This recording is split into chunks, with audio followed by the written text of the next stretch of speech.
I mean, that's why I go to tournaments. At the end of the day, if I know all my friends are going to be there, that's why I want to go, and it's the entertainment that I look for. And I don't know, I've had fun with it. I hope I can provide that for everybody who comes to my events, is that they're able to socialize, they're able to have fun, and play backgammon. Right now, I'm just trying to put on the best events in the U.S. I think I have the best team in the country. We're doing things that are different as far as technology goes. We are trying to just be the best at every turn, from our customer service, our marketing, our registration systems, the way we're displaying brackets, I mean, everything. It's now one of the top tournaments in the country, and I'm a big, huge fan. Definitely is one of the best, and now it's got the added money. I think it's really the only tournament with added money in the U.S. now. I mean, it's a great tournament. There's, great directors, great lectures. It was great last year, and it's going to be great this year.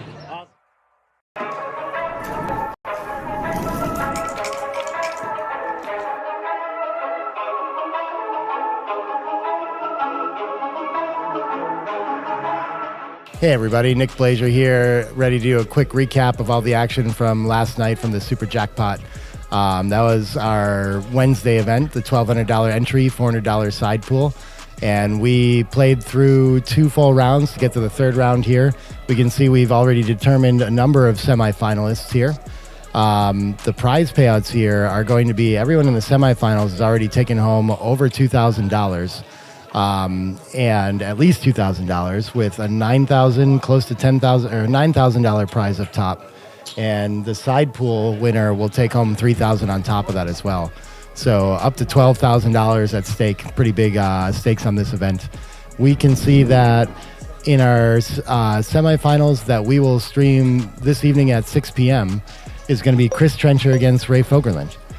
We saw Chris Trencher defeat Matt Cohn-Geyer yesterday on stream. And we can see he also had to get to a very tough opponent in Victor Ashkenazi. Matt Cohn-Geyer knocking Roberto out of the tournament earlier too.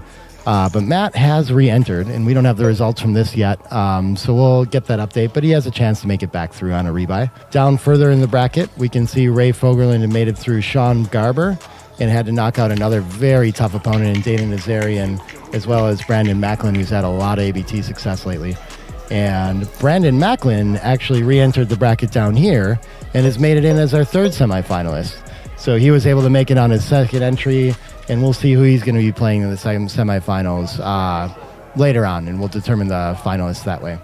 So that's all our action from the Super Jackpot, and before that gets started, we'll be kicking it off with the Masters Jackpot today, which is going to start at 11 a.m., $400 entry.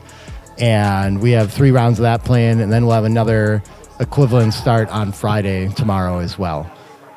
Before we get started, though, we'll just talk about the results from the BMAP tournament from yesterday, too. And we're going to find our finalists from that as well. We can see we've made it through 4 rounds of 9-point match play. And we have a large number of players that have made it through at 3-1 in this final round that will play off to determine who the winner is going to be. Often this can end in a 4-1 tie kind of situation. And we won't know the PRs for some time yet. But we can see we had a full 18-player field for this as well, which is super great. And some notable names. My student, Robin Crace, go Robin, makes it in there against Scotty Kellen. In 3-1, Karen Davis taking on Daniel Adler. We got Marty Storr, who's always a PR side pool favorite, taking on Jeb Horton. And Claude Landry is rounding out our 3-1 players. So we'll determine the winner of that, too. What's up, everybody? Nick Blasier here live now with the Masters Jackpot coverage today. It is Thursday in Washington, D.C. area, Herndon, Virginia, at the Hyatt Regency. And we're about to get started with a whole bunch of 13-point matches with a 32-player field, $400 entry. Let's look at that real quick and talk about today's action. So we've got a single elimination format like all of our typical jackpots. Most of the same players that were playing yesterday should be in this one, plus a much larger field, a lot more names showing up in the area now, too. I saw Alfred Mamlet walk in the room. Why am I blanking on Stepan Nunez is here too. So yeah, much bigger field now. I'm not sure who we're going to have for our first matchup yet, but I hope you guys enjoyed that recap video from yesterday too. We had a blast making that. I'm so excited about it. If you are enjoying those kinds of things, like I feel like These are all the things that I really wanted to have on the stream for a long time, too. So let me know what you guys think of those, what else you want to see from the Playroom. But other than that, we'll be getting started with the match any minute now. We'll take a look at the live board here. We don't ignore these names for now. We'll come back to it soon. But it looks like Dana Nazarian might be one of our players. We got the matching board skin now. We got the XG layout, all this fun stuff.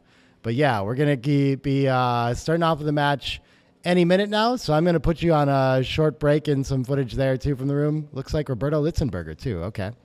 Yeah, give us a minute or two and we'll start this match shortly. All right. Back in a minute.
What's everybody? Up, everybody. Nick Blasier back here. I'm going to come back to the board view.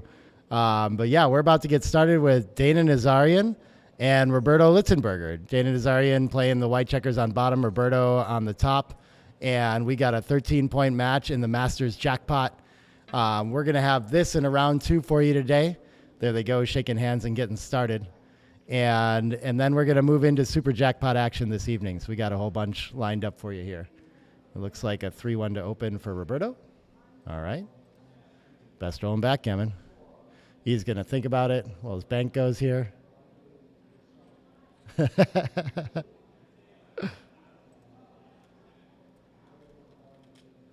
And a 4-2 for Dana. Beautiful. All right, pointing rolls are exactly what you're hoping to do in the opening. Efficient use of stacked up checkers. 6-3 can also get the back checkers moving. I think splitting makes a lot of sense. Slightly better board. Slightly down in the race too. So competing option would be running, of course. 6-4 can hit, so I think we'll start there. And then we can't split with the 4, so I guess it's just coming down. 6-4 is going to fan. That's pretty unlucky. And so now White is threatening to make a point, but his opponent has a better board and he hasn't done anything with his back checkers. So it looks like he has work to do, but it's close. Maybe it could be. Yeah. Okay. And rolls a 5-2. No board points available. We'd love to play 9-7 to make that bar point, and then the 5, I guess if we do that, must just come down. I don't think we want a tempo hit after we prime. But we'd love to use the 2 to get something going with the back checkers. Okay, it's a pretty close option here. Interesting stuff. So 13-8 seems to be the slightly favored play, but tempo hitting 6-1 is actually a candidate here too, if we want to look at that. Yeah, okay, cool.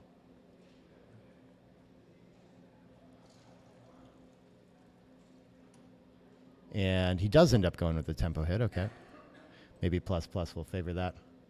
Taking the last checker off the mid is not that much fun, so understandable.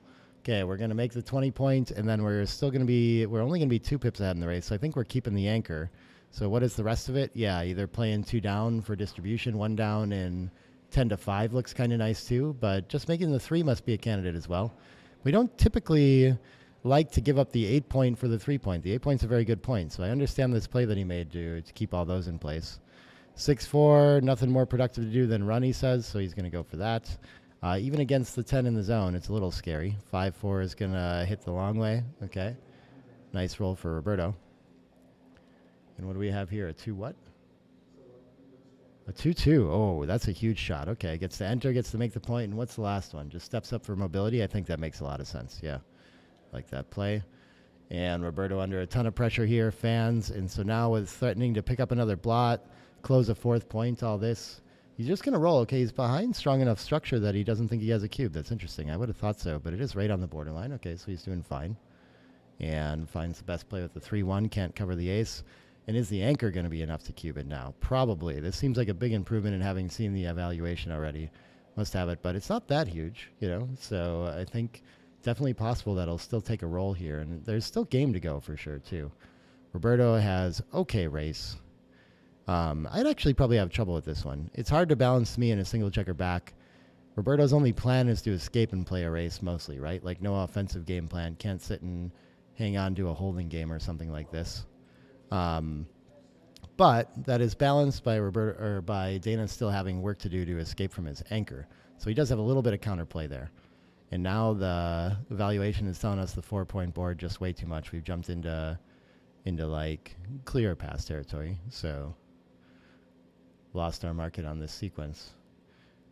That's surprising that there's such a big difference between this covered ace point and, you know, the slotted ace point like we saw. I guess now he can comfortably use 7s to hit in the outfield without giving anything back. So that is a pretty big difference in the feature there.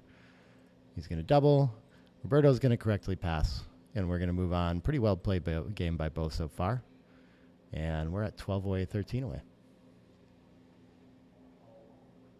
13 pointers, some nice long matches. Oh, you guys like the jazz? Thanks. Why does MGG wear a face mask? I'll ask him for you. He doesn't always, just around sometimes. And Justin had it started. I don't know what that means, dude. But sure. He favors the split here. Typically in match play, I was recently surprised by this, that we always tend to make the 2-point, or if we're leading, we tend to run. And the split doesn't come up that much, even though it's the favored play for money. 5s is going to blitz, and on a fan, this is a reference double and pass, but he does enter.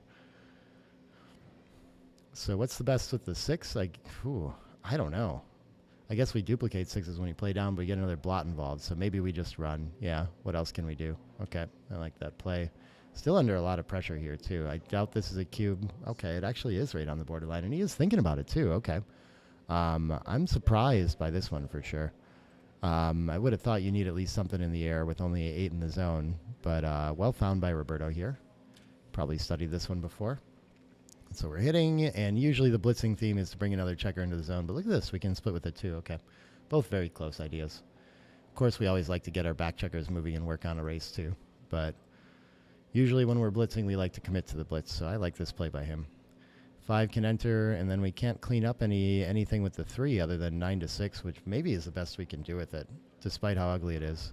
Now is not the time to be dealing with another blot, so I think that's probably the best we can do. But he wants to pop out and keep everything live here. Okay, just a little bit big, going to create a few too many shots, and when he does get hit in the outfield, then he has, when the back checkers get moving around, he might pick up a 3rd and get that involved too. 4-2 whiffs, though. I think he's just making the 5 points, so as far as whiffs go, not too bad. But certainly would have liked to roll a 1, a 3, a 5, an 8. Anything to pick up a checker. So I think he's just looking over at trying to figure out, did I really miss all of them? Is that really possible? All right, 4-3. Doesn't look like we can safety both checkers. We'd love to make the 9, but maybe we need to spend that for getting the 15 to the 11 or the 17 on that stack on the 13 to, safety up and just leave less shots. That's a bit of a dilemma, though. I think maybe 15 to 11 because we can reduce shots with 17 to 14. That'd be my idea, I think, but not sure about that. And look at this. Yeah, 13 to 9 is a very close candidate. Just making structure in this game is always such a viable option, and we do leave the 4-4, 6-2, 5-3 anyway when we leave the blot on the 9. Even when we do safety 17 to 13 or something like this, or come around 15 to 11 is going to add a 6-4 to it. So there's still a lot of shots. I got Jason over here, too. They like the jazz. One person does, anyway. Yeah, let us know about all that stuff. What kind of music do you want to hear? What else do you want to see in the videos, We're guessing. I've always had dreams about that, and I'm super excited about them. I feel like they're coming out super awesome. I didn't even look at this as a candidate, making the 5 point, but of course that's always a close one on the list. And so he's going to go for that. It just felt too loose to think this way. But having that long-term asset could, of course, be worth a ton, 5-4 gets to hit and bring another checker into the mix. Nothing to do with the 4. And 4s enters and hits. Beautiful shot from Dana. Looks like it's going to do that and probably make a board point. No, it could just safety up against the better board, though. So maybe we should play 21 all the way to 13 and then just 15 to 11 and leave no shots. Beautiful roll. Yep. And so he has a 12 pip lead in the race. It's going to be 6 after this play. Enters and has to slot the point. And I think a clear lead for Dana now. Is it enough for a cube, though? I think he still has work to do to bring this racing lead home. But oftentimes that 3rd checker on the 24 is enough to just think about the sending the cube positionally regardless. It's such a weakness to the position. But Roberto's board is a lot better. I feel like the take is fairly on the clear side here. Should be pretty easy to play this out for contact. But we do have a borderline redouble, a little bit score influence too. Oh, he is leading. That's why it's actually closer. So it is wise to not get a 4 cube involved when you're leading the match already. I was thinking he was sending his trailer. This 4s, maybe we could unstack both points, but of course making the 4 must be strong too. A bit of a dilemma. 13-9 and 6-2, just getting rid of both our 5 stacks always seems strong to me too.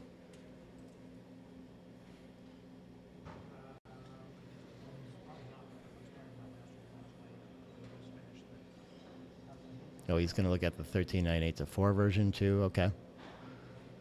Both must be pretty strong, as I said.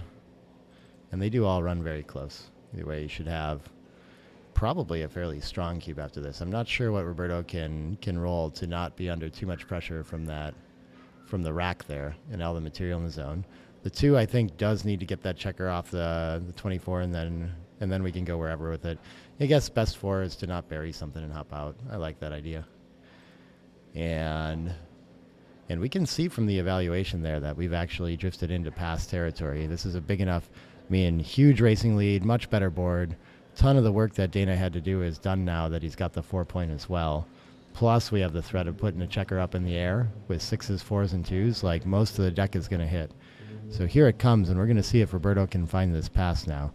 It does look pretty late in the game. The thing that can trick you with these is that, we do always, worst case in a game like this, have an ace-point game to play. And we win a decent amount from there, and we don't always lose a ton of gammons from that game either.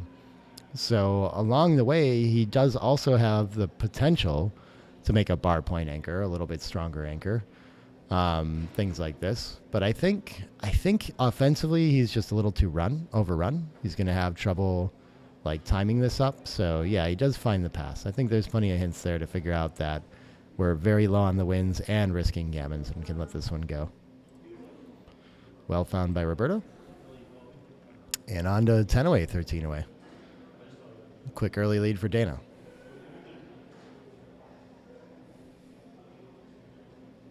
How many we got in here early on a Thursday with us? Thanks for joining. 6-5 to open. Just going to do the standard running play.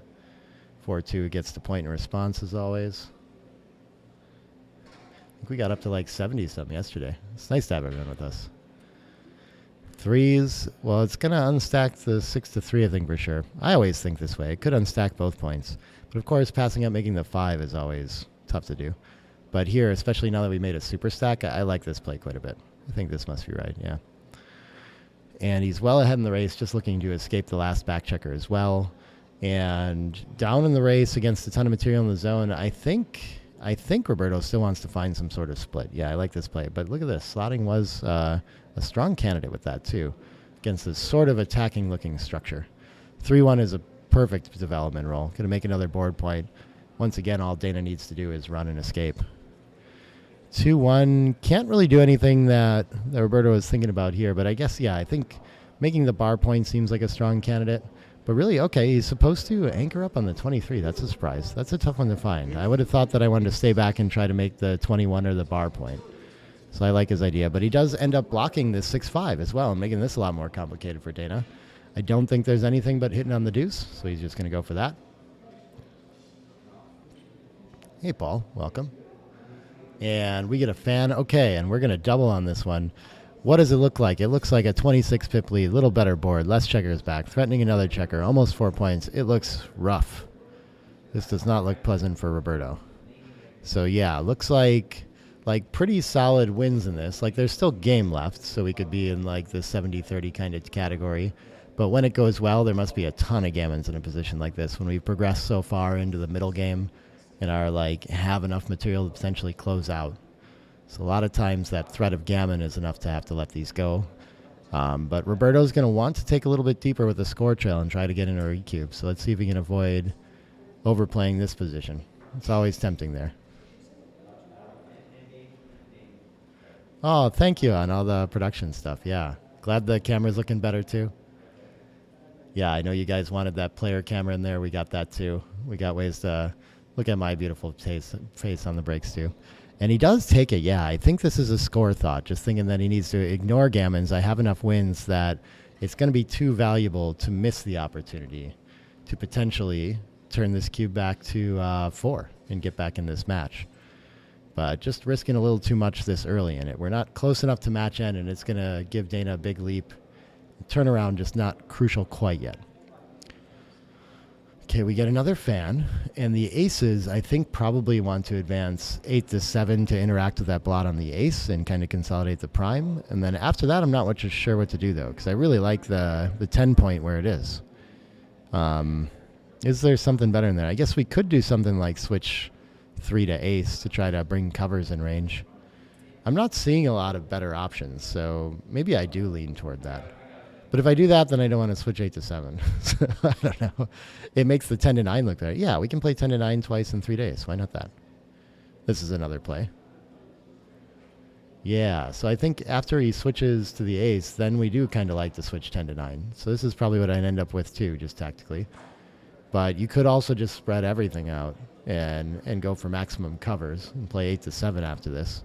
We can see XG prefers keeping the 8-6-5-3 structure in place and just breaking the 10 and trying to get a cover closer to the ace.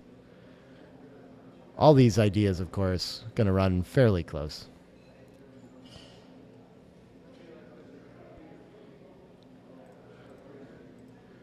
But a lot hinging on this. If Roberto could roll a 3 there, he could be in big trouble. And so the 6-spot play, it seems like XG doesn't quite like, because when it goes wrong, it sure does go epically wrong. 2-1, another kind of a whiff here. Somehow he maximized covers for the 3-point and found the one roll that can't get there. Is there another one? I think that might be the only one in the deck. This has to be the worst somehow. So what can we do with it? We're still not it's too early in the game to not use that checker for the closeout.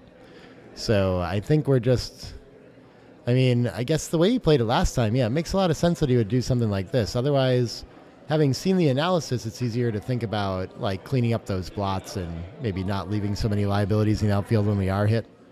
Okay, 4-2 looks like it's going to cover and spread out somehow.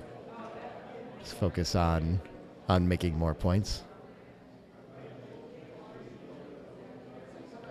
Yeah, I do. Okay. So having the 10 is valuable and having the 8 is valuable. Both of them interact with an open point that it can help us make a little better to aim at that higher point. But when Roberto comes in on the 2, I think he's going to be happy to have more material on the 8 point there to go for that closeout. 5-2 is going to want to hit loose here, prevent the anchor. I think it's better than sending a third checker back. Oh, I'm way off, though. I'm not way off. Okay, they're very close. But yeah, thematically, I just don't want my opponent to make the deuce point and give me trouble. And it puts a lot more pressure on making the 4 point quickly, too. So this is like a thematic play for blitzing, I think, that we just, keep hitting loose on any points where they enter and try to prevent that anchor at all costs. It's a much easier game when it works, too. 6-3. We get to cover. The 3 doesn't, I guess it creates double 6s, allows to close out, so it gets a little bit of improvement, but it's not a new number, not a new direct number. So no really better 3 that we can find, though, so I like that play. 6-1 fans again. Roberto just can't get any luck to enter here. 3-2 finally hits the other checker now. Now he's got 3 back as well. Okay. Likely to lose a gammon. Not too many backgammons and backgammon in general either, but I mean that's on the table in a position like this. The 4 down and the 2 in, sure. However we want to spread them out to try to have more covers for that point. This gets us double 2s as well, I do believe. 5-4 finally gets to enter a checker, and now Roberto at least has a run for trying to make the point. 5-3 is going to hit loose again, and probably just spreading out 10 to 7 to make sure we maximize covers and returns when we're hit. I like that play. 2-6 is going to miss. And 3-1, does that cover? It does. Okay, so we're going to do that. And yeah, would have been my instinct to creep the checker closer to home too, but apparently probably double 6s or some sort of long-term coverage that the bot's trying to figure out there. 5-4, we're just trying to come in. I don't think there's any way off of double 6s here. So, yeah, I guess just getting closer to home seems fine. We don't really like checkers when we're bearing in on the 7 point because they're so likely on a roll like this, for example, to have to play all the way to the ace. But, yeah, lack of options there. 6-1 can take one off and switch 5 to 4 and go for maximum safety here. There's no pressure to take checkers aggressively off to win the gammon. If we're just safe, we're going to win it. So I think they're going for maximum safety here. 5-1's going to fan. And 4-3. Yeah, so again, I think just clearing from the rear, where sometimes we'd consider taking a checker off the 4 and leaving the gap just to get more checkers off and get a little closer to the gammon, but just needs to stay even on the outside and maximize safety to win the gammon here. Probably the best way to win a backgammon, too. 5-1 only enters 1. If he starts to get some sets, like that can get real very quickly. 6-1 is going to leave a little bit of hope of a shot for Roberto. Now Enter with 1 and a quick fan would leave 1. I think this should... Are there enough 2-1s in the deck to still lose a backgammon? I think there are. 5-2 is going to save it, though. And Roberto tends to play for his decisions regardless, so I think we'll see him save a backgammon decision here for 1 roll. No way off the gammon, though. This is going to be 4 points. 3-2. Yep. 2 crossovers, and he'll take the last checker out next roll.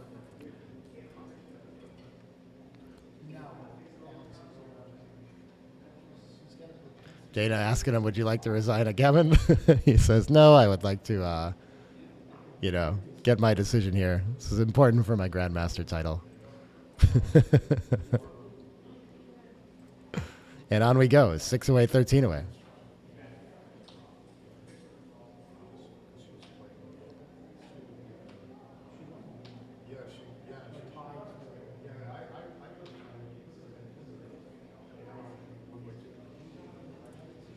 All right, we got a fan there. Up to 35 watching. Welcome, everybody.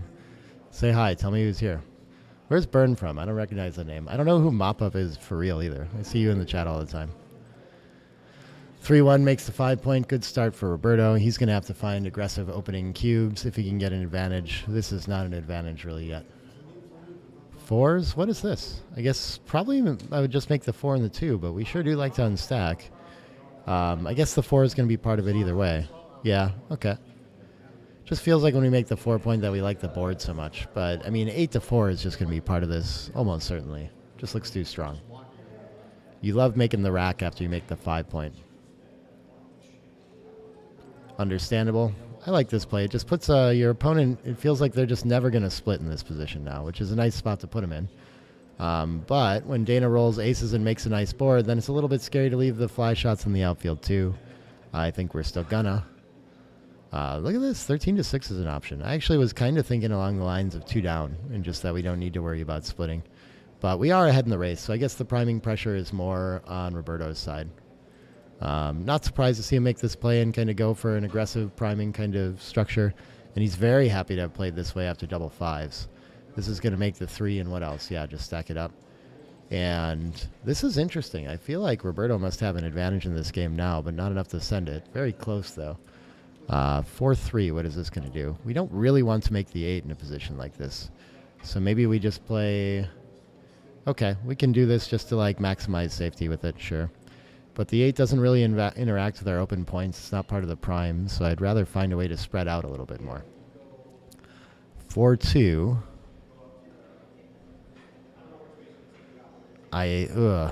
Now Dana's the one that's under more pressure to split. Does that mean he should? I think so.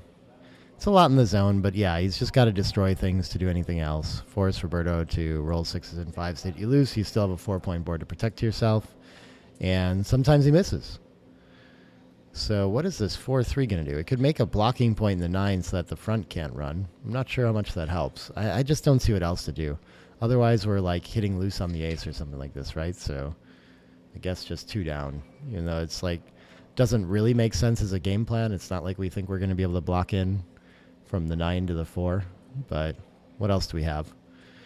5-1. Same idea for Dana with the 5s coming down. And then I think maybe we just keep as much space containing the outfield as we can and play 6-5 with it.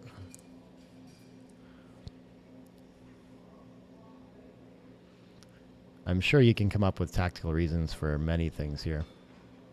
Oh, I just noticed where everything got shifted up a little bit somehow. Is that me? Kind of moving around there. Huh. I don't know what happened there. See if I can get that adjusted for y'all.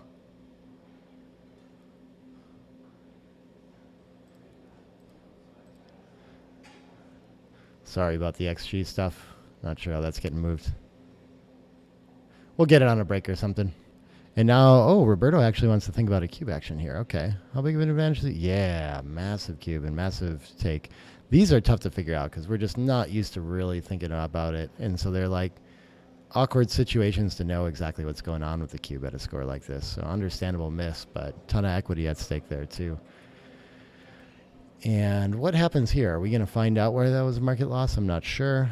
I don't think so. I think this still looks pretty playable. Having the ace point actually looks like they've got a decent prime versus prime game now. So I think Roberto likely to cover, but that'll still give plenty of time for Dana to sit on this position and play it out too. He's improved his timing. So I don't think we have a whole lot here now.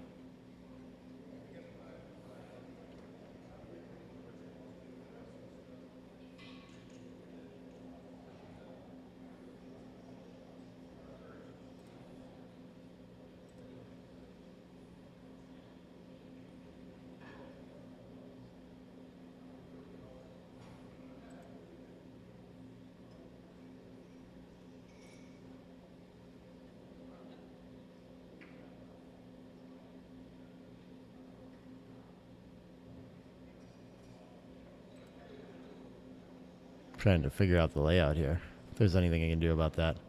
Let's see it. Oh, here it comes. Send it, and easy take for Dana. Not too bad, though. Totally reasonable to send there. Very close decision. And a 6-2. Oh, and we're going to get a decision right off the bat.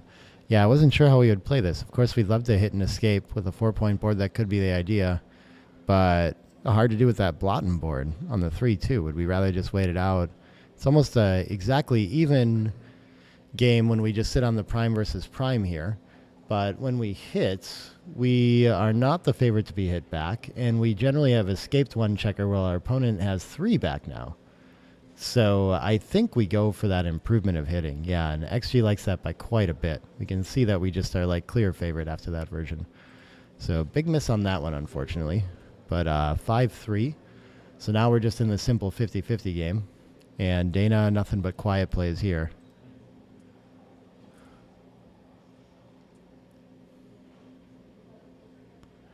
5-5 just brings the 2 checkers in, nothing else to do. And what is Dana hoping for? 5s are actually kind of nice because they're blocked. He doesn't have to progress at all, so he's getting a timing advantage. And the 2, I think he's just going to keep safe. And he can wait for his opponent to hopefully crack if they can't roll a 6 next roll. He should slot with it. Okay, that's kind of surprising.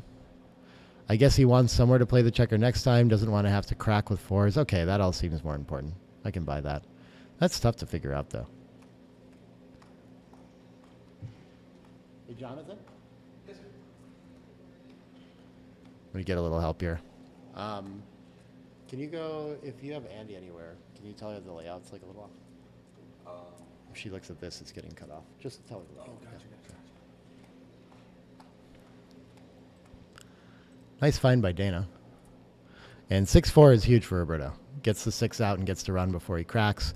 But of course, Dana still has his plan of turning this into an attack now.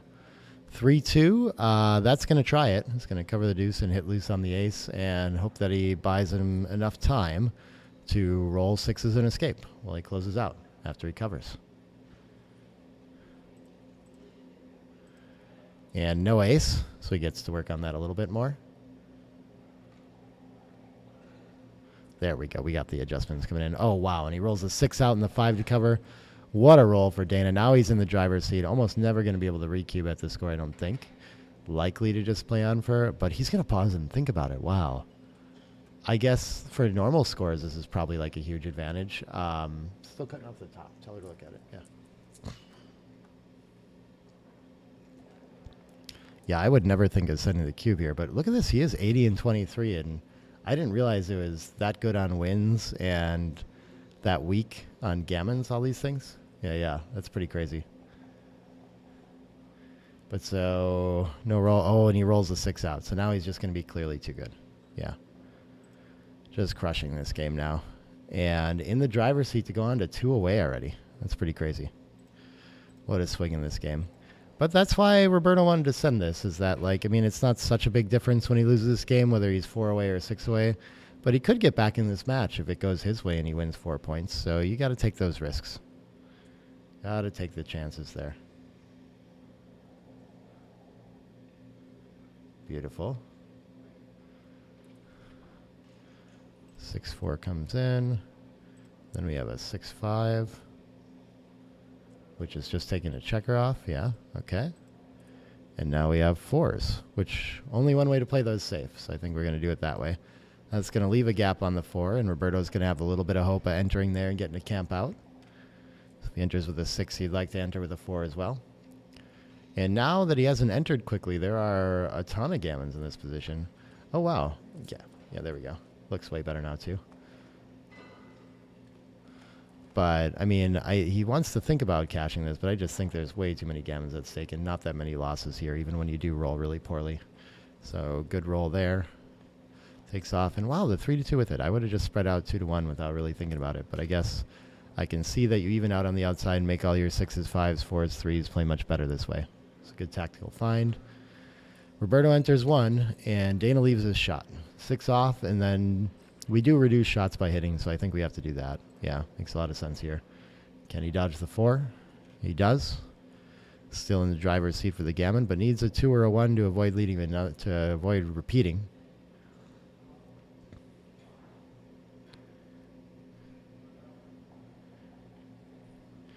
I played mop-up in a match 15 years ago. That's super interesting because I started playing 8 years ago. Maybe there's another Nick out there. I love it. What's up, Jonah? Welcome. What is he? Just flattens out to the ace? Okay. Yeah. I guess he doesn't want to leave odd up top and doesn't get a checker closer by taking one off either. So, okay. Still huge favorite to win a gammon here. And move on to 2 away. You can start peeling now with no risk of shots anymore.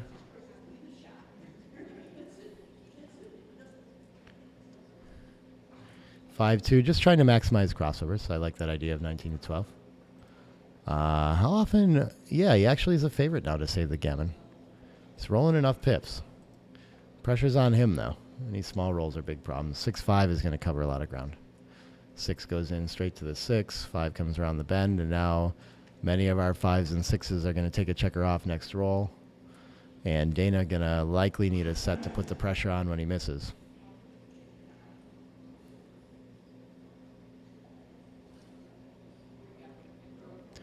(4-2) enters. You can play the deuce however you want.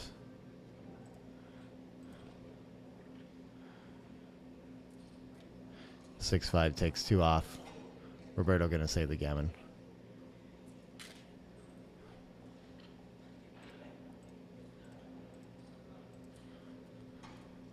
And off we go. 4 away at 13 away now. I wonder if he's explaining the B-map decisions there. Rabbit hunting that 5-3 would have double hit from the bar after the 6-2. Oh, wow. I didn't even realize that it played that much better. That's funny. Is there any way to display the pip count on the screen? Oh, yeah, we usually do that, but it's kind of, I don't know, it's a little bit ugly, garish on there. We haven't figured out a good way to do it. But I'll try to tell us what it is when it's relevant and things like that. Okay, looks like the players are taking a short break here. I will jump back and talk to you all a little bit, too, if we hop over here. Yeah. What's up, guys? We'll be back with more backgammon action soon. I'm going to send you to some more, like, ambient location video and jazz music. Hope you guys enjoy that while the players take a quick break, and we'll be right back with more backgammon action. Thanks, everybody.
Hey everybody, Nick Blasier here, ready to do a quick recap of all the action from last night from the Super Jackpot. That was our Wednesday event, the $1,200 entry, $400 side pool.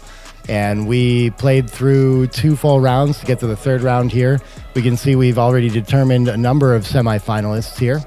The prize payouts here are going to be, everyone in the semifinals has already taken home over $2,000. And at least $2,000 with a $9,000, close to $10,000 or $9,000 prize up top. And the side pool winner will take home $3,000 on top of that as well. So up to $12,000 at stake. Pretty big stakes on this event. We can see that in our semifinals that we will stream this evening at 6 p.m. is going to be Chris Trencher against Ray Fogerland. We saw Chris Trencher defeat Matt Cohn-Geyer yesterday on stream. And we can see he also had to get through a very tough opponent in Victor Ashkenazi. Matt Cohn-Geyer knocking Roberto out of the tournament earlier too.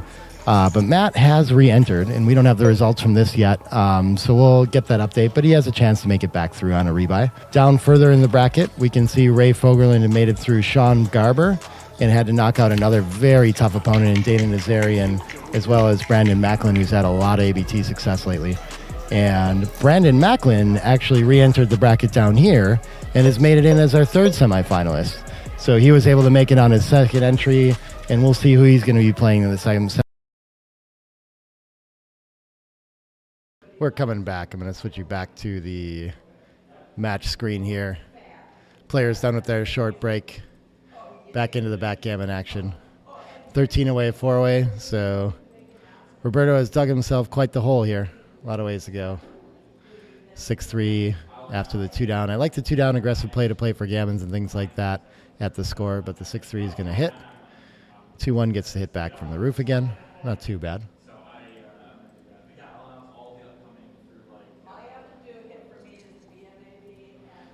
And then 3-2 can just anchor up. Why not have that asset for now? And we do with the racing lead. He's likely to try to find a way to run off that butterfly anchor sooner than later. But at least for now, nice to have that little asset. 6-1 gets to make an offensive point, get in the way of running. Very nice there. And 6-2 already is like interesting to think about, just running and challenging a stripped midpoint. What else do we have? We have to volunteer a bunch of shots. Yeah, I think I'm just going. Why not?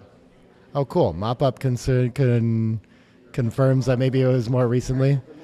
I did come to San Francisco on a trip and played in a bunch of clubs there, so I don't know who you were from that, but we're playing a bunch of club tournaments and chouettes. So 2-1. Yeah, I guess you have to break the midpoint to hit here, but that is a big liability to have no connection to 3 checkers back in a position like this. So Roberto definitely overrun and under some pressure to link up somehow here. 5-3 can just anchor and come down again. Yeah, nice distribution from with the 13-8 to smooth out that stack of 5 and that stack of 3. 4-4, I think, as we were just saying, the lack of connection means that 24-20 twice is somewhat mandatory. And then after that, we're ahead in the race. So maybe we should just like continue on to the 16 or something like this. He's going to go ahead and slot the point instead. Okay, this must be a fine option. 5-1. What can we do with this? No safe play. Do we want to hit loose? Wow, I don't know what to do with this. We're down in the race, so now I don't really want to come off the anchor, especially against this much material in the zone. And I don't want to leave... Oh, we can leave only indirects by just playing 2 off the midpoints. Maybe that's my play. Maybe that's what I end up finding here. Oh, this is an interesting idea, too. I think it feels like it can't be the idea to leave the anchor when we're down in the race like this. He's going to try it. That's going to bring the cube from Roberto. I like that decision, and still an easy take here. But yeah, I think I remember in UBC the biggest mistake that I saw from Dana actually was like prematurely running off an anchor as well. Just not wanting to start to do weird things with his position in a spot like that. So maybe a gap in his game. One of the very few, to be clear. 6-2, we have a better board. We have a mountain of checkers in the zone. Yeah, why not just go for it? Time to wipe out, win that gammon, and get back in this match. 4-3 enters 2.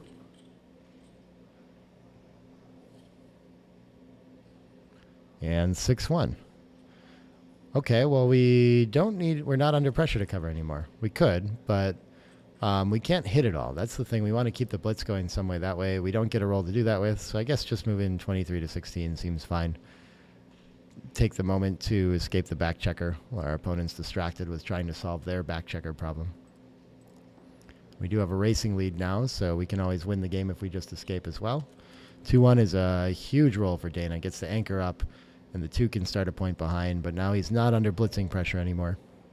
So this is closer to a 50-50 game after that roll.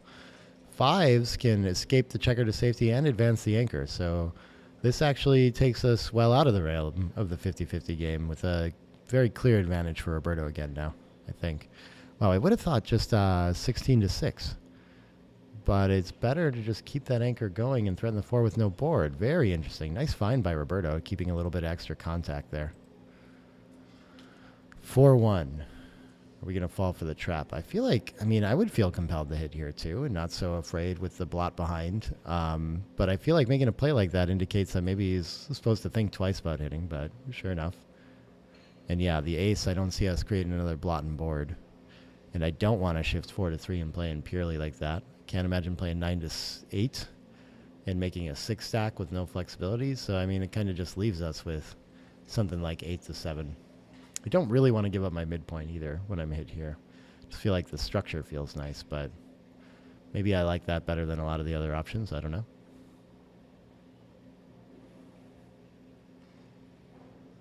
Oh, we've got, I'll go PR. Yeah, it hasn't been a ton of games, and a couple like score like very difficult cube situations and things like that for Roberto. So, of course, you know, PR on one match isn't all that meaningful, but not representative of his average by any means.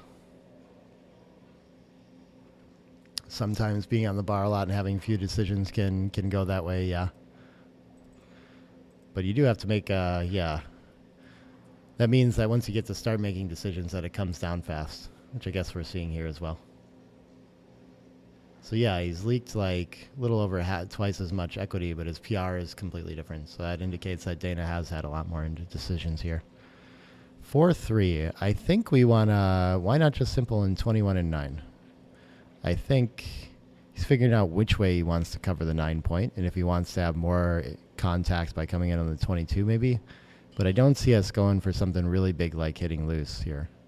I think it's just too much. Wow, he does want to, though. He thinks this this does win quite a few more games, but at the expense of just too many gammons in this position. And I think at normal scores that'd be the case, too.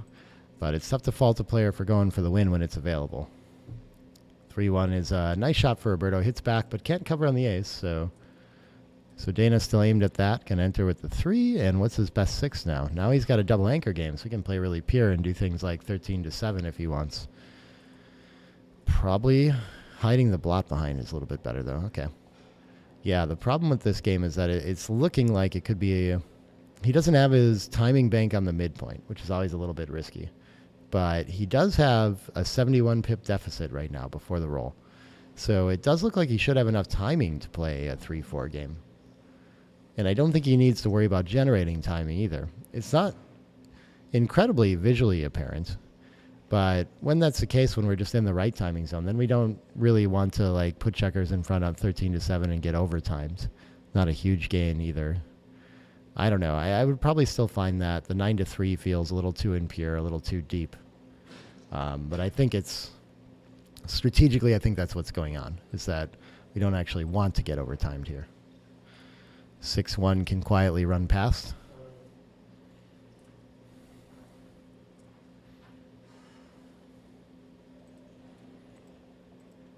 And Dana, I guess he would hit with the 2, but maybe, or maybe he just builds his board. He can kind of do either. Oh, he does get to make the bar point with it. That seems pretty strong, yeah. Still at no timing risk, really. 5s is a beautiful shot. He can just come around and link up. Probably not going to be anything better than that.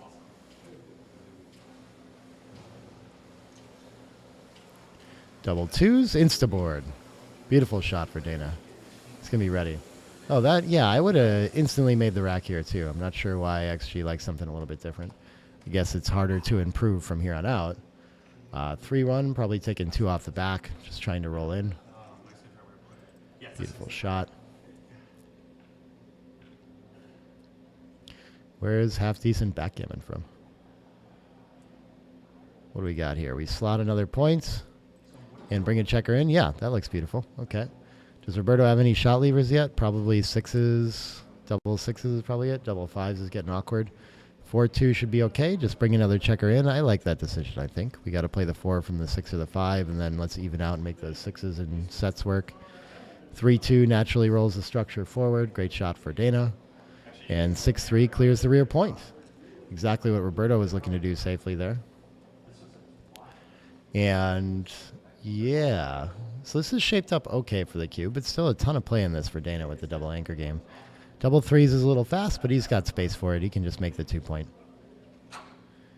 And 2-1 brings 2 more checkers in safely with really robust distribution and very unlikely to leave a shot. So now I think, had he not sent the cube already, Roberto is basically too good in this position. So he's doing great in this one.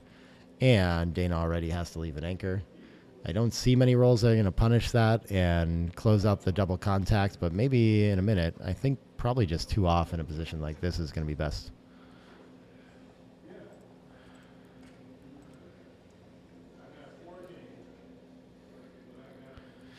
5-1. I think we're just playing from the 14 around. Use that spare checker that we mobilized. We don't have any urgency to get the checker on the ace and make that or anything like that. When things go really wrong, it's going to help us with Gammon saving pips. So we can just get a little closer to home, but otherwise we want to keep all the double contacts back in board. 4-1. It has the option of hitting on the way while taking a checker off, but that risks the checker coming in deeper on the 23 and creating more contact. So I'm not sure that actually helps him win enough gammons or anything like that. Plus our opponent might start to crack, so my instinct would be to let it go and not hit. And the way to do that I wasn't clear on, but yeah, why not play 6-2 and create 2s, maybe take the chance at creating a board later, and then the ace is coming off either way. I like it. 6-5, what's going now? We could keep everything there, but I think it's worth spending the gammon saving pips to run with one of the checkers. Running from the 22 did seem compelling too, but he pretty quickly decides that he's going to keep the anchor instead of the double contact. Hey James, welcome. I got to do a video with you someday. I haven't forgotten, I promise. 2 off, yeah, what else? Why not? Still trying to win a gammon here. Only 15% of them against just the single 22-point anchor now. But there's some. 6-3. I think I'm really not sure what to do with this. Maybe we need to start running from the 22. I don't think, we don't want to waste any gammon saving pips. So if we're coming off the 22, why not go all the way? He decides to slot the bar point. Maybe there's a little bit of like thinking that we'll use that as a containment point, but 2 off for Roberto. And these get sketchy to stay back for contact when you can accidentally run into a gammon when you do it. But he's been pretty efficient with his pips and still looks very likely to save it. And still hanging on to a little bit of chances of hitting a late shot and winning that way. 4-3, I guess one of them is coming off the 5 no matter what. And then do we want to probably even out on the outside from there with a 6-2 kind of thing? So I think they're probably just stacking up the 2. Yep. 2-1. He's going to make the point instead of bringing one in. Interesting. It feels like time to be very careful about those gammon saving pips. 5-4 clears the 6 safely. So the gammon getting pretty unlikely. I think he will stay one more roll here. I think probably we just make the ace. But yeah, again, just to save gammons, we should just play 2 in. That's very interesting. Okay.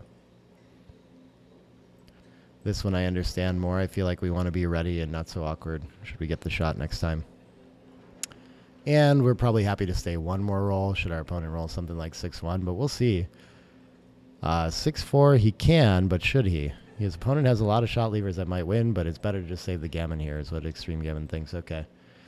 Yeah, with so many checkers off, it will be tough to win after the shot anyway. It's only, it's not...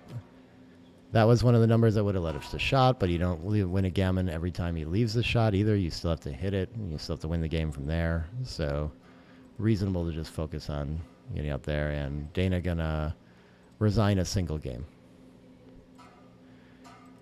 And Roberto on the board, first time in the match, on the 4-away, 11 away.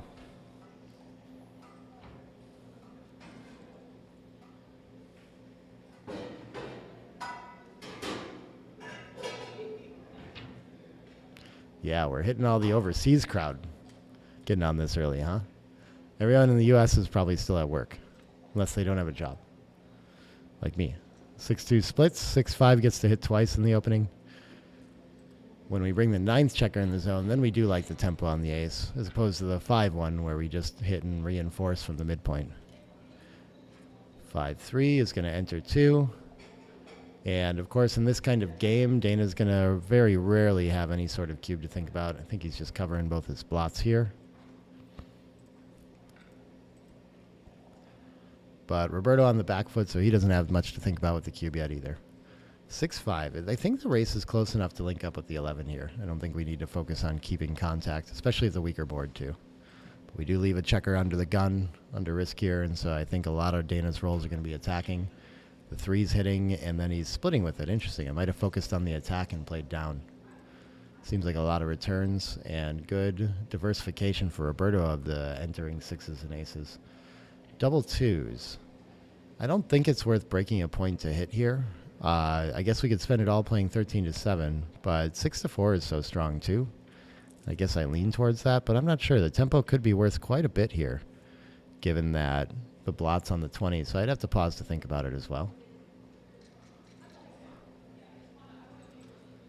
After we play these first 3, it looks pretty clear that we're going to play 13-11 just for diversification. I guess 23-21 looks nice too to try to escape though, so...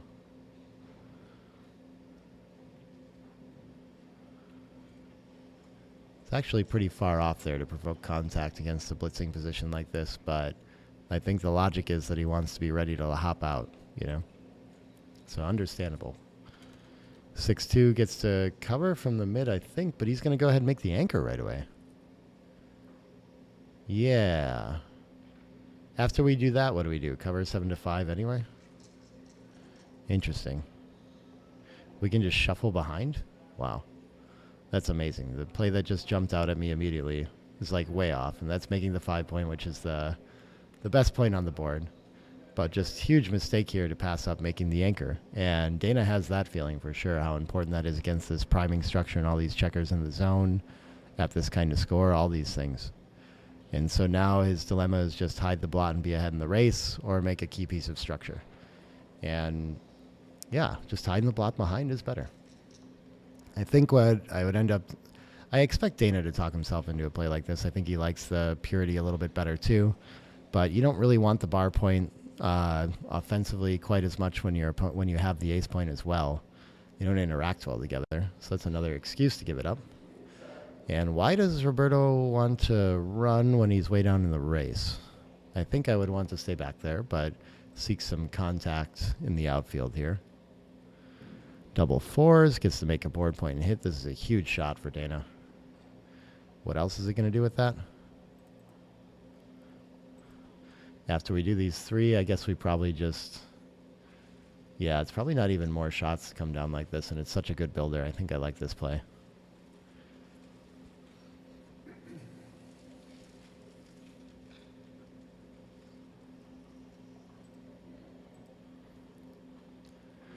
It blocks escape from the 22 point very well. Now what is this? This feels like at a normal score, this is probably a monster double and pass. But 4-way, 11-way, we got to slow down and worry about the recubes a little bit. But since it's a 4-way score where Gammons can win the match, it probably doesn't adjust that much in such a well-decided game. So I think he can still claim. And I guess the question at normal scores would be, would it be too good? I think at a score like this, it has to swing away from, like, clearly not. But, oh, look at that. It still is by a margin. Yeah, I think my instinct would be to take advantage of the fear and like that. Your opponent still might find a reason to take this somehow. I doubt it here that you're getting any takes out of a player like Roberto. But sometimes we think about like needing to get back in the match somehow, getting a little bit impatient with that and get focused on the recube and forget about how efficient the Gammons are at a 4-way score. But Roberto likes to pass and let him get to 3-away instead. Well played by him. 3-away, 11-away. Super Euclidean watching at work. Okay. Where are you from? Garian too? My job is to entertain you? Yes. I was trying to make that my job for a while. It is my job at this exact moment. 6-1 to open. 4-3. I think this prefers 2 up at normal scores, but maybe 2 down at a trailing score could be fine, or some sort of split. Yeah, Roberto's going to go with what he knows at normal scores. That makes sense, but a little bit of a score adjustment available there. 2 up, 2 down looks pretty great with these double sixes, so another clear advantage early for Dana, and Roberto can't anchor up. I don't see any cubes coming in quite yet, but we have a clear favorite in the game. I feel like I would like to start 2 points or do something like this. Yeah, we can play looser than this when our opponent hasn't made any board points. They have an anchor they want to keep. They're way ahead in the race. It's a common theme to just drop checkers in front of the anchor in spots like this. 6-4 doesn't do a whole lot. Just going to dump behind. Look at that. It actually should run already. But understandable what he went for there. Pretty close option. 4-1.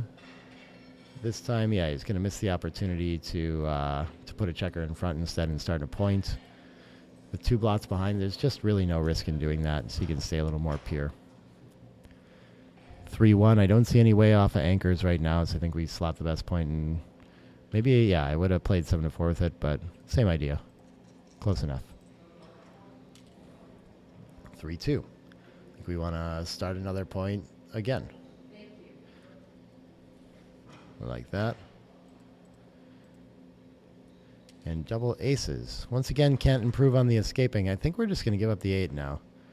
Yeah, I don't see any other option here at all. So, there we go.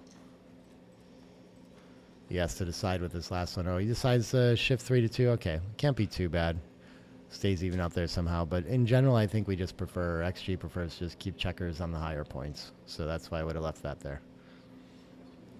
4-2. Board's looking really weak, so I think we got to find a pure play. I don't mind something like 2 down here, you know, or 1 down. Yeah, all these are pretty good. 3-5 doesn't give Dana any new way off the anchor, really, but probably now is the time to go anyway. Our opponent does have a lot of hidden covers, but we tend to reduce shots as much as we're going to get to long term by leaving the 18 in a spot like this. Advancing both. It's just a single direct. Our opponent won't always cover with it right now. Later it'll be scarier. And later we might not get to link up the 5 with one of them. So with the 21 pip lead and reasonably close boards, it feels like the time to go.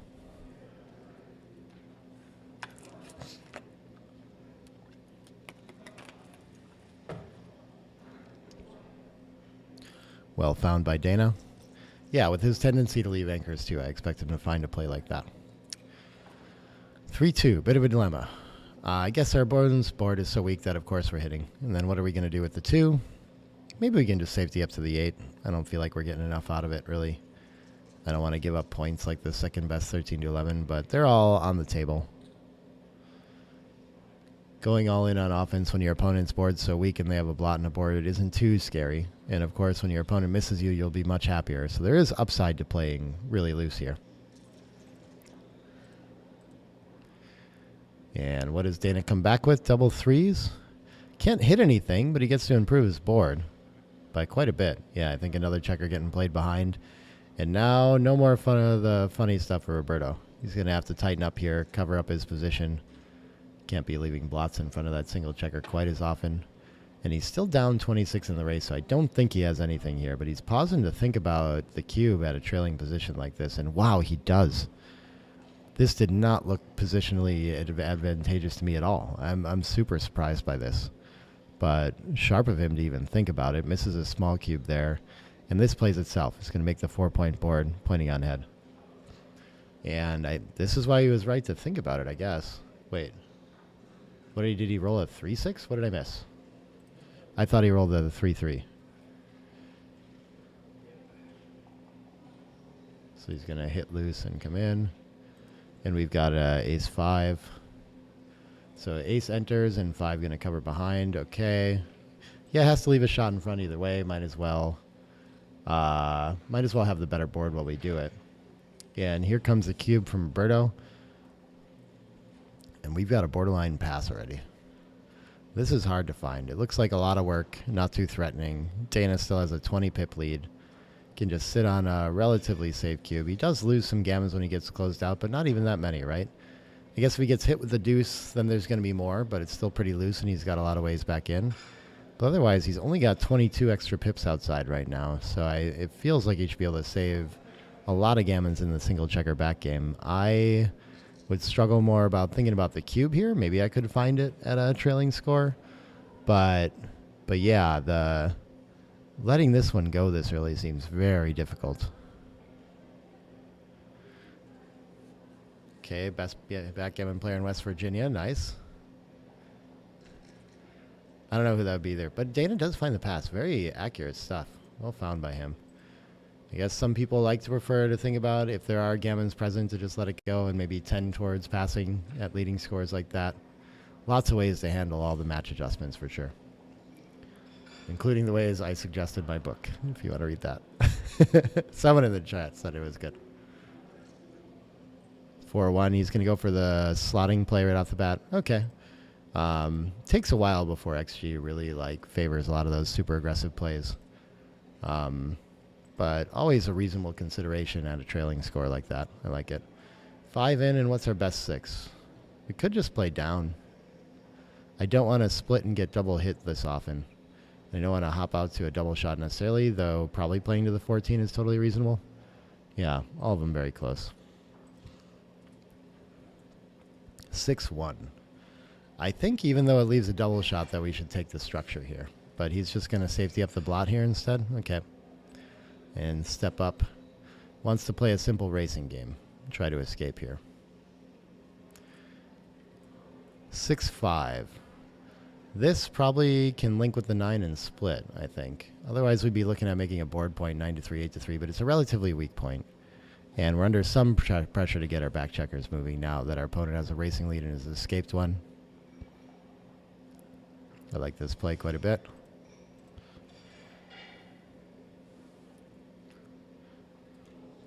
Double force does not hit anything, but it's definitely going to make some board points and put some pressure on Roberto's side. Maybe just making the 5 points best here. Usually making the 9 and the 2 together doesn't do that much, even though it does unstack both points. It's always hard to know when we need to do that. But yeah, my instinct in this position, it just looks stacked up the way where we want to make the 5. But yeah, look at this. We do have an option to make the 9 and the 4.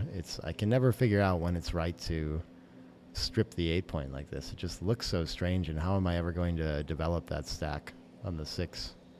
Things like this. I guess that looks like the same issue in some sense with making the 5 point. 5-3. This doesn't quite reach the blot in the outfield, would only run to a double shot, so I think we're going to make a board point probably. Look at this. We should run, though. Oh, there is really good duplication now. I guess 3s and 1s are so often making the 5 point in front of us and making some really threatening priming structure that we should just go for a distraction play. And when we are hit, we can still win the race. That can be a tricky one to find, though. It always feels strange just to run into the double shot like that and feel like it's just never going to work. It doesn't feel urgent yet either. You do have other options, you know, but nice find by Dana there. 5-2 misses everything. And so what's the best that Roberto can do with this now? Yeah, I think I like that just to give yourself a little bit more chance of that checker not getting home. But you sure do hate the 5 with it. And Dana's going to pause to think about the cube here, even at 3-way. He has gotten to relatively end-game position with very little volatility. And with he has a 20-pip lead in the race right now, 126 to 146, which means that in normal scores, it's going to be very hard for Roberto to take a cube and win any games here.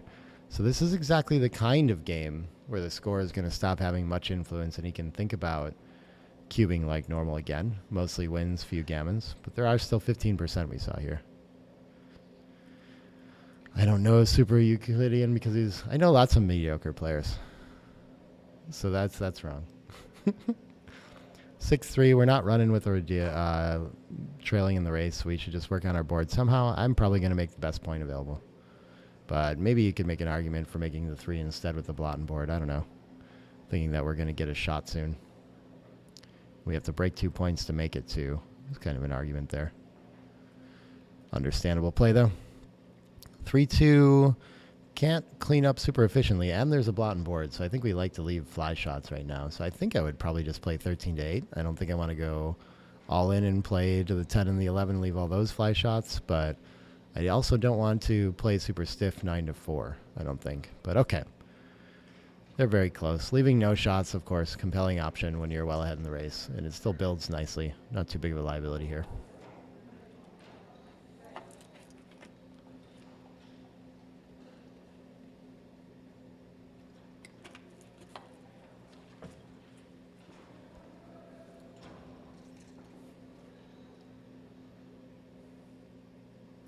All right, he's decided on the 2 down, which I think he's going to find 11 to 8 with it, but I guess the other option is to play 13 and 10 with it too.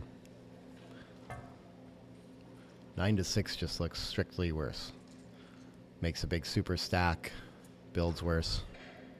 So I'll be surprised after the 2 down if he finds something other than 13 to 8 or 11 to 8. Yeah.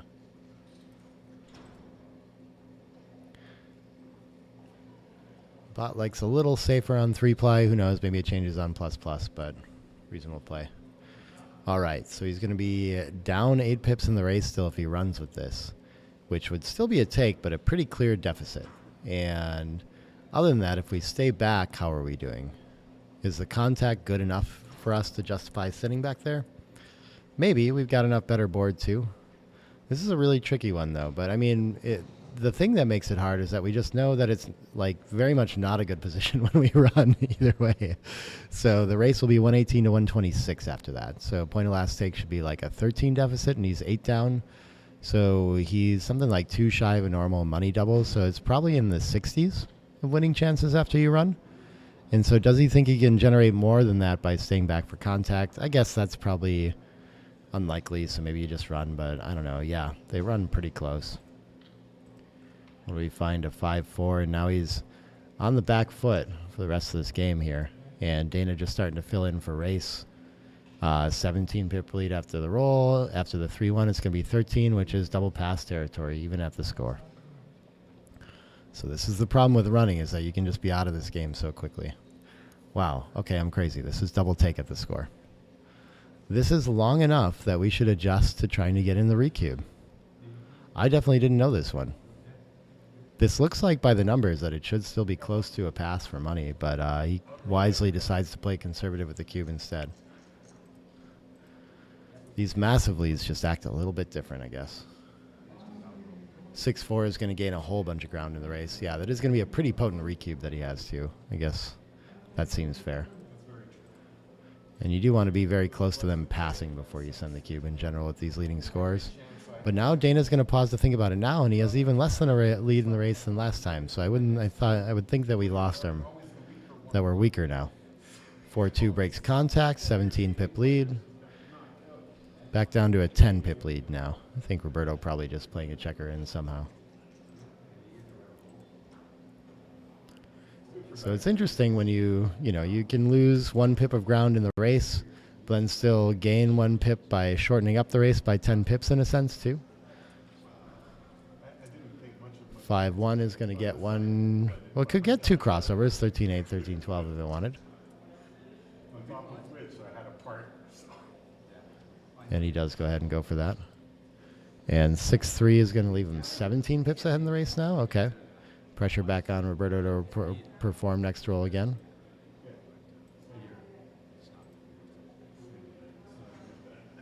And just 4 pips. This is going to leave him 13 pips down again, but now we're in an 82 to 95 race. That sounds like past territory, but I was wrong last time too. We'll see here. And I'm certain that Dana's going to pause to think about it at least.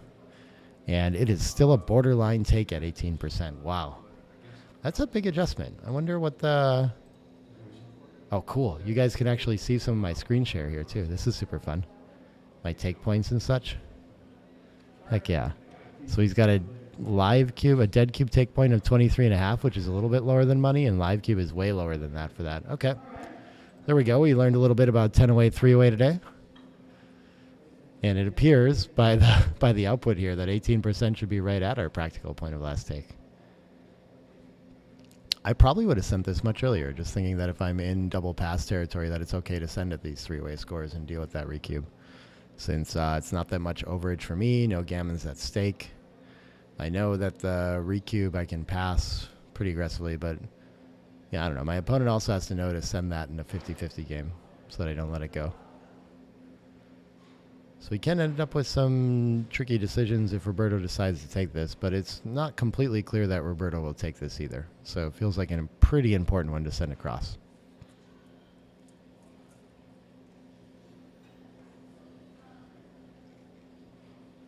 Oh, I love that when I looked at the cube information, it shows up on the board there. I can show you guys all kinds of stuff over there. What if we look at some match progression now? Does that show up over there? Oh, that one doesn't show up over there. It's too big. What if we make it smaller? Oh, bummer. Oh, there it was. It totally worked. Okay, here comes the cube.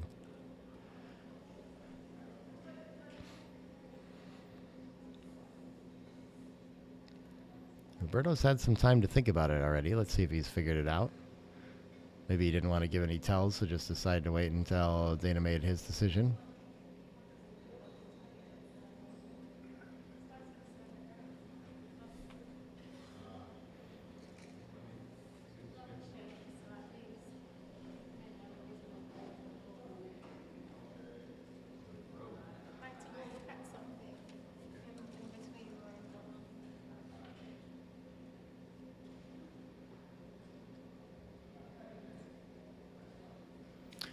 I think he's decent with the take point memorization and doing the math in these kinds of spots too, willing to try to figure it out.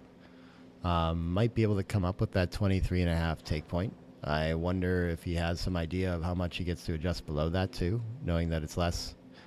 You know, it's still, there isn't really math to get us down to that live cube take point. So you do need a little bit of memorization somewhere in there, or some idea of just how score cubes work to get this one right.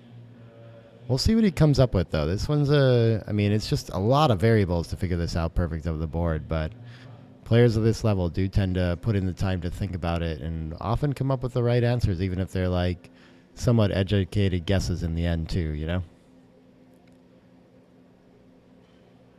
Of course, the match equity here, he's thinking about passing to 10 away, 2 away, comparing that with what if I take and let myself get to 10 away, 1 away Crawford. And so that's his kind of his risk, and then his reward is to come back to potentially 8 away, 3 away, close down the match a little bit, or even get in a recube and get to 6 away, 3 away, of course, too. But that doesn't tend to be part of the first level calculation anyway.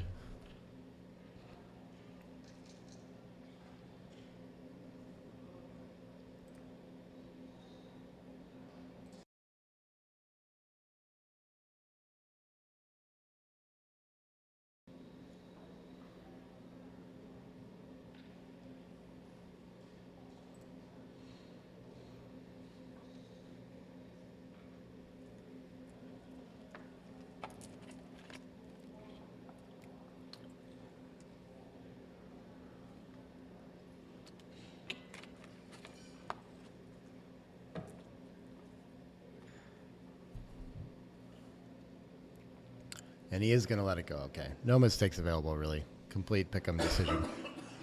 He prefers to play it out at 2 away, 10 away. Probably what I would have come up with over the board, too. Another very well-played game by both.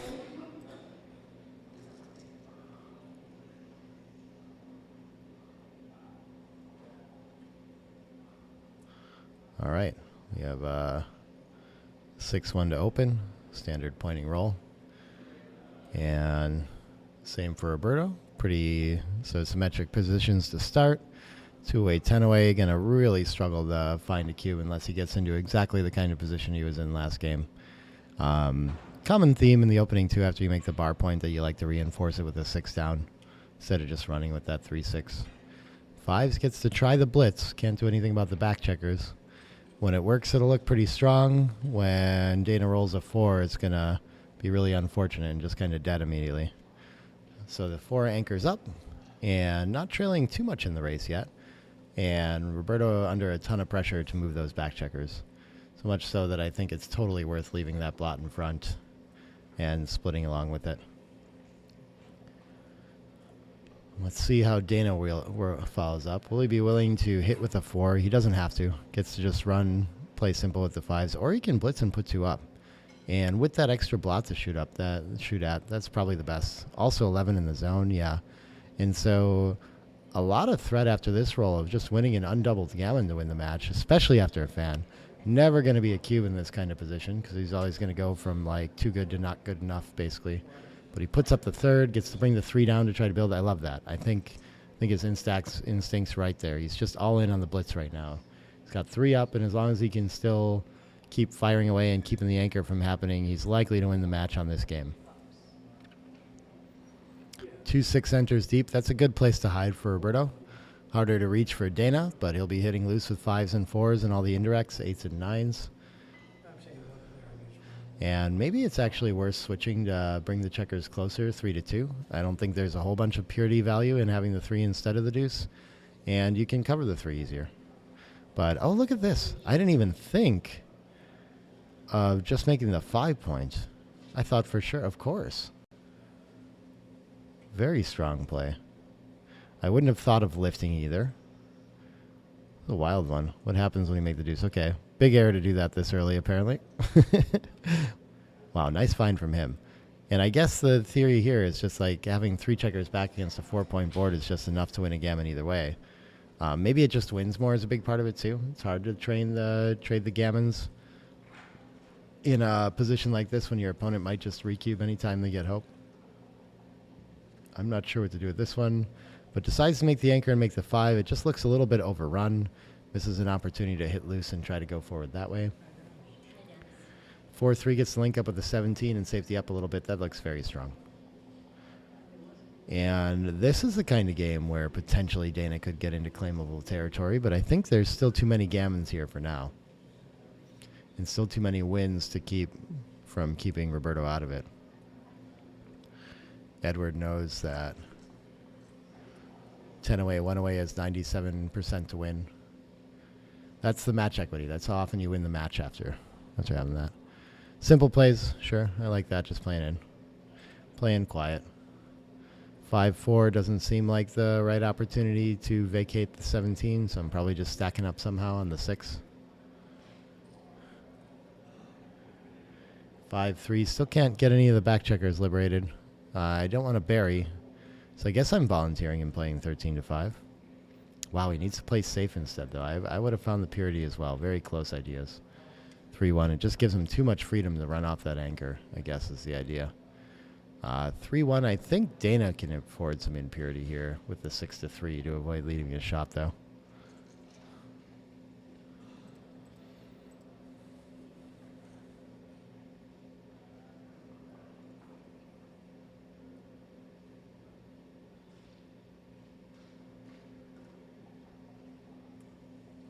All right. Oh, what did I miss there? He played double 1s, probably. And a 5-2 finally gets the hit. Okay. Maybe I'm missing some messages on here, too, because I don't see. I was trying to figure out what Gary was talking about no reason to risk something or other. 5-4 shift. Okay. Oh, because Super Euclidean is asking if the stream is on to play. Yes, it is. I'll talk about that when we have a break in the action. But 3-2. Okay. Yeah, I guess just safetying up. I don't think we need to attack. We just want to give our opponent space to crack their board if they roll something unlucky, so I like that. But yes, the stream is on a 3-minute delay. So if they wait long enough on the clock time, they might get some feedback about that. I don't think Roberto spent a full 3 minutes of delay on that one. It's something to think about for sure, too. But, I mean, a lot of things have to come together for that to work out that way, too. But for the vast majority of cases, it's just, even if they're listening in on the stream, it's so far behind that it's not going to help them out. So yeah, we also see no reason to allow something bad like that to happen. Try to be conscious of it. It costs more computer resources for sure, but worth it for the integrity of the game and the stream and everything. I like this contacts he can play. One of the ones from the back had to go anyway. But yeah, we found an interesting situation with this 3-2 now. Looks like there's no way to play it completely safe. So what does 12-7 look like? It leaves 4s, 8s. That's a lot of numbers. So what if we just hit loose instead? It must be less. 4s and double 2s. Is the follow-up good enough to warrant it? I would think so. We get to cover it a lot and win a lot of gammon, so yeah, what else can we do? Looks like he's going to go for it. Yeah, for a while people were worried about people wearing headphones because they could be, well, in addition, it was never listening to the stream, but they thought they could be like listening to someone giving them feedback or something too, but I don't know. It's just too nice to be able to listen to that and avoid being distracted in the room that I greatly favor. Allowing headphones of some sort, but it's something to look at for sure. Got to be careful of that.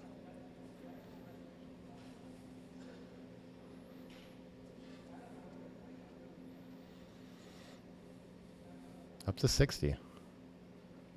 Nice to have so many of you guys in here so early. Edward knows how to Google. That's cool. Wow, he does end up just making the quiet play. Okay. And Roberto's going to get a cube in here. Cool. Okay, is he really the favorite there? That seems... I did not really think of that possible outcome. Seems like he's still an underdog and just gives, like, no gammon risk here either, really. So it seems like he gives Dana a bit of a free roll at just winning the match here.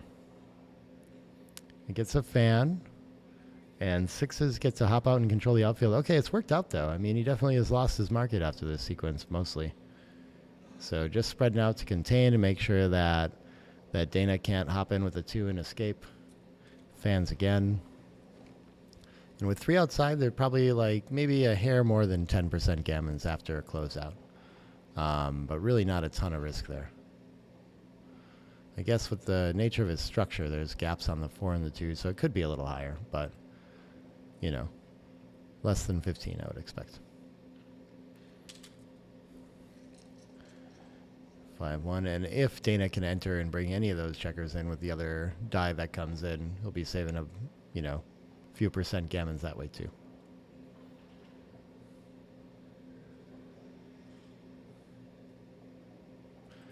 Five one just coming around, sure. I don't see any super compelling way to play the ace or the 5 there to generate more builders, anything like this. 5s cannot close out naturally. What does this do? It's starting to get kind of sketchy. We don't want to leave the 2-6 shot from the bar, I guess, huh? So the distribution looks better, though. I might get tricked into that. The 11-6 looks very nice. Sure. And so, yeah, after you play 8-3, it seems like, well, maybe I want to play 10-5 to give myself more chances of closing out. And they are pretty close here. But small preference towards not leaving the 2-6 from the bar is the other side of that idea. Super Euclidean plays with Roberto all the time. Wonder if that should be a hint at who you are. All you and your screen names.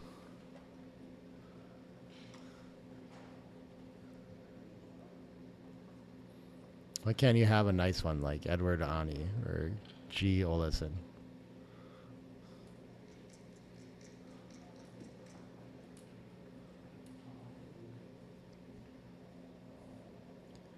Or Jax. I can't be saying that right. What does he find the 2 for? Okay. Finds a 2. Doesn't get the hit after the volunteer. And so...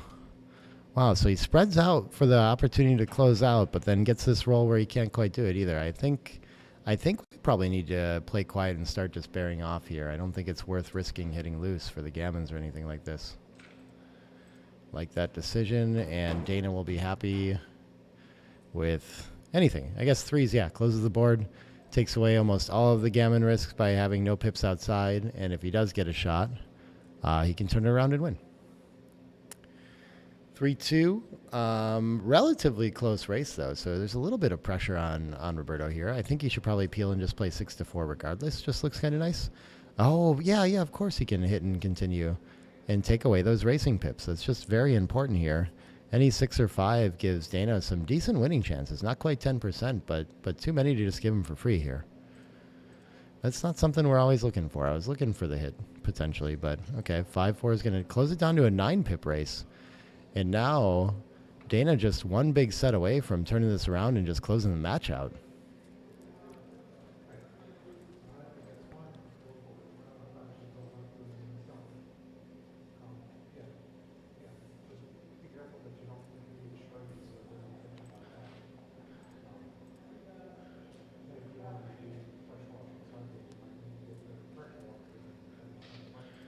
All right. Gets the first checker off, still trailing by quite a bit. Roberto looks to be hanging on to it, likely to go to 2-away, 8-away, but we'll see. Definitely play left here, an opportunity for sets. Should only be one set that really he needs to get right back in it. But Roberto also performing, not really missing here. 6-3. What do we have? 10 off to 5 off? So he gets his first miss. So the double will put him in range. 6 is coming off, and then why not 4-2?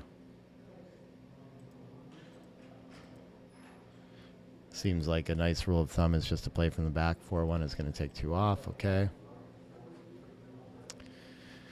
Still no set. 2 more off, though. Going to need 2 sets, and for Roberto to miss here, 6-5 is not going to be enough. Roberto's off in 2 rolls. That is resignable. And so after that, I'll just give Roberto 6s for no decision. And we're continuing on a 2-away, 8-away. Okay. A little more life for Roberto there. Had a bit of a scare, but survived it.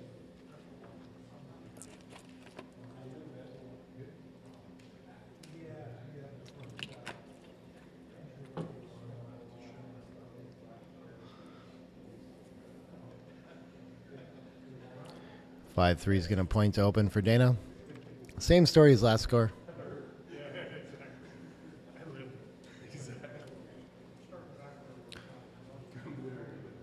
I'm like 3 minutes ahead of you, so I'm not sure if making the 8 was right. Just seeing that now, sorry. 4-3, it looks like. I guess after opponent splits, we might as well 2. I don't particularly. This is a common theme after the 5-1 open 2 to just play 2 up. All these must be fine, though. It feels weird to put anything in the outfield when your opponent has all these fly shots. So, yeah, nice find. Always fascinating when it seems like the players don't actually have that, like, memorized and just sort of figure it out. This is probably going to make the 7 in the deuce. Can't do anything productive enough running from the back, and we can make 2 points without giving up any other ones, so seems to be our best option. And now down in the race, down 15 now, down 16-6 after the play. I don't think we want to volunteer shots against a slightly better board, so sure, just coming around the bend seems good enough. Seems a little bit weird to run to a losing race, but I think that's somewhat clearly best here. Joe Guiche Baru. Okay. Did I even come close on that? I hope I'm really wrong. Sorry. I'll say hi to Roberto for you.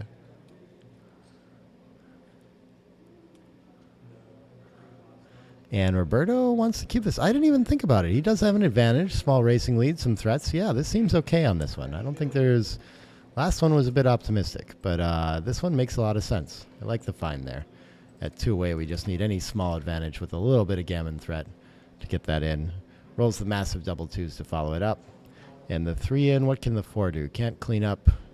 Maybe we just avoid making another blot and hop out. But, yeah, plan B is to play 13-9, stay out of direct range, make our opponent hit us in the board. Both have merit.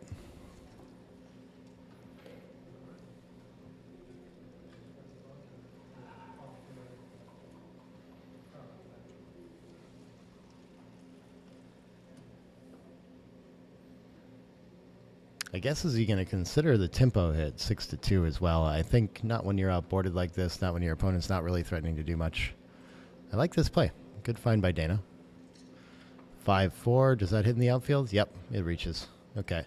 Beautiful shot for Roberto, and the gammon pressure is on. Could very well get to 4-way, 2-way on this game if Dana doesn't perform quickly, but he makes the bar point anchor. Okay, neutralizes that whole threat, and now he has a lot of winning chances in this position too. Just a good contact game. 6-2, I think, is just going to safety the first blot and then look for an opportunity to run later. Probably would have just come into the board, but I think Roberto saves a 6 this way is the idea. 5s, he's still down. He's down 35 in the race currently, 15 after the roll. So I don't think he wants to give up the 18 point yet, but he's going to have to figure that out. But everything is 5 pips away. The only new point we can really make is the ace point. So it probably starts with that and then just 2 down, 13-8. Not a lot of good options here, though. So this one, sometimes it takes a long time to figure out just when nothing looks particularly good. Takes you a while to convince yourself that they're like, really, this is the best of it. He's going to look at, he does do this and run off the anchors. Okay, so this is still, it's not too far off. I'm surprised by that. But this does seem like Dana's style, as I've kind of mentioned, to abandon those anchors a little bit early and not rely on the deep, like long-term anchor contact. 6-1, I don't know how to deal with this one. I don't think he wants to run here, but it does feel a little bit awkward to play 8-2. So he pops out. Okay, reasonable candidate. Gets to slap the 3 with it too. 5-2 misses, and he'll be happy with his play after that. I guess the only problem with it is, like, after having sent the cube, now you're hoping to just escape to a race, and your opponent is just sitting on it, getting to play it out to the end. So there's like never massive upside on getting away with it. You really like to do something more decisive after sending an early cube like that. Instead, you're just sweating out a long-term race for your match life, which is a little bit frustrating. But after this play, we'll have a 20-pip lead, Roberto, so he's hanging on to it pretty well. That's just one set of double sixes away for Dana, though, or a couple advantageous sequences. 6 down and 4 in. 6-4 is going to make that 10 pips right back up. Break contact. I like the play by Roberto. I got a dude. 3-2. 3 is going to come into a high point. 6-4 looks nice with it for distribution as well, but I'm sure just down is okay as well. And then 2-1. Probably just bringing 2 checkers in. Whoa, I got it exactly right. I don't even remember how I said it. That was intuitive. How does anyone know? Oh, wow. Okay, 20 pips for Dana is going to put him 2 pips ahead after the roll, which is technically, in a sense, going to mean that Roberto's like ahead in the race that way, since 4 pips makes it up. But still, this is like anyone's game now for Roberto's match life, which is pretty scary. 4-3. Bringing 2 checkers into high points, looking good. Double aces is not enough pips, but it can get a checker off. But look at this, it actually shouldn't and should just go for distribution. This is a common theme when you have to spend basically, oh, it can't get a checker off anyway. Okay, yeah. So he's just going to play both in and focus on the high points instead. And 6-3, now Dana is 7 pips ahead in the race and a fairly clear favorite here. Oh, I would have liked his play too, I thought. And what did Roberto find here? Like a 6-3 and a 5-3. Okay, let's catch up on transcription a little bit. And a 5-1. Oh, the dreaded bear off. Trying to hint along with it. Okay, the 5's off for sure. And then, yeah, what's the best distribution ace? Probably from the 6. Double aces. Dead even race after that play, I do believe. 4-4. Okay, Roberto taking it back over. That was a big deal for him to stay alive in this match. And a 5-1 for Dana. Not enough to catch it back up yet, but still very much alive. 5-3, another 2 off for Roberto, but some gaps there to deal with, so we can have some nasty misses coming up.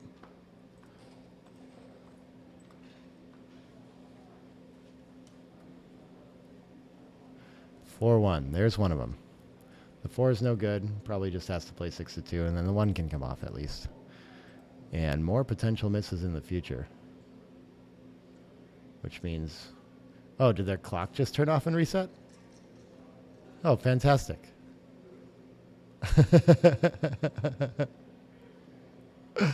We can look at the video and get it reset to whatever it was at for him. We need to do that. That's funny, though. I wonder how that happened. We might take a small break to do that, figure out what it was at. Maybe they're just going to leave it and not care. Yeah. Or they could, like, yeah, I guess they're not likely to use much time on this one anyway, so they can reset it after the game if they need to. I think that's a fine decision. That's probably what they're saying out there.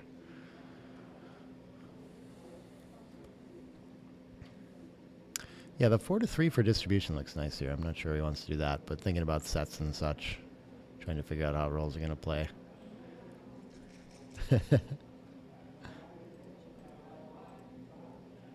Alec with my book in the background there. There you go. You see the Adjusting to match play under the arm. That's product placement, y'all. He's doing the good work. Ooh, 4s is a big turnaround again here. Okay. So Dana's saying here, like, I'm just going to win on this game and we don't need the clock, okay? You don't have to worry about it. 2 off here. If he can get away with no 4s and 3s, no misses, then he'll have done it. But okay, there's a miss. Roberto needs to dodge an ace to fall off a lead roll again. Would be okay otherwise.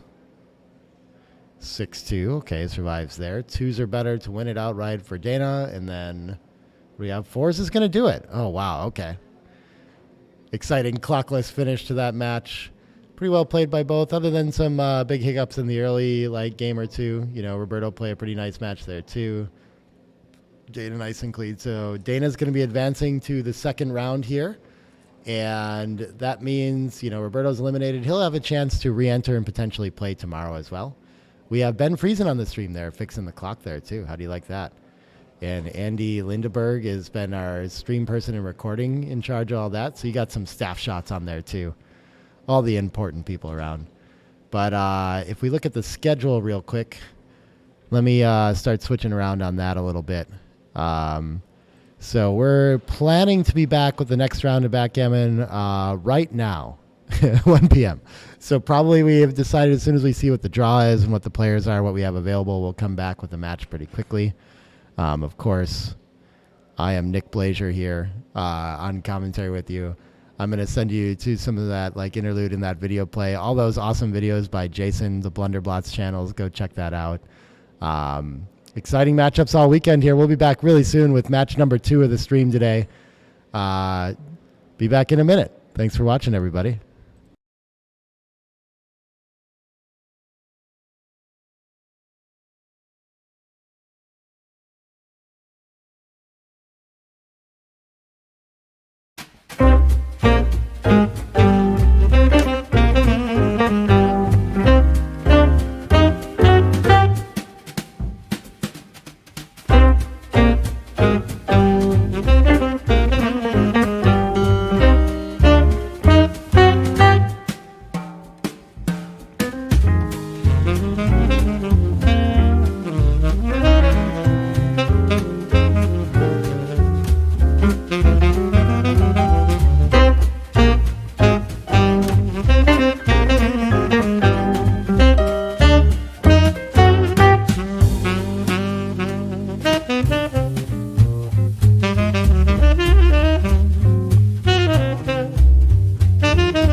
Hey everybody, Nick Blasier here, ready to do a quick recap of all the action from last night from the Super Jackpot. That was our Wednesday event, the $1,200 entry, $400 side pool. And we played through 2 full rounds to get to the 3rd round here. We can see we've already determined a number of semifinalists here. The prize payouts here are going to be, everyone in the semifinals has already taken home over $2,000. And at least $2,000 with a $9,000, close to $10,000 or $9,000 prize up top. And the side pool winner will take home $3,000 on top of that as well. So up to $12,000 at stake. Pretty big stakes on this event. We can see that in our semifinals that we will stream this evening at 6 p.m. is going to be Chris Trencher against Ray Fogerland. We saw Chris Trencher defeat Matt Cohn-Geyer yesterday on stream. And we can see he also had to get through a very tough opponent in Victor Ashkenazi. Matt Cohn-Geyer knocking Roberto out of the tournament earlier too. But Matt has re-entered, and we don't have the results from this yet. So we'll get that update, but he has a chance to make it back through on a rebuy. Down further in the bracket, we can see Ray Fogerland had made it through Sean Garber and had to knock out another very tough opponent in Dana Nazarian, as well as Brandon Macklin, who's had a lot of ABT success lately. And Brandon Macklin actually re-entered the bracket down here and has made it in as our 3rd semifinalist. So he was able to make it on his 2nd entry, and we'll see who he's going to be playing in the second semifinals later on, and we'll determine the finalists that way. So that's all our action from the Super Jackpot, and before that gets started, we'll be kicking it off with the Masters Jackpot today, which is going to start at 11 a.m., $400 entry.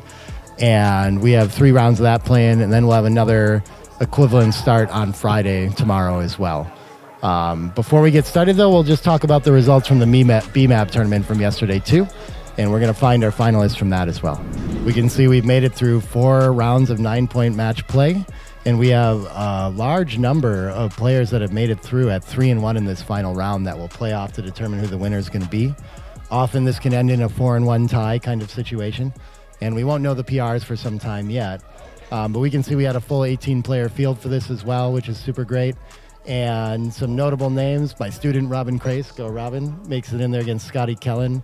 In 3-1, Karen Davis taking on Daniel Adler.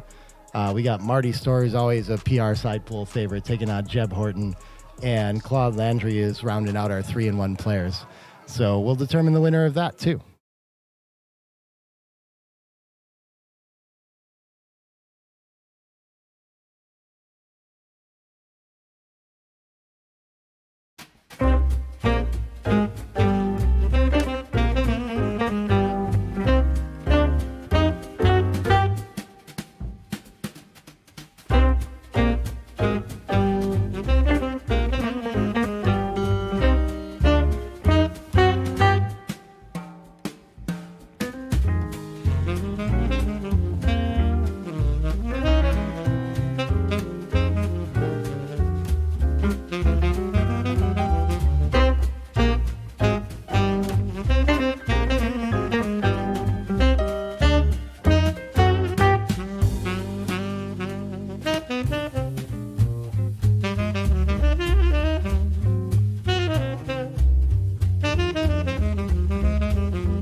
Hey everybody, Nick Blasier here, ready to do a quick recap of all the action from last night from the Super Jackpot. That was our Wednesday event, the $1,200 entry, $400 side pool. And we played through 2 full rounds to get to the 3rd round here. We can see we've already determined a number of semifinalists here. The prize payouts here are going to be, everyone in the semifinals has already taken home over $2,000. And at least $2,000 with a $9,000, close to $10,000 or $9,000 prize up top. And the side pool winner will take home $3,000 on top of that as well. So up to $12,000 at stake. Pretty big stakes on this event. We can see that in our semifinals that we will stream this evening at 6 p.m. is going to be Chris Trencher against Ray Fogerland. We saw Chris Trencher defeat Matt Cohn-Geyer yesterday on stream. And we can see he also had to get through a very tough opponent in Victor Ashkenazi. Matt Cohn-Geyer knocking Roberto out of the tournament earlier too. But Matt has re-entered, and we don't have the results from this yet. So we'll get that update, but he has a chance to make it back through on a rebuy. Down further in the bracket, we can see Ray Fogerland had made it through Sean Garber and had to knock out another very tough opponent in Dana Nazarian, as well as Brandon Macklin, who's had a lot of ABT success lately. And Brandon Macklin actually re-entered the bracket down here and has made it in as our 3rd semifinalist. So he was able to make it on his 2nd entry, and we'll see who he's going to be playing in the semifinals later on, and we'll determine the finalists that way. So that's all our action from the Super Jackpot, and before that gets started, we'll be kicking it off with the Masters Jackpot today, which is going to start at 11 a.m., $400 entry. And we have 3 rounds of that playing, and then we'll have another equivalent start on Friday tomorrow as well. Before we get started, though, we'll just talk about the results from the BMAP tournament from yesterday, too.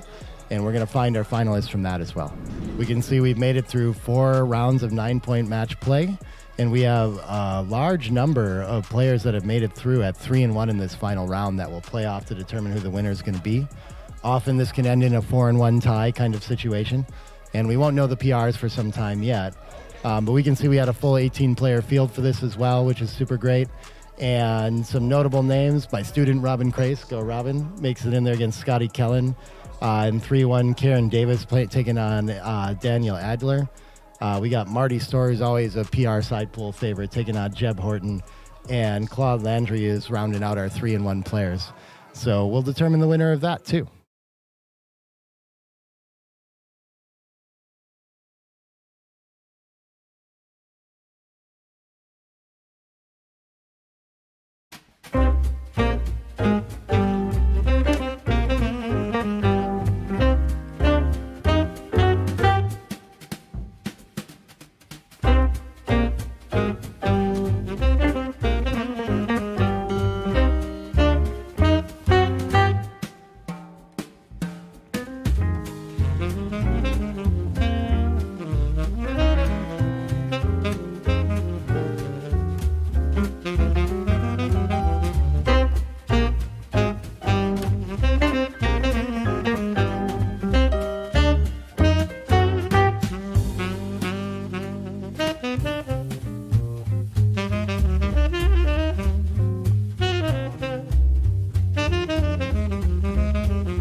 Hey everybody, Nick Blasier here, ready to do a quick recap of all the action from last night from the Super Jackpot. That was our Wednesday event, the $1,200 entry, $400 side pool. And we played through 2 full rounds to get to the 3rd round here. We can see we've already determined a number of semifinalists here. The prize payouts here are going to be, everyone in the semifinals has already taken home over $2,000. And at least $2,000 with a $9,000, close to $10,000 or $9,000 prize up top. And the side pool winner will take home $3,000 on top of that as well. So up to $12,000 at stake. Pretty big stakes on this event. We can see that in our semifinals that we will stream this evening at 6 p.m. is going to be Chris Trencher against Ray Fogerland. We saw Chris Trencher defeat Matt Cohn-Geyer yesterday on stream. And we can see he also had to get through a very tough opponent in Victor Ashkenazi. Matt Cohn-Geyer knocking Roberto out of the tournament earlier too.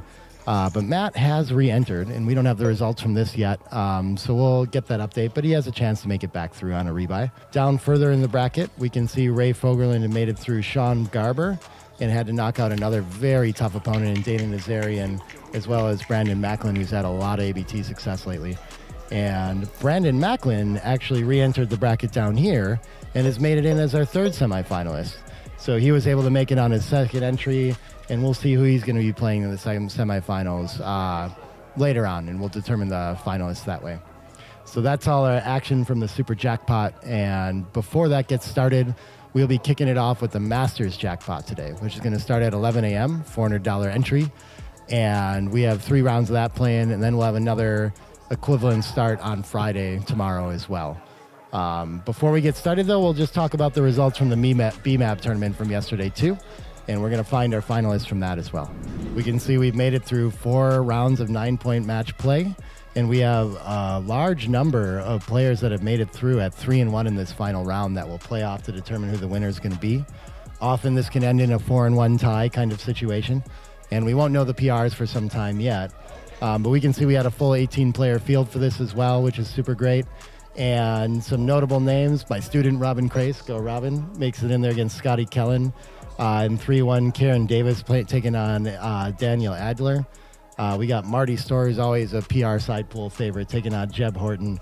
And Claude Landry is rounding out our 3-1 players. So we'll determine the winner of that, too.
Hey everybody, Nick Blasier here, ready to do a quick recap of all the action from last night from the Super Jackpot. That was our Wednesday event, the $1,200 entry, $400 side pool. And we played through 2 full rounds to get to the 3rd round here. We can see we've already determined a number of semifinalists here. The prize payouts here are going to be, everyone in the semifinals has already taken home over $2,000. And at least $2,000 with a $9,000, close to $10,000 or $9,000 prize up top. And the side pool winner will take home $3,000 on top of that as well. So up to $12,000 at stake. Pretty big stakes on this event. We can see that in our semifinals that we will stream this evening at 6 p.m. is going to be Chris Trencher against Ray Fogerland. We saw Chris Trencher defeat Matt Cohn-Geyer yesterday on stream. And we can see he also had to get through a very tough opponent in Victor Ashkenazi. Matt Cohn-Geyer knocking Roberto out of the tournament earlier too. But Matt has re-entered, and we don't have the results from this yet. So we'll get that update, but he has a chance to make it back through on a rebuy. Down further in the bracket, we can see Ray Fogerland had made it through Sean Garber and had to knock out another very tough opponent in Dana Nazarian, as well as Brandon Macklin, who's had a lot of ABT success lately. And Brandon Macklin actually re-entered the bracket down here and has made it in as our 3rd semifinalist. So he was able to make it on his 2nd entry, and we'll see who he's going to be playing in the second semifinals later on, and we'll determine the finalists that way. So that's all our action from the Super Jackpot, and before that gets started, we'll be kicking it off with the Masters Jackpot today, which is going to start at 11 a.m., $400 entry. And we have 3 rounds of that playing, and then we'll have another equivalent start on Friday tomorrow as well. Before we get started, though, we'll just talk about the results from the BMAP tournament from yesterday, too. And we're going to find our finalists from that as well. We can see we've made it through 4 rounds of 9-point match play. And we have a large number of players that have made it through at 3-1 in this final round that will play off to determine who the winner is going to be. Often this can end in a 4-1 tie kind of situation. And we won't know the PRs for some time yet. But we can see we had a full 18-player field for this as well, which is super great. And some notable names. My student, Robin Crace, go Robin, makes it in there against Scotty Kellen. In 3-1, Karen Davis taking on Daniel Adler. We got Marty Stories, always a PR side pool favorite, taking on Jeb Horton. And Claude Landry is rounding out our 3-1 players. So we'll determine the winner of that, too.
Hey everybody, Nick Blasier here, ready to do a quick recap of all the action from last night from the Super Jackpot.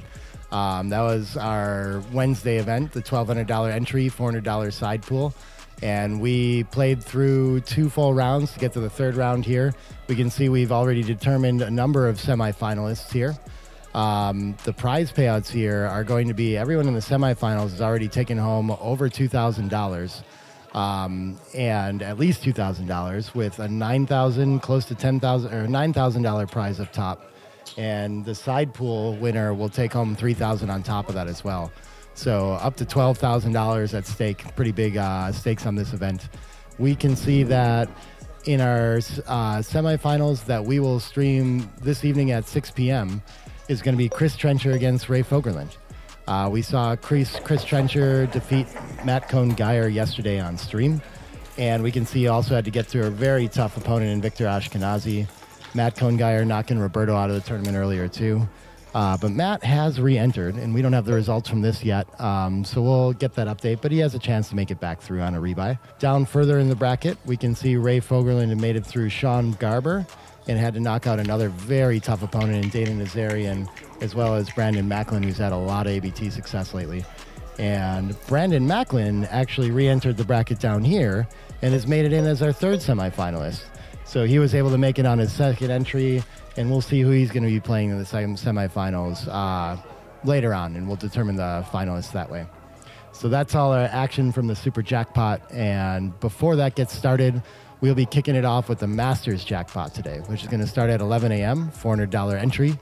And we have 3 rounds of that playing, and then we'll have another equivalent start on Friday tomorrow as well.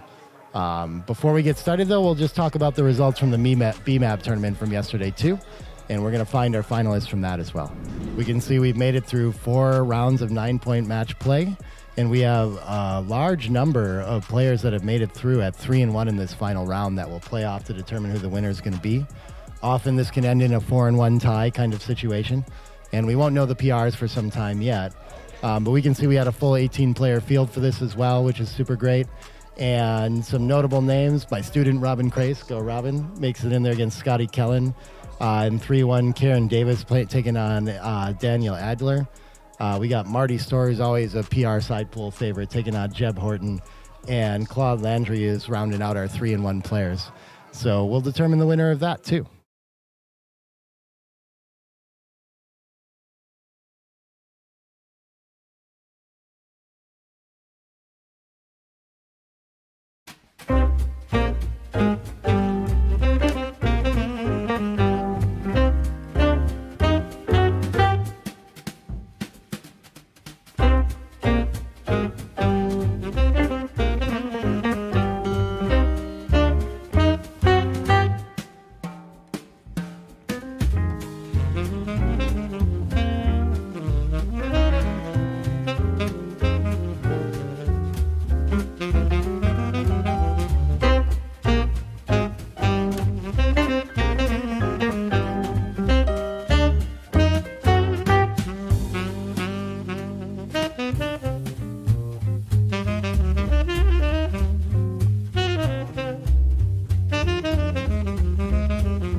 Hey everybody, Nick Blasier here, ready to do a quick recap of all the action from last night from the Super Jackpot. That was our Wednesday event, the $1,200 entry, $400 side pool. And we played through 2 full rounds to get to the 3rd round here. We can see we've already determined a number of semifinalists here. The prize payouts here are going to be, everyone in the semifinals has already taken home over $2,000. And at least $2,000 with a $9,000, close to $10,000 or $9,000 prize up top. And the side pool winner will take home $3,000 on top of that as well. So up to $12,000 at stake. Pretty big stakes on this event. We can see that in our semifinals that we will stream this evening at 6 p.m. is going to be Chris Trencher against Ray Fogerland. We saw Chris Trencher defeat Matt Cohn-Geyer yesterday on stream. And we can see he also had to get through a very tough opponent in Victor Ashkenazi. Matt Cohn-Geyer knocking Roberto out of the tournament earlier too. But Matt has re-entered, and we don't have the results from this yet, so we'll get that update. But he has a chance to make it back through on a rebuy. Down further in the bracket, we can see Ray Fogerland had made it through Sean Garber and had to knock out another very tough opponent in Dana Nazarian, as well as Brandon Macklin, who's had a lot of ABT success lately. And Brandon Macklin actually re-entered the bracket down here and has made it in as our 3rd semifinalist. So he was able to make it on his 2nd entry, and we'll see who he's going to be playing in the second semifinals later on, and we'll determine the finalists that way. So that's all our action from the Super Jackpot, and before that gets started, we'll be kicking it off with the Masters Jackpot today, which is going to start at 11 a.m., $400 entry, and we have 3 rounds of that playing, and then we'll have another equivalent start on Friday tomorrow as well.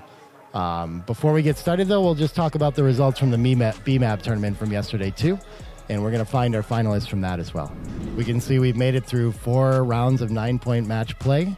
And we have a large number of players that have made it through at 3-1 in this final round that will play off to determine who the winner is going to be. Often this can end in a 4-1 tie kind of situation. And we won't know the PRs for some time yet. But we can see we had a full 18-player field for this as well, which is super great. And some notable names. My student, Robin Crace, go Robin, makes it in there against Scotty Kellen. In 3-1, Karen Davis taking on Daniel Adler. We got Marty Stories, always a PR side pool favorite, taking on Jeb Horton. And Claude Landry is rounding out our 3-1 players. So we'll determine the winner of that, too.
Hey everybody, Nick Blasier here, ready to do a quick recap of all the action from last night from the Super Jackpot. That was our Wednesday event, the $1,200 entry, $400 side pool. And we played through 2 full rounds to get to the 3rd round here. We can see we've already determined a number of semifinalists here. The prize payouts here are going to be, everyone in the semifinals has already taken home over $2,000. And at least $2,000 with a $9,000, close to $10,000 or $9,000 prize up top. And the side pool winner will take home $3,000 on top of that as well. So up to $12,000 at stake. Pretty big stakes on this event. We can see that in our semifinals that we will stream this evening at 6 p.m. is going to be Chris Trencher against Ray Fogerland. We saw Chris Trencher defeat Matt Cohn-Geyer yesterday on stream, and we can see he also had to get through a very tough opponent in Victor Ashkenazi. Matt Cohn-Geyer knocking Roberto out of the tournament earlier too. But Matt has re-entered, and we don't have the results from this yet, so we'll get that update, but he has a chance to make it back through on a rebuy. Down further in the bracket, we can see Ray Fogerland had made it through Sean Garber and had to knock out another very tough opponent in Dana Nazarian, as well as Brandon Macklin, who's had a lot of ABT success lately. And Brandon Macklin actually re-entered the bracket down here and has made it in as our 3rd semifinalist. So he was able to make it on his 2nd entry, and we'll see who he's going to be playing in the semifinals later on, and we'll determine the finalists that way. So that's all our action from the Super Jackpot, and before that gets started, we'll be kicking it off with the Masters Jackpot today, which is going to start at 11 a.m., $400 entry. And we have 3 rounds of that playing, and then we'll have another equivalent start on Friday tomorrow as well. Before we get started, though, we'll just talk about the results from the BMAP tournament from yesterday, too. And we're going to find our finalists from that as well. We can see we've made it through 4 rounds of 9-point match play. And we have a large number of players that have made it through at 3-1 in this final round that will play off to determine who the winner is going to be. Often this can end in a 4-1 tie kind of situation. And we won't know the PRs for some time yet. But we can see we had a full 18-player field for this as well, which is super great. And some notable names, my student Robin Crace, go Robin, makes it in there against Scotty Kellen. In 3-1, Karen Davis taking on Daniel Adler. We got Marty Storr, who's always a PR side pool favorite, taking on Jeb Horton. And Claude Landry is rounding out our 3-1 players. So we'll determine the winner of that, too.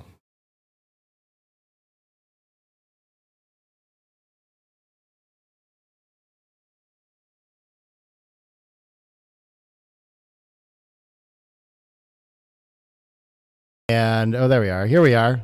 Come back with Victor Ashkenazi playing Alfred Mamlet in round 2 of the Masters Jackpot.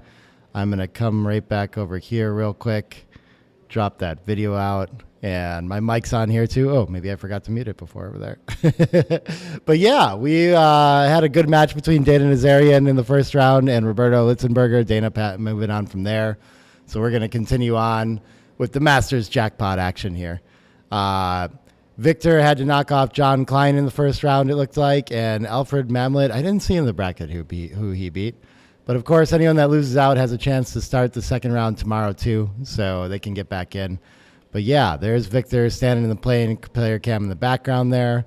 I know Alfred was in the room too, so we'll get started any second now with that. But yeah, thanks for waiting around with us. I see 30 of you still sticking around. Talk to me in the chat too. Let me know what you're wondering. Let me know what you think of all these like recap videos we're doing and things like that too. Really excited about everything we're doing with the stream right now. But yeah, looking for feedback and what else we can mess with. Maybe we got time to pull something together if you want to see it, you know? So talk to us, man. Yeah. All right. Alfred walking by here too. Oh, Jason and I were having a good conversation about what else we can do to make this easier in the future too. Got cut short. We need someone that focuses on talking to you guys in the chat. The other one, I mean, I really, honestly, like I can do the transcription, but I need someone to do the transcription. I'm probably better at commentary if I'm not doing that too. But it feels pretty cool to be able to do both. Probably not going to start at this 11-5 score line. Yeah, there we go. Setting it back to 0 on the scorecard. And so today, I can show the schedule real quick too. I don't know if, no, she wasn't. Yeah. So I'm ready whenever you are, Andy, whenever they get started. But yeah, we'll look at the schedule too. We're going to show, is this? Yeah, this is about right. So 1 p.m. we're doing this. And I think it's actually, it's not 4 p.m. It's 6 p.m. Eastern that we're going to come back with the Super Jackpot round 3 match here for the schedule today. But we will have a round 3 match at 4 p.m. I won't be on commentary or transcription for that one. So you'll have to, I hope I was still talking during that too. Hope I didn't cut my mic when I switched scenes. But looking at the schedule there, yeah, so that's our backgammon action for today. We're going to do this round 2 match. We may have a round 3 match streamed without XG and commentary, but then back at 6 p.m. Eastern with round 3, the semifinals of the Super Jackpot. And that one should be Ray Fogerland and Chris Trencher, I do believe. So we got a really good match for that tonight. Yep. Yeah, we're good to go. Oh, it looks like, we got Victor at the table there now too. Cool. Everyone's ready. We're going to get this show on the road. Who's still here with me? Hey, Jeff. Nice to see you in the chat. Yeah, I didn't have the answer on that maintaining side pool equity question that I saw in the chat, but that is commonly a thing they do. 5-2, pretty standard to split here. If you don't know him, I think lots of players are familiar with Victor Ashkenazi as maybe, one of the top players in the U.S., maybe the best, I might argue. Alfred Mamlet's been very strong in the field, too. Probably, I don't know if he has a BMAB title or not, but he must be, if not like a confirmed grandmaster, like a likely one, So he's pretty strong playing. 6'5", just standard to run here, too. He's won a lot of ABT events and such. Been a strong player for a while, too.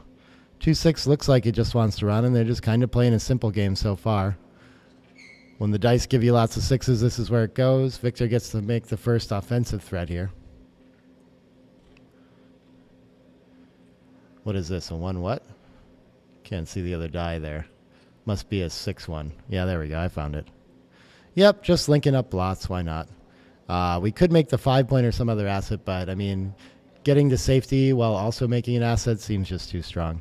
5s is going to take over the race, put Victor 8 pips ahead, so he's going to look for safe plays, and yeah, probably just going to make the 3-point for lack of options. Can't escape the back checker. 5-4 is going to be technically 1 pip ahead for Alfred, but likely to be, it still needs to contain that checker. So if Victor can escape, that'll be his ideal game plan. 5-4 I don't think is going to help do that. I don't think it's worth stepping into it here, so just going to make a board point. I like this decision. 6-4. Does this make any sort of containing structure yet? I guess the deuce point for lack of options. I think it leaves a few too many fly shots to make the 4-point, even though it's a better asset. But they're pretty close.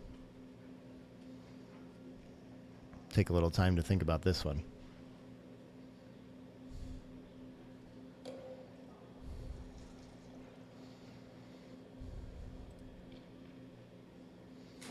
And we're back with a 4-5. Still can't run, so I think we're just slotting the 4-point now. I don't think he's worried about... If he hits a fly shot, he still has a 4-point board if he has a blotting board. And that is kind of his goal, to like run and hit on the way if he can. So he might be pausing to think about, do I really want a blot to deal with right now? But he wants to step under the gun and try to get closer to escaping. So I think Alfred still has a good enough board where he's going to be very happy to attack and has a lot of numbers that will point on head and put him in a lot better position in a very close race. Alfred is ahead 2 pips before the roll, so Victor will be ahead 7 after the roll, which means he risks basically the racing lead, who's the favorite when he gets pointed on. So I think it's a little too costly, and he still can run pretty effectively with some 6s when he's back.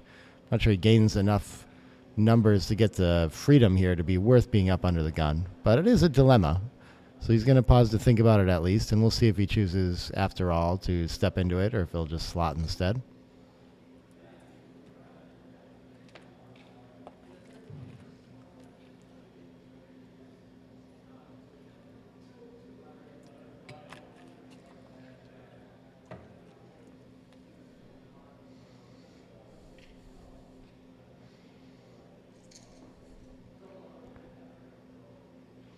Might have to zoom the player cam out for you a little bit.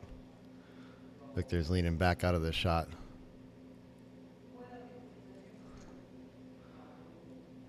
I promise that's who that is over there, though. And he does choose to step up after all. Okay, it's going to be a sizable mistake according to the machine, but we'll see how it plays out for him. Probably creates an easier game when it works, but here's an example where the 5-3 was going to be a little bit uncomfortable making the point and leaving all the fly shots the other way. Well, this way it gets the point on head, and it's a very natural play. 3-6 gets the hit back anyway, though. So, okay, survives that. The tactical melee, very well duplicated numbers to hit and enter. And on a fan, it looks like this is going to be a pretty strong cube and more of a too good kind of question, but I think probably still cashing here. But look at this. Yeah, we're supposed to take a roll and just move on. And he wisely does so. Just realizes that his opponent's down about 19 pips in the race, even when he misses and escapes to freedom. What can he possibly do to gain his market back, right? So he can just cash later if he needs to. Hitting and continuing looks pretty good. Ace enters. Still no pressure to cash this quickly, so I think Victor's going to be rolling on for a couple more rolls.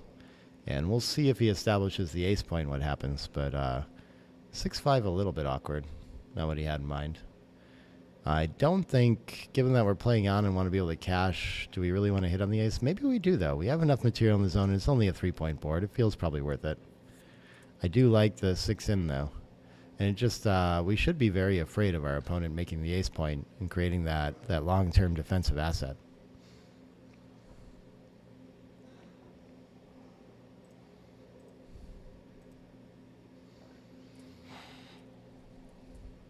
And he gets a fan out of it, finds the best play, gets away with it. And it looks like, on further analysis, XG didn't mind the running play quite as much. But okay, double threes gets to cover the ace, gets a fan out of Alfred. And in the driver's seat to just coast home to a gammon, undoubled gammon now. How do we best spread out for this? We can't really get new numbers effectively. Maybe the 3 down and the 5 in behind actually keeps best distribution, even though it buries a checker. Yeah, this feels like the natural thing to do, to keep them all in front at least and on high points. Understandable play there. 6-1 would have been making the point if he found the other play. And now I think it'll spread out and leave the double fours. But if he really wants to worry about the anti-joker, he can just continue to the ace and leave nothing.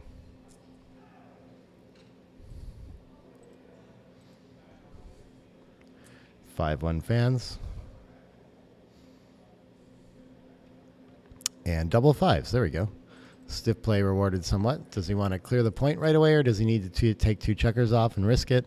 I think if he can just come home safely, he wins a gammon no matter what, so it looks like a safe kind of situation. But look at this. He should peel, and it's not close. Wow, he really is giving up a lot of gammons by playing safe. I would have thought that he was a virtual lock, even if his opponent enters with like a 6-4 quickly. But I guess it's not as many pips, like gammon saving pips, as it looks like if he enters fast like that when you're all stacked up on the ace. So, okay. Be very difficult to take checkers off after you do that too. Looks like he's going to at least consider it. We do win slightly more games with the safe play, but just a ton more gammons. Classic trade-off. But it seems like with 2 closed out and also 5 more checkers outside and so many crossovers, yeah, I think I would have been tricked into this as well. Difficult play. Gets a fan out of it. Still very likely to win the gammon. 6-3.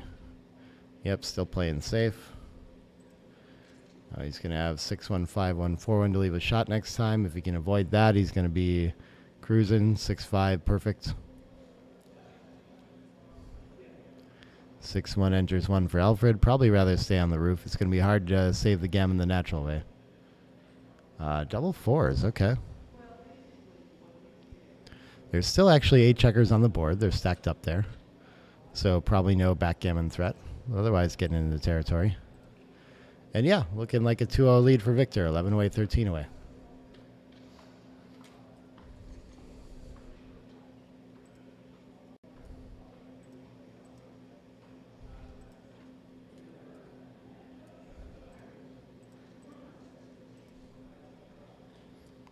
6-4 resigns the Gammon. I guess could he have gotten off of the set? No. Realizes it's not salvageable. And off we go. Alfred with a nearly perfect game. Victor pretty sharp in that one too. Some very difficult decisions early on too. 5-4 tends to split in the opening is standard, but 2 down is close as well. 4-3 can hit, and usually when we hit from the 8 point, we're going to bring some reinforcement down, but Alfred chooses to split with it, which is a very close candidate. 4-3 gets to hit from the bar.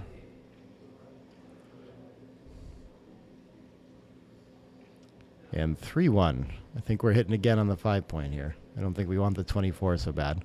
Tend to keep fighting for those high points until someone establishes one, especially when we're the one with 3 back to our opponent's 2 back. Jason gets to send a 4th back now, and now that he's running out of material, might hesitate to, like, he's not going to use a 3 to break a point and hit or something like this, but so many checkers back, this is the typical place where we would play 13-7 with it, I would think. But okay, he's got the right idea to just come out for mobility and cover the outfield.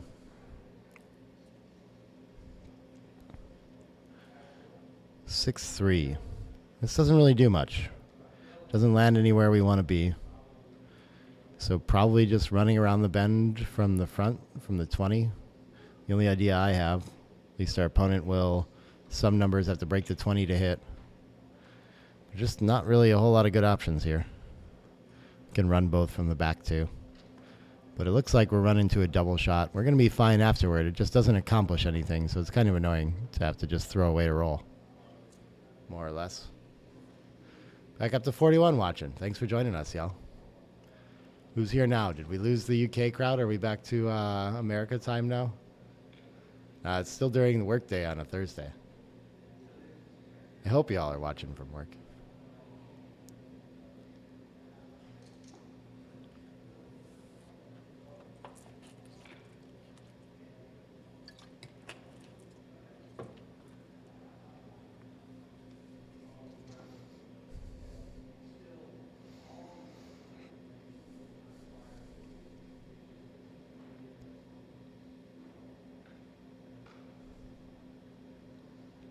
It's funny. It looks like from the player camera like this is Alfred's decision or something.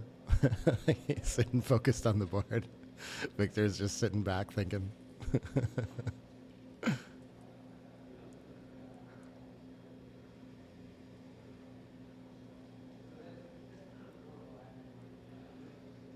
Yeah, these are such funny plays, though. I don't know. I still am always interested by how, like, time spent on the clock, like, often doesn't correlate to like, importance of the play or anything like that. Just one of these where there's no good option, they're close, but you feel like you have to take forever to make sure. This hits pretty natural from the back, sends the second checker back. And now Victor with the same work to do. Probably just gonna... Maybe this one runs to the bar to avoid running to a triple shot, but going to do something with the back checkers, I think. Oh, it wants to challenge the anchor. That's very interesting. Yeah, it feels a little early to dump back to the deuce. I like this, though. Looks like Alfred has a few too many things to do to deal with leaving his anchor right now. But okay, he's going to keep it safe, not give him the opportunity to run off with some sort of super joker. Fives can't really effectively attack here either. The standard blitz is usually not what we want to do when we only have 6 in the zone. It's barely called for with 8 in the zone. So I don't think we're going to be able to point on head on the ace and make the 3. So what else can we do with that? Doesn't look like the back checkers get anywhere particularly useful, so probably just making the 3-point naturally from the midpoint makes a lot of sense. We're down 23 pips in the race right now. We're going to be down 20 after the play. So keeping the anchor seems like it makes a lot of sense too. If it had changed who was ahead in the race, maybe we would run off that. Just shuffling the outfield checkers around is fine too. Oh, hey, Jay. This is round 2 of the Masters Jackpot we're watching right now. And so we might have an uncommentated round 3 match for the Masters Jackpot later. You can go back and watch round 1 between Roberto Litzenberger and Dana Nazarian. And then round 3 of the Super Jackpot, the $1,200 buy-in, is coming back tonight at 6 p.m. Eastern.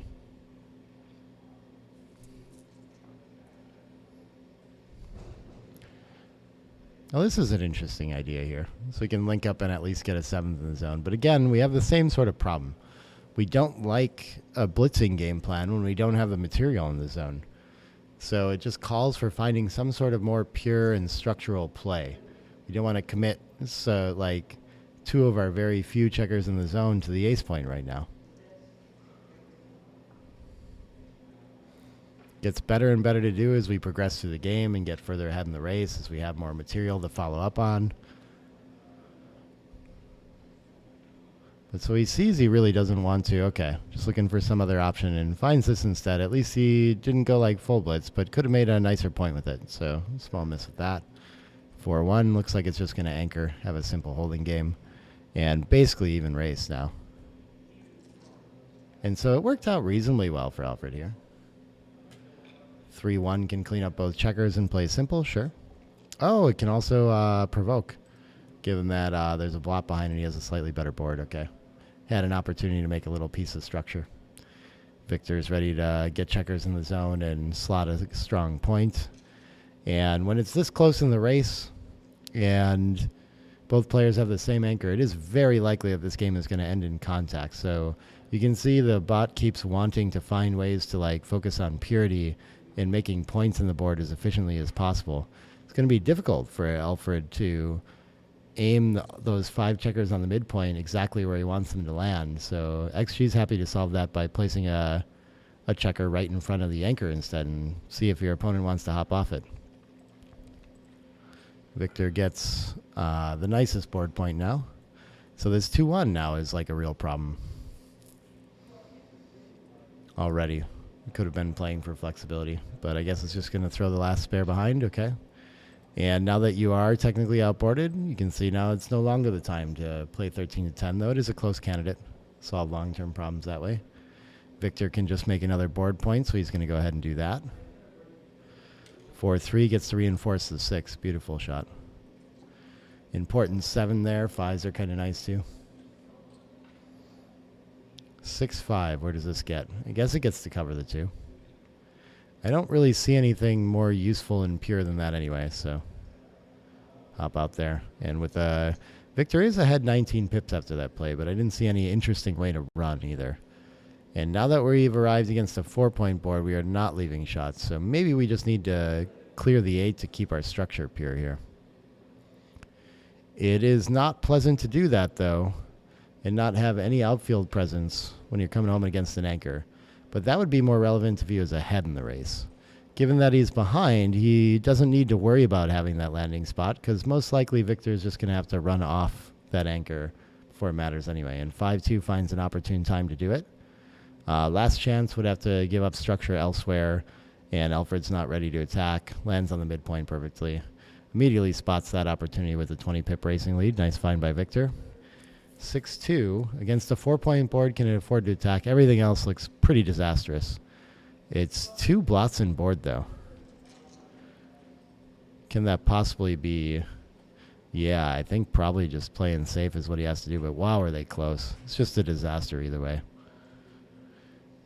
This way at least you always have the holding game later, but it's going to be hard to create like a good enough board to threaten the contact later and win the race when you do get a shot anyway.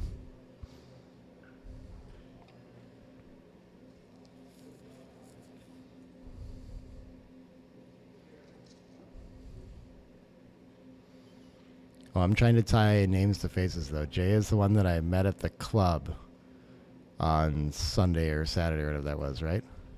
He goes for the hit. Good candidate, and Victor's going to find a cube here, and we'll see if Alfred can figure out that he still has a take. He should still be able to play this, but I like the cube on volatility, of course. Nothing particularly special going on here, scary yet, but there's just going to be so much change in the game when he does hit, so he wants to get the cube in time. Does so, and then does he want to stay back and keep pressure on that blot and try to pick up a second? If he does, he has to introduce another blot by playing 13-9, but it looks relatively safe. How often is he getting hit out there anyway, or in board? I think he should stay and keep the contact. I think that makes a lot of sense. Other plan would just be to hop out to the bar and try to race around quickly. Take advantage of our racing lead now. I think. I'm surprised by this 8-4. I don't know what that accomplishes.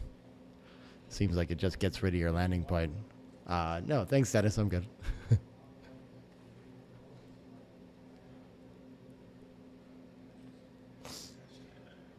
Almost back up to 50 viewers. All right.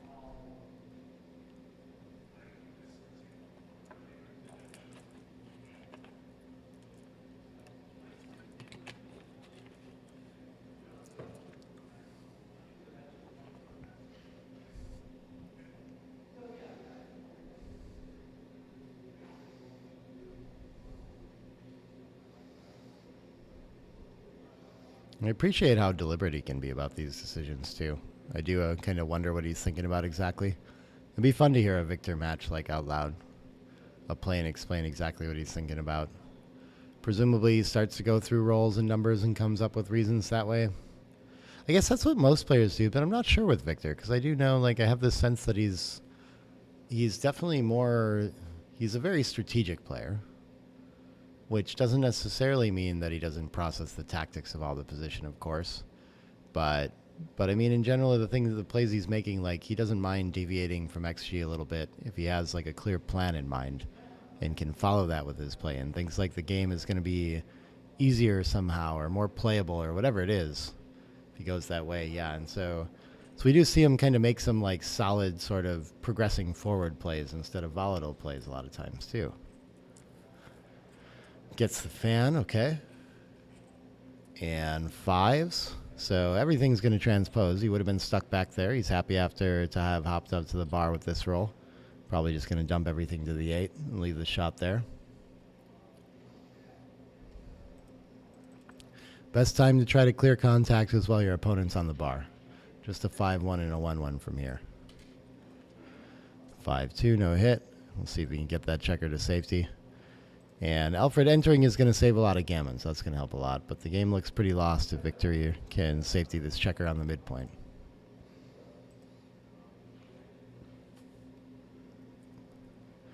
All right. Should work on his board some just in case contact. Maybe he could come out from the 20 as well, but okay. 5-2 is just bringing 2 in. Beautiful.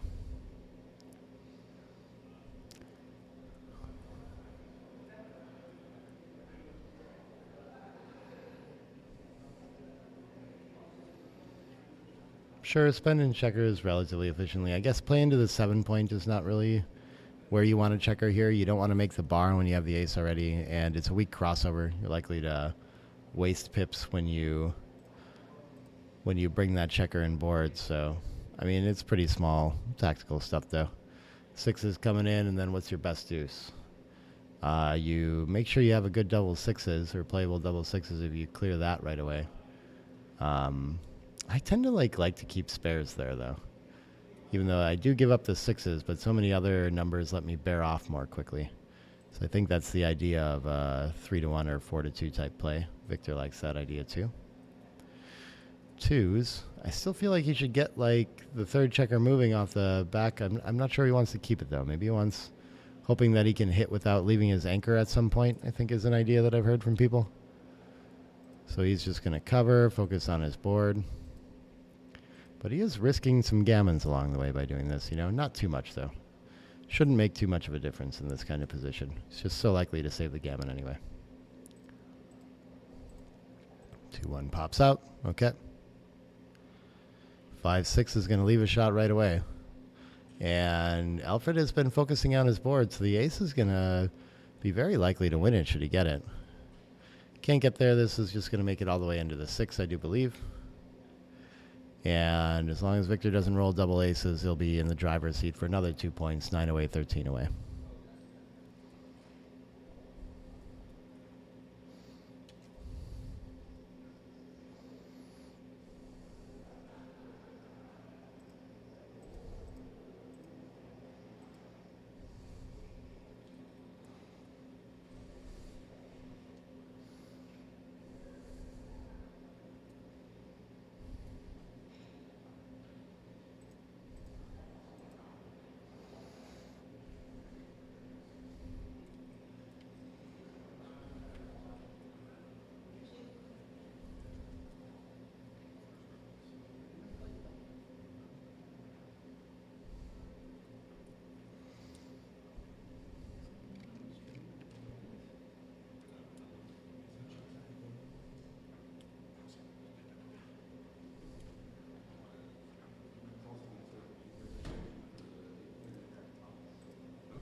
Guess he could have filled in the gap to make sure that double fours don't give him problems later, but I don't really see any big difference here. We're cruising. Okay. Saves it officially. On to the next game.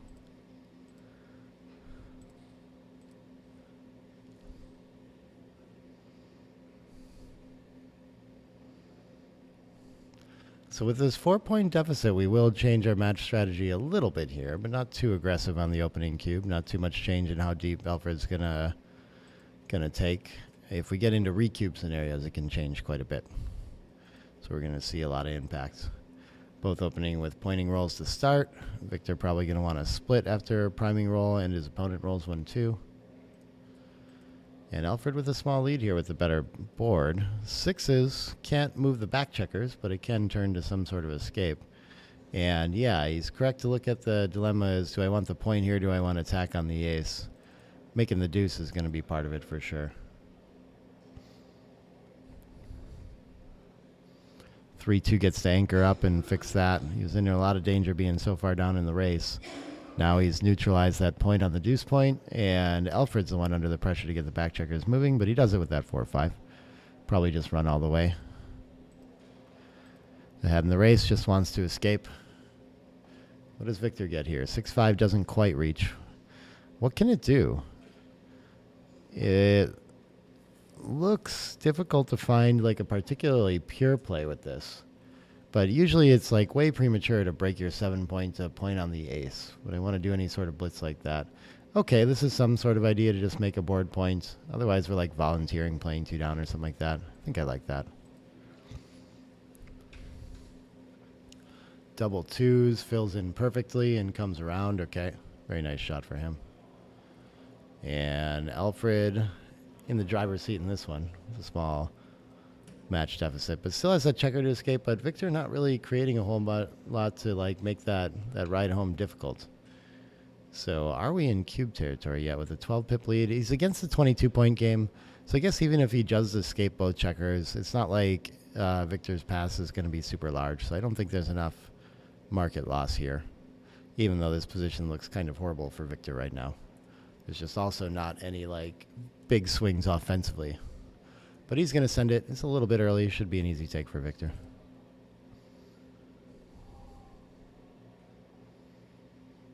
Is Alfred Mamlet doing a BMAB submission? I'm not sure about that. I'll ask him if he reports there. You guys could look him up on the site and tell me too. Go look him up on the BMAB website and see if he's got a title yet. I know he's a very strong player. And I expect that he plays in the 4s.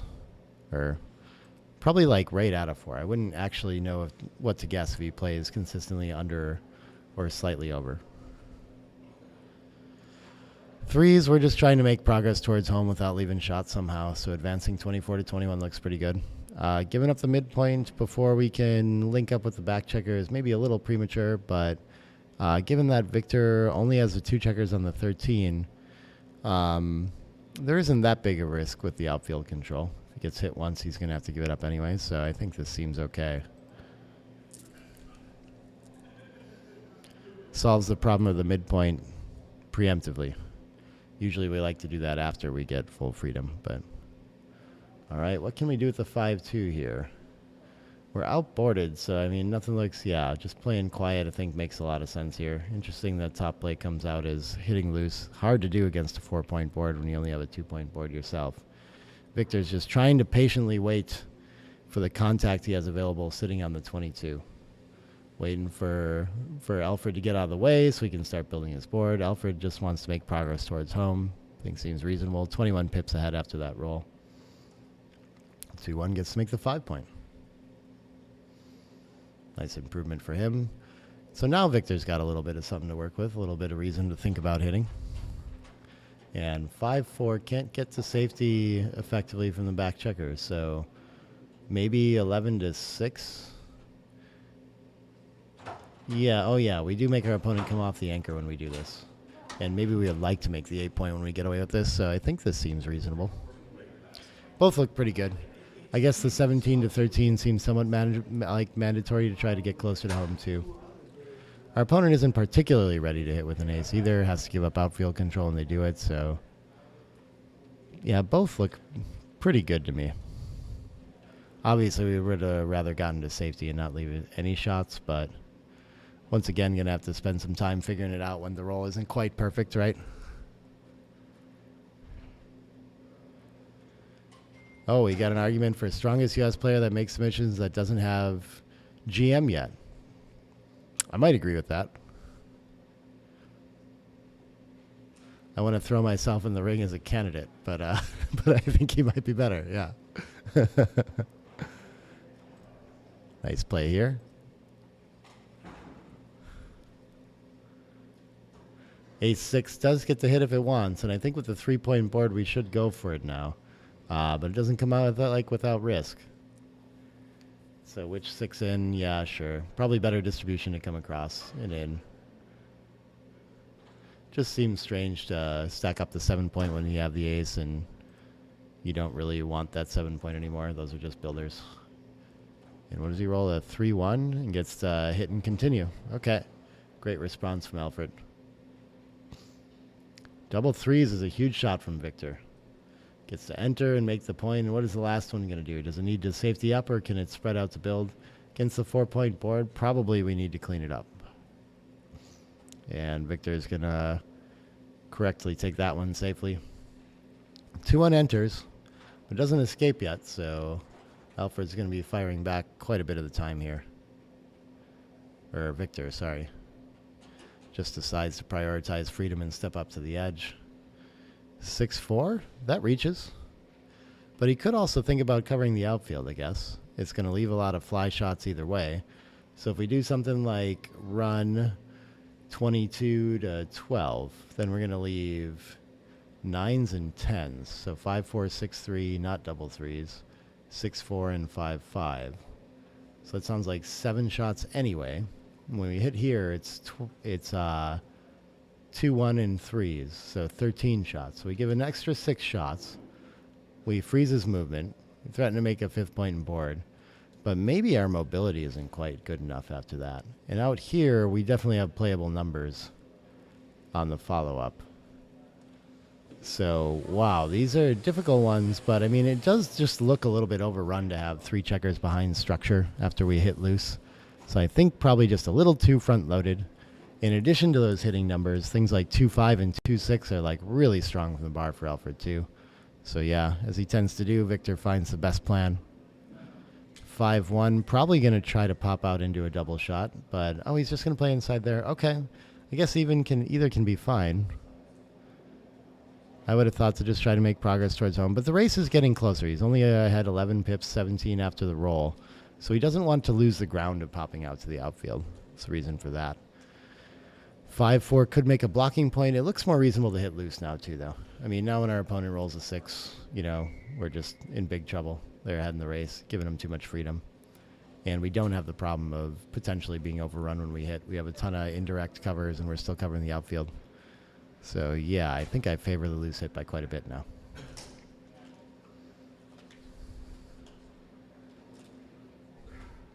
Oh, a 4.01 M1 Alfred Mamlet is. Yeah, that makes sense.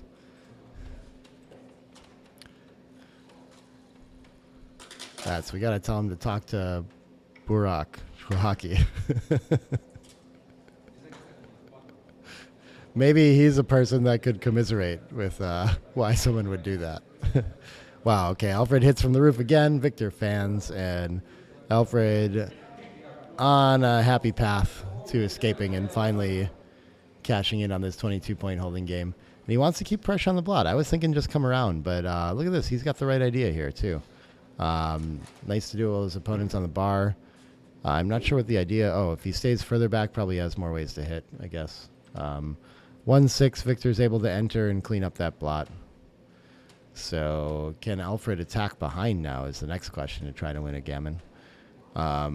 Looks a little too big against the 4-point board here. I wouldn't expect we want to hit, plus we might give our opponent awkward 6s anyway. But I would have thought to play into the 6-point and advance, yeah. But he's just going to come around and make the 10 and leave nothing. No fly shots whatsoever. So something like 5s, I think, yeah. Down 41 before the roll, so down 21 after. So we really don't want to leave that anchor. But our other option is to bury 3 checkers to the ace, and we're not going to do that. So I think We're not going to leave one to be attacked either, so I think he is just going from the front like this, yeah. Annoying play. Finds that one pretty quickly. 5-2, can't really punish it. What can it do? I guess it's just going to advance both from the 10. I don't think it really increases shots or anything, but gives Victor a way to pop out with 2-6. To a losing race, though, so not a big deal. Yeah, this 4-2 just looks so strange to me. I couldn't do that either. Would have found Alfred's play. Double twos can make a board point. I think that's what he should do. I don't see any reason to step up and be attacked higher here.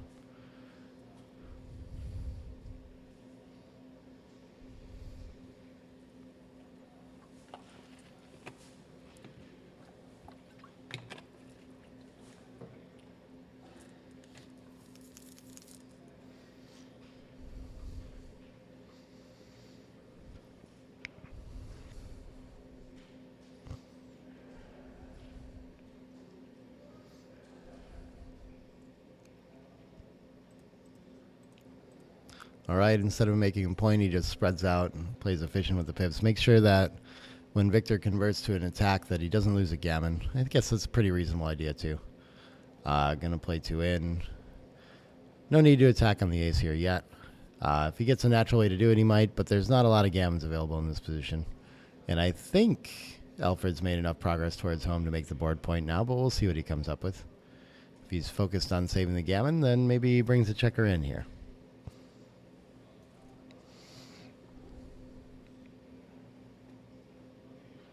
Oh, sorry. Victor, that is. I keep switching up the names. I'll figure out how to talk someday. 4-2. Is there a safe play available? Yeah, we could clear the 6. Oof. Can we afford to do that here? It doesn't look too bad, and like hitting just looks very scary against the 5-point board. I think we have to do something weird like that. He's going to hesitate to pull off that play, though. It feels very premature. Going to make it harder to clear that 7-point. But yeah, it's just too much. Like any sort of loose hits are too weak. If we make the 4-point, 6-5. If Victor stays, he has to break his board, and he's not. 6-5. If Victor stays, he has to break his board, and he's not getting a shot next roll. I don't think. What would he? What's missing? Are there bad threes? I don't think so. Yeah, so he's just gonna go. That seems like the right idea to me.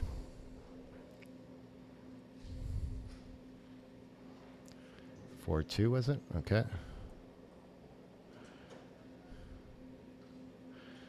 3-1.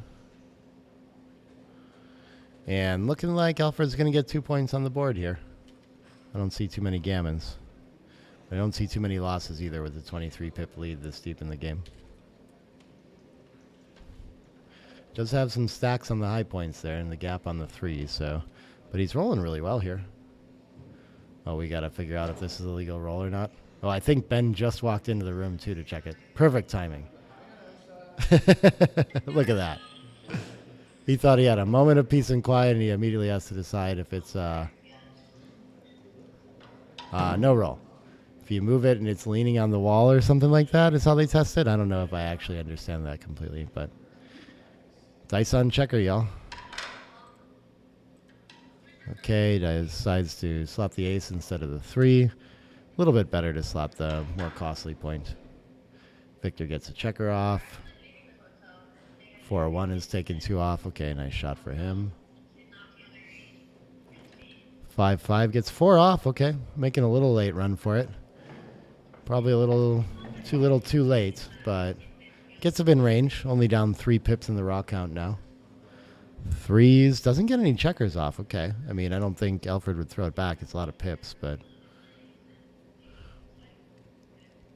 yeah, Victor at least can just sort of roll pure here and get right back into this game. But he's immediately going to miss with a 5. That's not much help. Takes him off a roll, too. Leaves him with an odd number of checkers. 2 checkers off with a 5-2. Okay.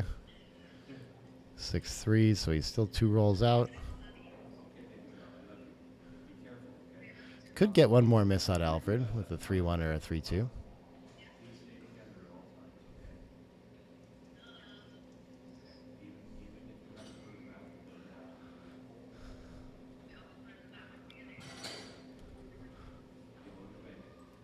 Two off there. See if Victor can get the set that he needs to get back in this. No such luck yet. Is it still possible? I think so. Probably not now. Yep, that'll do it. And Victor will resign. And near perfect game for him. Very well played by Alfred. Both playing really strong stuff now. 11 away, 9 away. Oh, yeah. Oh, our board moved a little bit again. That's annoying. I don't know why it keeps doing that. Hey, Ben? Yeah. Can you tell Andy that the stream layout moved a little bit again? Yeah, cool. Thanks, man.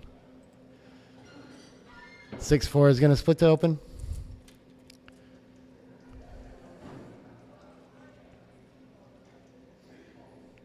And 4-3 tends to do the minor split.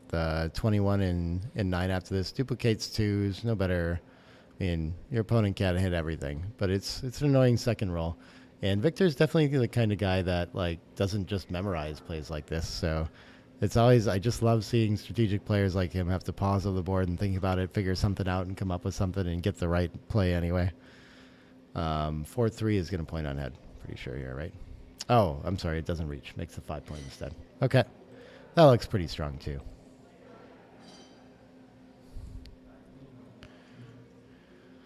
(4-2) would like to make the 4 point, but maybe it needs to cover the 9 points, given that there's a blot there and our opponent has the better board. But what do we do with the 2 after that? I guess just step up and we get rained down on anyway, so I don't know. 2s are pretty well duplicated when we just stay put, though. So maybe I do make the 4 point for that reason, I think. Yeah. There we go. Getting a little bit of adjustment again.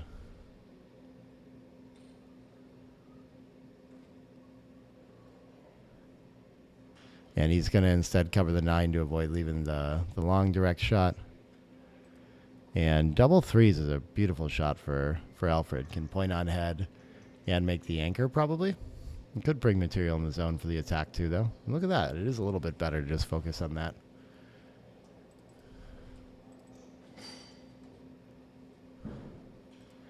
And what do we return with? 4-5 is huge. It's going to anchor up, and who cares about the 5? Just has to play down. But that's going to keep life in this position for Victor. Otherwise, Alfred was going to have a very strong cube. Aces doesn't do a whole lot. He's going to wish he had the anchor now. Probably just going to have to, shift our outfield points forward. Or it can just run like this. Okay, interesting. Another option. Seems like he doesn't want to, just didn't want to step into the double hit, but while your opponent has a single, like just a 1 point board and you have the 3 point board, is a nice time to do that and just focus on escape. 3-3 gets to link up. And after that, yeah, I like this. He's ahead in the race, running out of time everywhere else. All the checkers are placed just how you like them, so just keep moving. And this is going to be 22 pips after the play. 6-2. Just starting points and waiting for the contact. I like that. And 14 pips. Is that enough to send it right here with the contact left? It should be a trivial take for Victor still. But I expect he needs a little more racing lead and a little more threat of clearing both points to send it. But he's very close. And we have seen him be on the early side. I've seen a lot of players like to adjust when they're playing someone as strong as Victor to getting a slightly more volatile cube in. So maybe he'll choose to adjust and send the cube early that way. He is down in the match score, so he can convince himself that way too. But does correctly way to roll. And for sure that 13 to 10 is part of it. And what else do we want to do with it? Yeah, I mean, clear some points. I guess you don't want the contact 6 away when you're ahead in the race. It's just blocking yourself. But you don't really like to stack up the 7 either, so I was a little confused about that. Yep, this looks like nice building play for Victor, focusing on distribution and such. 6-3 can just send checkers behind it. Could clear a point, right? Could get rid of the 9. Kind of looks a little better for distribution, but instead he's going to start playing checkers behind, and he could run out of time this way is the only problem with that, but reasonably close. 6-5. He did actually have a cube that time, too, to think about, now that he only has 1 point to clear. 6-5 gets to make the deuce point. Nice improvement. Still 17 pips ahead, so probably going to miss another cube here. And 6-5 has to leave a shot, so I think it's time to break the anchor, or break the remote point, and go that way. And if he gets away with this, he'll have lost his market by quite a bit. and so misses that opportunity to get in a cue ball. Victor might take it. I do believe, anyway. Yeah, we can see from the evaluation that all plays led to Passville.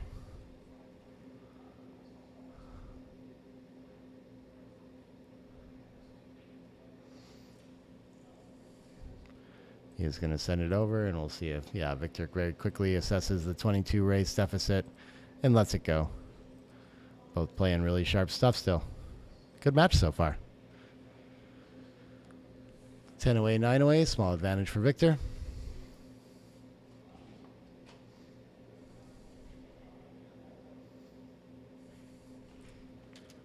Six-3 to open for him. Standard splitting stuff.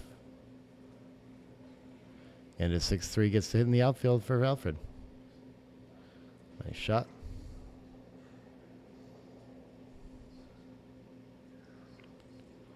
Double fours, reaches on the 10, but it doesn't get to make any points if it does it that way. I think it's still probably worth it. I guess the last one, if we do it this way, is going to be down for a builder, probably. We can also step up, it looks like, equivalently to the 20. And try to, if we get loose hit, to make an anchor or something like this, but yeah. I think my instinct would have been to get ready to make points, even if it leaves some fly shots. It just feels so strange to spend your whole roll trying to escape in advance, you know? Oops. So we're going to do this, and this, and this, and Alfred rolls a 4-3. Very nice shot. Gets to anchor up, neutralize all that threat. So I guess the problem with the 2 down is that it leaves a little bit to do out there, but he can hop out and make the point. Very nice shot for Victor, too. Alfred looking for a 3 to contain. No such luck, but he gets to make a board point. So at least he has a little bit of structure now. Only a 5 pip lead for Victor as well. So even when he does get away with running here, he's still got a lot of work to do.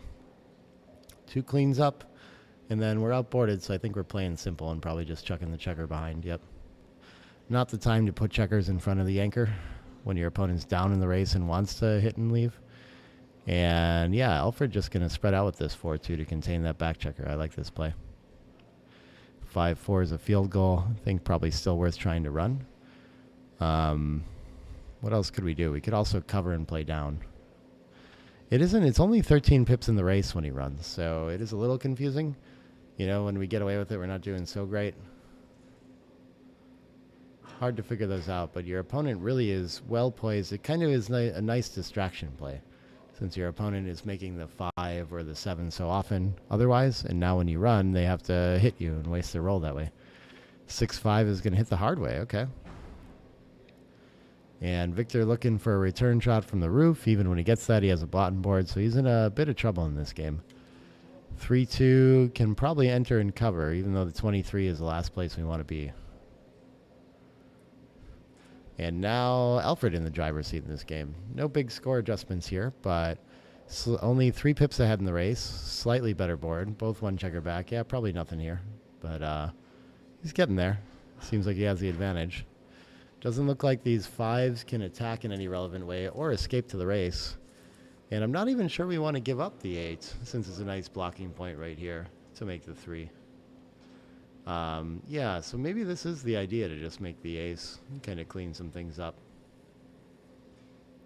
I like this play. So strange how 5s seem like a great roll with a lot of pips, but I mean, just strategically they don't tend to land in very useful spots. So I think this is the best he can do with it, even though he's going to leave. It looks like all 7s and some 8s. Goes ahead with this in the end. Oh, not quite with that. And what does Victor roll? He rolls a 5-3. Does that hit? Can't remember. 5-3 was one of the hitting 8s. Okay. And 2-6 is going to enter. And what can we do with the 6? He's going to play behind with it. Yeah, I guess he doesn't. Maybe he should come in provoking the outfield. I don't know. Close race. That's a difficult one. But it seems like he's found the best of it. Now Victor, with likely full freedom against 2 checkers back, is still down in the race, but wants to think about it. Does have a pretty threatening position. Certainly has market losers when he points on head or something like this. And like never doing too bad even when his opponent escapes somehow or anchors up. So reasonable to think about it here for sure. 5-3. Yeah, I think this can just safety up the checker on the 10 point with the midpoint there. Just make a landing point, not really thinking about priming or blocking with it.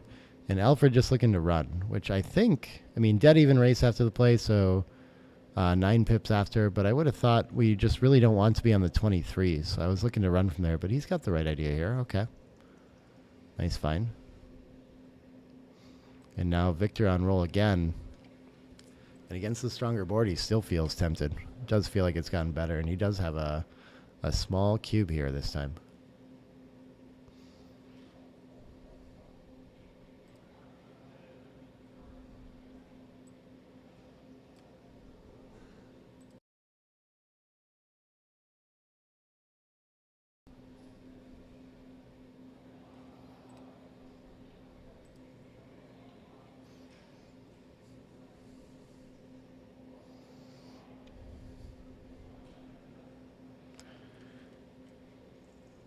Double aces. Yeah, his position all consolidated.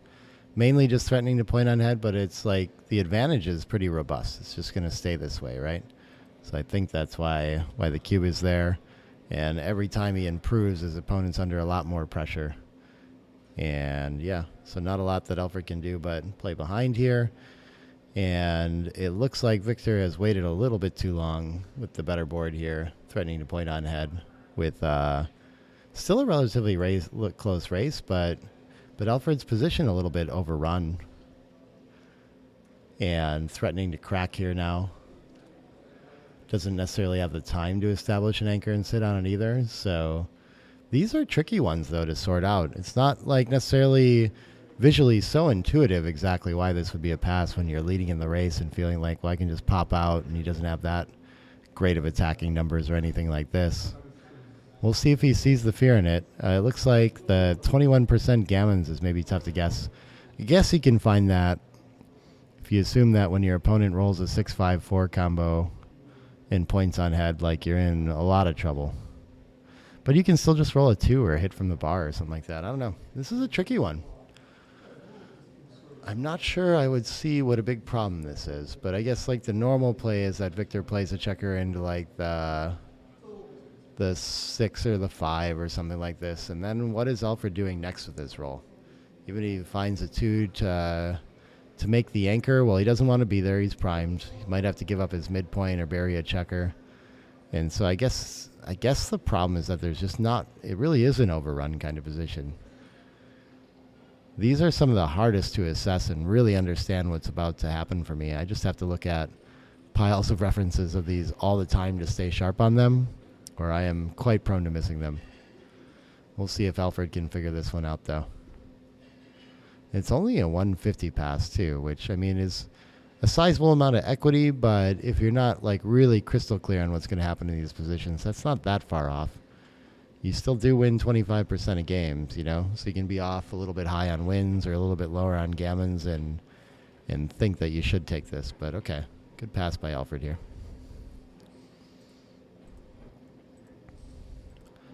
And where does that leave us? 10 away, 8 away. Victor with a small lead. 65 of us in here now. Okay, it's picking up as the afternoon goes on. Everyone's ready to be done with the work day and watch some backgammon. I love it.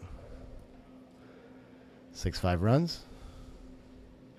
And 3s up and down is the standard opening. I think really good here, too, just to help contain that back checker.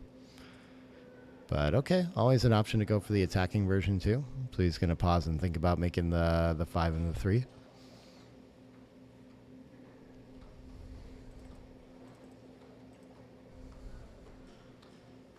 And goes for that option instead. 6-2, probably just gonna try to run then now. And yeah, only 7 pips ahead in the race after this though. So even when he gets away with it, he's in trouble.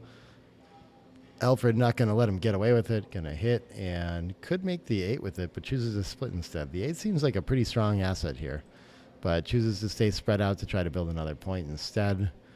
4-2 is a bit of a whiff, and I expect the cube to be coming here, actually. And I think the race is close enough and it's early enough that probably should be an easy take. But, yeah, I don't know. It doesn't... Oh, when he enters deep like this, though, I guess there's a little bit of less threat. I'm still worried that my opponent's going to roll a 7 or an 8, and I can lose my market that way. But, yeah. At a slightly trailing score, it gets a little bit easier to find, too. He's going to send it correctly, and I expect Victor will have no problem taking this cube.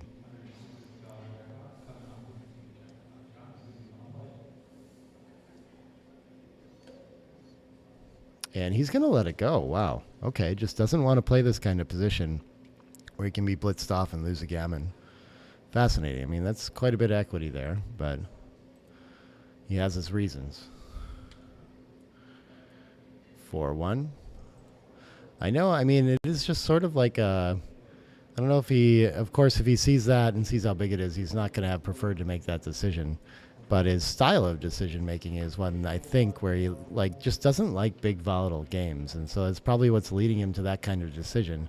And he's still happy with that style of play, but yeah. Of course, sometimes our styles can get the better of us too. 3-2, I think, does want to anchor up here, even though it's somewhat primed. Just also that stack of 6 wants to unstack, and you don't want to let it. So I like this play. 2-1 it could make a 22-point, but we really don't mind challenging our opponent to come off the anchor and just make a 5-point. So I would probably make the best point in board here and see if our opponent wants to hit. Both very close.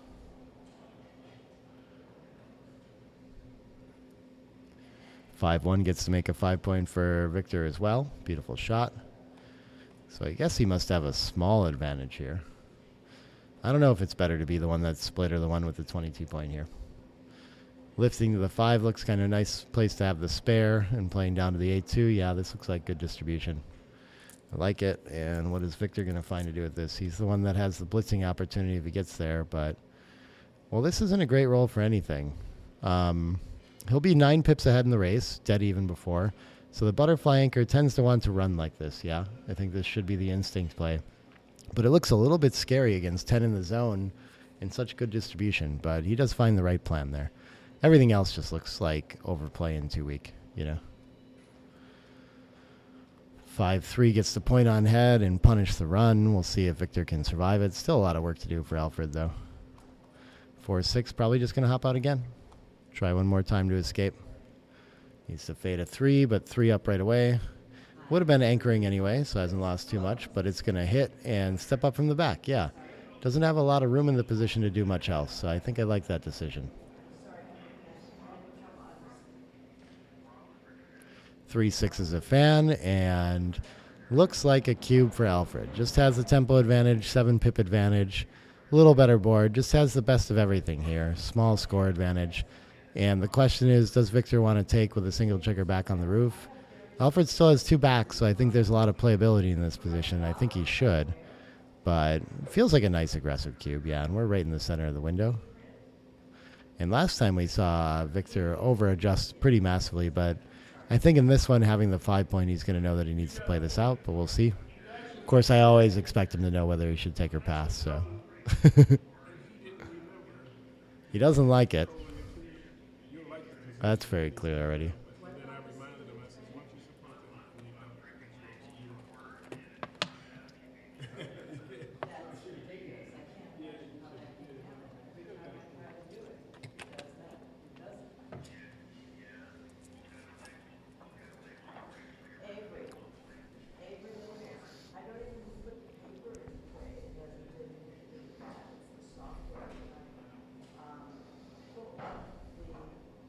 Got 63 people in here, but I haven't seen anyone talk in a while. Do I need to refresh the chat?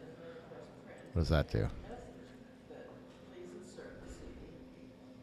Nope, it's just no one's talking. Okay. Rude, you guys. Keep me company. I'm going to get bored in here.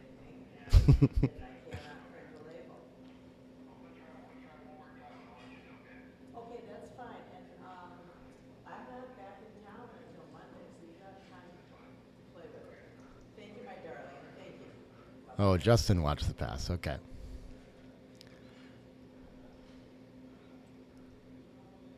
Oh, everyone's ready to talk now that the blunders are happening. Okay, I got it.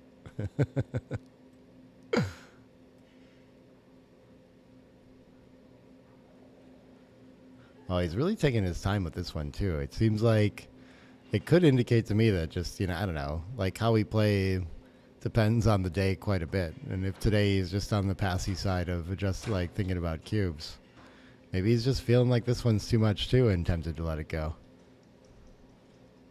He is going to pass one more. Wow. Okay. Just doesn't want to play a volatile game. And they're dead even now. Alfred plays that game perfect. 8 away, 8 away. Very interesting. Can take a small break there too. Okay. Surprising stuff to see there. See if Victor jumps on the screen and sees how those cube decisions were. It looks like Alfred just taking a quick break to get some water. They'll probably get right back at it since Victor's staying at the board. But this is interesting. We'll see if Alfred senses anything and can figure out any way to take advantage of it. I mean, the thing about this is, too, so like there isn't really much of a way for your opponent to adjust to that kind of passing early anyway. If you just send it earlier, well, then they just take probably, right? so you just have to make good doubles and hope that they pass when they're supposed to take instead. Not really anything to change there. But it could mean that if he plays blitzy positions, that'll get into more spots where Victor wants to let things go. But yeah, I think we're seeing a little bit of like style in a long tournament kind of show up, which is very interesting to me here. We'll see if we can make it work for him. Forrest gets a point on head, huge advantage, a fan, and I think this is worth claiming still, but I mean, maybe too good already, and it is, yeah. Maybe you should just take a roll. Maybe you will. I don't know how Victor thinks about these, if he likes to claim them or just get it in.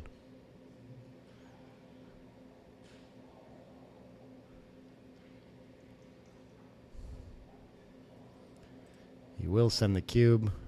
And I expect, I mean, I kind of call these with students and things like that just very one-way positions. When Victor's made this many improvements, 2 extra checkers in the zone, 2 of the best board points, you're on the roof, and you have nothing. You've done nothing, right?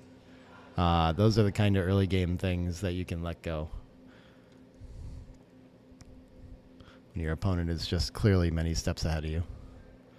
It's going to take a few rolls in the game to catch that back up, you know? So 6-5 is going to be standard to run.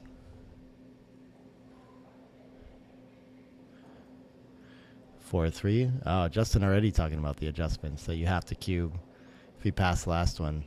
I don't know if that's true though. I think probably if you start cubing early in response to that, I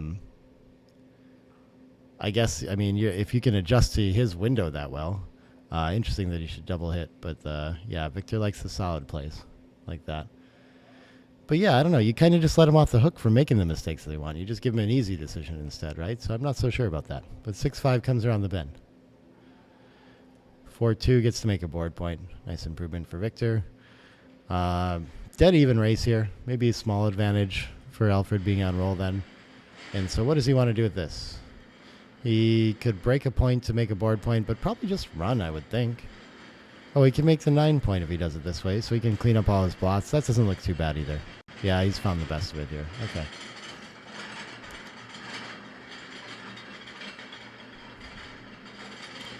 Popping out's a little bit too much, though. Gives opponent good 6s and things like that to hit without leaving returns.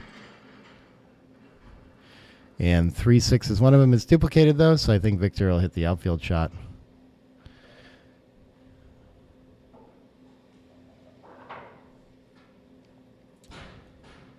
One 6 gets to anchor up.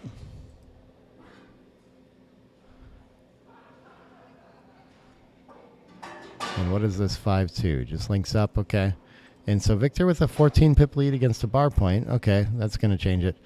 Actually, Alfred will still be slightly down. That doesn't mean that he shouldn't break the 18 for lack of space to keep it, but he should be inclined to keep a little more contact. So maybe something like making the 14 point and the 5 point could be called for here. Or slotting it. But yeah, I mean, they're all going to run really close like we see here. When is final? I'm not sure when we're going to run the Masters Jackpot final, but I talked about the schedule for the week a little bit. Today, this is the second round. Third round happens tomorrow. It's at least a 32-player bracket, maybe even bigger, depending. But we have another round of entries tomorrow for the Masters Jackpot. And yeah, so, I mean, we should be getting close to finalists by then. But I think those are going to play kind of at the same time that the main event finals are happening on Sunday, most likely. If we can get them on stream, we will. 5-4 is just going to play 2 down. Okay. And this 5-4 gets to make a board point. And so still basically a dead even race. Just looking for, okay, this is going to put Victor 14 pips ahead. He's going to break contact, put some checkers on the 5 there. Why don't I interview Victor after and ask what he was thinking? I'll try to do that. In exactly those words, Dimitri. I love it. We got room to do things like that, too. 4-3 is down and in. Okay. And so that's going to reduce it to 7 pips lead. 102 to 109 means that we could be right on the edge of a cube, but I mean, very close and easy take still. So he's going to roll past it correctly. 5-1. Chooses to play 2 from the outside instead of the 6-5 for distribution. Interesting. Small stuff, but relevant. 5-3. 5 down and 3 in. Okay. Alfred gaining a little bit of ground in the race. Oh, keeping me company from Sweden. Thanks, man. 3-1 is going to bring 2 in. Yeah, okay. Just that way. And 6s is going to turn the race around completely. Probably makes Alfred the favorite in this one. Maybe enough to have a cube next roll. 15 pips. We'll see.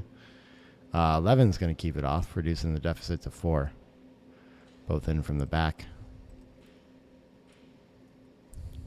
Wow, it is still a borderline cube. That surprises me. I would have thought he needed to be at least 1 pip closer, but okay. A little bit of score stuff going into play there, too, I think, with the 68%.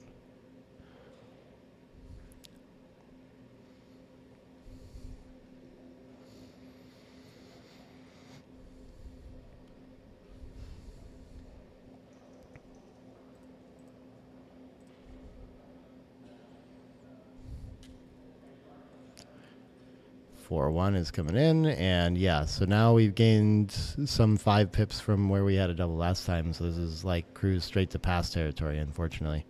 Missed our market here. But not by a lot. We'll see what Victor's just going to let it go. Okay. And Victor with a clean game there, and on we go to a 7-point match.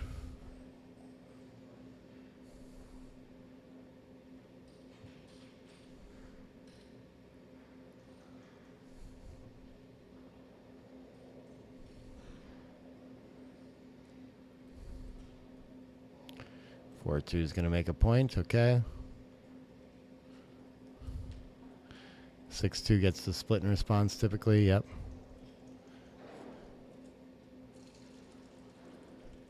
5-5 is probably going to blitz now. Disconnect from the bar point as well. And on a fan, I think we're going to have a pretty strong cube, if not like a play on or something like this. Yeah, what is this? Should take a roll. That's tough. It's like really, I guess he's never anchoring, but when you miss, you feel like, yeah, I guess with no checker down to make an anchor, it's just not really risky. So I like taking the roll there. Can't do a whole lot with this. Usually we'd want to bring builders into the zone, but I think just focusing on the race now makes a lot of sense here instead of leaving a bunch of shots in the bar to make sure that you can cash later if you need to. 2-6. Not a lot to do other than to hit loose there, and this looks like it should still be a strong cube with that 4-point board. I don't think it can possibly be too good anymore. And actually it is a take now, and we'll see if Alfred can figure this out. Now when he gets hit, he does have deuces to enter and anchor up. There's only 8 in the zone, so the threat isn't so big here. Looks like there's a lot of play, and that's if he can see that feature of only 8 checkers in the zone, that Victor really needs a lot more material to make this super scary. And is sending from the bar, then he can find it, but he's going to miss the take. Okay. Understandable one to pass to with such a board advantage and so many gammons at stake. 35% is a lot. But there are a lot of wins in that game, too. And it looks like they're going to take a short break at 7-away, 6-away here. Okay. We'll be back with the conclusion of this match soon. Victor's hiding from me over here. Okay, okay. Good match so far. Exactly half the points through. Exciting stuff. Yeah, this is round 2. Dimitri, I'm like 5 minutes behind on chat. Okay, it could be more than the 3 minutes delay we thought we had. But yeah, we're on delay. That's why. So I will keep trying to get to you as soon as I can. But whatever. As long as you don't mind asynchronous responses.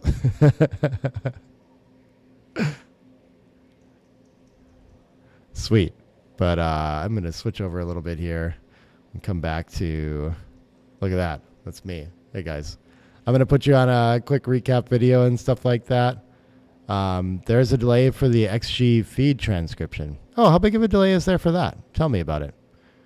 I'll watch that too while I have it on the video. I'll keep an eye and see if there's anything going wrong with that. But yeah. Oh, cool. They're adjusting the camera a little bit too. I'll stay here and talk while she does that. Yeah, tell me what else you want to see. You want me to interview Victor and figure out what he was thinking and all this kind of stuff. And what do you guys want to see in those videos that we're doing? When I shoot that, let me know if there's anything else you want to see in there. All those improvements. I like having the camera's a little more lined up now. We are losing them. I was going to ask her about that. I almost forgot. But Andy's on top of it. She's got all this figured out. Reminder of the schedule while we're looking at this too, that we're going to finish up this match. There will be a round 3 of the Masters Jackpot afterward at 4 p.m., but we won't have commentary or XG for that. Probably just, maybe it'll show up on stream if we find some players to fit in. I'm going to take a quick dinner break, and then we'll be back at 6 p.m. with round 3, the semifinals of the Super Jackpot between Ray Fogerland and Chris Trencher. Best of 3 9-point matches. So that should be really good, and that'll wrap out our stream for today. And I think we're back at 2 p.m. tomorrow with the late start for Masters Jackpot. So everyone that didn't start today, anyone that wants to rebuy, can start tomorrow. And my understanding is that they had like 29 players set up in advance or something like this. So I think we've got like a possibility for almost double the size jackpot that we thought. We listed it as 32 plus, but I mean, it's going to be a lot of people. So I'm super excited about that. But yeah, take a quick break here. And we'll be back with the players very soon. Oh, we were on the live here. Hold on. Let me come back to here. And like that. Yep.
All right, we're back.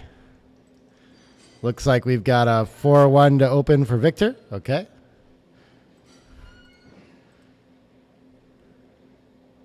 And a 4-2 to point. Got it. And what do we have now? No anchoring, no point making, just kind of a do-nothing roll. So what would I find with it? Maybe we want to try to anchor past. And then what would our 2 be? I don't know. All the way out to the bar looks weak. Ugh.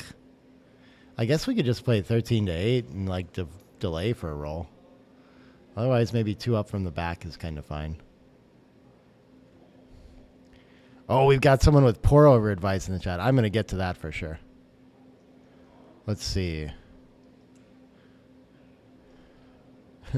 Edward says he only read 1 book on backgammon. Yeah, or Victor did. I don't know what that one is. My ratio, what do I tend to, in the hotel, I'm kind of winging it. Be honest with that. But I think I've been using 20 to 1 at home. 20 parts water to, like 20 grams of water to 1 gram of coffee.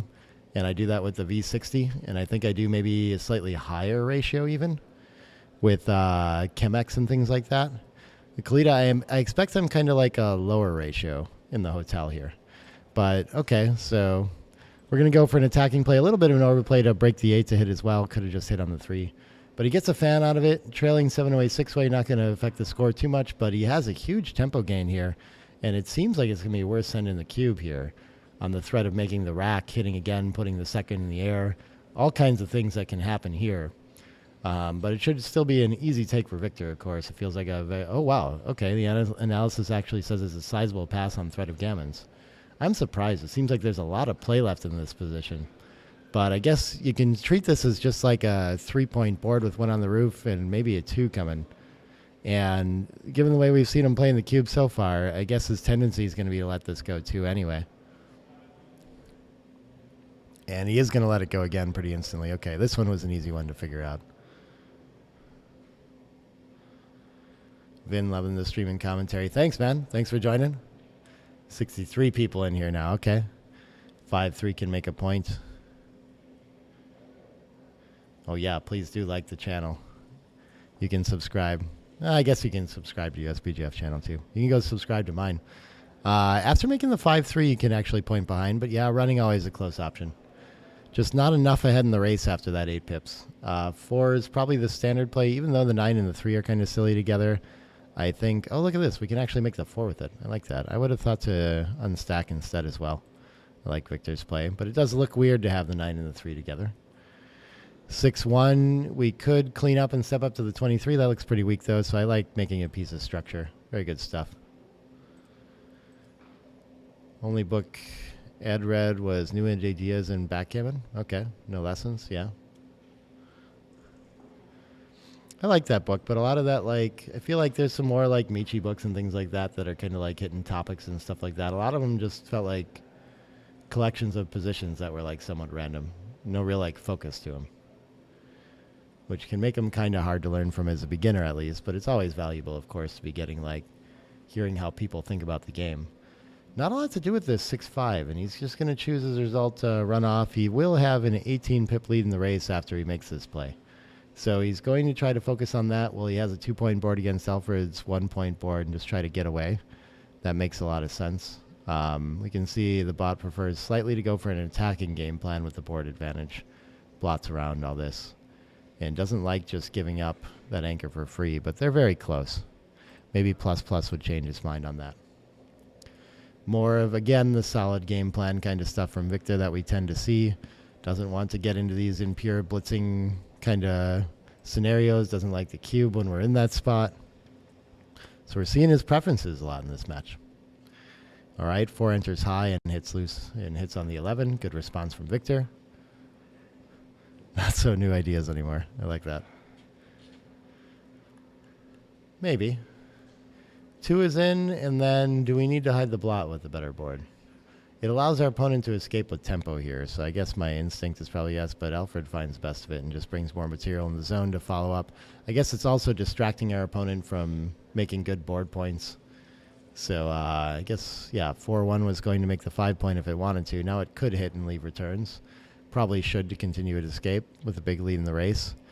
But yeah, our opponent was going to do something good anyway, so I guess some good duplication and things like that.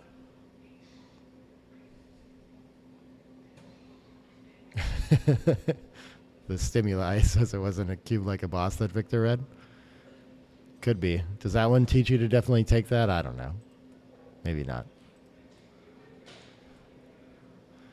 3-2 gets to establish an anchor, but kind of a weak one. One that we don't mind having, though, once our opponent has the 3-point. It doesn't look like much of a priming structure. It's going to prevent the blitz just fine. So maybe we can just slot a board point after this, or we could try to get some mobility from the back and play 24 to 21. Don't have a strong preference there.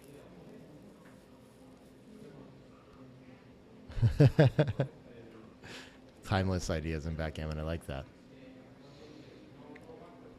This is relevant in book titles. You can't like date yourself like that, I guess, huh?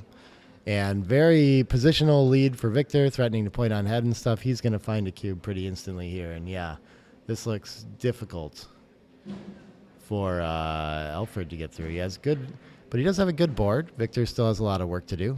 And, you know, no real current offense. Victor most likely to just bring that checker around.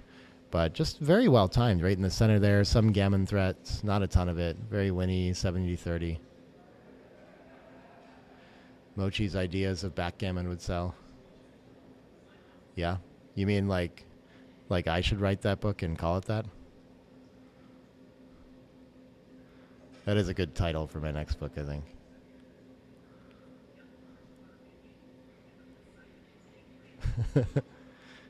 Oh, wow. Okay, and we've seen Alfred let go of a couple of these kind of tricky cubes, too. I don't blame him. This one's a tough one to figure out and looks very scary. Just awkward spot to be in. And only within 80 on the cube is not that big of a miss either, so interesting stuff. What is Alfred looking for, the score? Oh, 4-5, okay. And 6 away, 5 away. So Victor with a small lead in this match again. Alfred starts with a split. And even with those cube decisions, both players playing very strong overall. Got a loose hit, and you can split or play down with it. I usually like to focus on the downside when I attack. But given that it's a spare off the 6, you know, the split actually looks better here. It's kind of funny that, like, the rules I would use seem to be getting this wrong a lot.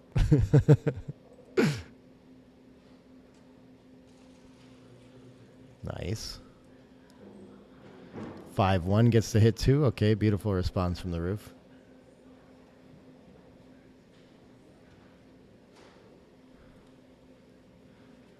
(5-2) gets to enter both and hit. Very strong response from Victor. And now both with a couple extra checkers back, likely to have anchors. Alfred's going to make his first. We'll see if Victor can get one of his own. Usually, the 6 is not so good.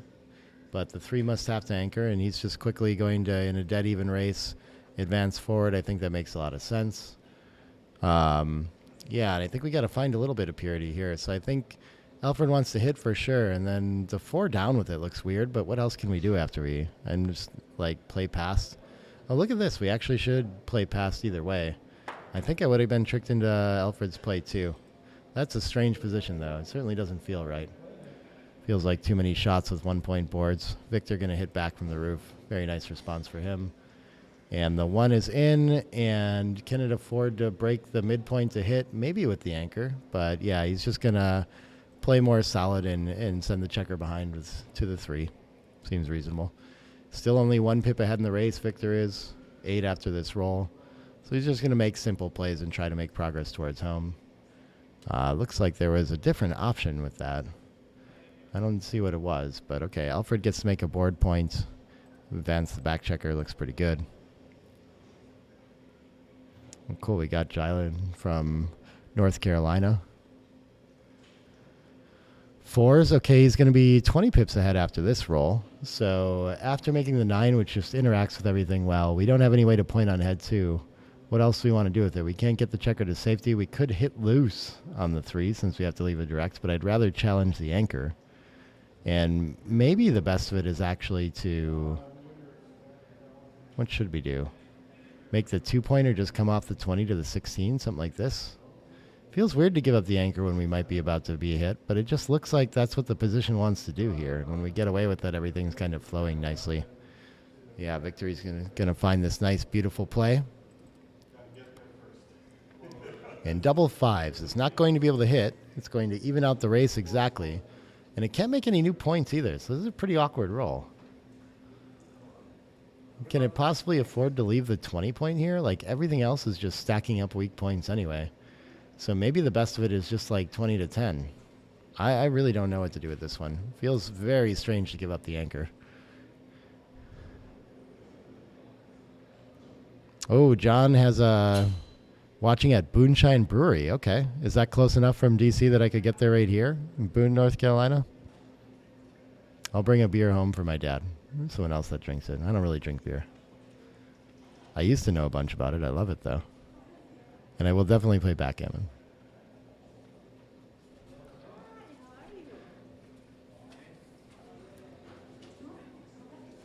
Yeah, this is going to be a tough play for Alfred to make. It just feels very uncomfortable to leave the anchor with those 2 checkers back.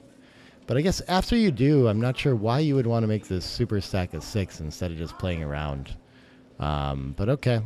Looks like it's a pretty close option. So maybe it's a better link to the back checkers in a sense. Could be the idea.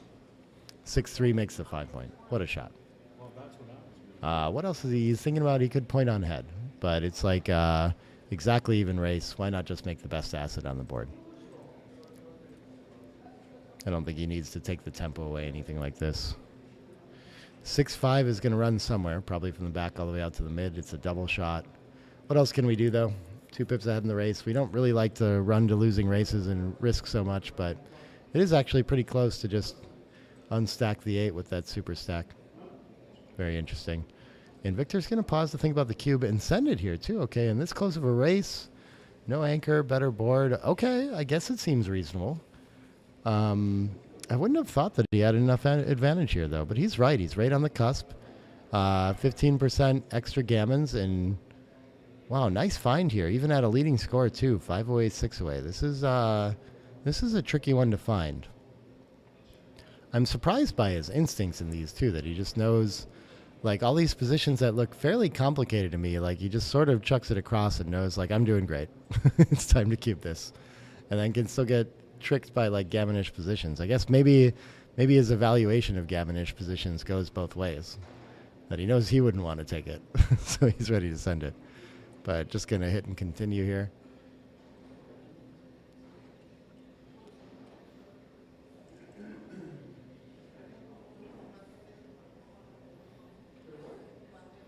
Up to 67 now, I think, new record. Yeah, I thought just hit and continue, but I guess continuing the attack and preventing him from making an anchor is also a reasonable idea. It's a few too many blots for my taste. Yeah, we do win a lot more gammons at the expense of some games, so the classic trade-off there. But I don't see the rush. I just feel like the 9 point is also a value with that blot on the 22. So my instinct was just to, you know, play around clean from here. And that's what he's going to go for after all. Nice play. Yeah, so the 3 does get to enter an anchor. Oh, and it does get to hit as well. Okay, so pretty good shot, but still blocked and primed back there, and I think Victor's still doing fine after a sequence like that. 4-1 can't hit. It can enter high and smooth out 6-5, though, with a fairly close race. Even though it's under the gun, I think I just want to make sure my structure doesn't deteriorate, and so I want to get in range of escaping.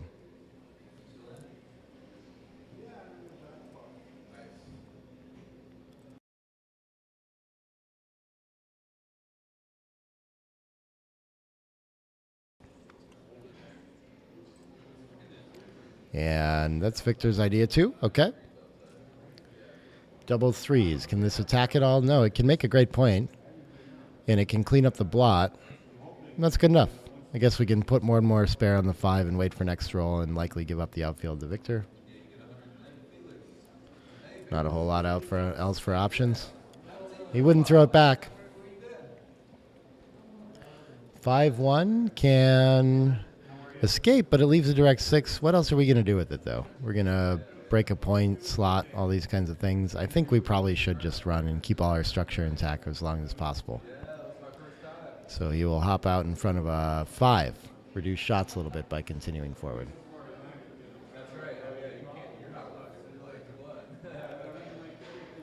(6-5) is going to hit. The 6 doesn't look as much fun, though. It's going to have to volunteer a shot somewhere. Probably just slot the 4 instead of... Why not slot the better point if you have to leave a shot either way? It's not bad enough to pass up the hit, though. We do have the better board. We have to go for it. When he gets away with that, I think he's doing pretty well. He is still behind some structure, so he has work to do to roll enough 4s to escape after he covers even, but pretty good turnaround for him. 5-6 fans? Wow, okay. So where are we at for Albert here? Or Alfred? 5-6 is not what he was looking for. This is going to leave more shots in board. 6 is forced, 5 nearly forced. Yeah, I would have actually thought playing to the ace there. Interesting, but he's going to break the 8. I just don't want to give up another piece of structure. And he gets another fan out of Victor, and now we have 2 good points slotted. He is a slight favorite with a lot of gammons, but a lot of work to do to clean up here. 5, no good, but the ace gets the cover. I think that reduces blots most effectively. Could also make the ace or something like that. He should actually slot the ace again. Yeah, so this time I would have thought I like his idea of just stacking up, but I guess it's just going to be very difficult to progress. And yeah, we'll see how this goes now, but he's under...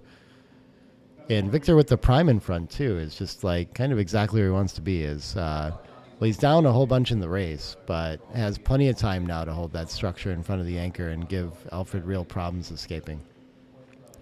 4-1, I feel like, has to go for it, doesn't it?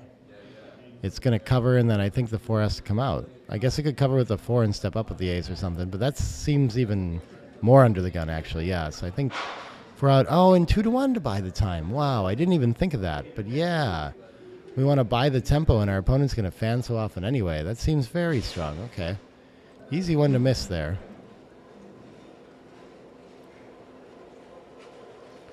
Double 4s. So he gives him his whole roll, and somehow... he rolls, what is it? It's 6s, 3s, 2s, 1s, and 5s also all hit.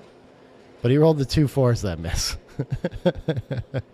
He may be a little bit frustrated with that one afterward. We'll see. But I think that was the only number that missed. And now Alfred is threatening to hit loose on the ace with a 22-pip lead and some gammons to be lost. And a slight deficit in the match. This feels like probably a powerful recube. Yep. There it comes, and whatever the gammon taxes and everything like that, it's still going to be, with a higher take point for Victor, too much for him to hold, and he's going to have to let him get to a 4-away, 5-away lead, I do believe. We'll see if Alfred can find this one. Bad time to miss.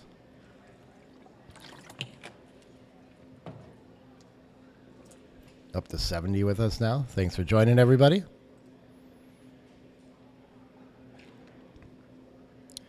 Talking to me. Oh, I talked about my pour over ratio. On the road, I have a water boiler and just like a scoop that I do a couple tablespoons into a Lido grinder on some grind. The Kalito Wave is what I brew with. And we stopped at a shop. Victor correctly going to pass this one and move on. We stopped at a really cool shop called Dua DC. That was neat. First location in the States, and otherwise all their locations have been in Jakarta, I think they said. Or they started in Jakarta. They specialize in roasting Indonesian-sourced coffees, too. And, yeah, I got some stuff from them. That's really good. Otherwise, brewing with, like, some 49th Parallel and Bots and Sweet Bloom. All right, 4-5 splits. 4-5 tends to split in response. And despite the lead in the score, Alfred's still with that ability to get directly to the end of the game with a doubled gammon is going to be aggressive with gammonish positions. So on a fan, for example, cube's coming for sure, and I'm not sure what Victor should do with it now, actually. The standard reference I don't know perfectly for money either. I would expect squarely in the center and still a take, but at this score, it might be passable for the additional... Yeah, it's a massive pass at this score. 32, and I think this is still... Okay, massive pass for money as well. Yeah, because he's got the split, too. I forgot about that. Okay, that is actually a very big improvement in addition to the 9th in the zone. And Victor has felt like passing all day anyway, so I don't expect him to get this one wrong. And on we go to 3-away, 5-away. Now, Alfred definitely has to slow down with the cube. Victor has to get a little more aggressive. Wins the opening. And 2 down is an option now at the score, but he's going to go for the standard split. 6s is going to make both bar points. Great start for Alfred. Potentially this could be a simple enough game where he would get a cube in. Victor looking to make board points quickly or establish an anchor. Can't really do either. That's a pretty bad roll. I wouldn't think that he wants to come out with the 6. That's very interesting. That's a very close option, though. So just pops out to cover the outfield and slots a point. And Alfred going to hit with the 4. And the 3 looks a little trickier. Maybe it's a good time to give up the midpoint and just build. I kind of like that. Yeah. Aces are duplicated with numbers that cover the 5 point right now. So, and we still get to get return shots from the bar point. 5-4. Does it want to hit and just like send another checker back, or should we just establish our anchor? That's Victor's dilemma here.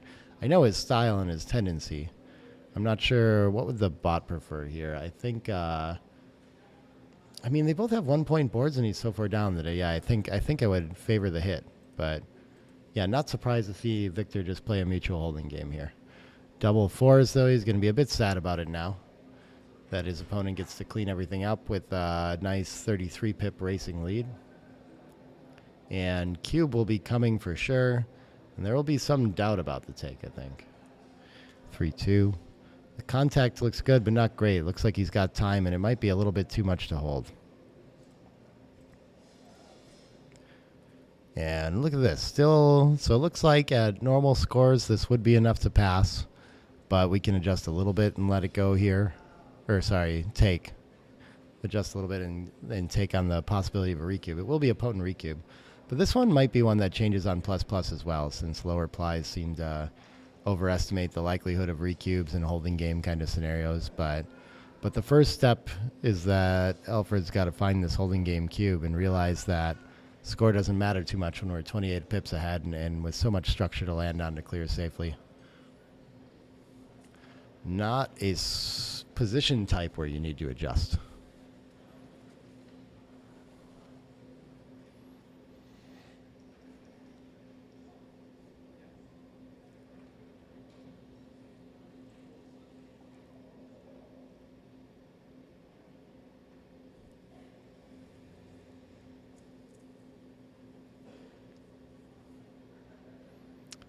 And yeah, Victor gonna let it go. Okay. His position was kind of, could go either way. And on we go to 2-way, 5-way.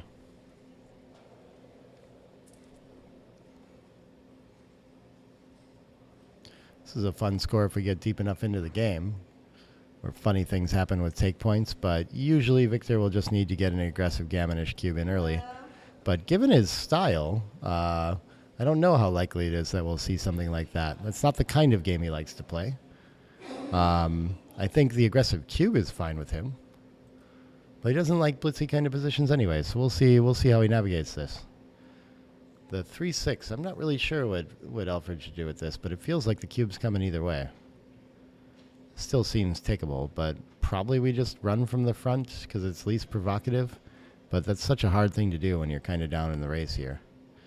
And I expect that this is enough with some gammon threat for Victor. Yeah, we're right on the borderline. We'll see if he finds that early enough here.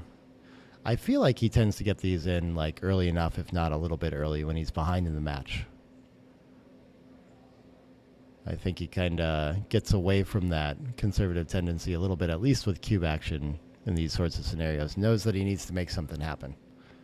And we'll see if Alfred can figure this out, though. But, I mean, he should know that this is just nowhere near a cube for money, not really anything, and so we can't adjust to letting it go here. Berger says someone played his 6s like Mark Olson. I don't know what that means.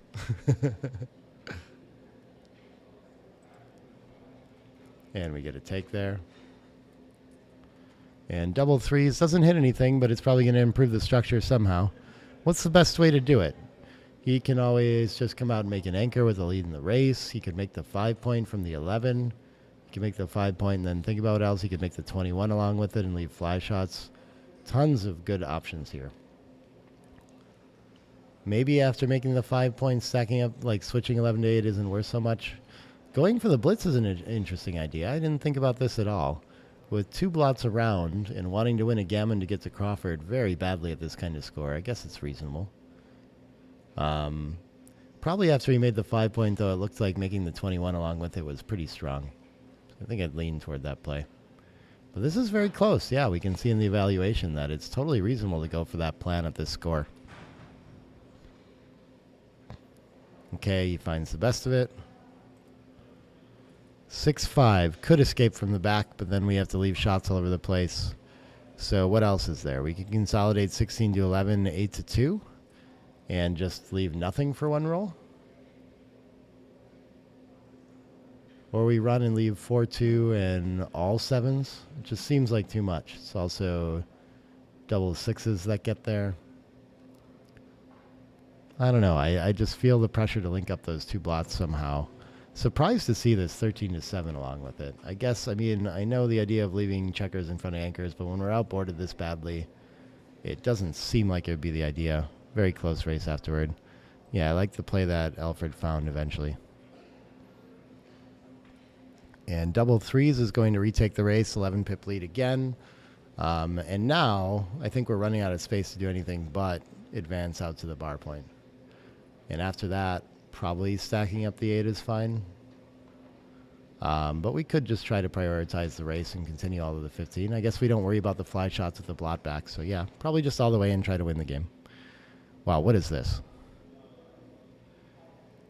I would never think about... So the bot's preferred play is just to make the bar point, which interacts very well with that checker back on the 24.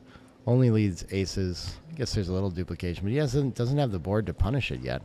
So this is like a maximum contact kind of play is what it looks like to me. Very interesting. And Victor finds it. Okay. Just knows to go for this kind of play. I guess very strong offensively. Not something that jumped out at me, though. Very interesting. 4-2. I guess the 4 wants to cover. And does the 2 need to get up to the edge? I would have thought so. But plays down instead to avoid being attacked. And this will allow him to move freight and hopefully not lose gammons when he does get attacked and blitz. So that must be his idea there. And Victor continues his prime. 3-2.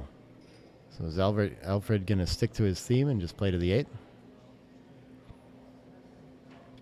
It's right now with all the material in the zone. Very interesting.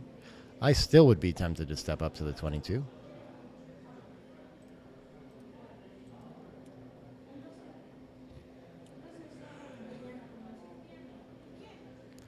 Three, 2 can make the back of the prime and slot the front or just come off the anchor, whatever we want to do. But yeah, probably coming off the back a little bit better. Maybe you can run out of flexibility. Oh, interesting. Slotting the front instead. It does go perfectly where we want the checker to go, so. 5-3, probably just going to make a point, yeah. Make an asset, hope that when you hit, you can buy some time to move checkers around and not lose a gammon. When you're stuck behind the 6 prime, it's going to be awfully difficult to win. So we're mostly giving up on that plan. 3s, though, could be pretty primed here. I guess, what should he do with it? He can advance to the 3-point, which is maybe a little bit better. Yeah, I think the mobility of 18 to 15 is great. Of course, the other option is connecting 21 to 15 and just slotting the front, which looks strong as well. But, I mean, you can have problems rolling the prime home. So I think just taking the opportunity to use a perfect roll to do so is probably called for here.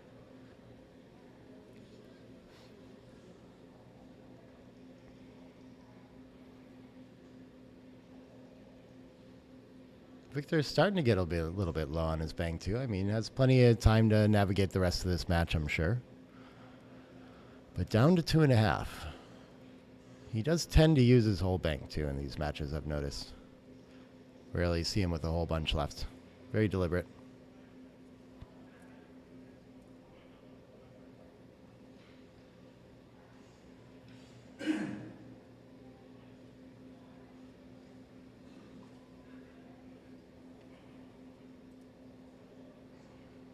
Interesting. 21 to 18, much better along with it instead of making the bar point. Okay. Or sorry, instead of advancing. So he's looking for flexibility and afraid of cracking by mistake. But he must have left some attacking and being primed kind of liabilities and a lack of space here. 6-5 looks pretty bad. Can we really afford to dump the 8 point? Oof. Maybe. I mean, of course, having another checker behind. What else can we do? Yeah. I mean, they're close. I guess we get a little bit out of... From keeping the purity just feels like... Well, when we're missed, we've moved a lot of checkers. That's going to save a lot of gammons. So that part's nice about it, too. And now our opponent can kind of comfortably stay back on the 21, keep trying to pick up more checkers after we bury 2 like this. So the follow-up's pretty weak as well. So interesting. You might not think that volunteering a shot would lose less gammons, but here that seems to be XG's opinion.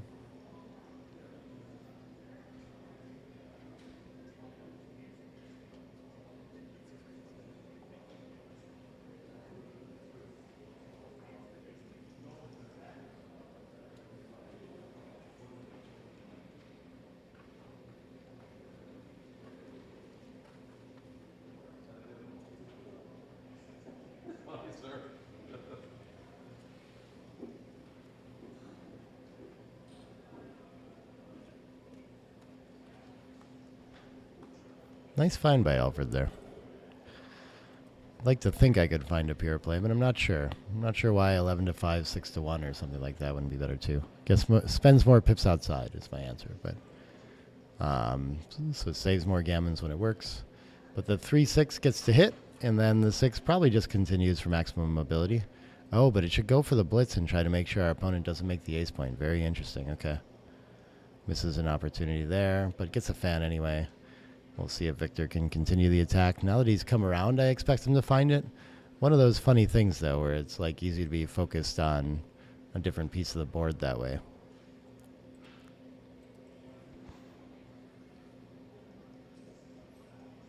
Two, 1 gets to hit and enter with both. Okay, beautiful.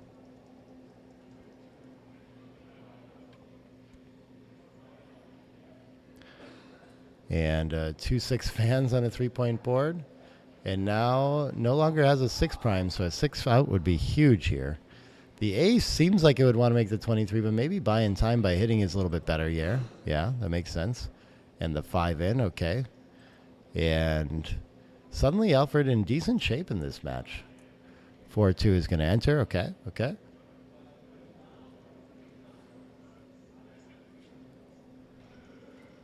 For 2 points on head and buys a little more time. Things are looking scary for Victor here. Enters on the ace, just making the 24 point should be pretty strong in this position. And it's hard for Alfred to get to it, but Alfred rolls his 6 first and gets to hit another checker with it, buying even more time. And that is a ton of life for him. Still needs to find a magic ace to get up the edge and then a 6 to follow it. But now he has a little bit extra time to let Victor, you know, do whatever. Maybe this, yeah, probably the 5 is clear, but the ace stepping up seems pretty important here. And our opponent isn't entering quite yet, so this is difficult, but making the 5 point is huge too, and then we can crack through. I think we should probably just make the 5 here. Volunteering and getting hit and sent back again is very difficult. Oh, we're talking about chess ratings versus... That'd be interesting if someday you had to have a BMAP rating to play in the top division, but I kind of like it. I mean, of course, we don't have that in poker. I feel like maybe that's more comparable in a way. And I like that you can get in an event and play against the top people and maybe take the tournament down and win. You know, you have a real chance, where in chess you also just wouldn't have a chance anyway. So it's like kind to prevent you from playing. Goes for the hit and step up to the edge, follows that priming principle of wanting to see the light and escape, understand that. Ace comes in and makes the 24 point in the anchor, okay.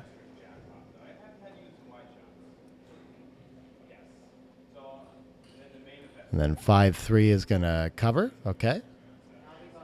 Beautiful shot for him. I doubt it unless I play tonight. My opponent is gone all day. And for me, it's casual because I'm leaving tomorrow, so I don't care about it. But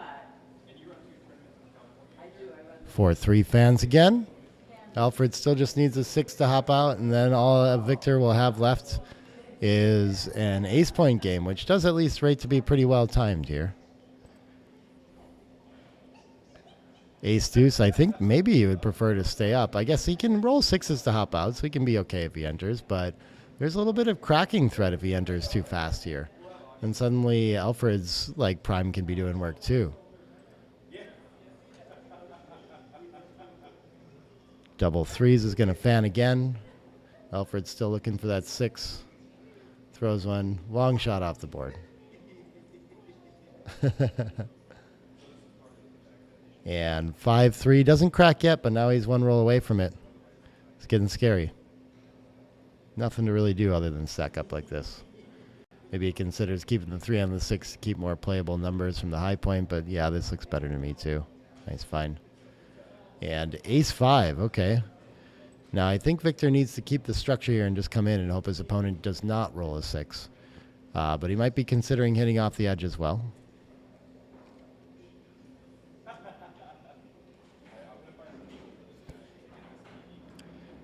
He takes like really awful rolls away from his opponent by hitting anyway, I think, you know.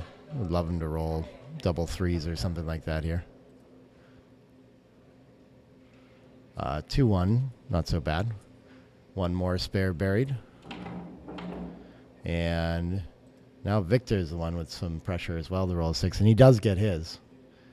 And does the 2 need to knock him off the edge, or does he want him to crack? Yeah, I think he's probably right this time. Look at that, though. He should just let him roll cracking numbers. That's very interesting. Oh, I had 6-1 in there is the problem. And, yeah, that does hit off the edge.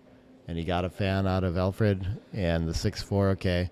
Another 6 out right away for Victor. Very strong stuff. And Alfred needs to enter at the edge quickly, but that's not the way he was thinking of doing it. Going to lose the 6 point, play a spare to the deuce. And now Victor can just enter with 6s and in the driver's seat. But if he fans a couple times, Alfred could use that time to scramble around the board with a 6 quickly. 6-2 is going to enter to contain at least. And where does he want to be? I think the checker on the 14 is in a very strong place here. So maybe 18 to 16 with it to see as much of the outfield as we possibly can. Even though their dress pants are nice. No, yeah, usually dress pants are pretty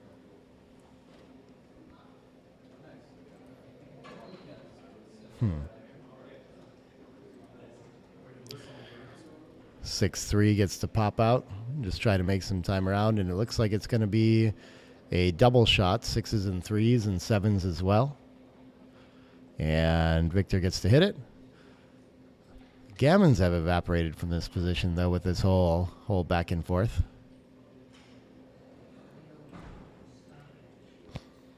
5s fans. Victor looking to slot the back of the prime here, I do believe. Otherwise, just get things in range of that 8 point. So 18 to 12 looking pretty strong. Then I guess why not 16 to 15 with it?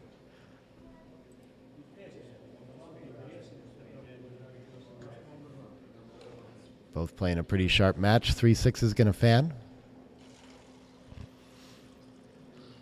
And 3-2. Yeah, so I'd love to 11 to 8 to slot the back and 16 to 13 to get a cover in range. And if we can just cover that, 2-4 enters but doesn't crack, so not the worst entry for Alfred. Victor needing a 4 or a 5 and something to hop out with it, ideally. 6-4 is perfect. 6 can pop out and 4 can cover, and then he just hopes his opponent rolls a 4 and gives him some more blots to shoot at now. And the gammon can be back on. What is 5-1? No 5s to play, so any ace he likes, he can just play 3-2 with it probably. Try to hold the position as long as possible.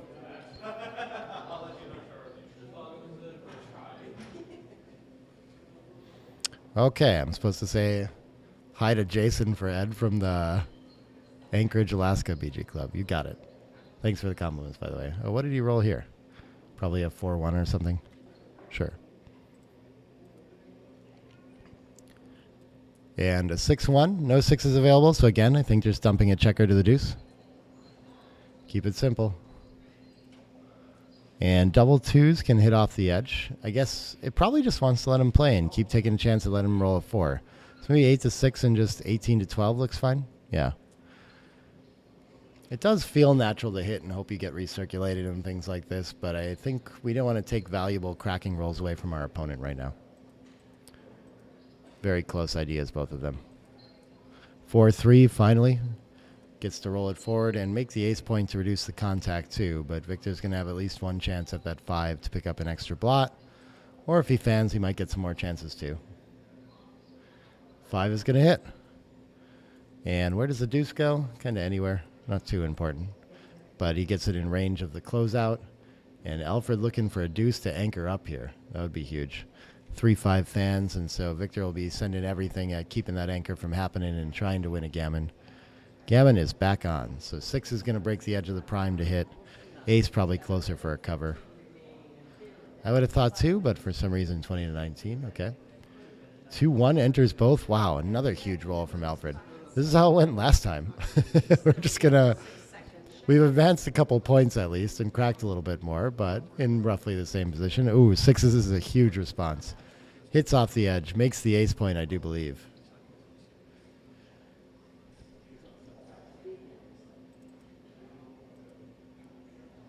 And he gets a fan out of Alfred. Okay. 4s and 7s to cover. 2-1. He can get that 7 in direct 6 range and play 9 to 8 at least.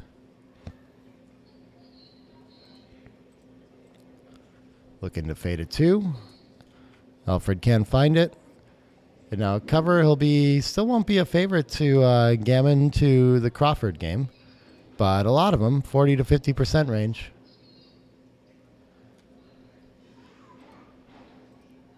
Four one comes around.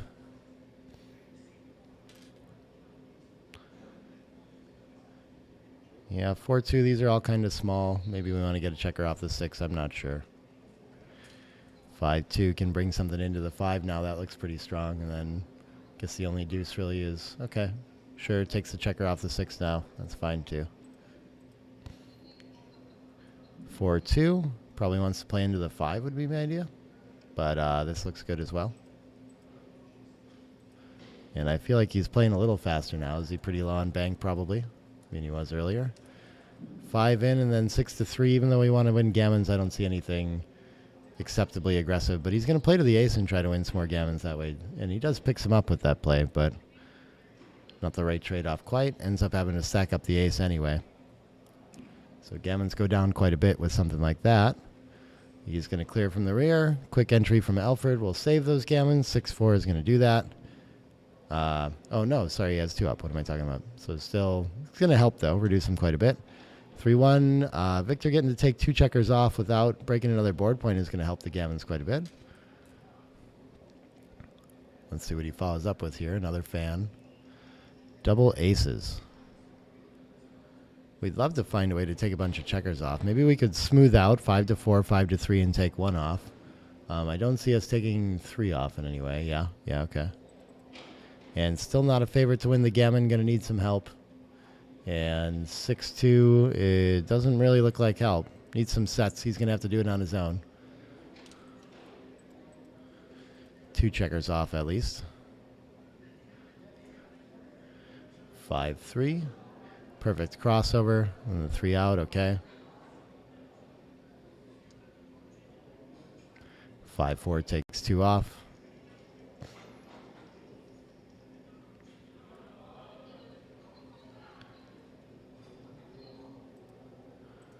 6-2. 2-1 gets to take 2 more off, okay. And so now it looks like 2 rolls for Alfred to get off, favorite to get those. And Victor can even take more than 2 rolls here. So, but he has a shot at 4s or better to win a gammon. Double aces, looks like it's just going to take 1 off and spread out, sure, okay. And then Alfred rolls 1s to save the gammon. And on we go to 3-away, 2-way. Okay.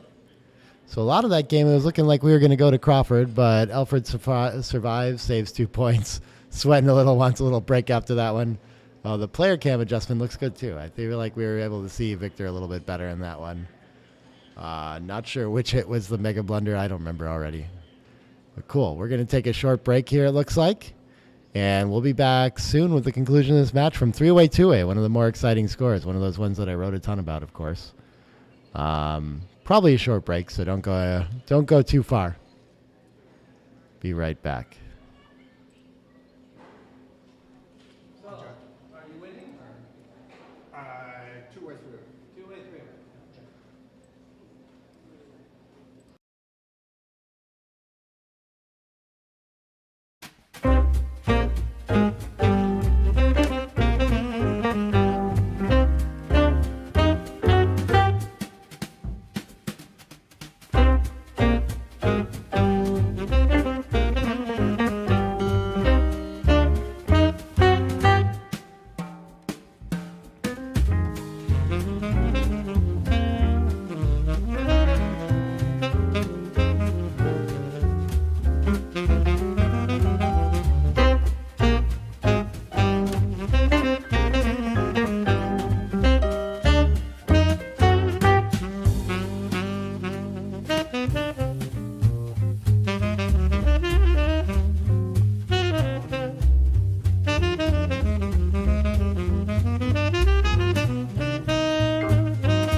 What's up, everybody?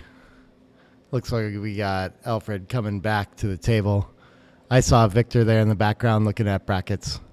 You see all our TVs in that player cam now? That's kind of cool. That's all the brackets up on screen there. I like this. We had to turn it a little bit to get Victor into the shot, and now I feel like we have a better playroom shot with this too, which is always exciting. We're doing lots of video, of course, from here. You know, like making those recap videos and stuff, which I'm super excited about. And you can get a good feel of what it's like to be at the tournament here. But, yeah, we saw, I mean, super interesting kind of PR results here, too, just showing, you know, some of the strength of Victor's play, too. Like a 3.74 is not his best PR. And he's made 2 massive cube errors with it, too. Maybe even a preference or something he decided to do on his own. But he's still like playing better than most people do in a 13-point match. So, yeah, that's how good he is. He can just let go of 500 cube because he feels like it and still outplay you. So 2-1, leading the match. You're still supposed to slot. Interesting. Yeah, okay. Does tend to be. 6-1, Victor with the trail in this is going to be looking for aggressive cubes. If he could have hit that, he would have been well on his way. But now Alfred is going to cover and probably split along with it. Interesting. I guess he doesn't want to play into that blitzing game plan, so a little bit afraid to open up there. 5-4 cannot run, is forced to just play down. So things are actually looking pretty good for Alfred here. And the 4-1 can make the priming point, so down in the race 3 pips after this, too. He should have an advantage in a priming game. So definitely favoring Alfred's position here. And given the lead in the race for Victor, I think he's the one with the pressure to split and immediately reaches for those back checkers correctly as a result. He could step up to the edge here or else just clean up a blot and maybe not deal with that. I don't think he's under a ton of pressure to like keep flexible and keep the blot on the 9 or anything like this. His focus should be to just escape the prime or anchor up right now. But all these very close and reasonable. Welcome, Maui Joy. Always in the chat with us. Up to 81 now. Thanks, everybody. 3-1 wants to hit off the edge if it can. Can't do it without breaking a point, but can extend the prime, so that looks pretty good. And 3-5 at least gets the anchor at the edge of it for Victor. Going to be tough to get to any sort of cube here. And only 43 seconds on the clock. That is why he's been playing faster. But okay, Alfred gets to send a third checker behind the prime. But yeah, it's going to be tough for Victor to get into anything too gammonish or threatening with so much locked up behind the structure of Alfred's. And he's going to go for the tempo hit this time. Understandable. Instead of playing behind to the 3, might as well take away half a roll if you're going to have to leave a shot. But Bot preferred staying pure a little bit. Alfred gets to anchor up and make the 11. Very strong play for him. Just looking for to quietly come around with the racing lead here. Victor at least gets to turn his blot on the ace point into an asset, but would really like a 3 to step up to the edge and then a 6 to run and all these things. But I think Victor's okay in this game with just 10 pip deficit here. But it is getting interesting cube action-wise, at least, that, you know, like with the higher take point for Victor, too, that Alfred might get to a point where he can claim this game. 6-3, yeah, I don't think he's in a big rush to come off his anchor. Oh, he is. Make sure he should keep his structure. Okay. I liked his play there. I didn't see any reason to open up the blitz, but actually felt ready to run. Those are the kind that players that leave their anchors can get, and I cannot. 6-2 just down for him. Okay. So he should step up instead. I'm not sure why that is. Just save pips from the back. Strange one for Victor. And Alfred has paused to think about the cube again with the fly shots, and he does have one. Wow, yeah, he's very close to that 75% take point. Nice find by him. Okay, that's not the easiest cube to send here, I don't think. And with just 11 pips, we'll see what Victor thinks of it, if he knows his take point well enough to know that it's a couple pips higher, what he thinks of his counterplay. I mean, he'll have an easy time just forgetting about the gammons. Just going to let it go. And another sizable take that he's going to pass here and just wants to play a game where he's advantaged. We'll see if he has an idea about that. Understandable when you're one of the best that you just want to play more backgammon instead of putting it all on one game. 6-3 is going to split, and now we're at Crawford, and Victor has his work cut out for him. Has to win this game and one more to win this match.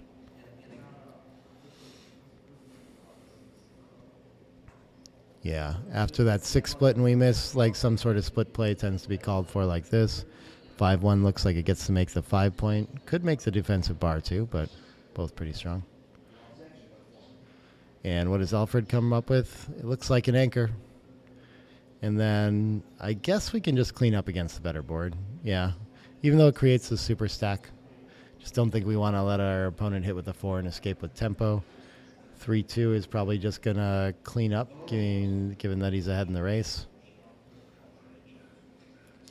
And 5-4, probably just 2 down to build. Simple game so far. Double 2s can hit and escape with tempo. Nice shot for Victor. Not usually how we like to use 4 dice, but it's the priority right now, and he gets a fan. Okay. So gammons don't matter too much here. It'll still be just 1 game that he has to win afterward, but if he can win a backgammon, he could definitely win the match on this game. 4-3, not worth coming around, and plays just to the 6 instead. That's very interesting. I would have thought to come to the 9. Keeps a little additional contact. 3-5 enters and just slots a point. Yeah, I don't see much else to do with the 5 there. Alfred's position very awkward on structure. 4-2 just going to come around and challenge the anchor. I like that. 5-3 gets to make the points, and then what with the 5? Do we slap the ace, or do we make 8-3, 8-5, something like this? Neither looks great. I think I'm just unstacking the heavy point, though. Oh, he's going to make the 3 point twice. Okay, another option. 4-1 can make the 9 point. Interacts well with that blot on the 22. Has a little harder time escaping. So Victor looking good in this game. 4-3 could advance. I mean, he's down in the race, so I'm not sure he really wants to. But he could make the bar in the middle of that structure and make sure that he doesn't get primed. That is indeed what he should do. Just runs instead. Okay. Understandable there. I think he's thinking that he's too far down in the race to give up that much contact. And Victor's going to roll the double 6s. Would have had those blocked, as it were. Small swing on that play. 5-2. Pretty simple decisions now. Just get our board ready. So 5 around for interaction. 6-4 looks nice.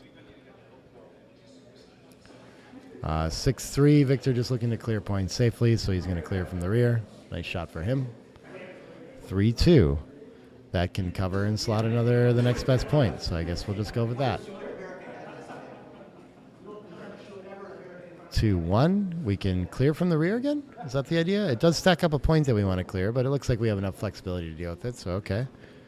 4-3. This is going to play down and cover the point. Okay, for some reason it wants to slot the deuce instead. I guess they all seem fine.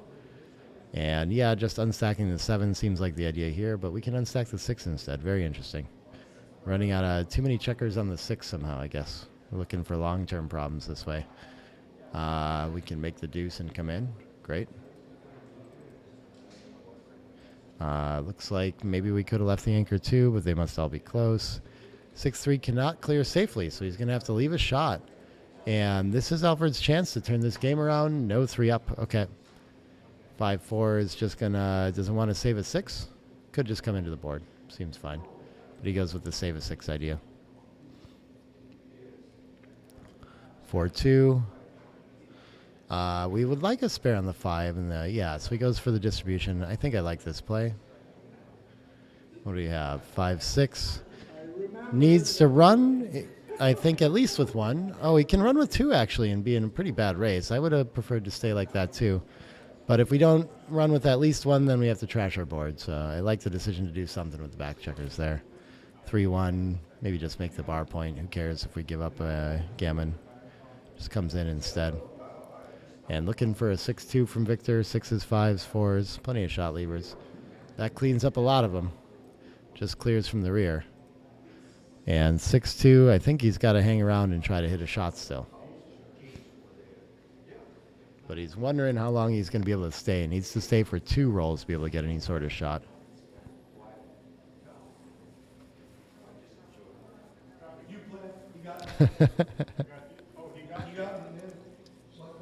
I finally just read the Wire Nerd so fixated on Sanders' sobriety. Many answers to that question. 5-4 forced. Okay, 6-1, 5-1, 4-1 next time if he can stay, but 6-5 is going to force him out. Now his only way to win is going to be to win the race, which is pretty unlikely. We're going to post Crawford, most likely a 50-50 game. Anyone's match now. I think I'm going to go. It's on my bucket list that I want to go to Thailand. I've never been. Beautiful. All right. All right.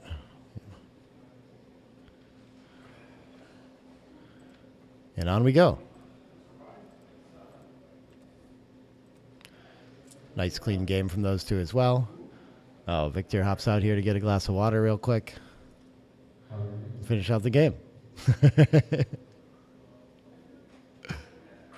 Really sharp stuff from these two.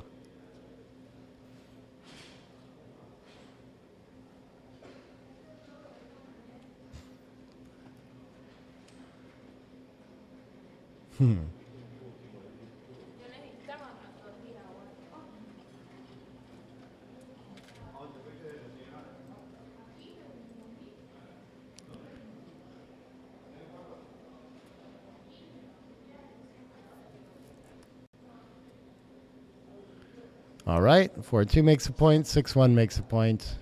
And, oh, you got the Cuban first. Okay. I got to make sure I get that right. Yep, automatic double situation. When you win the opening roll, you get to take. And he finds 5-3 in splits. Okay, nice play. And 6-3 is probably going to hit off the edge. Why not go for it? Just running is fine at DMP too, though. Okay, only ahead 2 pips afterwards, so kind of down. But I guess the flexibility or something. Yeah, this just doesn't seem like the usual game plan here. And Alfred gets to make the anchor. Very nice shot for him. And double threes can't safety that bot. It can, nope, can't connect 24 to 15 either, so he's just going to make 2 points. Looks very strong. And Alfred with 10s and 3s to hit. 3s is going to hit. And I guess just down with the 5-2. What else do we have?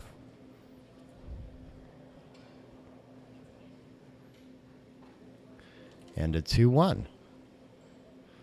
Yeah, probably doesn't want to make the 23, just needs the split and find mobility. I like this play.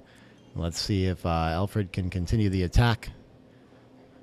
As Victor momentarily on the back foot here.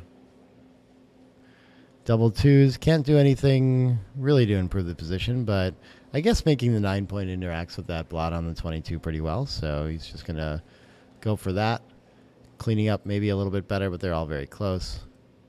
Any fly shots? The 6-3 does get there. Okay, nice shot for Victor for sure.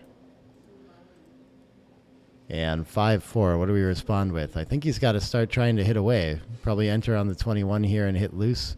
But look at this, he can actually close enough in the race that he should just play quiet. That surprises me. I would have been thinking I don't want my opponent to just escape to freedom here, you know?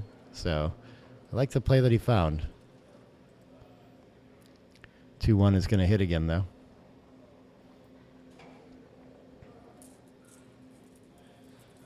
6 is fans. Inopportune time for that. Let's see if Victor can use the tempo to escape. 4-6 is a good roll for that.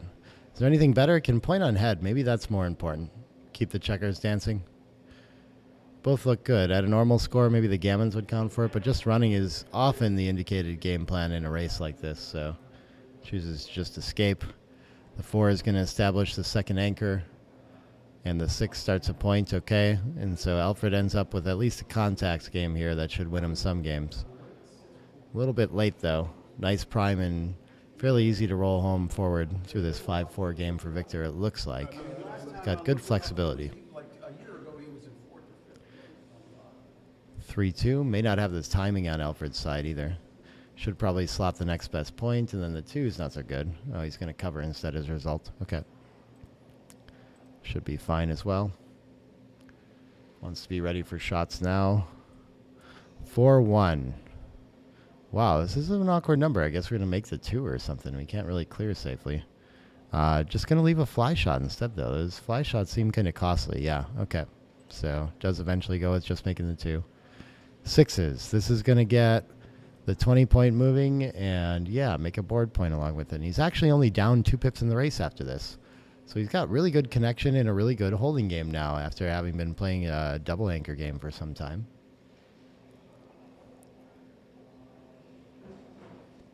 Up to 90 viewers now. Awesome. Thanks for joining us.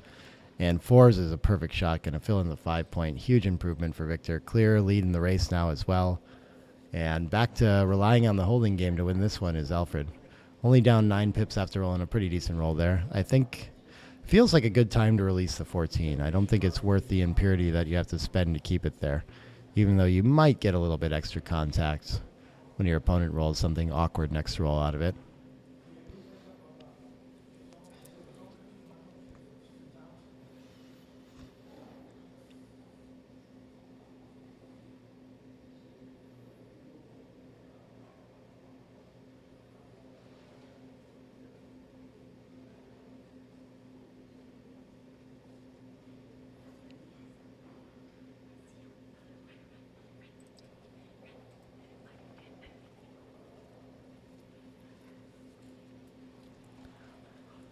Five two. I think Victor's just happy to play it simple, clear from the rear. And what does Alfred find?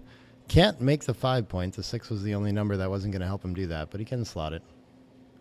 So he's going to play in 10-4 and slot. Yeah, that should be fine. Maybe slotting the ace as well is a little bit better there. And 6-3. Just simple, not leaving any shots. Can't clear the rearmost point. 2s finally gets to cover. And we'll probably bring at least 1 in, but we want to make sure we keep a 6 to like reserve now. I think this is the spot for it for once. But maybe we could bring them both in too. I guess he can't actually use the 6 there, so yeah, it looks pretty good. It's pretty good. What do we have with this 3-2 here?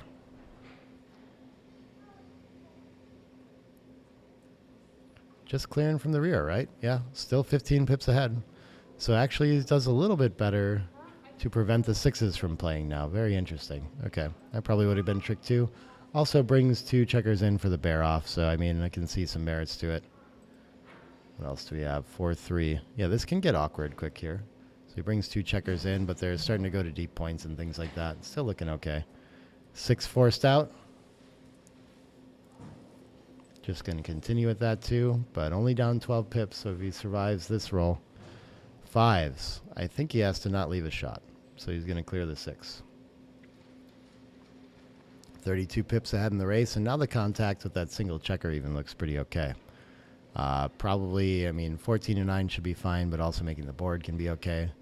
We're going to leave the checker on the 21, though, for sure. Hope to get a shot.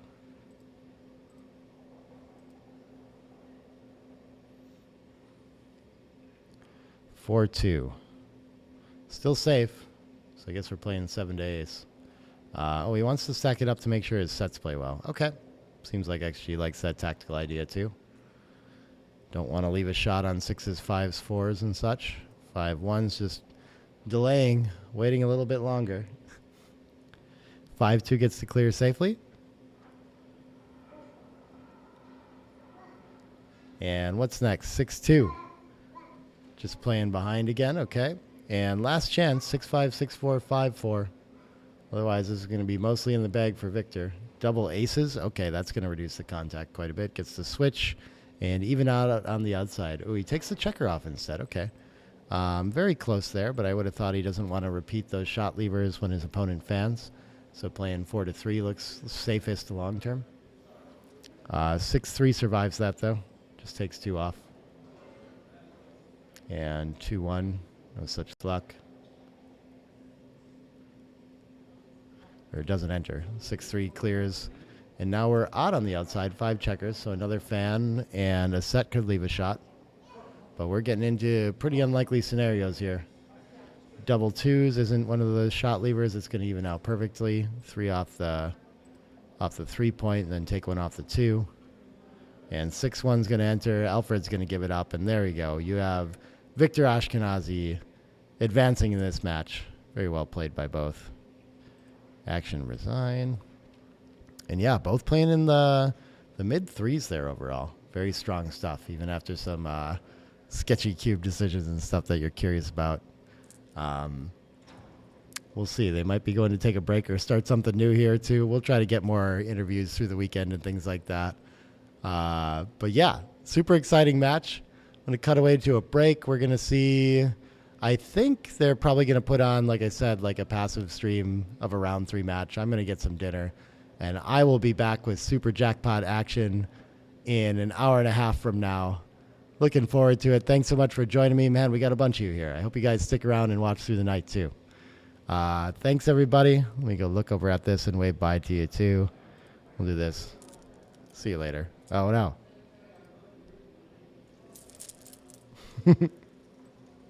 Yeah, my mic's still on. Okay. Okay, bye for now, y'all. I'm going to send you to that video again.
Hey everybody, Nick Blasier here, ready to do a quick recap of all the action from last night from the Super Jackpot.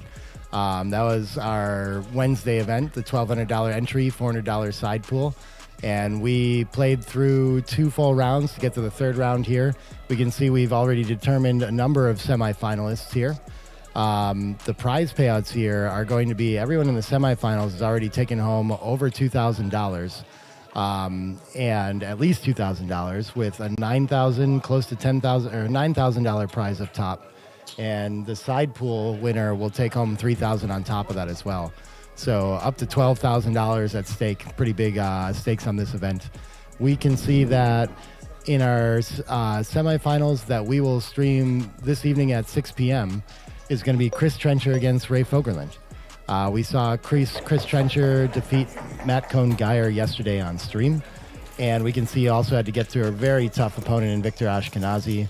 Matt Cohn-Geyer knocking Roberto out of the tournament earlier too. But Matt has re-entered, and we don't have the results from this yet, so we'll get that update. But he has a chance to make it back through on a rebuy. Down further in the bracket, we can see Ray Fogerland had made it through Sean Garber and had to knock out another very tough opponent in Dana Nazarian, as well as Brandon Macklin, who's had a lot of ABT success lately. And Brandon Macklin actually re-entered the bracket down here and has made it in as our 3rd semifinalist. So he was able to make it on his 2nd entry, and we'll see who he's going to be playing in the semifinals later on, and we'll determine the finalists that way. So that's all our action from the Super Jackpot, and before that gets started, we'll be kicking it off with the Masters Jackpot today, which is going to start at 11 a.m., $400 entry, and we have 3 rounds of that playing, and then we'll have another equivalent start on Friday tomorrow as well. Before we get started, though, we'll just talk about the results from the BMAP tournament from yesterday, too. And we're going to find our finalists from that as well. We can see we've made it through 4 rounds of 9-point match play. And we have a large number of players that have made it through at 3-1 in this final round that will play off to determine who the winner is going to be. Often this can end in a 4-1 tie kind of situation. And we won't know the PRs for some time yet. But we can see we had a full 18-player field for this as well, which is super great.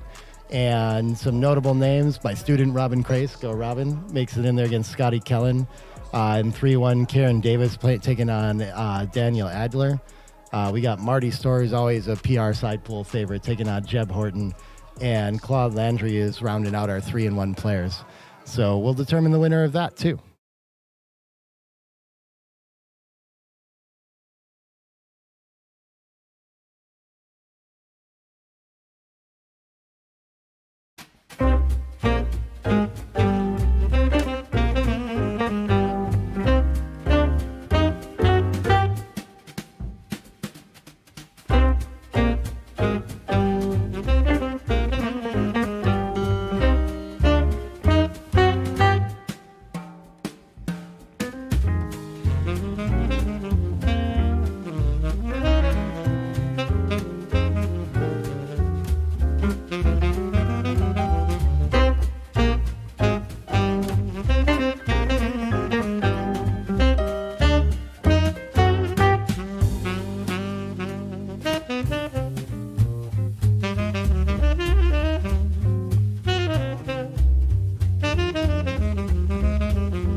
Hey everybody, Nick Blasier here, ready to do a quick recap of all the action from last night from the Super Jackpot. That was our Wednesday event, the $1,200 entry, $400 side pool. And we played through 2 full rounds to get to the 3rd round here. We can see we've already determined a number of semifinalists here. The prize payouts here are going to be, everyone in the semifinals has already taken home over $2,000. And at least $2,000 with a $9,000, close to $10,000 or $9,000 prize up top. And the side pool winner will take home $3,000 on top of that as well. So up to $12,000 at stake. Pretty big stakes on this event. We can see that in our semifinals that we will stream this evening at 6 p.m. is going to be Chris Trencher against Ray Fogerland. We saw Chris Trencher defeat Matt Cohn-Geyer yesterday on stream. And we can see he also had to get through a very tough opponent in Victor Ashkenazi. Matt Cohn-Geyer knocking Roberto out of the tournament earlier too. But Matt has re-entered, and we don't have the results from this yet, so we'll get that update. But he has a chance to make it back through on a rebuy. Down further in the bracket, we can see Ray Fogerland had made it through Sean Garber and had to knock out another very tough opponent in Dana Nazarian, as well as Brandon Macklin, who's had a lot of ABT success lately. And Brandon Macklin actually re-entered the bracket down here and has made it in as our 3rd semifinalist. So he was able to make it on his 2nd entry, and we'll see who he's going to be playing in the semifinals later on, and we'll determine the finalists that way. So that's all our action from the Super Jackpot, and before that gets started, we'll be kicking it off with the Masters Jackpot today, which is going to start at 11 a.m., $400 entry, and we have 3 rounds of that playing, and then we'll have another equivalent start on Friday tomorrow as well. Before we get started, though, we'll just talk about the results from the BMAP tournament from yesterday, too. And we're going to find our finalists from that as well. We can see we've made it through 4 rounds of 9-point match play. And we have a large number of players that have made it through at 3-1 in this final round that will play off to determine who the winner is going to be. Often this can end in a 4-1 tie kind of situation. And we won't know the PRs for some time yet. But we can see we had a full 18-player field for this as well, which is super great. And some notable names. My student, Robin Crace, go Robin, makes it in there against Scotty Kellen. In 3-1, Karen Davis taking on Daniel Adler. We got Marty Storr, who's always a PR side pool favorite, taking on Jeb Horton. And Claude Landry is rounding out our 3-1 players. So we'll determine the winner of that, too.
I mean, that's why I go to tournaments. At the end of the day, if I know all my friends are going to be there, that's why I want to go, and it's the entertainment that I look for. And I don't know, I've had fun with it.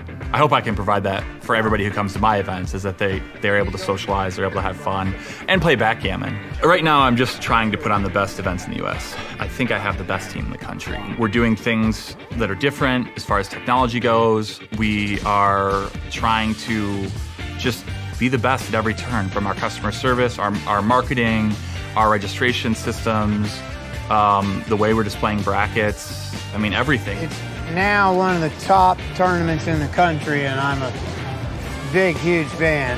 Definitely is one of the best, and now it's got the added money. I think it's really the only tournament with added money in the U.S. now. I mean, it's a great tournament. There's, great directors, great lectures. It was great last year, and it's going to be great this year.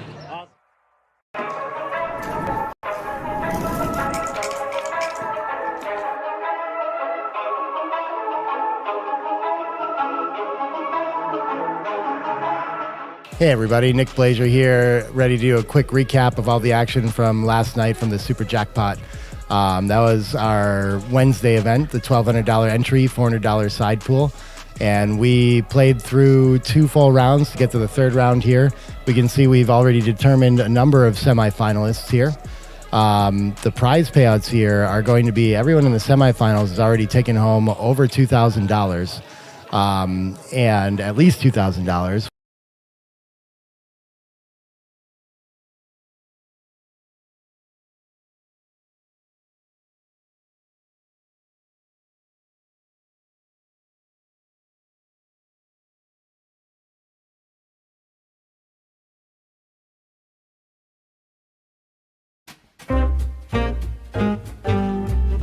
I mean, that's why I go to tournaments. At the end of the day, if I know all my friends are going to be there, that's why I want to go, and it's the entertainment that I look for. And I don't know, I've had fun with it. I hope I can provide that for everybody who comes to my events, is that they're able to socialize, they're able to have fun, and play backgammon. Right now, I'm just trying to put on the best events in the U.S. I think I have the best team in the country. We're doing things that are different as far as technology goes. We are trying to just be the best at every turn, from our customer service, our marketing, our registration systems, the way we're displaying brackets. I mean, everything. It's now one of the top tournaments in the country, and I'm a big, huge fan. Definitely is one of the best, and now it's got the added money. I think it's really the only tournament with added money in the U.S. now. I mean, it's a great tournament. There's, great directors, great lectures. It was great last year, and it's going to be great this year.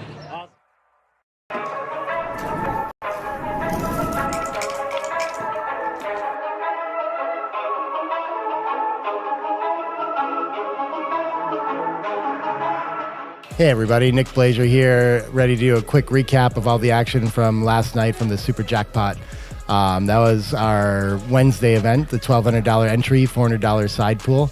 And we played through 2 full rounds to get to the 3rd round here. We can see we've already determined a number of semifinalists here. The prize payouts here are going to be, everyone in the semifinals has already taken home over $2,000 and at least $2,000, with a $9,000, close to $10,000 or $9,000 prize up top. And the side pool winner will take home $3,000 on top of that as well. So up to $12,000 at stake. Pretty big stakes on this event. We can see that in our semifinals that we will stream this evening at 6 p.m. is going to be Chris Trencher against Ray Fogerland. We saw Chris Trencher defeat Matt Cohn-Geyer yesterday on stream. And we can see he also had to get to a very tough opponent in Victor Ashkenazi. Matt Cohn-Geyer knocking Roberto out of the tournament earlier too. But Matt has re-entered, and we don't have the results from this yet, so we'll get that update. But he has a chance to make it back through on a rebuy. Down further in the bracket, we can see Ray Fogerland had made it through Sean Garber and had to knock out another very tough opponent in Dana Nazarian, as well as Brandon Macklin, who's had a lot of ABT success lately. And Brandon Macklin actually re-entered the bracket down here and has made it in as our 3rd semifinalist.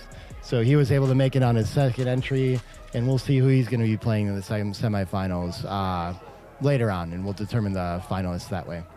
So that's all our action from the Super Jackpot. And before that gets started, we'll be kicking it off with the Masters Jackpot today, which is going to start at 11 a.m., $400 entry. And we have 3 rounds of that playing, and then we'll have another equivalent start on Friday tomorrow as well. Before we get started, though, we'll just talk about the results from the BMAP tournament from yesterday, too. And we're going to find our finalists from that as well. We can see we've made it through 4 rounds of 9-point match play. And we have a large number of players that have made it through at 3-1 in this final round that will play off to determine who the winner is going to be. Often this can end in a 4-1 tie kind of situation. And we won't know the PRs for some time yet. But we can see we had a full 18-player field for this as well, which is super great. And some notable names. My student, Robin Crace, go Robin, makes it in there against Scotty Kellen. And 3-1, Karen Davis taking on Daniel Adler. We got Marty Storr, who's always a PR side pool favorite, taking on Jeb Horton. And Claude Landry is rounding out our 3-1 players. So we'll determine the winner of that, too. What's up, everybody? Nick Blasier back here. I got Ray Fogerland on my side here. He's going to be playing Chris Trencher coming up right next here. In the Super Jackpot, we are playing a best of 3 9-point matches. They're in the semifinals already. I don't know. What do you got to share here, Ray? Well, I think that I beat Chris 1 time in 1 match or something, so it's going to be a pretty tall order to beat him 2 out of 3. Okay, yep. But I got a better chance than anybody else. That is true. That is true. There you go. He's going to be coming in well-fed with a sandwich. We understand he's preparing for the match. Very specifically that way. Well, we were supposed to start playing at 6, and somebody else was playing on the stream, so he decided to go get a sandwich. And sure. He doesn't get in a big hurry about anything. I heard Vic and Kent played a pretty exciting one that we missed there. Oh, that was an unbelievable last game. I played Kent, and I was a proud victor of 1 game in our match. And he played a lot of back games, and he got a back game against Victor, and he got a triple shot, and he sent it over. 2 blots, and he hit a blot, and then he 6-primed to Victor. And Victor had 2 guys up, and Kent decided that he was so strong he just hit loose off the ace point fearlessly because Victor's board was a Swiss cheese. Okay. And then Victor finally entered. He rolled double aces. And he extricated all that stuff like a true fireman, you know. That was like a head-on wreck on the freeway, and That's amazing. He got everybody out. I'll have to catch up with that one. I was eating dinner too. Unbelievable. But really. I just watched your man walk in, Chris Trencher there. So I think you guys are about ready to go start. Good luck to you, dude. All right, brother. Thanks. We'll see you soon. Cool. I'll switch over to our feed, and we'll get started soon here. Jason, you can tell her I'm ready whenever they are, if they're going to go here too. But cool. I'll switch over. Oh, I got to set up my transcription too. Let me make sure I do that real quick. 9-point match. We got a Ray Fogerland. And we have a, better turn that off. And we have a Chris Trencher. And we have a Super Jackpot. And we have a round 3 match 1. Yeah, I guess a good guess is like an hour and a half for a 9-point match. And we got potentially 3 of them, so we got a ton of backgammon coming up for the rest of the night here. I'm super excited about that. Zick bets on Chris, okay. Yeah, who do you think is winning? Who's got it here? I know Chris, I'm pretty sure he has a GM title, one of the few in the U.S., you know. Strong stuff there. Yeah, we're going to switch over to the classic. Yes. Andy on graphics saving us up there. It is the Cherry Blossom Classic, $1,200 entry. But yeah, Chris, GM, you know, really solid player, one of the best in the U.S. And Ray's been playing forever, though, very well-known name. And I don't think he averages, like, GM-level stuff, but knows as much or close to it or something like that, and more of, like, an adjustment and field player, and really likes to move games into territory where he thinks he feels comfortable and his opponent feels uncomfortable. And whenever I have him on commentary, like, great insight. Chris Trencher, too, very sharp. You know, you guys have heard both of them talk a whole bunch if you watched my streams before. But yeah, I like he talks a lot about not giving the opponent the full role. So I think we're going to see a whole lot of hitting from Ray. That's what I expect from this match. I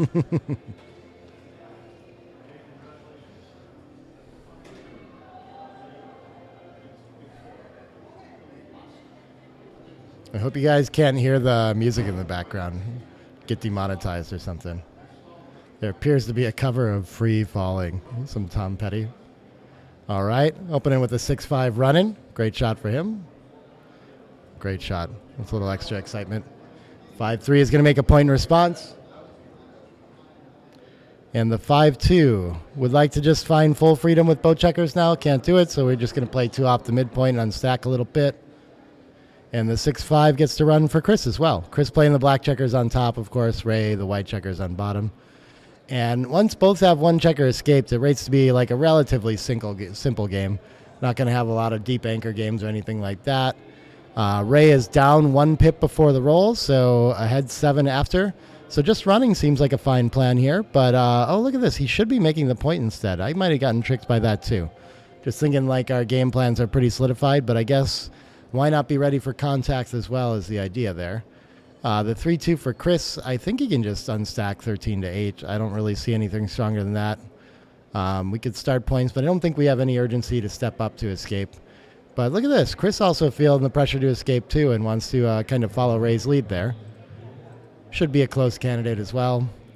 5-2 gets to link up and stack up probably, and given that it'll be ahead 9 pips after the play, I think he wants to do that. Doesn't need to hit loose and attack or anything like this. 6-4, Chris is going to escape, and we're going to have a race. Pretty even. Chris had 1 pip after the throw, which means it's more like Ray is 3 pips ahead on roll here.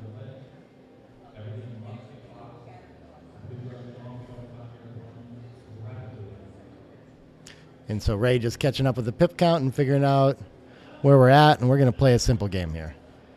Yeah, and so making the 5 point, no contact really, but it is nice for racing too to do things like this. So 5-1. Oh, this is an interesting bot play here, but playing off the 7, all plays are going to be pretty relatively equal here. 5 what here? Oh, I lost the die. Where is it? Oh, 5-1 on the die. I see it. Okay. And he's just going to play off the midpoint as well. Totally reasonable. Simple, boring game.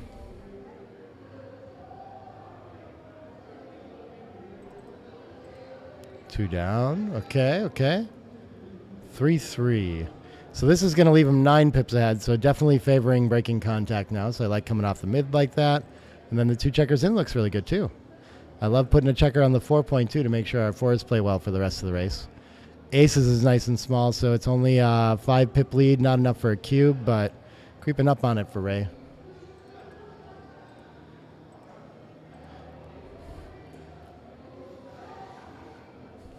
Oh, we got a lot of betting going on. We're down to 48 people somehow in the viewers here. Okay, fair enough. Hopefully more catch up with us for more backgammon action. We had 90 earlier. That was super cool. Tell your friends to come hang out. Watch backgammon with us. Another 6 pips is going to be enough for a cube for sure. Now I'm not sure that we can take it anymore. So what do we have here? Did he just play the 2 in and broke with the 1? Yeah. And this looks like it should be a pretty strong cube for Ray and still a fairly clear take for Chris. Okay. So yeah, point of last take should be around 11. We've got that 11. Both distributions fine. Crossovers pretty similar. I guess Chris has more crossovers, so I could get tricked by that. Man, what a weird distribution Chris has. I haven't seen backgammon that looks like this before. Maybe he's intentionally making it hard to count for Ray or something.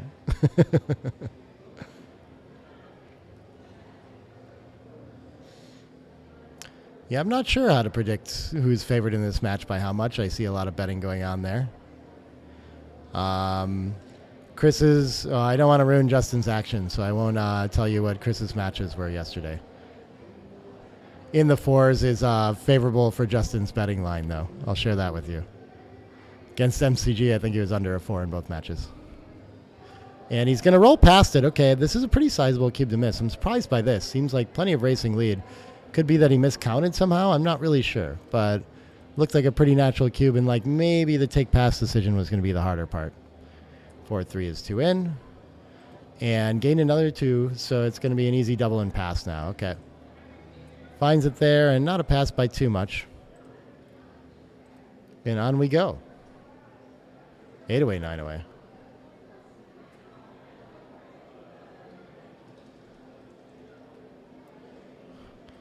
5-3 is going to make a board point to start. I want to get into a funky game, a Ray kind of game. 6 is nice and simple, so Ray should be looking to split the back checkers and keep improving the board. Given that he has one better point, he can stay in this game for sure. But yeah, I think the best use of the 2 now is to split, given everything else, that we already have a board point. So, like taking that opportunity while we're outboarding to go for it.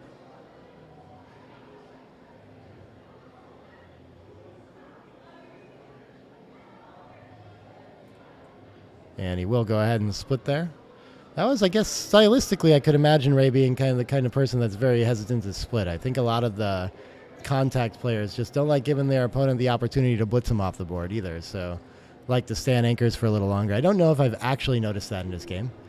I like keeping this 20 point here, or 22 point here, maybe. Even though it's somewhat primed, then we can start on our board and we're down enough in the race to hold it. Maybe not, though, actually. Now that I see the pip count, we're actually only 7 down after the play. So we're unlikely to have the timing to sit on this. And that's why XG is going to prefer to advance it up to the 20. But it would be nice to make the board point. And Ray looks like the first 2 first and makes his decision about making the 4 point or the 20 point correctly. I like the order that he did this in as well. Simple plays for Chris here, just playing quietly and trying to find a time to get off his anchor. But Ray's turned the race around with these double 4s. Now I had 3 pips after the roll. And so I think he's going to advance off the 20 point with this roll, probably. Wow, it's better to just play interesting. I would not have thought he had the timing to just work on his board like this. So I'm with Ray here, where I'm inclined to come out to the 16. Maybe it just gives Chris a lot of flexibility and not enough for Ray could be the problem. And he's still slightly down in the race. Not really struggling for time to stay back on the 20 point either. So I can see how this can work for sure.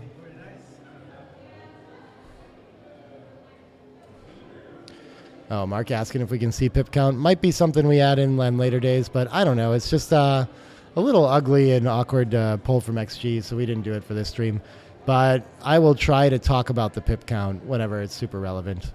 So then you have to listen to me. How about that?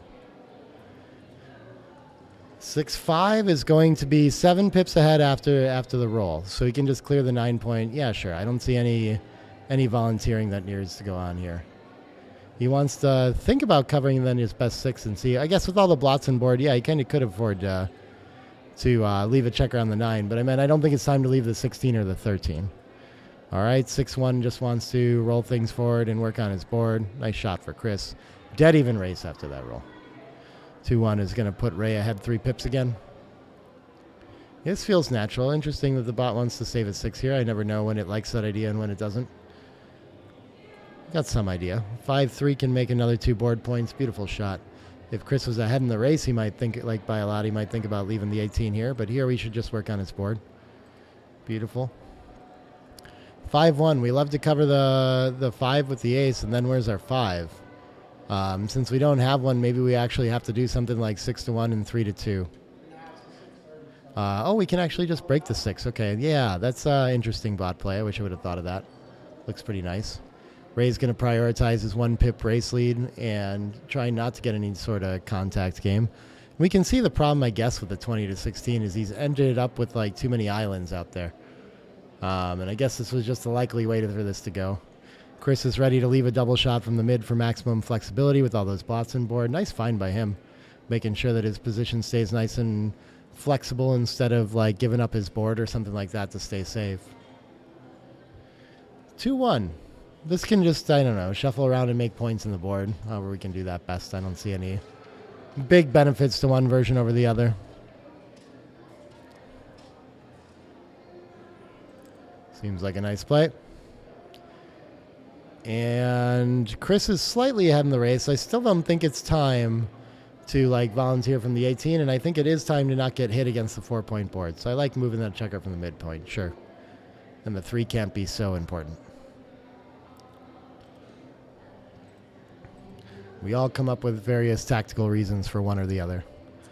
5-2. How does Ray buy some flexibility with this roll? I guess he's probably just gives up the 8 since he's not ahead in the race anyway. If he was, he would need it as a landing point to clear things, but I think as is, probably he'll just try to shuffle things around from his deepest point here out of direct range. Fours is going to get to make its way towards home, though. Break contact, 20 pip race. And this looks like it'll be a double pass on the race again. And we'll be at 8-away, 8-away.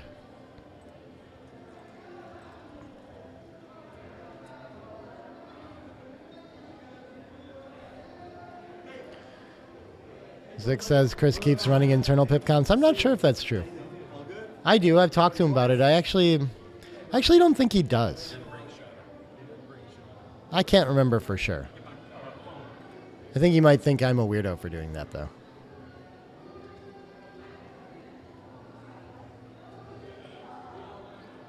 Maybe in certain simple racing positions they'll keep a difference or something, but probably not when there's contact and such. 8-away, 8-away in the first match. 2-4 for Chris to open. This is a super fun format, too, to do the 3 9-point matches. I like that a lot. It's a lot of play. Digestible matches, too. You know, the 13s they feel longer than 3 of these somehow. Interesting that he's supposed to run after this instead of split. Okay. I don't know if I knew that second roll. 2-6 should be 2 down hitting. Nice shot there.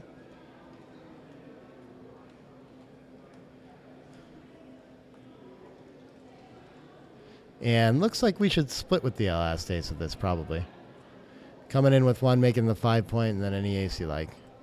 And it is a lot of checkers in the zone, but we don't want to be primed, and he has the bar point slotted right now. I think probably just covering the bar here. Too many shots to leave to make the 5. What does Ray have here? 6-3. Down in the race, but he is primed, so he could... Oh, yeah, he can just make the bar point. That looks wonderful. Otherwise, I was looking at running to buy some freedom, even though we're down in the race, and Chris will run past that prime for sure. And so a small lead for Chris, but he's going to get sent back behind Ray's structure here with the hit with the 3. And the ace is going to step up to see the light. Okay. It's ready to establish that 22-point anchor or a hop out with the 6. 3-2 can make an anchor of his own for Chris. Probably prudent in this position. There's a lot of material in the zone that could turn this nice priming structure into a blitz. And until he escapes those checkers, I think Ray doesn't have too much here. I think this 2-1, I think it's good to anchor here. They have a close enough race where it's not clear who's under more pressure, timing-wise, in a priming battle.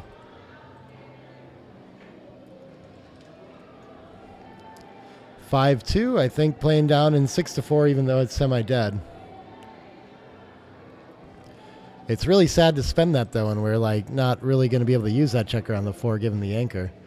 We would much rather be filling in the 5 somehow, but better than leaving shots or playing behind and all these things. 6 beautiful roll for Ray. He's just going to run around and have a nice cube on a big racing lead against a 22-point game most of the time here. 3-1. Okay, so Chris has nice structure here, but he is down 13 pips in the race.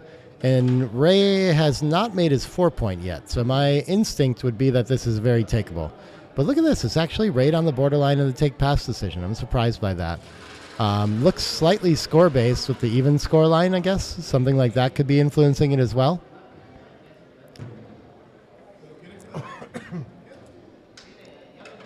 But yeah, usually it's not, if it's a pass, it's not a big one after he's filled in the 4-point as well. And so given that he hasn't done that, it feels like this position has better than usual contact. So yeah, I would also be leaning towards the take side as Chris. Not surprised to see that at all. Very small mistake if it is one at all. 6-3 can either make the 4-point or clear the midpoint. Both are very nice, but I think probably the 4-point a little bit more important for bringing this home. Double aces.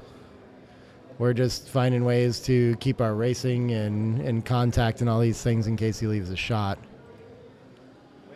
4s is going to make a lot of progress towards home. So we're going to come off the midpoint, and then I guess, yeah, he doesn't need to, he can just clear the 9-point. I like that. Instead of keeping a point of contact, he's so far ahead in the race that we don't really want the prime. We just want to get rid of points that are in the way there. Okay, this is a 6-4, it looks like. And 2-2. How's he going to shuffle this forward? We're just looking to clear with this 32-pip race lead here. So I think it seems like Ray has some sort of priming idea and making sure that big sets don't escape. But, I mean, Chris doesn't even really want to leave with a big set. He's still behind after that happens.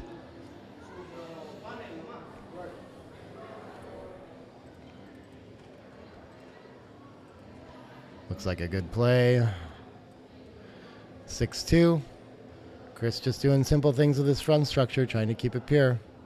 Slots the next point, plays down the 11. That looks great to me. And 5-3. Ray just looking for safe ways to bring 2 checkers in and finds a play that does that.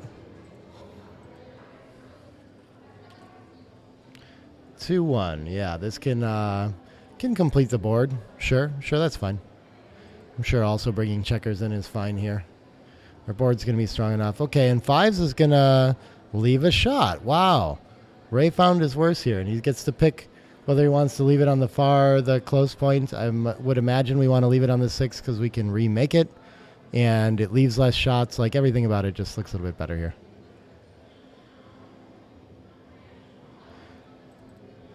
But found, I'm not sure how many shot-leaving numbers there were there. Maybe that's the only one. Pretty unlucky for him. And 5-1. Chris can't hit it, so he's just coming into board and waiting for another try.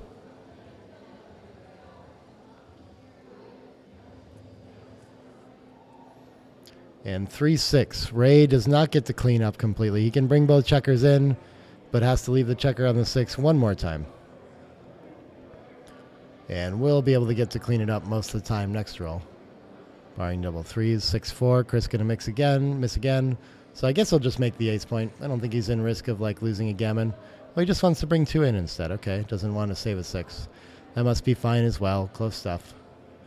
5-2, but I do think he's going to wait a while. Can wait for his shot, a roll or 2 at least. Might leave with 1, but yeah, this seems fine. And I don't think anything leaves a shot yet. The 2-1 gets to close out that point, but there'll be a lot shot levers after that. So maybe just peeling the checkers can be okay. Yeah, he's got the right idea. Just like forgetting about hitting there. Nice job. 6-5 is going to come around. Just too risky. Leaving ourselves odd out there. 6-1 gets to take 2 off, I think. Looks like nice distribution. Only 6-5 going to leave a shot. I think only 6-5. Maybe there's more. Who knows? And 6s is going to still leave him down 19 pips. It's going to be a forced play. Would prefer to stay, but can't. And that's likely going to be 2 more points for Ray here. 4 off, and then I guess the 3 goes to an open point. Goes for distribution. Create new numbers to bear off. Chris takes 2 off. Still down 18 pips. Going to need a miracle to turn this one around. I mean, this is a bit miraculous, all the 3 misses that Ray is finding for him. But he needs to also roll some sets, I think. 5-6 is a huge roll for Ray. Make sure all those misses go away. I'm not sure there's enough rolls to miss with aces anymore for Ray here. But he's going to try. Okay. Next ace does indeed miss. And 3s is going to take an extra checker off. Okay. What does that leave him in? A 3-roll position? Okay. So a miss and a set, and then we're on when we're in business. Okay. Let's see if Ray can save it with the set himself now. 2s are better. And wow. Chris just turns around and wins a miracle 50-pip deficit race. Amazing stuff. 8 away, 6 away. Chris leading. That was an unlikely outcome. Chris playing a really sharp match so far. Ray playing pretty strong himself.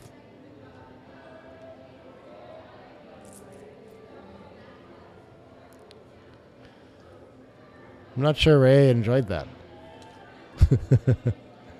I can't actually tell that Chris did either, though. He'll smile about it after the match.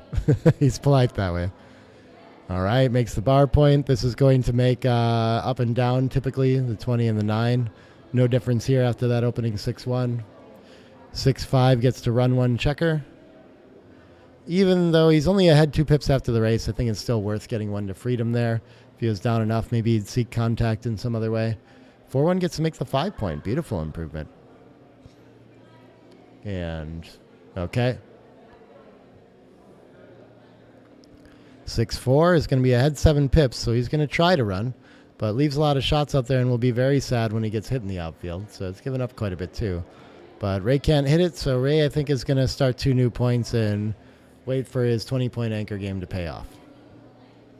Interesting. You should stack up the 5 according to whatever reply here. That looks really weird. Sure, the 3 down for the cover makes a lot of sense too. I like it. 6-4, that makes it to safety. Interesting. I'm not sure why the 6-2 would be better. I guess it unstacks, but it plays to a worse racing distribution point and weaker point just in general. So better to stay pure there, I think. The 4 is going to cover and the 5 can come in. Okay. And 4s. There's an odd number on the midpoint, so he can't completely clear here. But this should be close enough to get him to a cube next roll in a lot of sequences. 17 pips after 5. It's going to be 12. So maybe that actually isn't quite enough. I actually think he does have to wait here still. But we're getting in range. 4-1 probably just starts the next point we want to make. Interesting. I'd probably find 8-3, but I guess unstacking to the deuce is pretty strong too.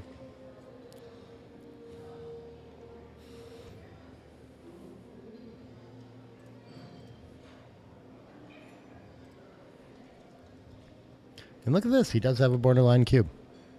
It's enough like a race that we can just treat it like being at that 1 shy of that take pass borderline is good enough here. I guess that's a good indicator that you must be close with unclear contact value. I wouldn't be surprised if he found this, but again, it looks like Pick'em maybe plus will change his mind about exactly what's going on. No mistakes available, whatever Chris feels like doing, even with the leading score. That would be a reason to wait here too, which again, it wouldn't surprise me if he chose not to send this one. But he does choose to double it. Okay, nice find by Chris, and I think it should be a pretty easy take for Ray.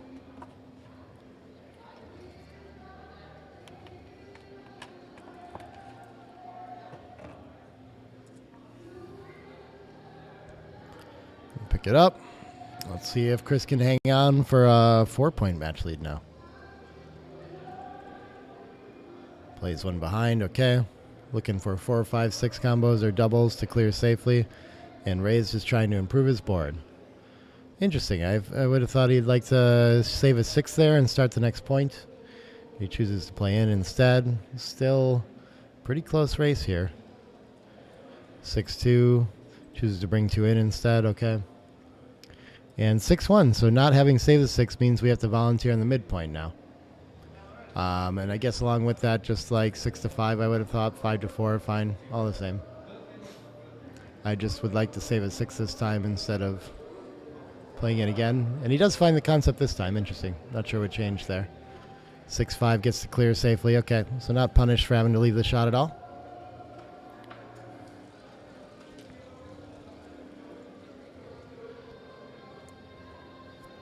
Distribution looks pretty nice after 13-8, 6-5 for me, but the bot's looking at slotting new points and things, so I'd probably find Ray's play here. I like it.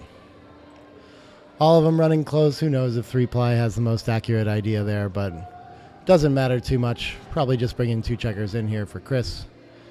Interesting. I'm not sure what the idea of 2-1 would be here. Why not just bring them in and get ready to clear? Well, Chris understands the 3-ply logic somehow. Double aces. Once again, I think we just want to start a point, get ready for contact. We're down 20 pips in the race, 16 after the play. So keep at least 1 outside and we're doing okay. Yeah, I like that play from Ray. Looks like nice distribution.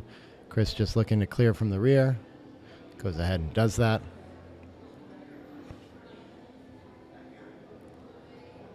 Well, hasn't decided on it yet. Just making sure his numbers play okay. Okay, being careful.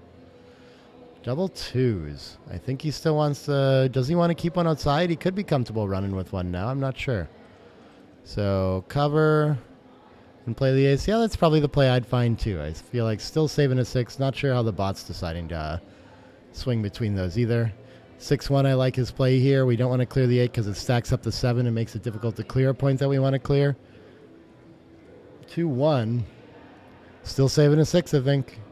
But XG happens, seems to be happy to play 7-4. Okay, Ray going to go with the racing distribution. 19 pips. Happy to run with 6 should he have to next time. 5-3 going to be forced to clear the points out of order. I don't think we want to dump checkers deep here from the 6 point just to buy us time to use the 7 to get home.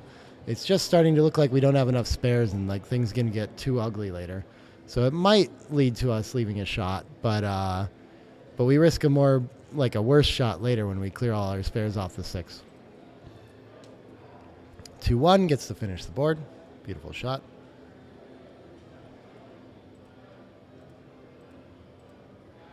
And a 3-1. Can't clear yet, but doesn't have to leave a shot. Yeah, it looks so natural to make the board, but maybe there's something else to do to... No, I guess there's not going to be. I was going to say to like keep even on top and not leave a double 6s shot is probably what he's looking for. But just settles on good enough to make the 3-point.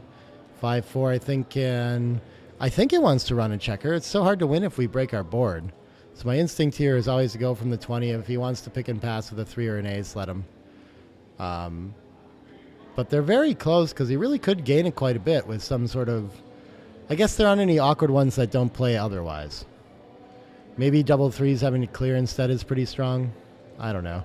Well, he's going to look at the double falcon too, but I think he does want to keep contact for 6-1 and 6-3 since he's so far down in the race. Yeah, I like that play. Double 5s is going to leave a shot. With no checkers off too. And can Ray find an ace to turn this around? He does. Wow, okay, and that's so instead of being down 4 away, 8 away, he's going to have a couple shakes to play on. Technically too good if he would like, but most likely the outcome is that he's going to claim the 2 points and go to even 6 away, 6 away. But yeah, he has no need to claim this until he has risk of like leaving a shot to lose the game or something like this, even though the gammon's very unlikely. I think he can just shuffle them all from the rear here. Yeah, and still have good enough distribution to never leave a shot next roll. Keep rolling. 2-5. I don't think we want to take a checker off here, even though it's the best way to win a gammon, but maybe. Yeah, so we should play safe just in case. So I think after doing this, we're probably supposed to claim because we shouldn't risk losing the game.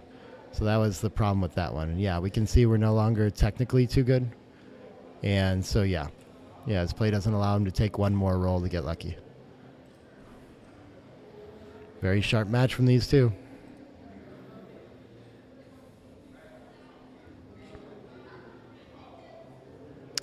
Yeah.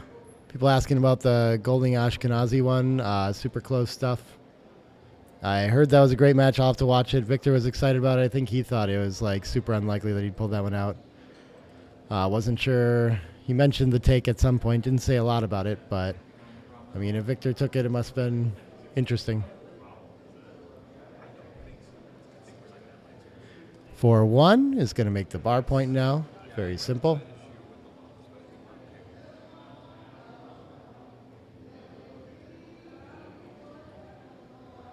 And double 6s just in time. So this is going to have to make the ace point instead of getting to come out to the bar point. Not too bad to turn this into a blitz. And 6s fans. Okay, 6 away, 6 away. This looks like a lot of gammons. And a lot of losses as well. Is it just too good? Yeah, wow. How does he skate past this? It's actually pretty close to too good. So I guess it's reasonable to play it the way he did. He isn't losing a ton of equity to take a shake. Now just clearly so, I'm sure. 6-1 can split and bring the 6 down, but it looks awkward enough that I would have thought that I wanted to claim this. So yeah. Just we're very front loaded, so the blitz isn't going to go so natural, and he might just think that he has an easy time sending it later anyway. And with 1 in, is it time? Looks like it. Yeah, when he fans with both, though, it's easy to take a shake or feel like you should.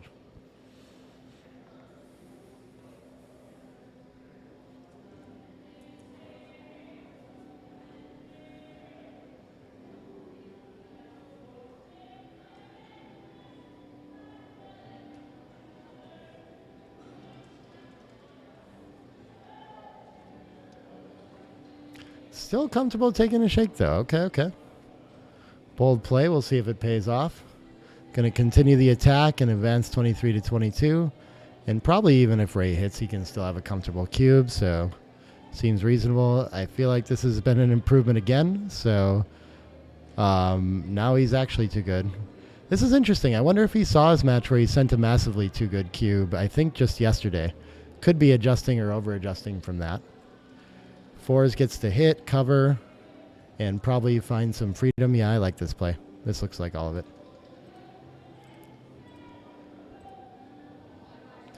And 3-3 gets a fan, and it's working out. Looks like he's likely to win an extra 2 points for playing bold and continuing on in this game.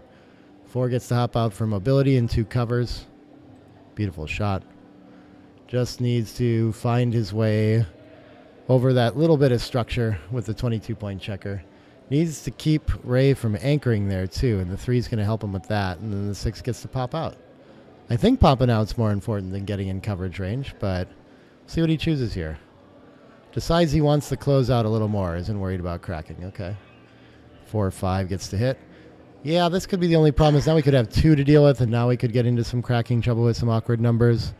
Ace-6 feels like we have to hit now. And yeah, now we're really like potentially overrun on some very nasty numbers. And is there any way that sending this 3rd checker back is enough to think about cubing again? No. We're still just playing it on. 3-6 is just hopping out, and there we go. Ray with a huge opportunity to anchor up, and now just nothing for Chris pretty much. I don't think he can cube this anymore. Yeah, it's like a 50-50 game whether or not he gets around with no structure. That's the danger of the blitzes. As soon as they anger, you just have nothing. Super even game, but the upside's too big to not play it out. 3-6. Can't really make any new points quite yet, so yeah, I think he'll just play down and behind here. I like that play. Where can we link up here? I think we're just going to probably 16-11 and 8-6 looks nice. Just finding our way around, but oh yeah, with no board, of course, we can hop out and make the outfield point instead. I like this a lot. Don't just give our opponent the outfield, keep some contact going. Ray could cover the 3 and then clean up 8-6, or is it time for something more bold? I don't think with the 3-point board that he can. Oh, he can keep all his structure by shifting to the ace instead. Okay, I like this play. This looks nice.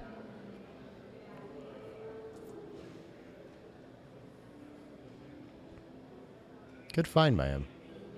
We don't always look for these like impure kind of ideas. It seems so natural to just make the better point than find the best deuce afterward.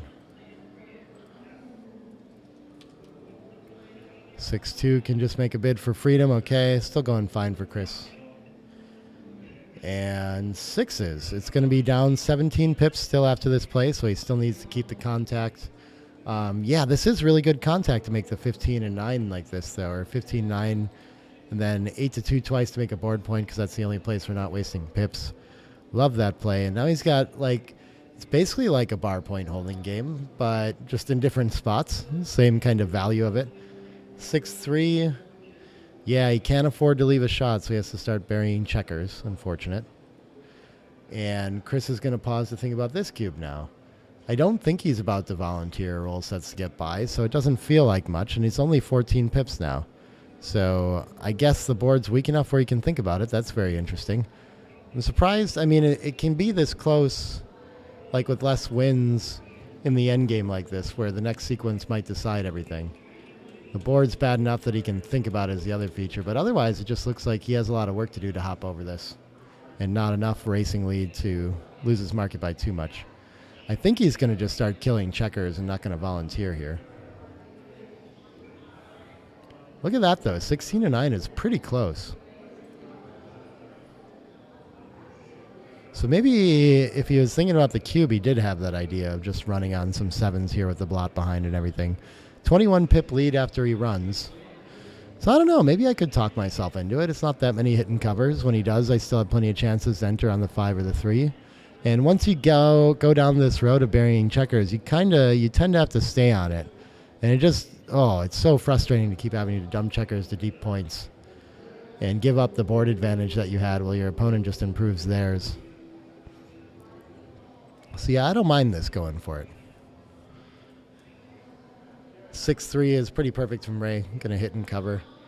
And we'll see if Chris can still follow up on this. Yeah, 5s is a pretty good follow-up. Gammon's back on.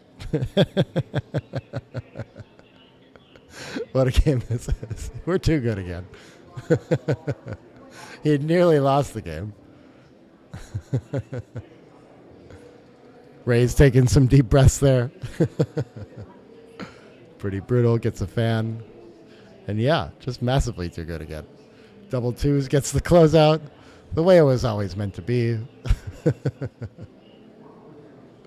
Oh, that's funny. And with the closeout now, we've got the 5-3, okay. In and off with one. And yeah, how aggressively does he need to play for the gammon here? He's got, let's see, 14, 17, 18 pips outside. So I think 6-5 is nice and even, okay. It's too much to try to figure this out while we're bearing off, but I'm transcribing. Sorry. Someone used my formula to tell me how many gammons that is. 35 or something like that is what I would have got. Oh, did I misread the dice? Oh, he had a 5-1 or something like that. Okay. Oh, well. Good enough.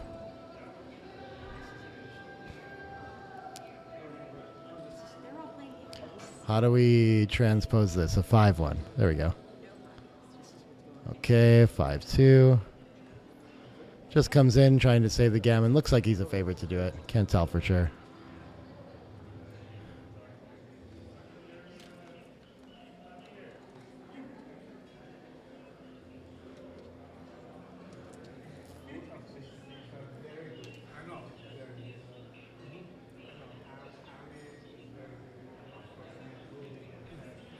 And is he going to get one shake at? Oh, fives will miss too. So he's got some potential misses. Doesn't do it on his own. 3-1's going to miss. Oh my gosh. And he is going to get a gammon after all. Amazing two-good run for Chris. Snuck it out in the end there. Near perfect game for Ray. Solid for Chris too.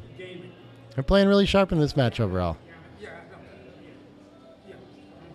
Looks like Ray's going to take a quick break after that one. 6 away, 4 away. We'll be back in just a moment with more. Maybe just running out for water or something like that. Yeah. Just a quick walk around, shake it off break.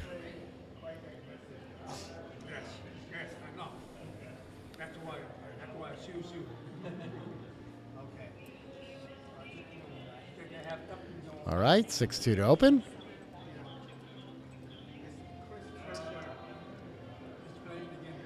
And Chris with that 4-way, 6-way match lead means that he's one doubled gammon away from winning the match. So despite having the match lead, he'll still have to be fairly aggressive with the cube in gammonish positions. 4-3 is going to anchor up. Beautiful shot for Chris. Double twos. Can't cover the point, so I guess moving the back checker seems strongest. Yeah, and he's just going to instantly make an anchor to counter the other anchor. That seems like a strong plan. 4-5. Chris is going to be 5 pips ahead after the roll. What does that mean? I think he should still hit and continue, just because it's going to take the 8th checker out of the zone, so he doesn't worry about having an anchor quite as much, and the priming threat is more real anyway. We don't want to let our opponent just cover that 8. So I guess the 11-6 cleanup is kind of clear either way, and then we could either double in behind and keep our anchor, or we can hit and try to escape. Yeah, so I think he's looking at it in the correct order. Once we hit with the 4, though, we can't go anywhere at the 5. We're blocked, so it's a little frustrating to be stuck back there.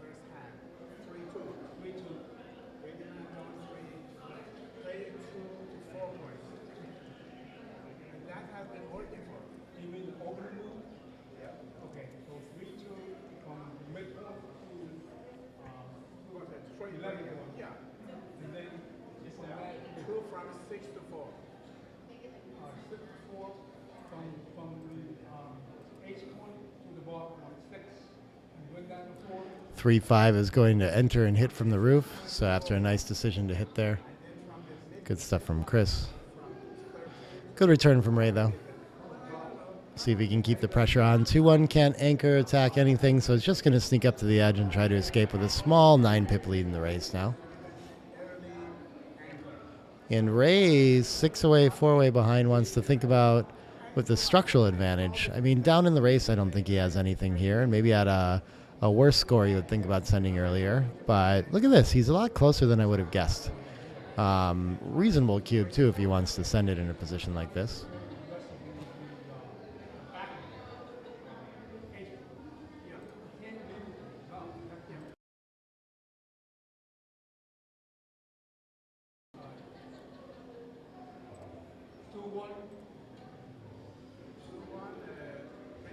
Yeah, he's really taking his time to sort this out. I guess he has a lot of good numbers. Covering and making a 4 prime is strong. Attacking is strong. So totally reasonable cube. Still very easy for Chris to take this one. And we'll see how the follow-up goes now that he's got it in. 5-4. It's going to be a little bit conflicted in which way it wants to go, but I think he'll just cover and probably play out to the 18, I guess. I don't know. But usually we don't want to give up our pure structure here, so I don't think we want to switch off the 7 to the 3. Tricky, though. Oh, it is the best of it because the 4 is so weak. Very interesting. Okay. It's going to take him some time to figure this one out. Yeah, I understand the structural play. That's probably where I would end up, too, but the 4 is just very weak. Gives up contact, also comes out to the bar we can get hit. And Chris follows up with a simple anchoring play, and now Ray not so happy with having sent this cube. Just really doesn't have that big of an advantage at all, but I think he can continue by just playing the 18 around the bend here.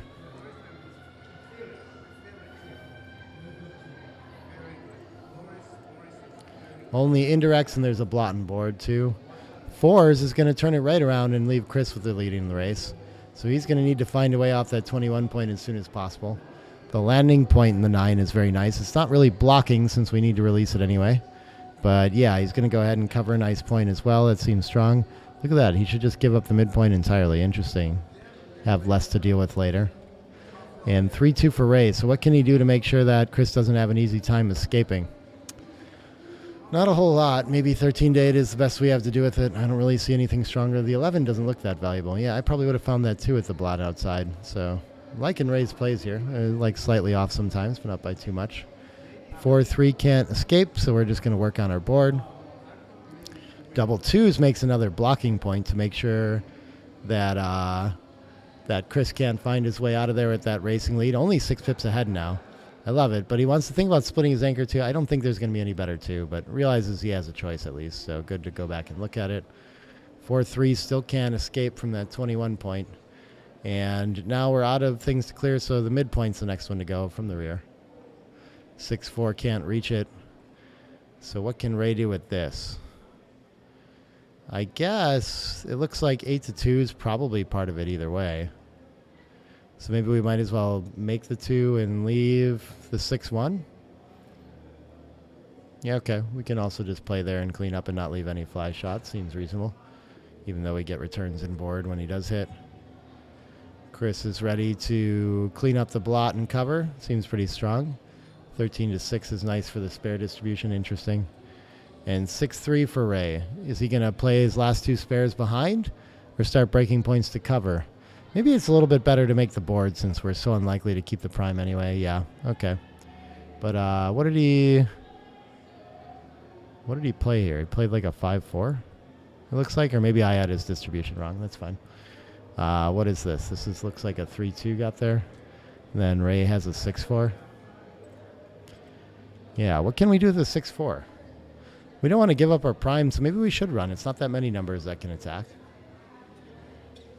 I guess the race is really close, so it's not clear. Yeah, okay. Too much to give that up. Definitely our opponent's going to be happy attacking you with a 4-point board, so too much to give the double shot. That makes sense. 6-4, only save point to clear is the 8s. Double aces. Well, it can make the ace, and then we have one more, which is a problem. So I think we should probably clear the 8 or the 7 or something like this instead.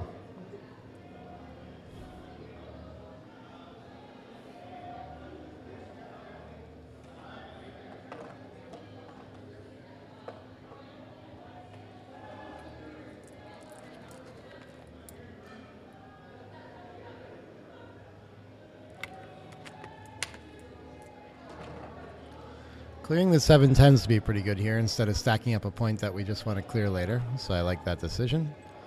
Looking strong. 6-5 gets the double falcon out of there with the 13 pip lead in the race. So just needs to fade the fly shots, but even when he does, he still gets a shot on the ace. 4-2 is going to improve the board, and that'll leave a 7 pip deficit. But Chris would have to recube to 4, so I think it's going to be a while before he can afford to do that. So probably going to have to bring this winning holding game home all the way to claim it. Unlikely to be able to do that work with the cube. Ray's take point will just be whatever 2-away, 6-away is in match equity. I'm looking that up in my menu here. And it looks like Ray will take down to 20%.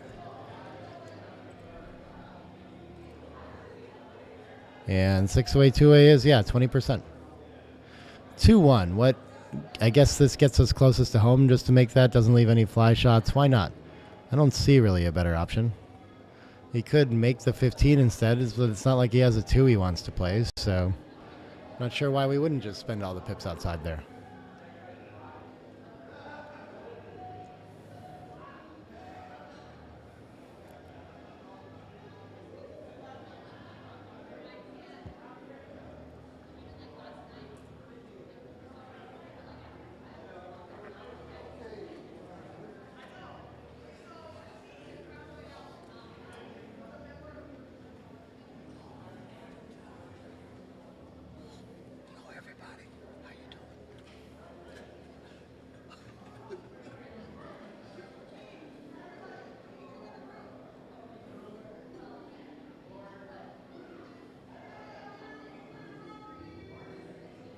Yeah, I'm not really sure what he's looking for as a second option here.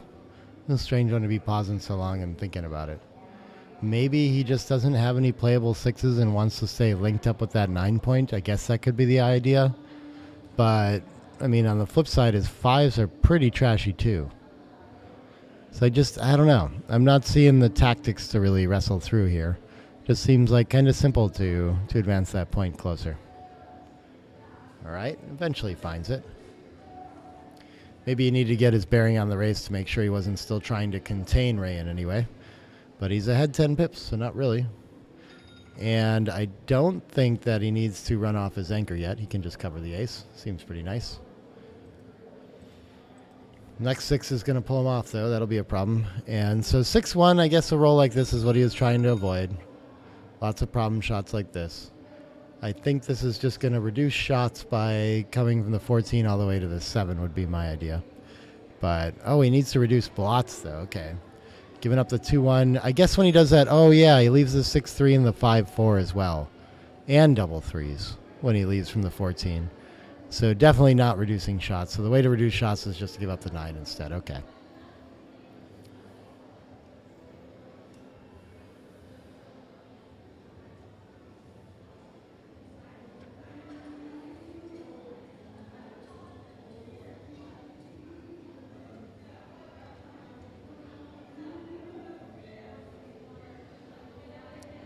All y'all watching with me, huh? Who's still here? You got Ben in the background. Ray's buddy Ray. Who else? I wish I could make out the faces back there.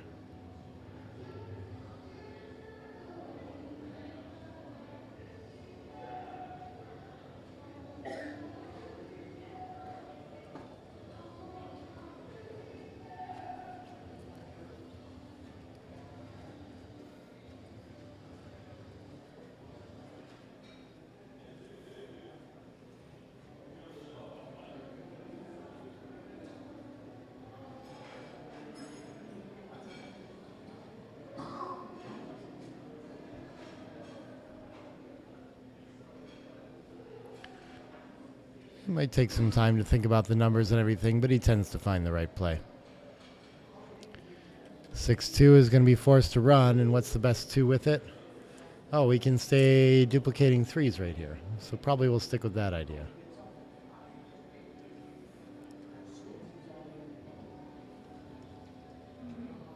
And then do we want a blot involved or not right now, too? He decides that he'd rather not, if he does get to hit a shot, have the need of cleaning up and closing out, too. 2-1, beautiful one. I don't think Chris is enough ahead in the race to pass up the chance to hit here. And also, when he gets away with this, there could be some gammons for the match in this position. So I think he's got to go for it. And there aren't that many shots, but Ray's got some hitters from the roof for sure. That's not one of them. Hard for Chris to close out here with so many dead checkers behind the 5 point there. But he has to think about whether or not he has enough in winning chances to just claim this instead of playing on too good. There's certainly market gainers here too, but is there, I guess Ray is probably under 20% despite the contact. And the gammons are probably pretty weak. So yeah, okay, this seems like a reasonable cash, and he's right to think about this. Yeah. Analysis has us at a 200 pass here too. So pretty strong the pause here. I might have just assumed that I was going to too good or that the gammons were going to be too big of a feature. But that's pretty sharp to realize that you're just winning too much.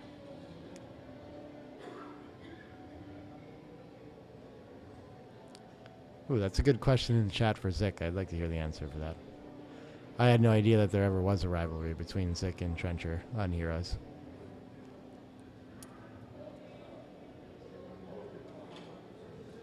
Got MCG in the background there spectating.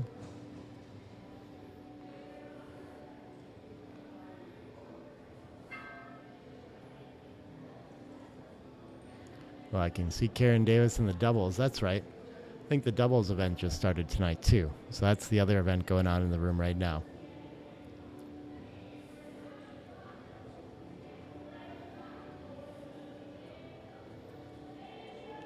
Ray's buddy Ray again. Ray took a picture of this one to figure out what he would do if he gets to see the cube, curious himself. And here comes back from Chris. And Ray gonna let it go. So very well found score cube action at the score. Chris played a perfect game? Wow. That's surprising. It wasn't like a short game or anything either. 6 away, 2 away. It'll be very tough for Chris to find any sort of initial cubes here. Ray's going to send it very aggressively. There's a 3-6 to open.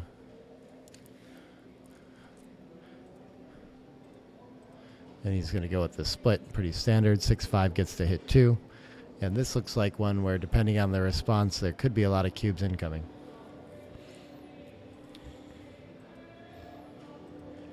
Maybe not, since we haven't really made a point. We've committed to checker to the ace, but, you know.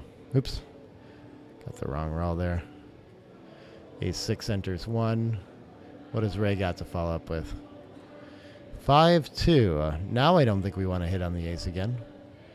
So what do we do? Enter on the deuce and bring another checker into the mix, 13-8. That seems like an idea. Oh, we can also enter high and just bring it down 13-11 and not leave that many shots. I like that. Okay. And we go for a better anchor.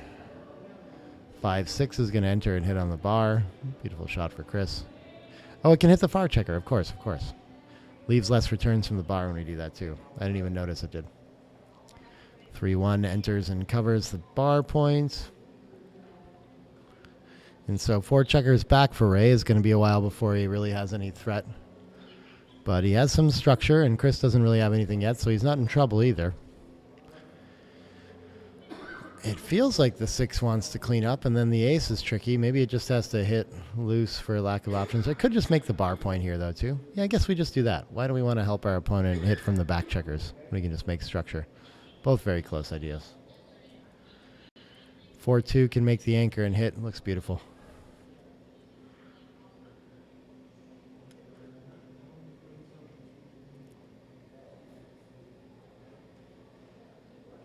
And another 4-2. Probably going to enter high and clean up that blot 10-8. Yep, go for an anchor there. Chris with 25 pips lead in the race. Double 4s. With 4 back, we don't typically want to go for blitzes, but I think 8-4 is still a very good switch here. And then what else do we do with the other 2 afterward? Maybe it is just make the 3-point. Lots of close ideas. So we can see that it is pretty weak to spend the switch that way to the board point. The 7's very strong, the 3 not necessarily stronger. So just getting a back checker moving is fine. 13-9 is fine to bring ammunition into the zone. Lots of options here. None of them particularly stronger than the others.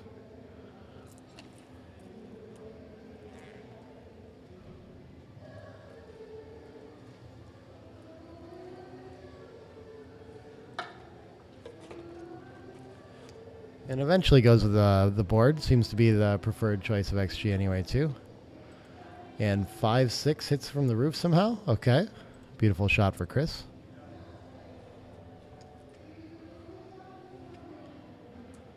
And a 5-1.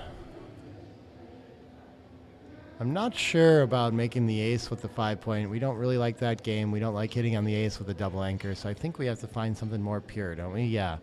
So we can enter high and just slot. That seems like a fine idea. His initial idea is closer than I might have guessed. Okay, okay. Not the best roll.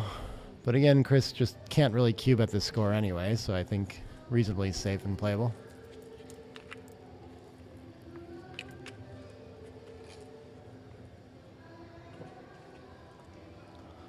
All right. Goes for the slotting play. I like it. Well found by Ray. And what is 4-2 going to do? It's not so excited to hit, other than it keeps his opponent from making the 5 points. So I think he probably still should. But he could also just make the 4 point and have a board point finally.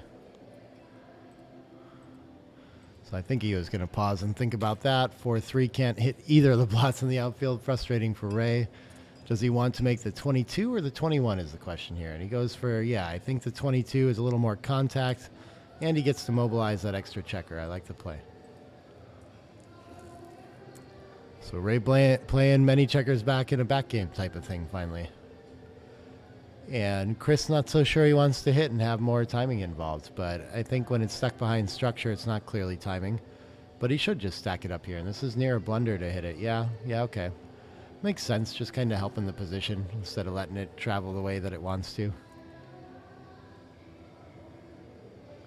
And yeah, I don't think he can afford to enter deep again here. So I like the entering the checkers high and going for mobility. Oh, he can break the midpoint already. Interesting. That's a tough thing to do in a back game. And what does Chris find? A 5-1. Okay.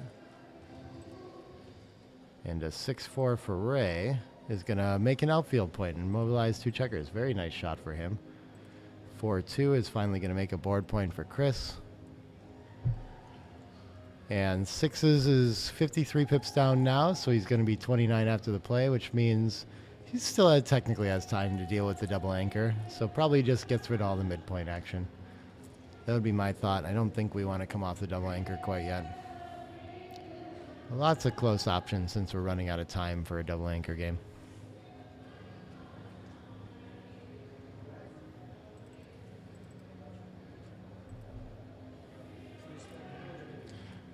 And a 4-3, probably just trying to clear from the rear now. Chris looking for a simple game, and this, I guess, could eventually be the kind of game where there's not a lot of gammons and the winds can get very clear if he can just ride this home safely. So maybe we'll see a cube out of the leader in this one. Not a good roll here. Maybe we can just make the ace for lack of options.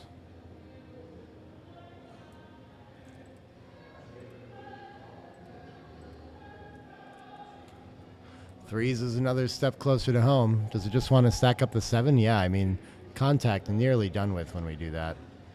So, oh, there's 3 on the midpoint. Okay, yeah, same idea.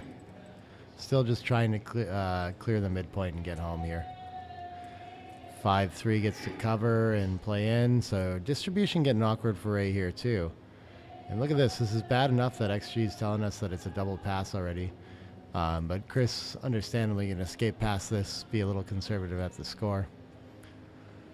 Doesn't rate to change a whole lot, so XG doesn't mind the weight too much. 6-5 wants to go now. Yeah, it can't start burying checkers, so I think it does have to run off of one of them.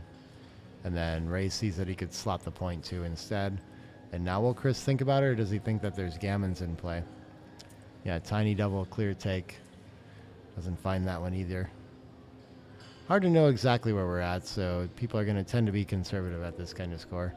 I like his idea of clearing and just making the ace point there. But, yeah, it's starting to look a little stacky on the 6, so actually XG likes the flexibility of breaking the 8 instead.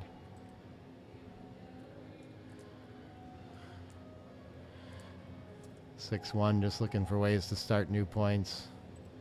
Shifts forward, okay. 6-4 gets to clear from the rear. Oh, wow, interesting. It's supposed to clear the 8 instead for some reason. I'm not sure why that would be. Oh, because it's not in contact with the anchor. Okay. Yeah, of course. We want to clear the harder point to clear. The 1's going to cover, and then what's the 6 doing? Very interesting. I guess we could leave either of the back checkers if we wanted, instead of burying something. Decides he wants to play the ace first, which means he's not going to find the suggested XG play. But close enough. All right, and now Chris is ready to think about the cube again. Is this enough for the lead in the race? Okay, so now he's actually Well, he's gotten this deep. The contact is fairly clear, and he has immediate shot levers. Ray ended up with a strong enough board, so despite his big racing lead and getting into a pure holding game instead of a back game, now he no longer has enough to send the cube. Very interesting stuff. That's a tough sequence of cubes to navigate for sure. All small stuff though. 6-5, forced to leave a shot.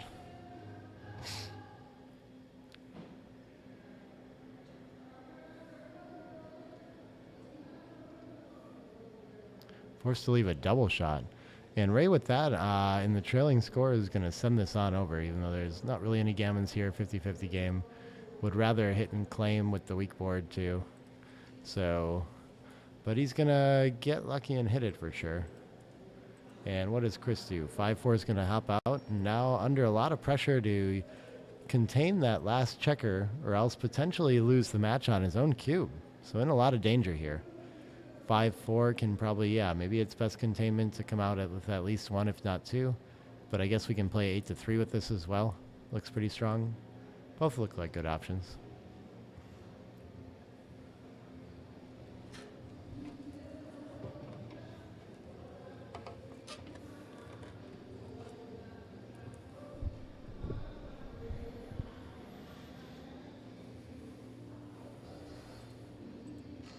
Goes for the maximum contact version. 5-4 is going to come around and leave a shot. I guess it can come into a double shot and cover, or it can hit. I would think that. Oh, it can stay out of direct range. Yeah, of course. Just play 2 off the 6 here. I like that.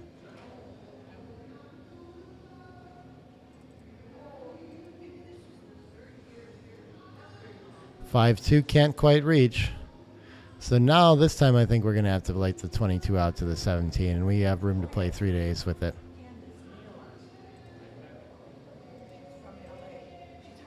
And 6-6 passes. Wow, okay. That's probably going to decide the first match in Chris's favor here. Ray's going to pause to bemoan his luck for a moment there. 44 pips down. But Chris already pulled off a miracle like this in the first match, so I guess he's got to try.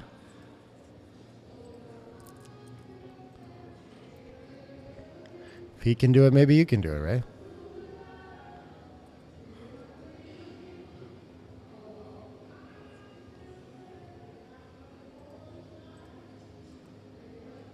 Just a pure race now for Ray's match life, though. Looking ugly.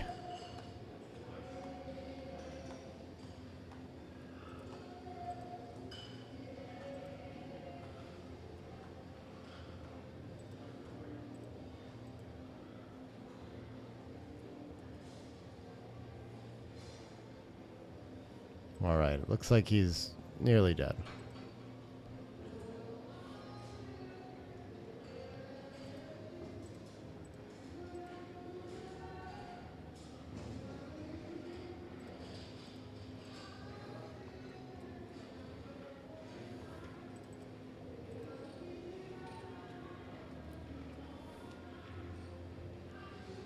Nope, XG doesn't care anymore. It's lost already. 6-1, 2 rolls. Ray gonna resign it. And there we go. We have a 1-match lead in this best of 3.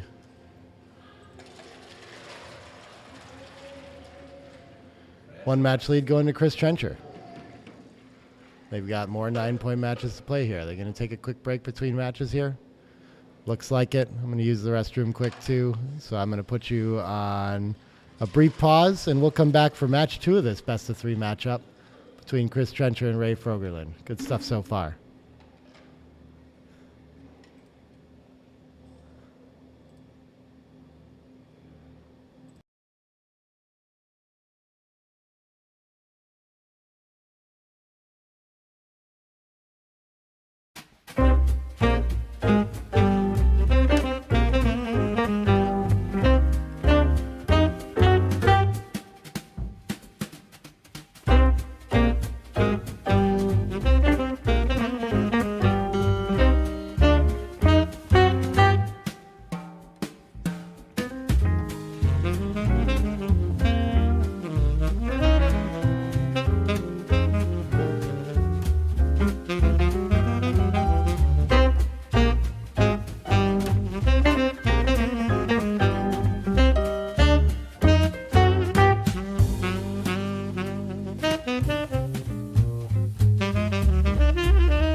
I got set up a new transcription. Let's do this quick. And it's going to be 3-2. There we go. And Chris Trencher opens up with a 6-3. Splits. And 5-2. Usually we like to hit on the ace to disconnect to that split. And we can split along with it. I like that play. What does Chris come up with from the bar? An awkward 6. I'm not sure what he should do with this. Probably not a whole lot to do, but just tuck that blot in where he wants it. Yeah. 13-7 is the favorite play. Create another blot. Oh, okay. I don't know why we do that. Awkward position to start. Looks like we're going to get hit twice and the 5-point made. Yeah. Okay.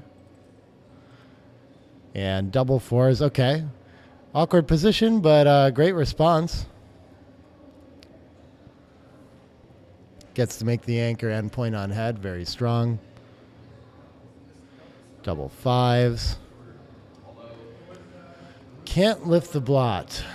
Can't cover the ace either. So hitting actually does leave more shots. So maybe we just come all the way around with this. I'm not sure I see anything much stronger. Hitting a second time, though, is called for. That's interesting. I'd probably find that bar to 5 play. Making the 3 seems like something with it, too. I kind of like that idea. Oh, it is a double shot both ways. Never mind. Okay, so it probably does reduce some shots by doing this. 2-6 is going to hit. Ray is down to 7 checkers in the zone. That's a bummer, and nothing to do with the 6 other than just continue. And 2-6 gets a hit back from the bar for Ray. Nice shot. That's his number. Ace-4, so he can hit the checker off the ace, but it's kind of misplaced there, so maybe he wants to enter high and hit on the 5 or something like this instead. Oh, this looks like a very strong play, too. Doesn't really need the anchor, can just make an outfield outpost instead after hitting and start to progress a winning race forward. 4 checkers back to 4 checkers back each, so they should have a very interesting long game here. Ace-4 can link up and make that anchor. Looks very strong. What other 4 does Ray really have? Yeah, I mean, not that he needs an anchor against this kind of material in the zone, but doesn't want to be unstacked on either. 4-2, I think, can just make some progress from the 21 point. Oh, yeah, it doesn't have to leave any shots. I kind of like this flattening out 6-4 as well. Okay. Very nice play there. Neither of them likely to make too many major improvements. It's pretty awkward. Both of them have lost their 8 points in this game, too, which is uncommon, which means there's a lot, like a lack of places to put spares from the midpoint. So they're both going to be in danger of leaving shots a lot here. And look at this. Ray ought to go hop out and establish that outfield point too with so few checkers in the zone. Common theme against like 7 or less in the zone that we just care less about the anchor and we care more about escaping and moving our back checkers. So he could volunteer a shot. That's a tricky part to find. Why not just advance? Kind of like his play there. And then, so what does Chris do with the 6-1? Just hop out and try to make progress towards the race again, 13 pips. it doesn't look like it favors him to hit. So yeah, I think I like trying to play safe. I just don't know how he's supposed to follow up on this game. So it's probably confusing him, like, how can I just stack up another checker? What is my next step from here? But both of them have that problem. After he does this, I guess Ray gets to start playing behind with the better board. So it feels like Ray should have the best of this, but actually we can see that Chris is a slight favorite after this with the racing lead. Oh, that's funny. Ray tapping the cup made it look like the flower was bouncing around. I like that. Yeah, okay, this is like the positional play. And this was the first thing that I started to think about, too, is maybe we need to just take in a chance to hit on the ace, but it's just too big here when we're outboarded. And Chris just can't bring himself to play such an impure game and bring it home. Ray's ready to cube after that play with a better board. This is a 50-50 game, though, so easy take for Chris. And somehow he fans on the 2-point board. That's a pretty unfortunate sequence when Chris gets away with this. And I think he should continue the attack now. No, he can't cover and hit, sorry. So he will cover and step up. Looks pretty good, sure. In the driver's seat here. Double threes. What can this one do? This is going to enter and hit. It's going to do a lot.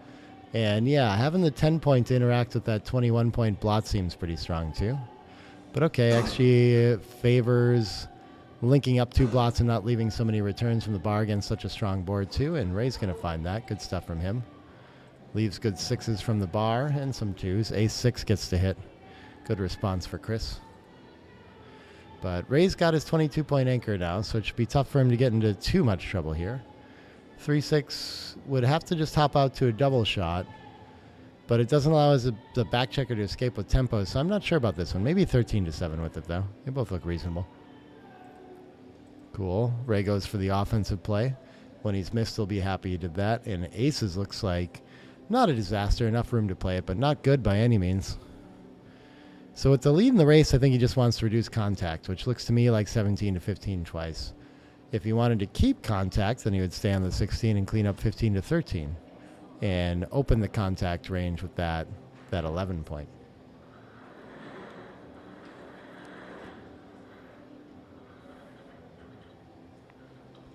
Oh, nice. Thanks for joining us, Jeff. Nice to see you there. Oh, I didn't post about this one. Maybe I'm supposed to go post on Facebook whenever we're playing on ABT and stuff like that. Hopefully someone can do that for us. Only 46 people watching, though. We need more. We were up to 90 earlier. I should have taken a break.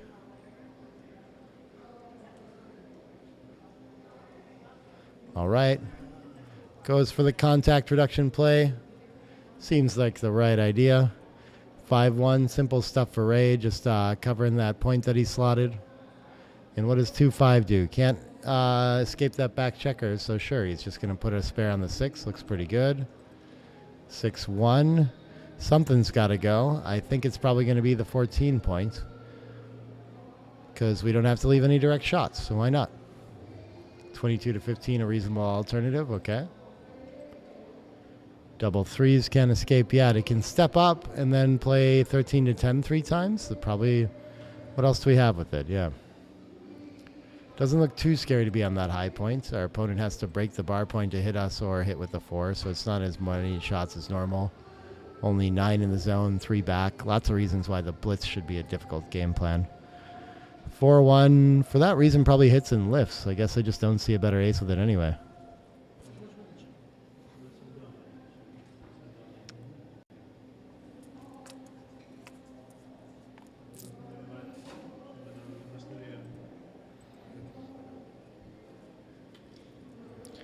To 1. I can enter and see the light, yeah, and then also just shift 6 to 5. Looks fine. And 6-2.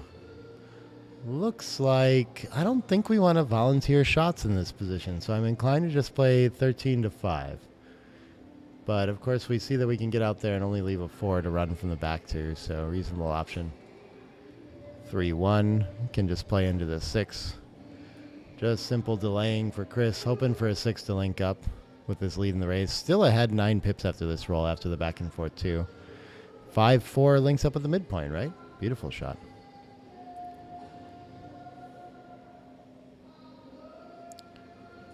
And 6-4 can Well, it doesn't have to leave a shot, but yeah, sorry. I mean, he's ahead in the race, so he wants to make a run for it. 4s doesn't reach it, 10 pips away, but he's going to be 6 pips ahead in the race afterwards, so I think he should make a run for it some of the way.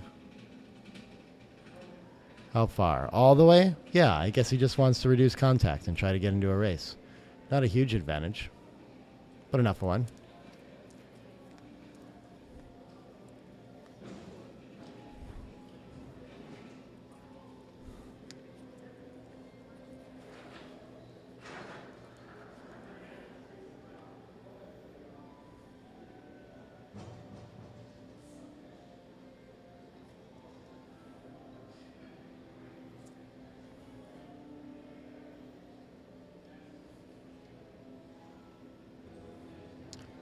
Needs to make sure he's got the raise counted right before he goes for this, I suppose.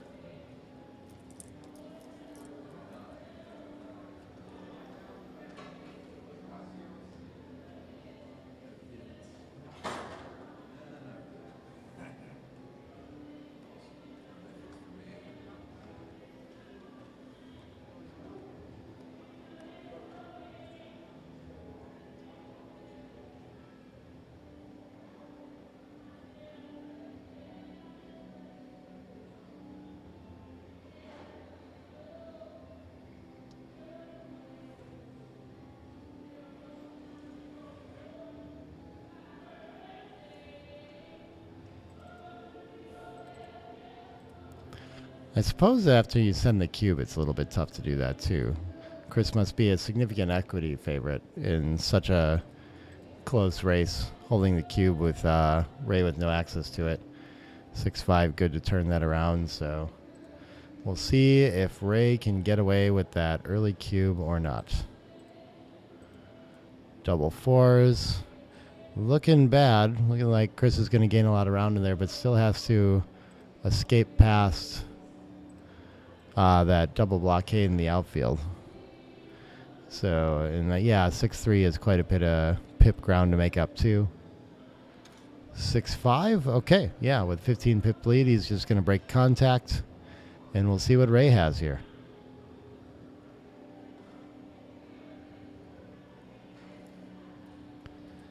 6-4 is going to be enough to keep him in it for sure, but it could still be a recube here with a 5 pip lead in an 85 to 95 race. 85 to 90 race, sorry.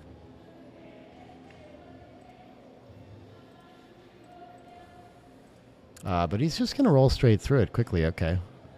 65, yeah, I guess he already thought about it. Pretty close though. 7 pips and 3 pips, so now we're going to have a cube for sure. And I think the question becomes a take or pass with 4 pips different.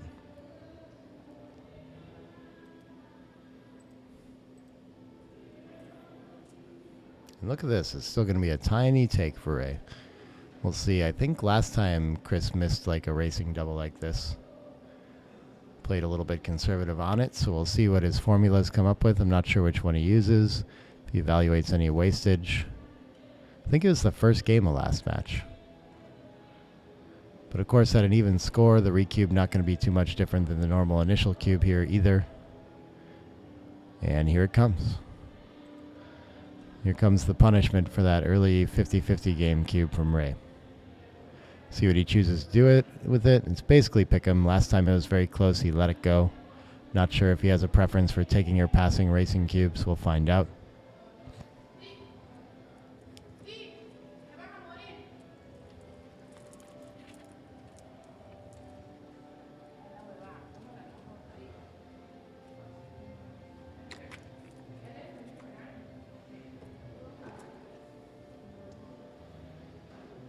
And he's going to let it go.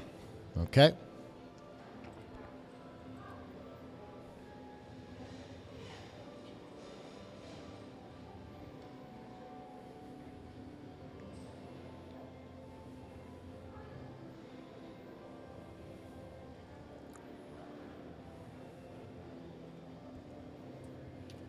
And a 4-1 open for Ray.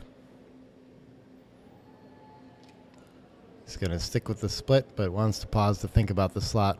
No, it's the kind of play he prefers. 6s pops out to both bars. Good start for Chris. We'll see if Ray can make a board point or an anchor here to stay in this game effectively. Board points enough to keep the cube off for sure. Especially with the match lead, I guess Chris will slow down a little bit.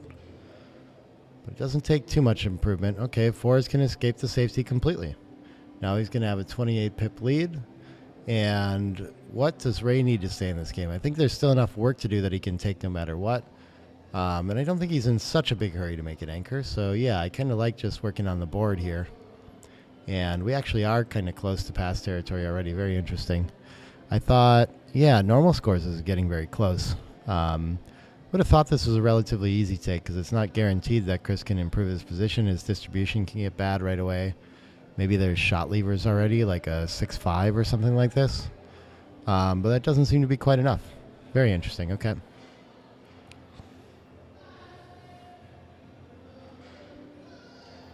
Let's see if Chris can find this one. I think he's probably going to realize that the score isn't too much different between 7-away and 9-away. And if he thinks he's got a cube for money, which he probably thinks he has a relatively strong one, then he can still send here.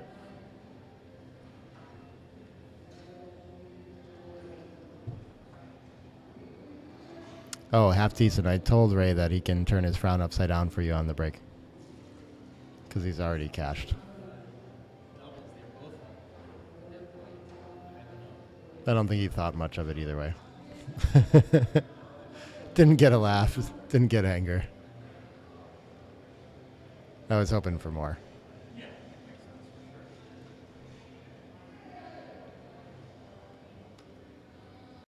Yeah, I wonder what formulas Chris uses. Spend some good time on him.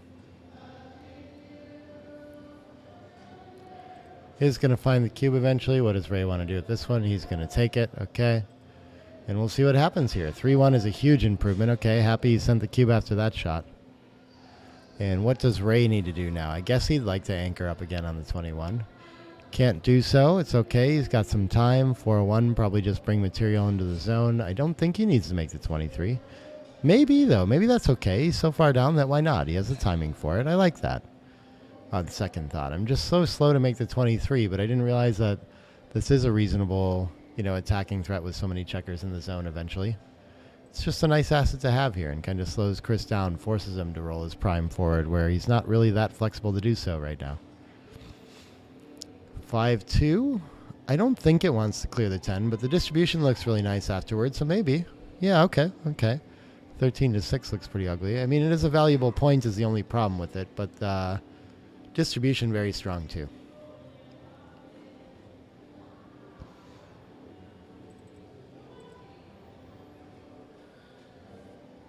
And double fives is going to make up a lot of ground in the race, which means that he's no longer going to have timing for his 23-point game and is going to need to find a way off of that pretty quickly.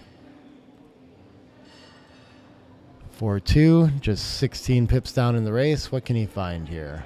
5-4 is not going to help with that at all. I guess he's just going to give up the midpoint. Interesting. Maybe I would play in my board and try to keep presence out there because I'm afraid of my opponent spreading out to finish a 6 prime out there.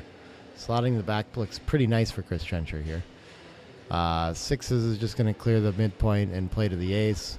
And we have the timing for the 23-point game again. Wow, 13-1 is an option too. Very interesting. Double 2s gets to make another board point and play a checker in now that the 8 isn't so valuable, I would have thought. But, slotting the bar a little bit better. Okay, yeah. I guess we do want to make that point if we can. 3-1 cannot make the next point in order, but it can just shuffle the checkers forward. I think both off the 7 looks pretty nice. Fine for distribution.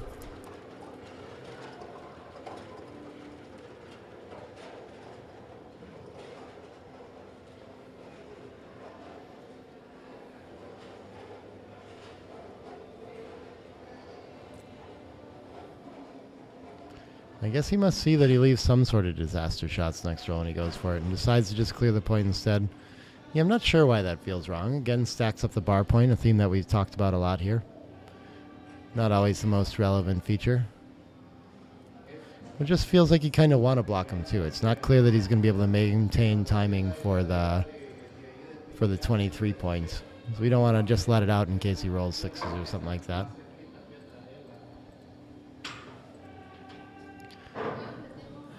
right. Clears nicely for Chris. And he's cruising to another 2-point win, most likely. Shouldn't be too many gammons here.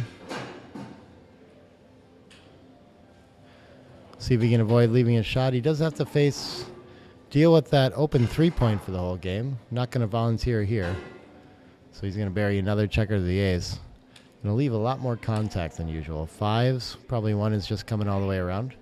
Needs to keep contact. This is just too juicy a contact with all those jet checkers on the ace. There must be a lot of numbers that leave a shot here. 5-3 must be one of them. How does he want to leave it? I guess we just have to reduce shots by clearing the 6 here. Probably no other choice. I guess we can have less shots when we play 4 days too, but just long term it seems too much to clean up.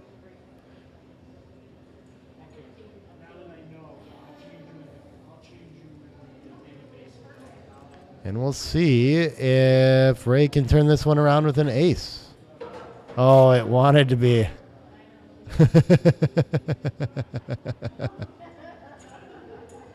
Wow.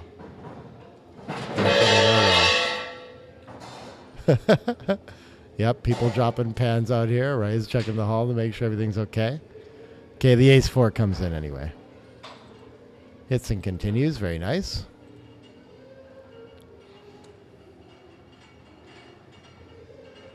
And Ray's not going to bother playing on too good. He's just going to ship it. 6s would have left a shot. So, yeah, that's probably right. Okay, we can check that out. Still slightly too good, but easy pass for Chris. Very clean game for both. 7 away, 7 away.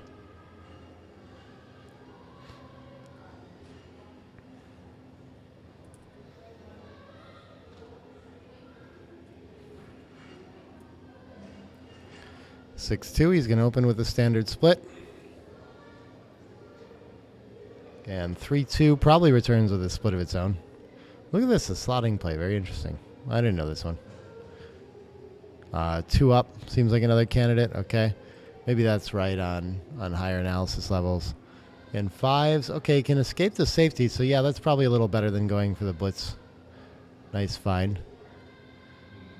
And, yeah, it's always nicer when you can just play the race instead in these positions instead of having to commit to the blitz with very little material in zone. We just do that with double 5s in the opening for lack of options, typically. 6-2. It could... What does it want to do here? Does it want to cover it all? No, he's just going to go all the way and try to escape to a winning race. Okay. Like that idea. 4-1 would have played okay. No roll. 5-3 gets to cover, but it doesn't get to hit on the way. And so Ray in pretty good shape in this game. But still has work to do to fill in that 5-point and safety all these blots before he can just cash a winning race. 6-3 gets to make a nice point on the way home, but it will be difficult to clear against that 21 point eventually, so not exactly what he's looking for, but he'll take the opportunity to safety the blots anyway for sure. And Chris is just going to work on his board, trying to be ready for contact should he get it. 4-3. I think probably we don't want to leave shots, so I think I want to clean up, yeah, and play behind. I like this play. And 6-6. Can't escape for Chris, and he's still down in the race anyway. Just 5 now, though. So if he gets something to run with, he'll take it. Like a set of 5s or 3 kind of run with. 6-3. I think we're not leaving shots, right? Yeah. So again, oh yeah, we can play 1 down and cover the blot, so that looks pretty good. 5-3 can start 2 points in board probably, or give up the midpoint. Oh, it should just play 2 in instead. Okay, very interesting. They're all close.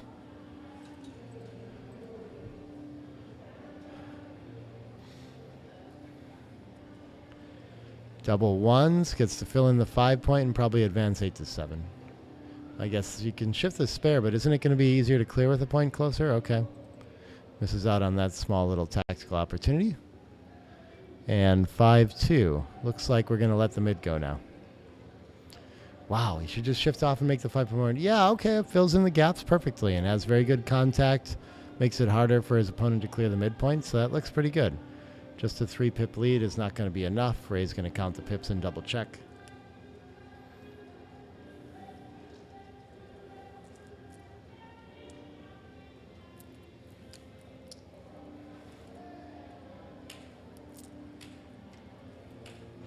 4-3. Doesn't want to leave shots, so it's probably just burying into the ace. See what Chris comes up with. 5-3. Now the mid's got to go. I don't think he wants to run off his anchor in such a close race.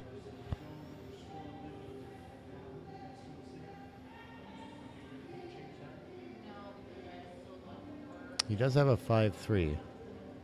So he's going to play it really illegal. There we go. Okay. I keep wondering if I'm missing things or people are playing illegal plays or what. But, you know, I do my best to keep up with it.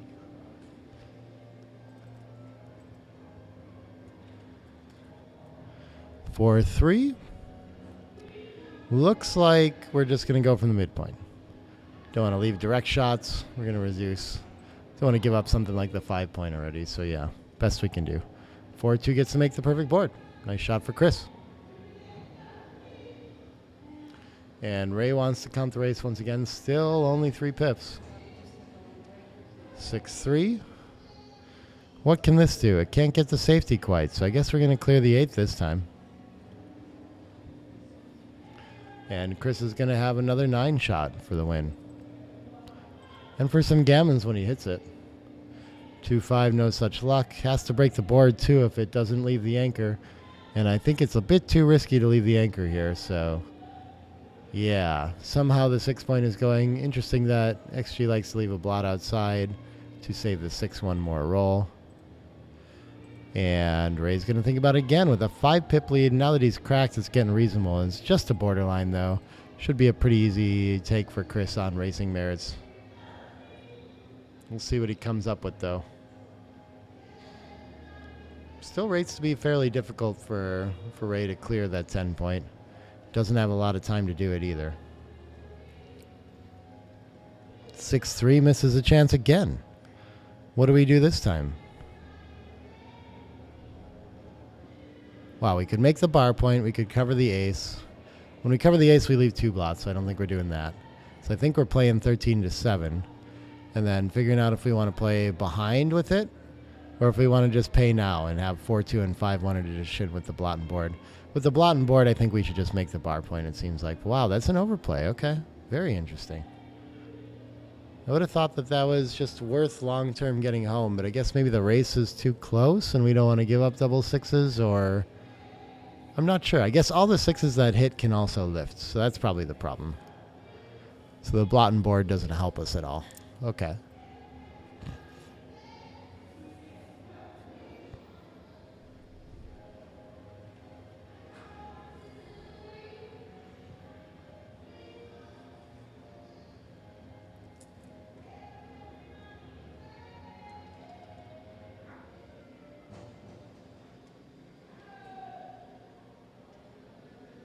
And he finds the best of it, as he tends to do, especially in these tactical kind of positions. I feel like Ray figures these out.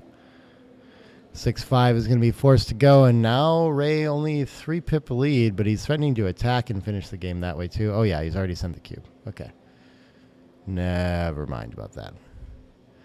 And 5-2 doesn't do a whole lot. I guess it's just going to clean up and cover. Wishes it could hit. And we'll see if Chris can hop out. I mean, numbers that escape are also pretty decent for the race, and now it's pretty even holding the cube again. Wow, just can't catch a break. And now Ray down in the race slightly and doesn't have access to the cube. 6 in, and yeah, another spare on the 4 can't hurt the race for later.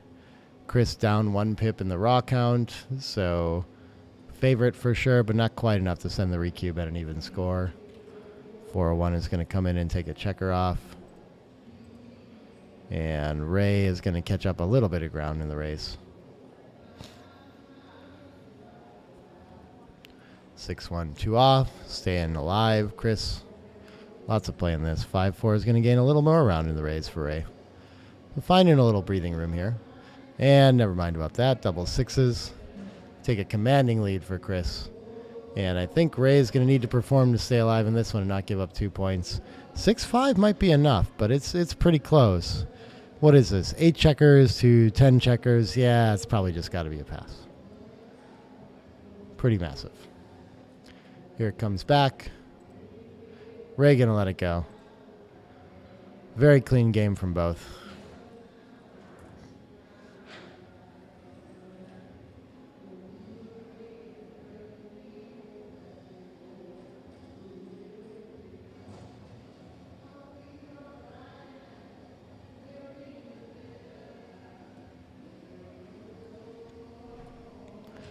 And 7-away, 5-away lead for Chris Schencher.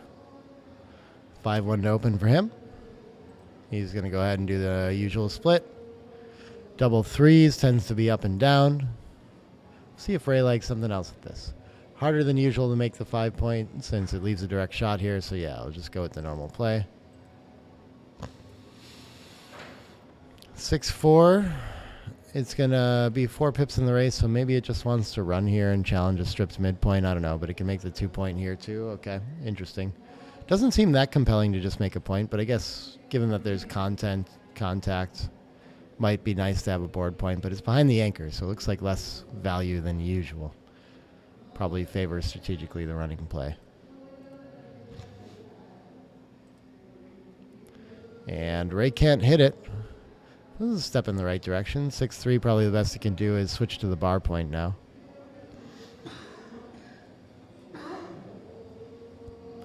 Looking for 8s to hit. 4-6, no such luck, but it gets one of the checkers to safety. Wow, he should just leave it there. That's fascinating. Would not have thought of making the 2 point. Just close. Maybe 3 ply is crazy though. And with this one, I think we're down in the race a little bit, but only a little bit, so probably we just clean it up. I don't think we want to... I guess volunteering and making the 5 point seems pretty strong too, though. Yeah, we should always look at this. And I don't think it gives up that much, actually, with the blot behind. I think we'd rather have the board. Okay, misses the chance to make a bold 5 point making play. 3-5 was going to hit, but it's going to run anyway. 3-5 is going to hit and play another checker down.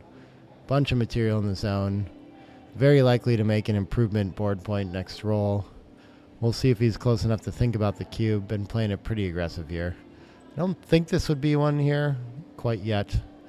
But I know we're getting very close. Double 5s is maybe a market loser a lot of the time. 5s is pointing on head, and then does it actually want to make the aces or just advance 21 to 16 in cash? I think you probably just go from the rear. Yeah.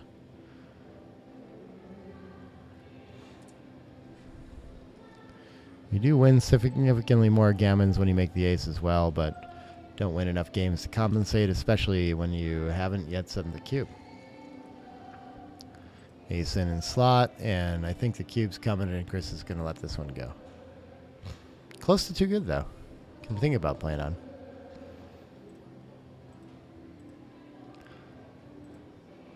And on we go to 6 away, 5 away.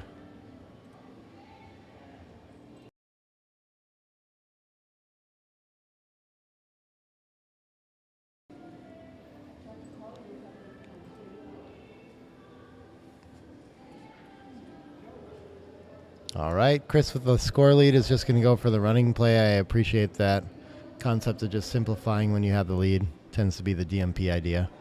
5-4 is going to split for some contact. 2-1, probably forced to just hit loose now, even after that original idea. And, oh wow, he's just going to clean up completely. Okay, plays it nice and quiet. Seems a little too stiff. Doesn't have that big of a match lead to be protecting here. 3-2. What can we do? I guess we have equal boards and more checkers back anyway. Yeah, so why not hit loose and play down with it? I like that play. I like that play. 2-1 is going to hit back. Okay. And 2-6.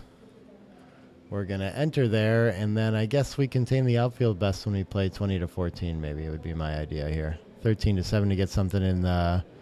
Yeah, I guess we already have so many checkers back that why not too? Yeah, okay. Strips the midpoint, so I wasn't sure. Slotting the 5 seems good too. Everything really fine options. You don't care so much in the early game, and you're not worried about making the more aggressive plays because your opponent doesn't have a board yet, and you're down in the race anyway. So yeah, finds equivalently best play. Nice one, 4-1. So I think we're like seeking some sort of improvement, so maybe the double hit makes a lot of sense here to take him off the 5 point. Yeah, I like that. Usually we wouldn't continue it to the ace, but it's just too many returns if we don't here. 4-6 enters when we have the racing lead and 1 escaped. 3-1 gets to make the 5-point. Beautiful improvement. 3-5 can't anchor up, can't cover. So it's going to enter on the 3, and then loose hit doesn't seem to accomplish much. Neither does running. It's maybe 13-8. But look at this. The tempo is called for. With the blot on the ace, we have a little bit more to go chase after. Okay. 3-1 is going to hit and just continue and try to escape. Okay. 1-6 can enter. And then I'm still thinking pop out here. I don't want to know why we want to use our last spare off the 7 points. I don't know if I have a strong preference, 22-16 or 21-15, but probably some sort of duplication principle. This tends to get double hit the most, so I think I would prefer to run one of the frontmost checkers and disconnect a little bit. 4-1 gets to enter and hit. Send 5th checker back and down to only 7 in the zone, and he gets a fan somehow? Okay. Very bad stuff for Ray, and so better board, racing lead, more checkers back. He's got everything in this one. Feels like a cube for sure. And does Ray want to take this one and play it out? He is likely to make a lot of anchors, but could also dance his way to a gammon the rest of the game too. So it is a scary one.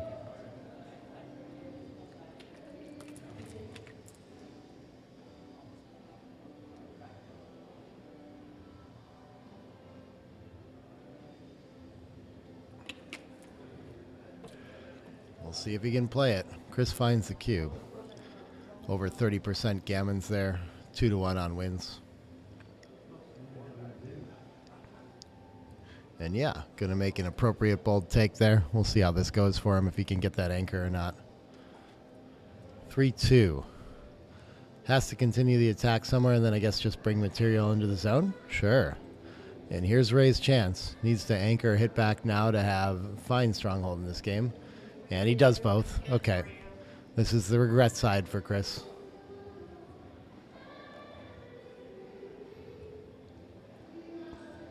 (5-2). What can Chris do with this? I don't see any way to continue the attack from here, so sure, we can just make the anchor and clean up the blot and play a holding game with a big lead in the race. 21 pips it is for him, but it likes to be a long game. Ray has his options of second anchor to establish. Maybe the bar point looks kind of nice there, oddly enough. But instead he's going to go for the deeper point and have 2 board points. Understand that. Double aces is frozen pretty well, so I think it's just going to have to shift 8-7 and 21-20 for mobility. Well, it wants to keep the 8 point, though, instead. Okay, that's an option, too.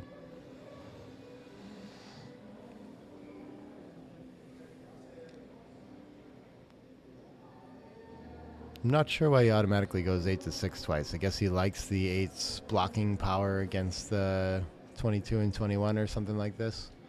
My instinct was to shift to the 7 for some reason.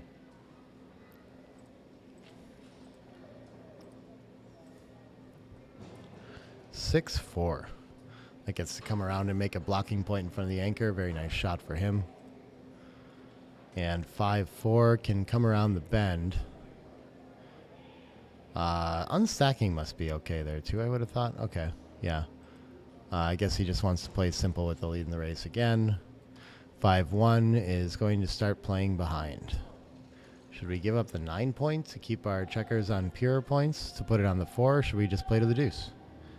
I guess we could also play 8-7, 6-1. There's lots of options. Coming off an anchor looks like one of the weaker ones, though. But he's got the right idea. Okay, you should just focus on the 21 now. Not down enough in the race. Only 19 pips. Yeah, so I'm thinking backgammon plays, but the race is too close for that. Nice find for him. 5-4 gets to hit and bring another checker down, I do believe. Could also clean up 11-6, but doesn't really reduce shots or anything, so...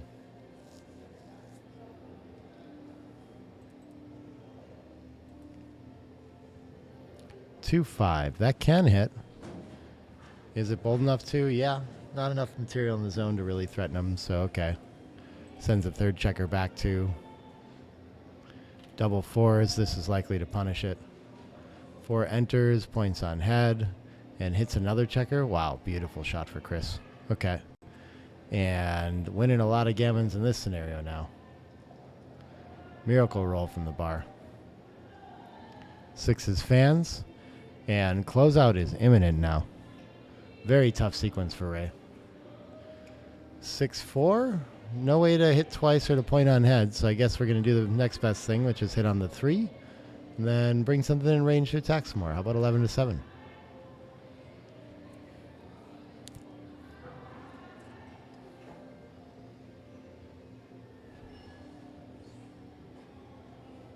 Sure, 13-9 is in range as well. Gives that direct 6 away cover. Does give up the midpoint in case you might need that too. Makes a few extra blots. 6s fans again though. When your opponent fans, doesn't matter too much. And a 2-1. Looks like it's going to cover. I think that's more important than making the anchor. Then we're going to shuffle things around somehow to be able to be prepared to attack on the deuce again.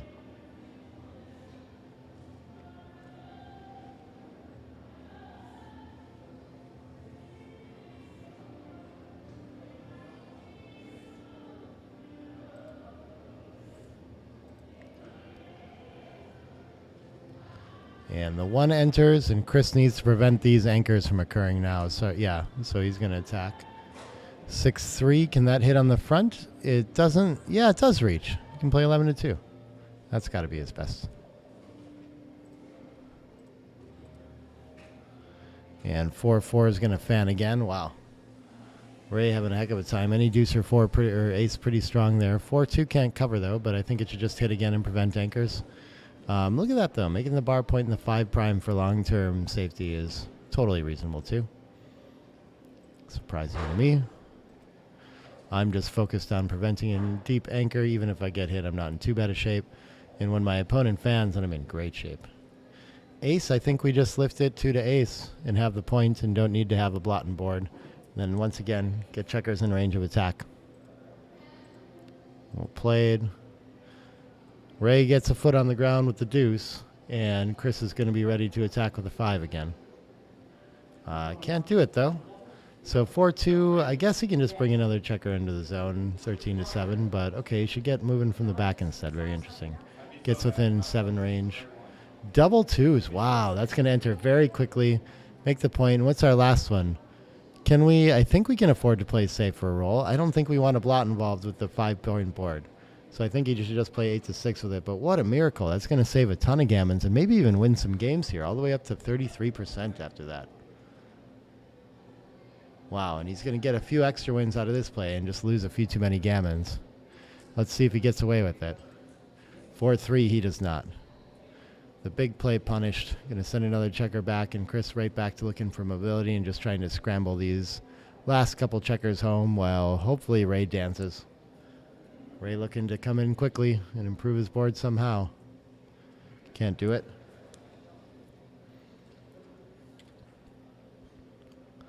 Five, 4. I think just making the outpost to the 15 is fine. Then we can play a checker in somewhere. But instead he just plays all the way around. Yeah, that seems fine as well. And what is this? 2-6. I don't see a better 6 than just topping out, even though it's a double shot. We hate to be put on the bar again, but I don't want to bury a checker all the way to the deuce when I could have some winning chances eventually here. And this seems like just too many blots. Duplicates 3s, I guess is what he's noticing, so it must reduce shots in some way. But you can reduce it all the way down to 0, and you're going to lose a ton of gammons when you get 2 more blots involved, so this just seems a little bit too big. Funny that it seems a little bit too big when, like, his play is maybe meant to be a little bit more conservative than hopping out in some way. 11-7 can cover up too. Seems very nice. And Ray needs to enter and clean up quickly. Can't do it. And Chris likely putting another checker on the bar with the 6 or a 3. And he does. And with this many checkers back, there's going to be some backgammons in this position. We're already up to 10.5%. That's wild. So the longer Ray stays on the bar, the higher that number will go too. And a backgammon wins the match on this 2 cube. Albeit a bit inefficiently. I think you'd be happy with it.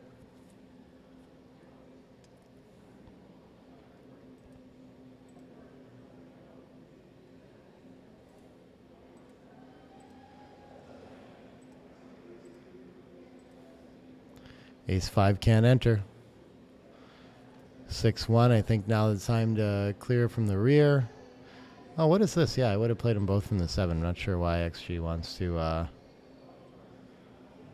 play inside the board there. Very strange stuff.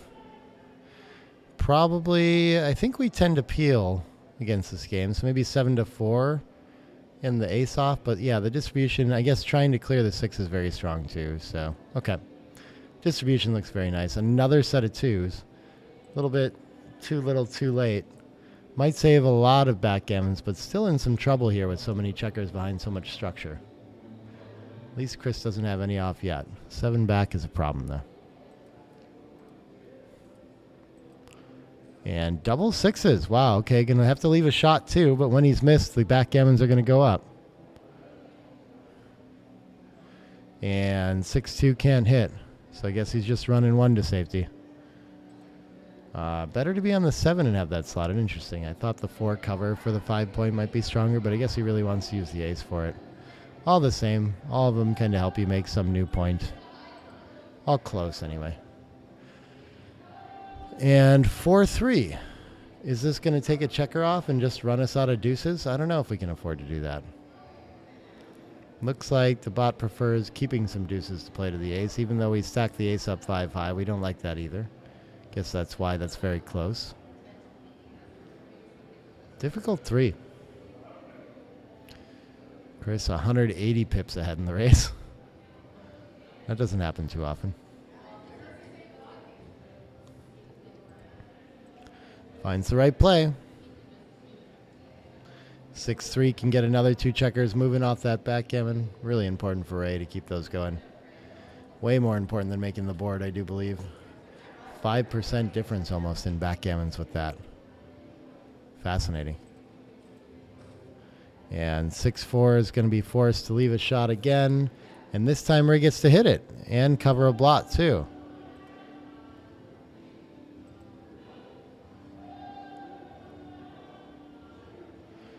And 4-1, what does this do? I think it just has to enter high. No ace available. And Ray on his way to trying to turn this around. Only 6 off for Chris, so if he can get the close out in the 6 prime, he can win for sure. But still a lot of gammons for Chris here, too. Gets to cover that 4 prime and cover the outfield.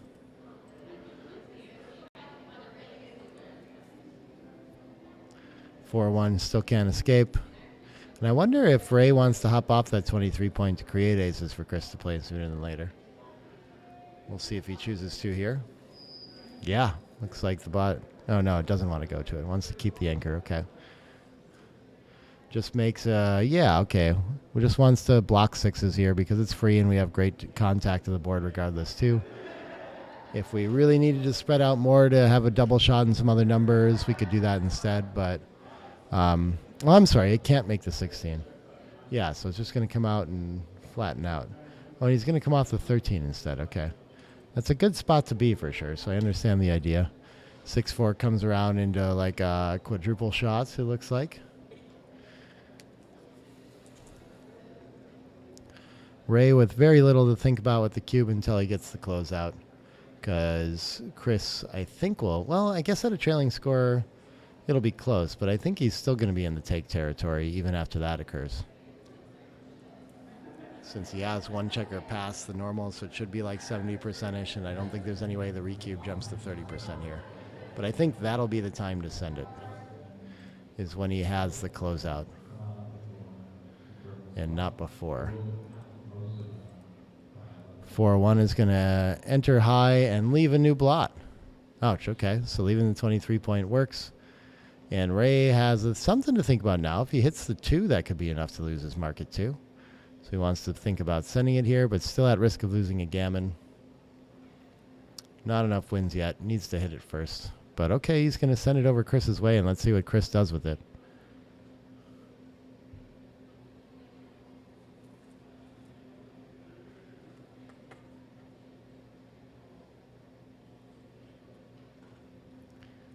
Should be choosing to play this one out, and then Ray is going to be in good shape to... Oh, he's going to pass this one already. Wow. In a 63-37 game. Just fears the value of that recube a little too much. That's a tough one. He'll be frustrated with that after the match. Those ones are confusing to estimate, though, but I think if you have the shot in the perfect board, it's a little bit different. But it's only a 4 prime there, so there's still a lot of life even when that second checker gets hit. I think that's what he missed in that one. 4-way, 5-way. Small lead for Ray. What's the set score mass there? It is currently 1 match for Chris Trencher, 0 matches for Ray.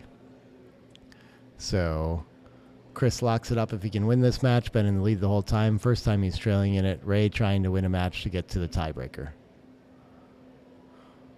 Thanks in the chat for covering that too. 4 in, 6 hits. Maybe I should do reminders on that more often. 5-6 gets to send another checker back.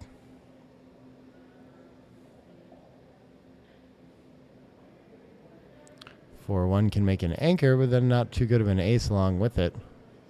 I guess, I don't know, what do we do? I would probably just slot after that anyway. Go for purity. The race is really close, which is confusing. He's going to be 1 pip ahead afterward, but I think just structurally this is too strong. And every other 4s are just too passive and destructive. Like having an anchor is a good thing, and otherwise we just get nothing. 3s can't take the checker off the 20, but it can hit on the bar, and I guess it, wants to take the tempo away, so maybe we could also make the bar with it, but interesting. It wants to make the board point here. Yeah, very, very close ideas. Is that Bill Roberti in the background? No. I'm not sure who you saw there. I'll keep an eye on the background. I don't think he's at the tournament anyway, unless I just haven't seen him yet.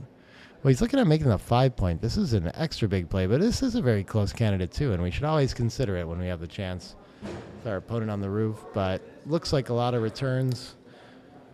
I suppose the indirect shots will give him another shot at the blot on the ace anyway, so maybe he's thinking he should just take the tactical opportunity to make the 5, and his opponent can't really take advantage of him for going for it.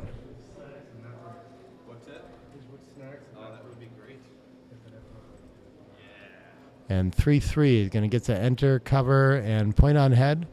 Oh, it could hit the blot behind it. It could hit 2, actually. That's very interesting. Now, he gets it right, though. And does he get a fan out of it, too?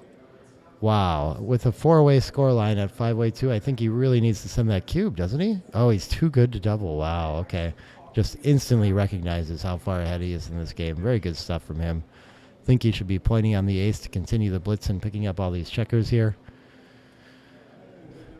There's no purity needed in this one. We're just going to put everything on the roof, close them out, win a gammon. That's the plan.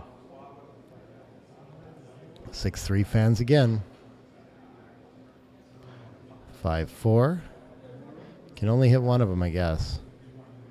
And what else? If we hit from the rear out, then we could bring a 4 down and have another builder.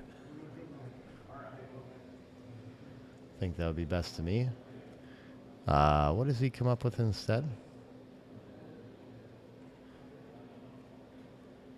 I don't understand what he did exactly. Play like a... Oh, he played like a 4 and a 5 out. I get it. And the 2-3 comes in, and he has a 2-4 to hit loose and prevent the anchor. That seems strong. Have the choice of hitting as well, but that tends to be the idea. 2-6 sends another checker back. I think we're still just playing on too good. 5-1. Can't continue the blitz, but it can hit another checker, so enters on the ace and hits loose in the outfield. Sends a 3rd back. Chris looking for a 2 to anchor up and maybe save a gammon that way. Getting a foot down on the 4 is pretty good too, though.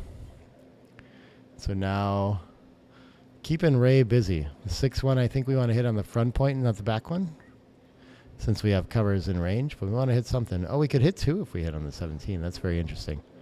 Better to prevent the advanced anchor, though, it would seem.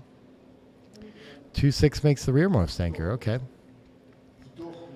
That's a little bit of long-term life for Chris. 4-1 gets to cover and send another checker back. Still in quite a bit of trouble in this game. Aces can't enter any. No G2 for Chris this year. Oh, yeah, maybe. Still think maybe. This is...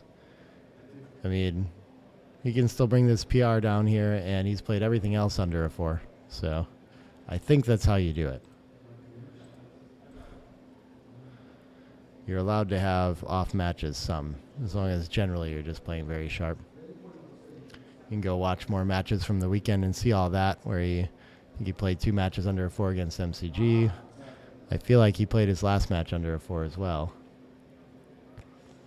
Very strong opponent.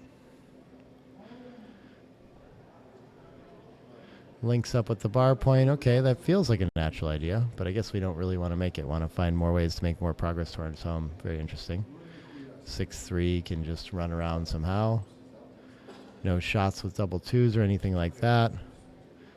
3s misses. Still not in, so there's, yep, still just a ton of undoubled gammons here. Sure, 4 can come in, why not? Oh, he should break the bar point while he has a chance. Okay. Yeah, shows why it was a problem to make that to begin with. And 3-1 could bring 2 in.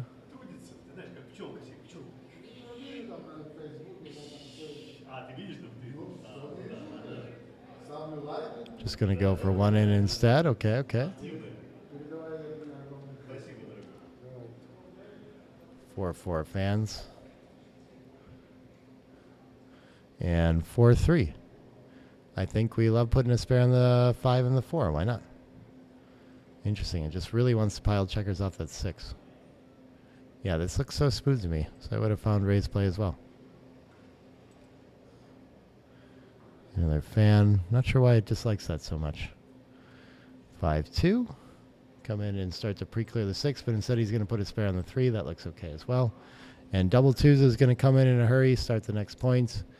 Chris, with a 130 pip deficit, is going to need to hit a shot to save the gammon. So he will definitely be focusing on his board, not on crossovers and pips.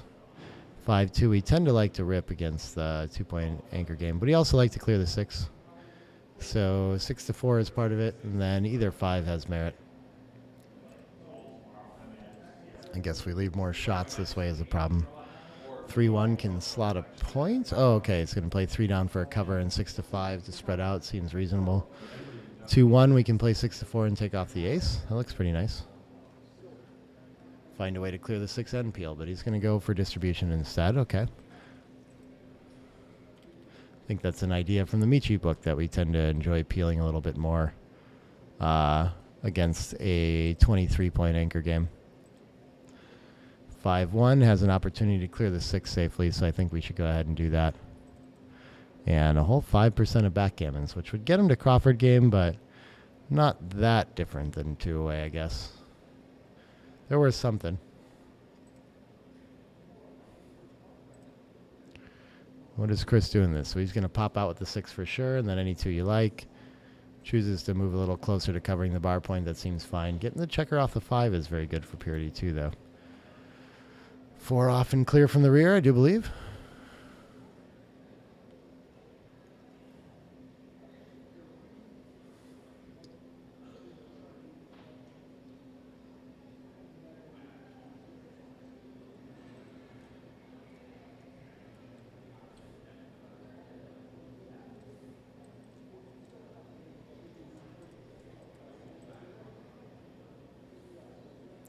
Six one gets to hop out again, working on saving that gammon. Still, or backgammon. Still quite a few of them at stake here. 6-2 clears safely. Nice shot for Ray. 2-1 gets to cover the bar point now. Beautiful. 4 prime intact. 5-2, no shots yet. Force play. 5-4 could make the 9-point, but is it better to slot and keep the points pure here? Oh yeah, it needs to come off the back is the bigger thing. Interesting that coming to the 19 seems fine. I would think out to the 18 is required. But he wants to use the 5 to slot the back. I like that idea too.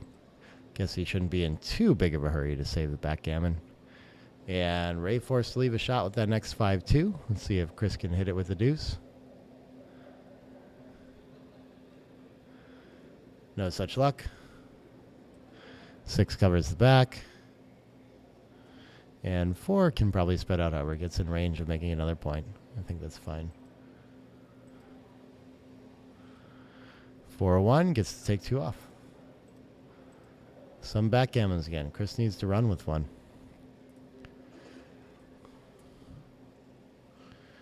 And then the 4 just getting in range of cover, and sure, just keeps it going. It seems fine. No shot levers this roll, but next roll we'll have problem aces.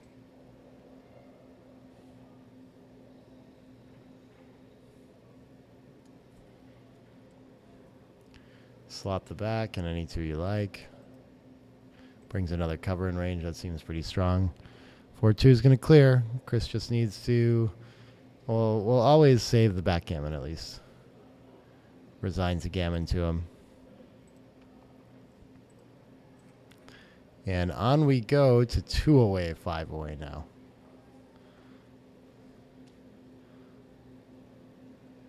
Can't tell if they're going to take a short break here. If he's just going to go fill up his water real quick.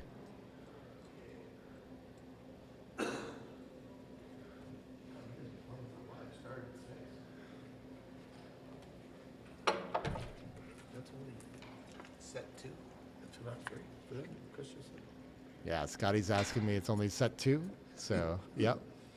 Starting at 6. Well, I'm saying. Well, I'm saying. 2, not 9.3 9-point matches. 3 9-point matches are long. Oh, you went 9 from 7s. Is this the final? What? Looking like they're taking a short break here. Ray stepped away from the board, too. Oh, he's just getting water as well. I'm not sure. Chris walking the opposite direction to watch a little backgammon. Get some feedback during the match. That's it. Chris is walking to get a little feedback from the screen around the match. Oh, yeah? Okay. Chris knows he's playing bad. What do you guys think of that? Been playing bad all weekend, he says, even though he's been under a 4 all over the place.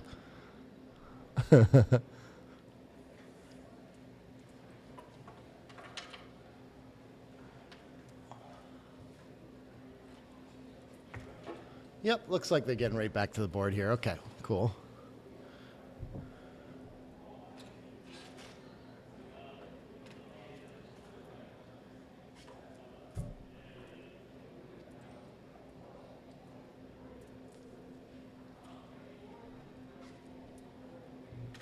One 3 to open for Chris. A 5-2 is going to split in response. Very difficult for Ray to find cubes up this 2-away score line. Chris is going to have to be super aggressive with any advantage. Maybe that was actually enough. I should have checked that cube there. But look at this. He should be going for attacks and blitzing plays and just runs instead. And I think I remember him playing the score kind of that way in one of the last matches that we watched as well. So, yeah, I don't know. Maybe, I don't know, he was saying that he felt like he was playing bad all weekend. I don't know if that's something he's rusty on or if it's just something that he chooses to play that way. But the 4-5, Ray happy to run and play a simple game, given that he's ahead in the match score. 6-5, I think, just wants to clear from the 15 instead of leaving direct shots.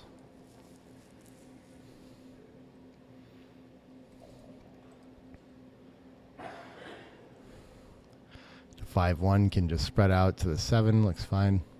Oh, can slot 2. Okay. Yeah, sure. Either way, down 4 pips. Looks like a cube's coming from Chris. Not sure why you would ever want to step up to the 23 there. Oh, yeah, it does give some pressure on the 8 point in case he decides to point from there. And this seems like it should be a fine cube. Still takeable by Ray, but getting difficult at least. Decision territory. Let's go look at that second roll cube for him, too. Was correct to wait on that one. Okay. But he is going to find the cube here. Let's see if Ray can figure out the take. If he can figure out that he's only down 4 pips, might be able to run. Still work to do for Chris to cash in on this. I think he'll be able to find the take pretty easily. But there are some gammons when this goes right for Chris. 3-1. He has his option of 10 point and no shots or 9 point for a little additional periody. I guess the no shots just seems a little bit better here. Both points are good.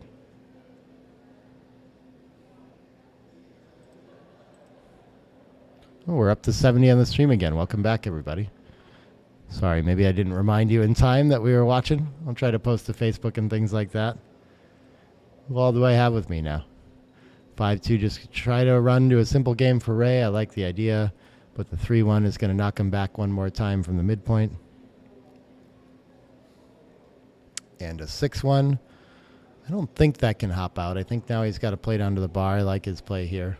A little too provocative, a little too far down in the race now, so it's time to start to make Chris work for it and to move some freight just in case he does get closed out, things like that. Hey, Mark McGill. Where are you watching from? 6s can, I would think, make 2 board points here, but I guess making the midpoint looks very nice, except that you don't have any follow-up with it and you have to leave a direct shot. Look at this. So the best play is actually just a point on the ace. All running pretty close. This is a tricky one.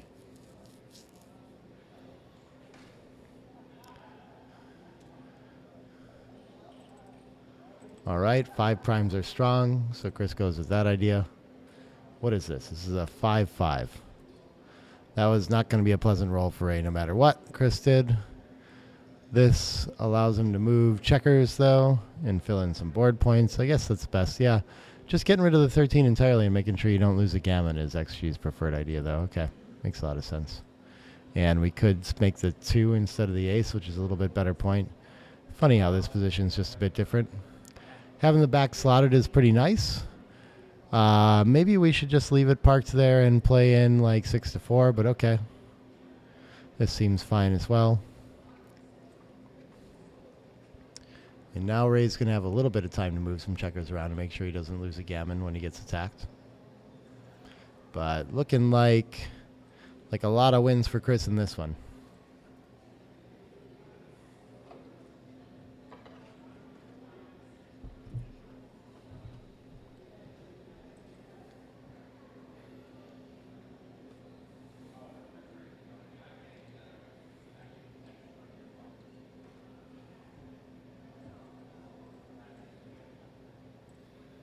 Always interested by his deliberation over like tactical plays like this. They tend to run close, lots of options, nothing really too wrong you can do. I like this idea too.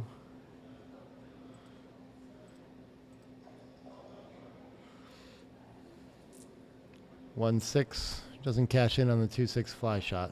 Can slot 2 points though, or maybe, yeah, probably just playing into the 6 to save some gammons is a little bit stronger here. 5-3. This rolls the structure forward.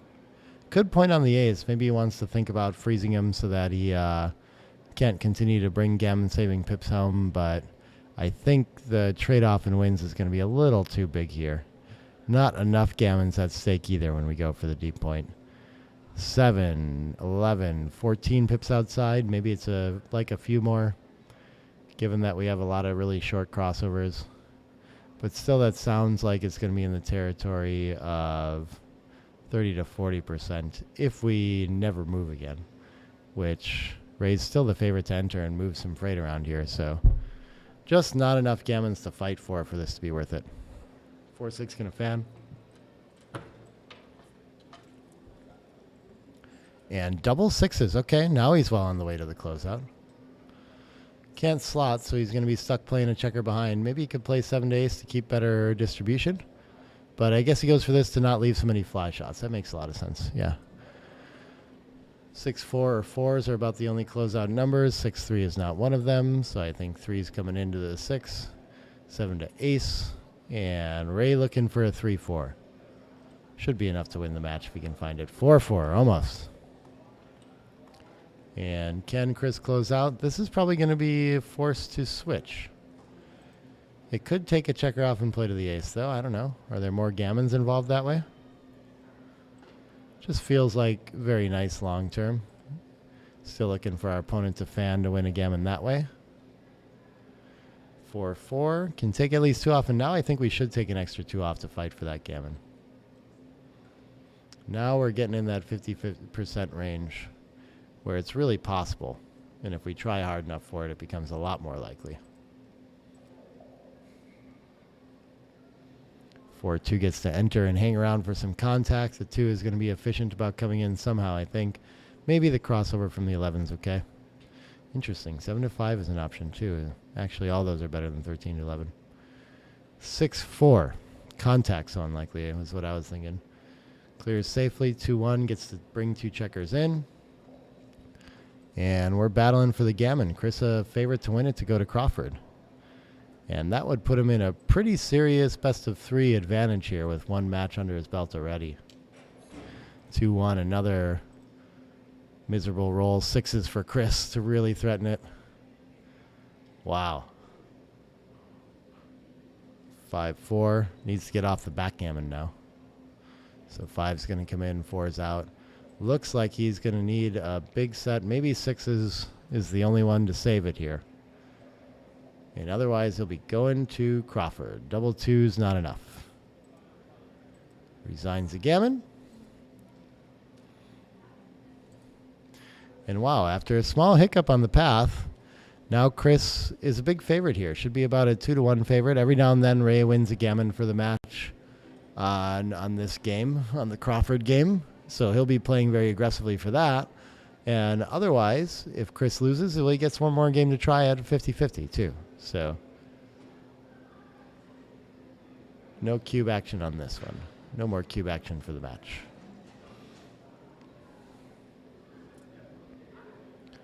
(6-1). Gets to make a point to start. See if either of them deviate their openings given the score situation at all. 2 up probably seems fine. Splitting should be okay too. Interesting. Yeah, the reverse split tends to be the idea at normal scores and holds here. Just have to respect all the material in the zone. 6-4 gets to hop out and hit. Okay, this is a good start if we're trying to win a Gammon. Send an extra checkers back. And a little bit extra material in the zone. 4-6 is going to deflect a lot of those Gammons, though, by making an anchor. 6-4 is to come down with it. I got to remember to hit the hint button more. And the 6 gets to hit. Why not? And then we can get 1 blot to safety and come around the bend. That looks very strong.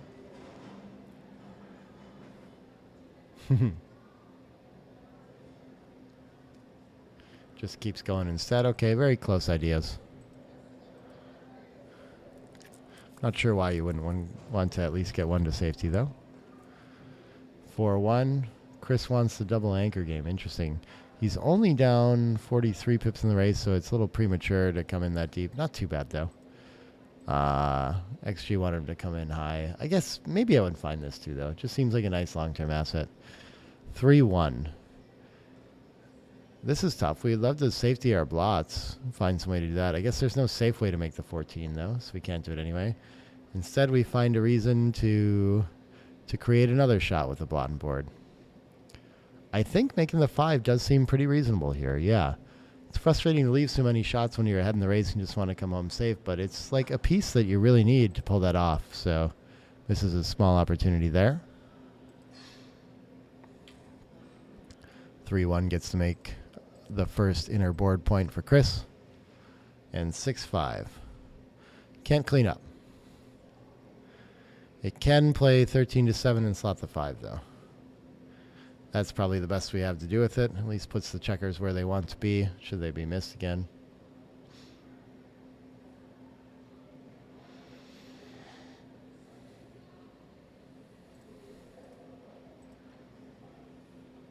And double 3s misses. Still down 37 in the race, so has decent timing. I think he should just cover from the midpoint and slot the 3.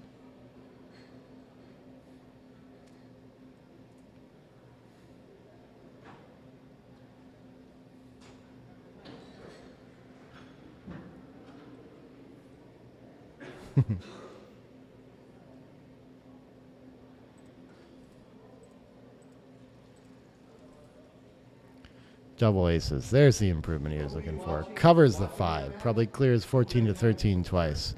And a 6-5 with it for distribution looks pretty nice. 5-1. Gets to cover and probably just switch 6-5. Holding the position. Chris waiting for a shot with that 35 pip deficit. Ray just finding a way to coast home on his prime. And unlikely that Chris will have the timing to hang on to this ace-4 game. It's a weak back game to begin with. Even weaker when you don't have the timing to hold it and have to crunch or leave on the anchors first. Needs to find a way to save the Gammon, too. That might have been part of the reason for coming up off the 24 earlier. It's getting scarier to do now, too. 2-6. Probably just needs the safety of the blot, start playing somehow. This looks fine. Once the decision becomes cracking further, or like actually ruining our board or running off the anchor, then I think he'll run off an anchor. Doesn't have to do that yet.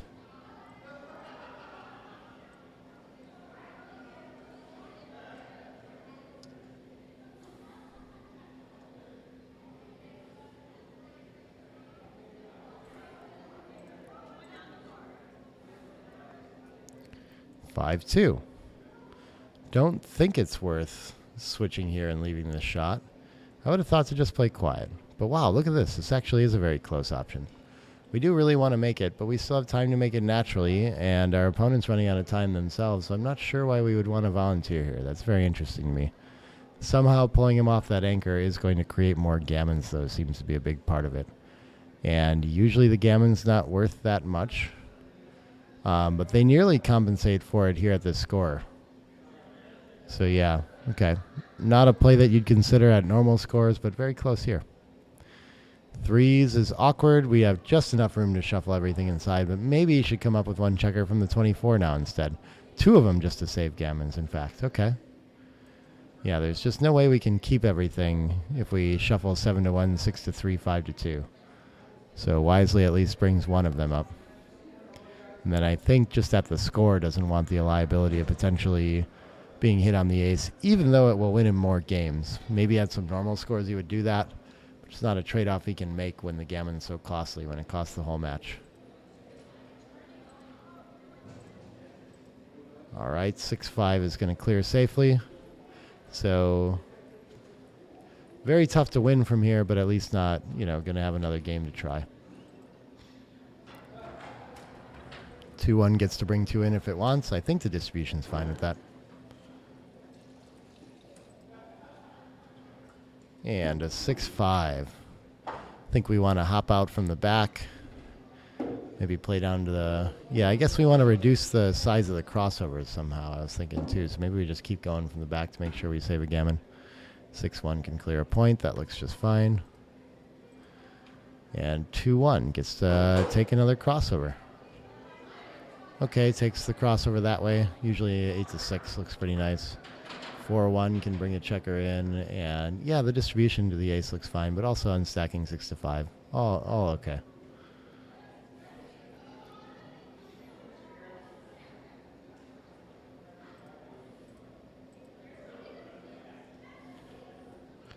Five, 2.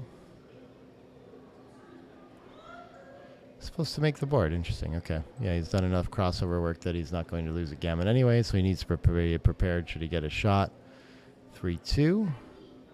Maybe he should just go all the way to the ace to maintain spares on both points. Yeah, but contact unlikely to be his path to victory. Aces can make the priming structure for now, or can just come in.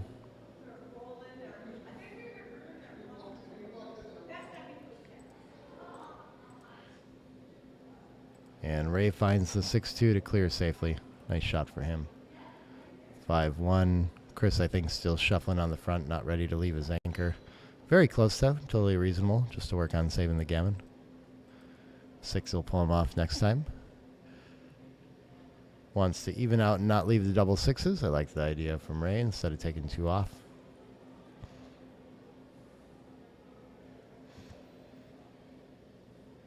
And 6-4 is forced to run one of them.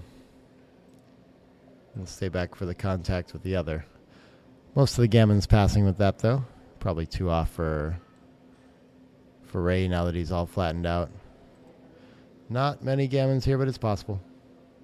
Should be one more game in this match, most likely.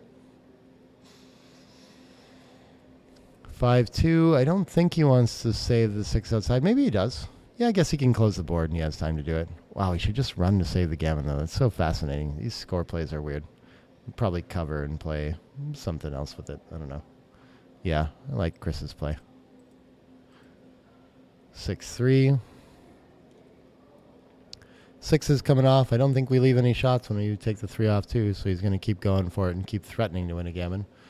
And the 6-4, now we would have to crack, so I think I'm just running.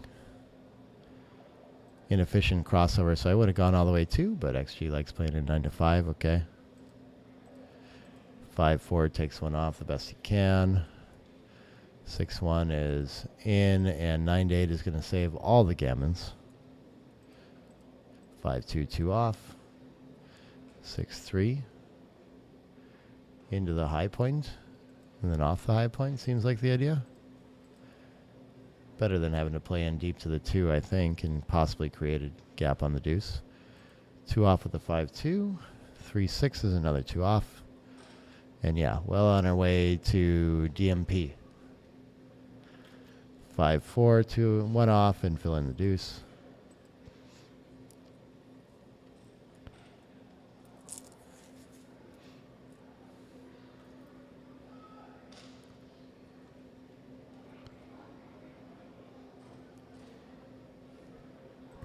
All right. PR is dropping after some messes early on, but true DMP to decide this one. Chris going to take a quick walk before we settle it, apparently. Shake things out.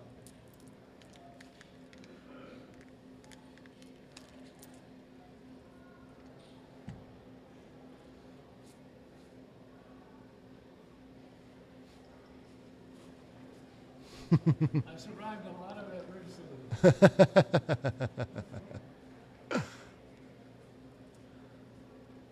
Taking a quick break before you decide this one. We'll see if Chris can settle it now or if Ray can extend it another match tonight. I guess you guys are probably rooting for Ray to win, so we have more backgammon. Up to 68 watching now, too, again. Okay.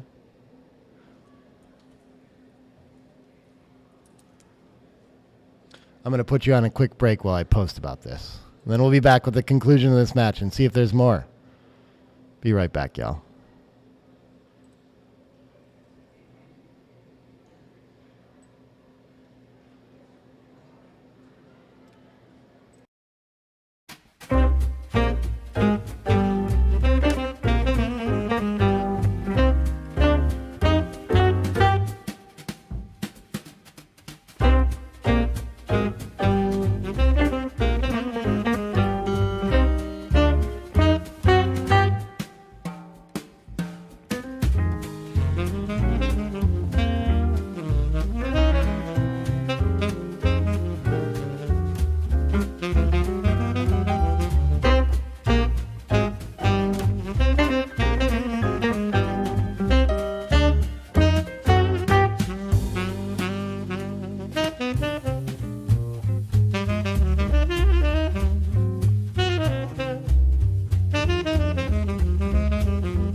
Go. All right, sorry about that. Missed the beginning there. What did we have here? Looks like 6 is out. I'll have to catch up on the transcription from the other side there. But in the DMP match to decide this game. And yeah, Chris Trencher, if he wins this, he wins the best of 3 with 1 match down. Ray trying to hang on.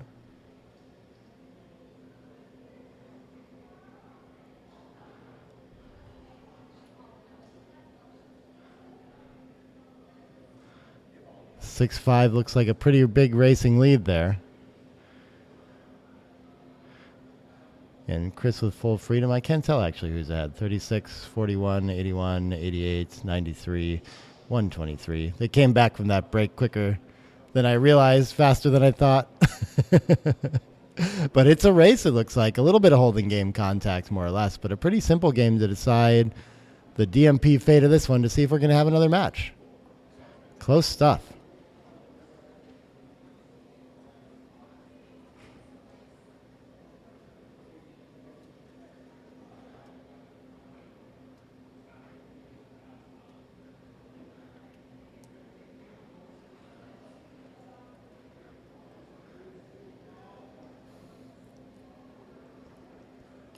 We have 76, 86, 96, 90, 108, 110, 113 for Chris.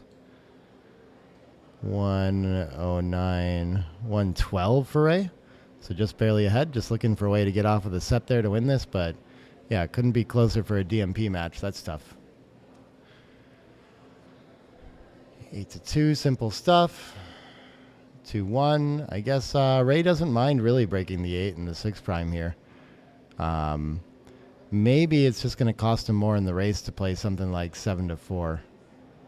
So probably 2 in from the 7 is fine, just to focus on the racing equity here.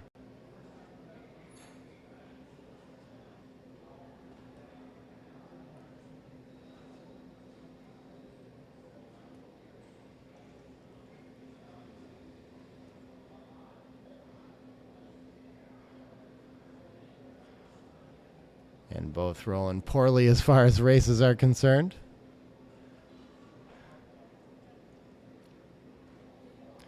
6-3 continues forward. Once again, there could be better like racing distribution kind of plays. Oh, Mark from Chicago? Cool. How have I not met you there? I played at all the clubs in Chicago. 5-2 comes into the 6, I do believe, or it saves a 6. Yeah, probably better to save a 6 and play 6-4. I like this idea. Who's going to roll the first set? That's the question in this one. Will you see me there in the Chicago Open? Probably. I think one of my students wants me to come out there and play with them. Won't be working it, but I should get to play. 5-2, I think we're just shuffling in the board. Doesn't look like it hurts the racing distribution too much to play 6-1 yet. Maybe better to even play 3-1 than that than 4-2 for the race. But it's not like Chris is far enough ahead to volunteer by breaking the mid or anything like this. Maybe actually 6-4 could be okay with it too after we play the 5. Oh, he wants to give up his spare on the 8. Yeah, so if we play 8-3, then we have lots of options. Why not 6-4 with it? That's what I'm thinking.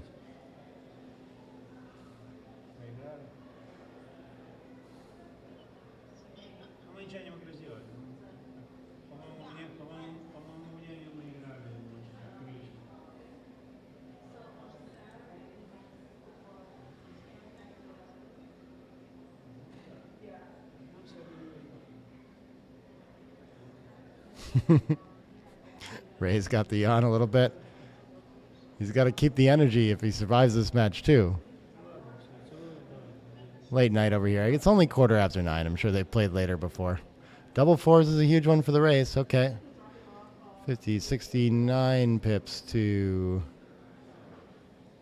83. So like 17. That's going to bring it back down to 9. Okay. Pretty big lead for Ray. And so, yeah, correct to break contact, and we're just going to see who can roll better now. And if Ray can hang on to it, then he's going to get another match. If not, Chris is going to be one of your Super Jackpot finalists. We're going to find out right here.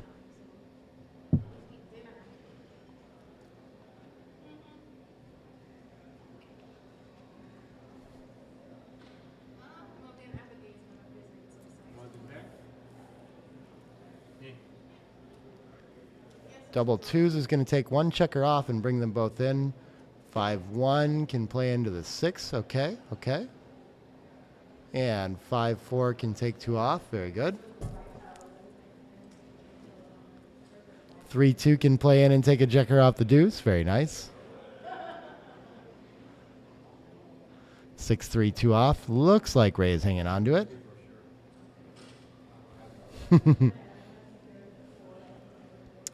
Well, people worried for Ray. But he's looking okay here. It was looking grim, but it looks now like he's likely to survive it.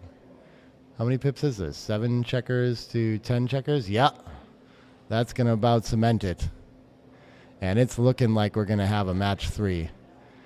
Chris could taste it. Now he's got a whole extra 9-point match to deal with. Almost certainly. I think is this the one that's equivalent, or do we probably play 3 days here? Yeah. I don't know. 6-2 does not appear to be enough. Resigns it. Okay. And we're going to go on to one more match. So 1-4. Action. Oh, sure. Whatever.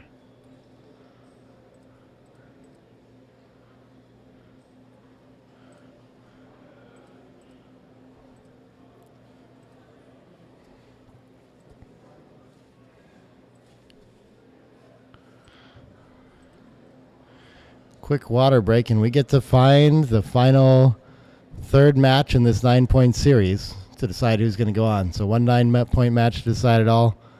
That was quite the sweat for Ray in that one. Chris could taste it. It said Chris could taste it. It's out here taking a sip of water before we get started. One more match to go. One more to go. Yeah.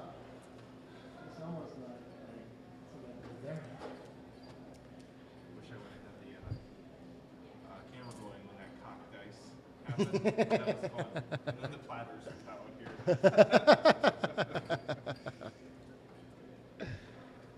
Ooh.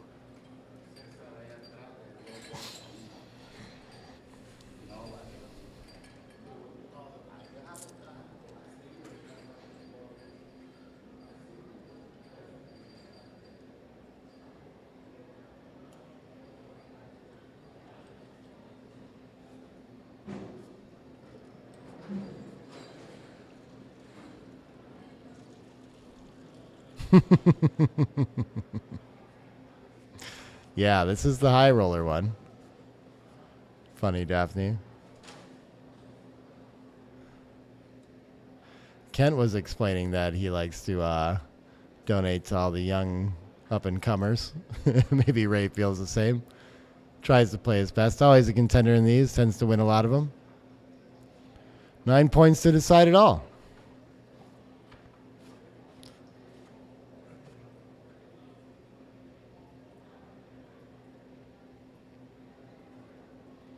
And a 4-1 to open. Okay. Standard splitting stuff. And 6-4 gets the point on head in response. 1-2 gets to anchor, and then I think plays down. After he makes a deep point, I don't think he wants to give up his anchor anymore. Double 6s is going to escape and make the bar point, make a priming point. Big racing lead.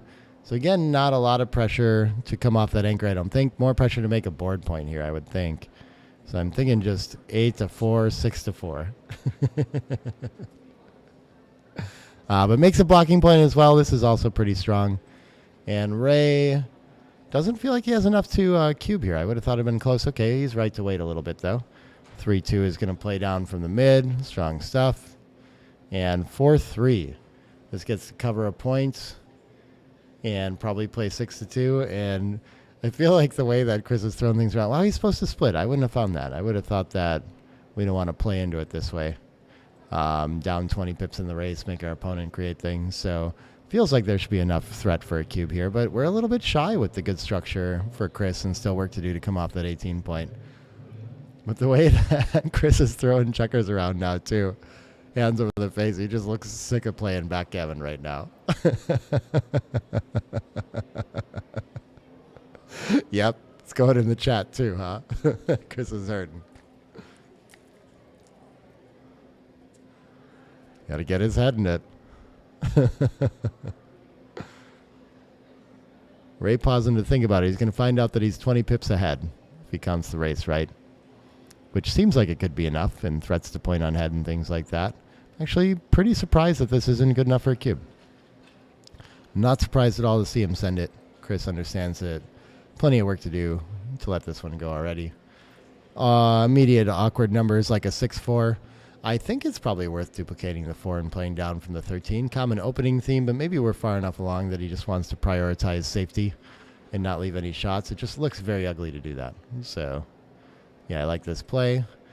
See what Chris wants to do with the 4 if he can find it. No such luck. No anchor. 5-2, I guess, should just escape a checker then and not get closed out or pointed on or anything like that. 5 can contain outside. Oh, he's going to park it there and leave it and start the point. Nice find from him. Works on his board. 6-1 looks like it's just going to stack up to the deuce for lack of options. I don't think it wants the tempo hit here. But look, it could. Okay. That's an interesting option to switch to the ace and bring covers more in range. I like that. 5-3. Cannot cover. Doesn't need to safety up or anything like this. That can hop out too. Okay, and now he's just somehow come out with the outfield. Very interesting. 3-6 reaches though. I think for sure Ray's going to go for this. Well, he shouldn't? Wow, this is super close. Wins a ton more gammons, loses more games. But it just looks like time to go. Like, what are we waiting for here with the giant lead in the race? I guess we have a little bit of time to wait for a set. But our opponent doesn't have that strong a board either, so I am lost in this game, and they're navigating it very well, though. Good for them. 5-1. What is the... I would think 16 to 15 would be part of it, but I don't really like the 5 after that. What else do we have, though? I just can't see myself volunteering shots. So, okay, he's just going to play from the back. He's got this one right, too. What is 4-1 going to do? This can cover the point and start another one. I guess it's a fine time for that. Yeah.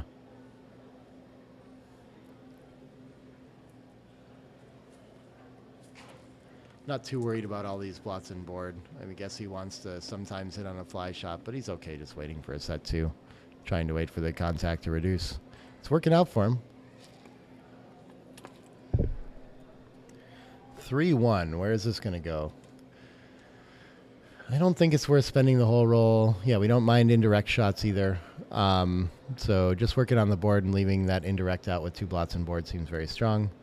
3-5 reaches, but not tactically the right opportunity to hit it, I don't think. So I think you should make a 5-point board first. Looked less clear last time. Now he's just clearly outboarded with 2 blots on board and too risky.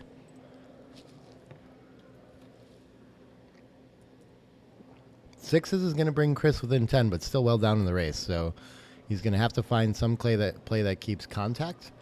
Not sure what that is. I guess, yeah, this is the safest one. Would have liked to improve the board somehow, but switching 8 to 2, not that big of an improvement.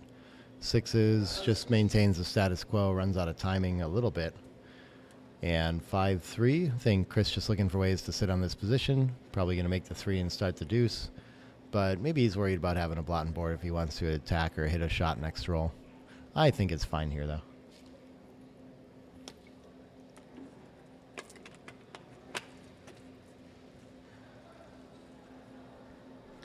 Feels more important to me to eventually make our board.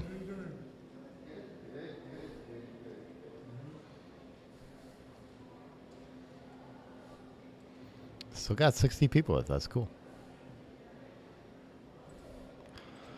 Decides that he doesn't want a blot involved when Chris leaves the shot, or yeah, when Ray leaves the shot, and now he has the double shot plus. Is this going to be enough to send the cube? He is down 25 pips in the race, so he's going to get recubed a lot when he misses, but yeah, not quite enough. Doesn't always hit when he wins, or doesn't always win when he hits either. So kind of nice to claim. Still with that racing deficit. Interesting. I'm not sure if I would have switched 8 to 7 there and left the 2-6 or just clean it up. So you still get a double shot when he hops out to the bar point. Definitely don't when he rolls a 2-6. So I guess this can be better. I guess the flush prime isn't worth that much. We're still very likely to fill in the 2-point at no cost later.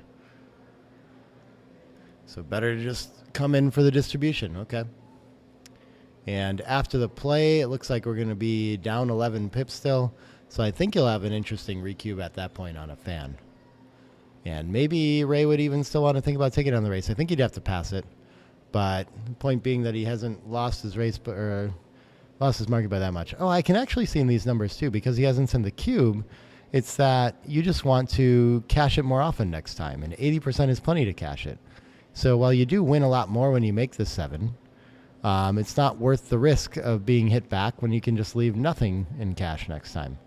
So this is going to be a difficult one to like see the cube impact here. So leave the 2-6. That's Ray's number. Chris knows it. Doesn't care. Doesn't think it's too funny.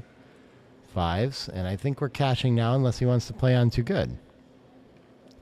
But so that's the issue with it, is that he just got no gain out of the structural improvement and risked the 2-6 in the meantime. Interesting situations like that.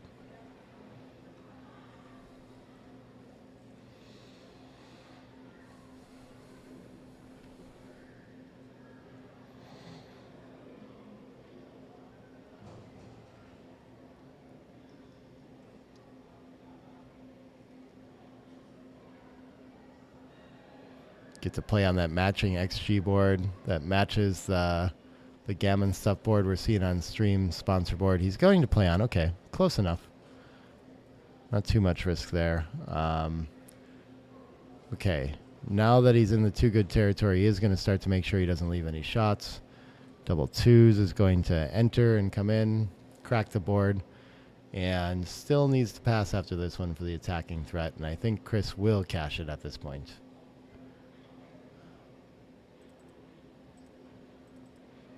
Here it comes. And Ray, I think, is going to be letting this one go. And on we go. To 7 away, 9 away. Oh, but I was going to say Rain designed this board skin for us again. Thank you to him. You can check him out on his YouTube channel, Rain BG. Sorry, not board skin. It's an XG board. He hates it when I call it that. I always forget that. I don't understand marketing and naming and stuff. I'm sorry, everybody. 5s makes the 3 point. 4-3 can make the bar point. Yeah, sure. I like that idea. Doesn't want to split against these deep checkers this early, but Chris sure does after gaining 20 pips with double 5s early. Out of space to do anything but work those back checkers. 4s is a free way to make that. I don't think he wants to switch it to a blitz when he can just make the 20. But I guess he's making the 2 either way. Sure, okay, you should go for the blitz. That's interesting, yeah. I kind of thought, yeah, I guess he's not under any pressure to do anything with the checkers on the 24 point. That's the whole point of this prime versus blitz positions. Ray is going to have such trouble like doing or Chris is going to have such trouble with filling in points in front of that 24 point anyway, that Ray can afford to just focus on offense. And I expect Ray to find a play like this for some reason. I think he likes the kind of volatile and aggressive things and going for big stuff. And we'll see. Okay, he's going to make the anchor instead, though. Slowing down a little bit on this one. Understandable mistake for sure. 5-4 gets the anchor passed, and now we've gotten very little out of it. Guess we're just in a mutual holding game where Chris is slightly ahead. Double aces, ouch. That's going to give up our 8 points. Oh, he doesn't have to. Yeah, he can switch the ace. Okay, that's probably a little bit better. No, XG still prefers just giving it up and keeping the better points. Double 4s. He's going to be ahead in the race, so I think he should leave. But instead he wants to look at coming down and making the 4 point, and I think after he counts it, he'll realize that he should come out off the 20 to 16, yeah. Okay. Oh, he's going to make the 4 point either way. Interesting. Yeah, better to reduce contact by playing 20 to 9. Misses an opportunity there by quite a bit. 2-1 gets to make a board point and prepare for contact, and now Chris just stuck with islands. Never mind, double 4s fixes that. Everything transposes. And double 6s is going to leave Ray down 6 pips after the play, so he's going to keep some contact. Probably best to make the deuce point here. Yeah, he's going to count it first and realize that he's still down a little bit, and then I think he's going to decide that it's a little bit better to work on his board and keep some contact. We'll see what he comes up with, though.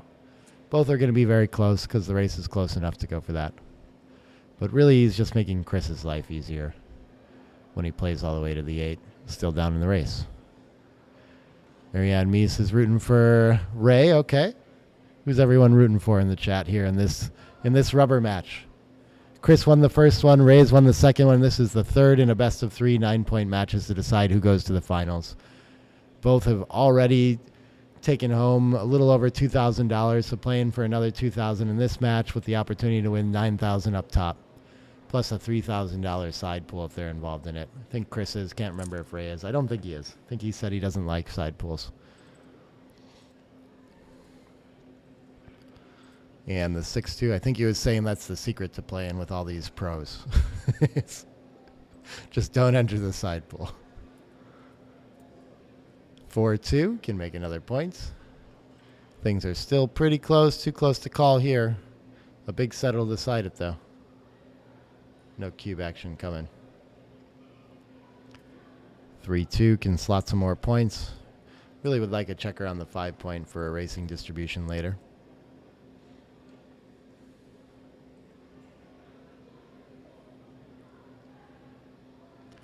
4-3, probably just going to bring 2 checkers in again. And we're running out of time. I guess we could like switch to the 3 or something like that to save a 6. Yeah, okay. Ray tends to find these kind of creative plays too, to make sure we don't leave shots unnecessarily.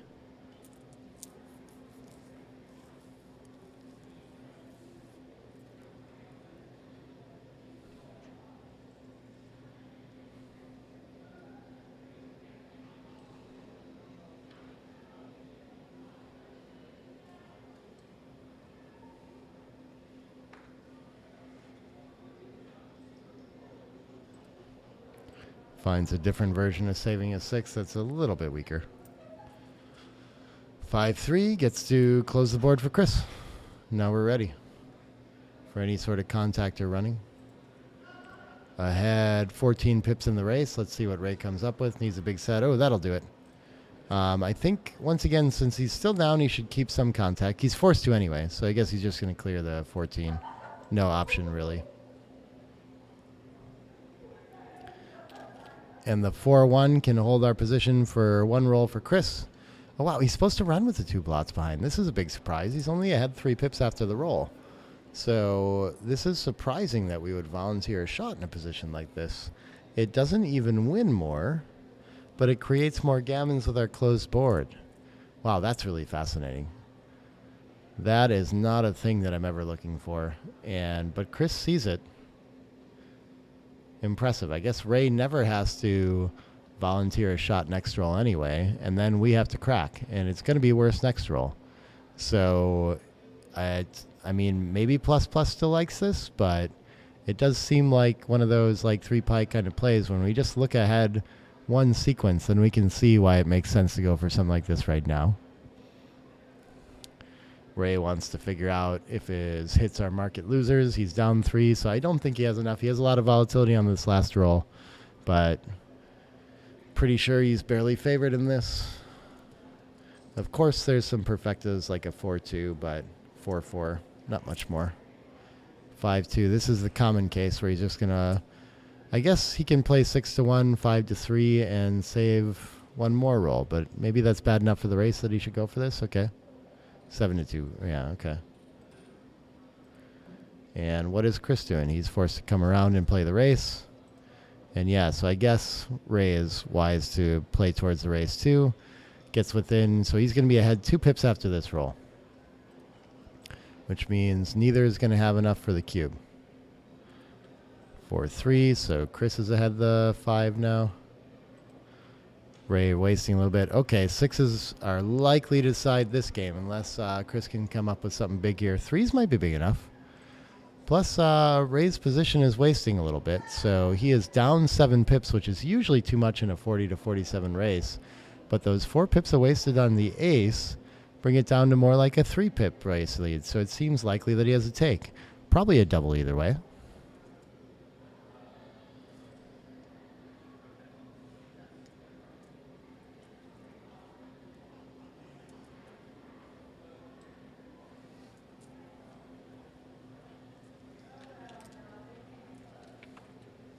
All right, here comes that 2 cube, and we'll see if Chris's formula can get this one right and determine that he can still play this out on the race. And then Ray will likely be a big favorite to even out this match at 7-away, 7-away, keeping it tight.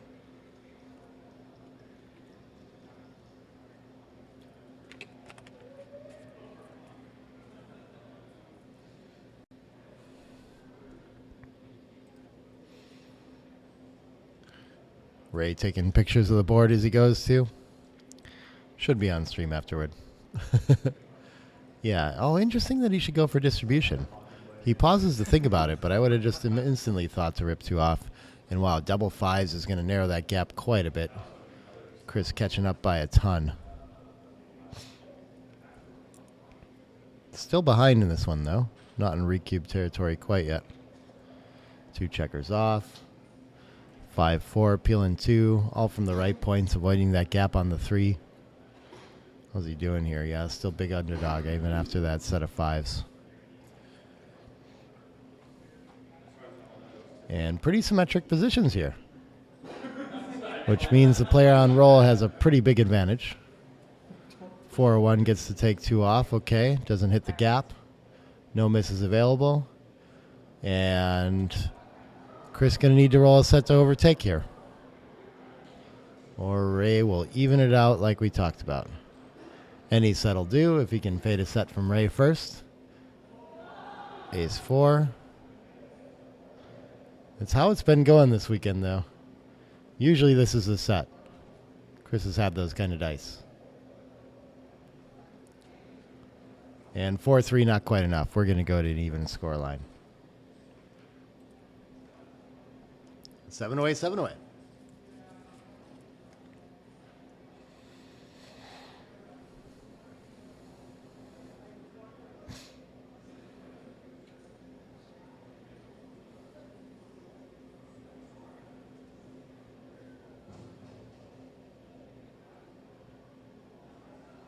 All right. 1-5 is going to split it up. And 5s is going to go for the blitz. If we know our references, then we know that when our opponent fans, we still don't quite have a cube when the checker is back on the 23. And when he anchors, we're sad. So I expect him to come in with a roll here. 2-1 can't continue the blitz in any meaningful way, really. So definitely bringing material into the zone. 13-10 seem fine. Interesting that we can split with it as well. I'm just rarely even thinking about the back checkers, but I guess we take this opportunity in case our opponent enters and anchors. And 3-1 with another fan. Now that there's another checker in the zone, we must have a cube for sure. I think it's still going to be plenty easy to take here, but it's been... That 9th checker in the zone is a significant improvement in a lot of ways to make the 5-point too. The split is a big improvement too. Now Ray threatening to just win a simple racing game, even when Chris does just anchor up on the 23.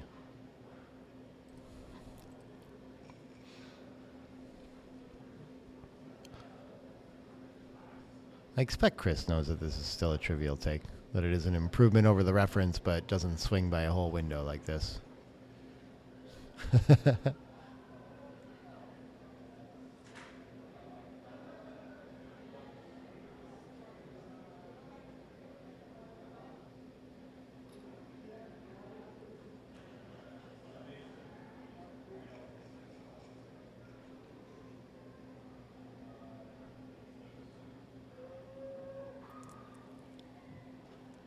Oh, how did I miss the comments from Jonah about the boring DMP game and such? And wow, Chris just going to let this one go. Okay. A little bit too worried about the gammons on that one. 6 away, 7 away.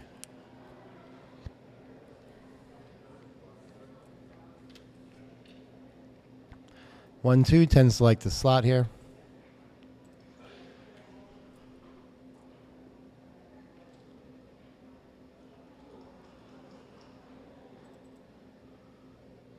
Four gets to up and down while also hitting a checker. Very nice. Ace 6 is going to enter and pop out to the bar. Seems pretty strong. And big advantage for Ray to start this game off too. 4-3 can just make the 5-point. Yeah, sure. Leaves a shot, but a huge long-term improvement. Ace 5 can make the anchor. Now we're playing most of the time just a simple mutual holding game with a big racing lead for Ray, which means Ray is going to have pressure to come off that 20-point. This doesn't exactly look like the time to do it, but I don't really see a strong play B. So maybe we can just play them both from the back. Why not? 13-11 with it too. Sure. Okay.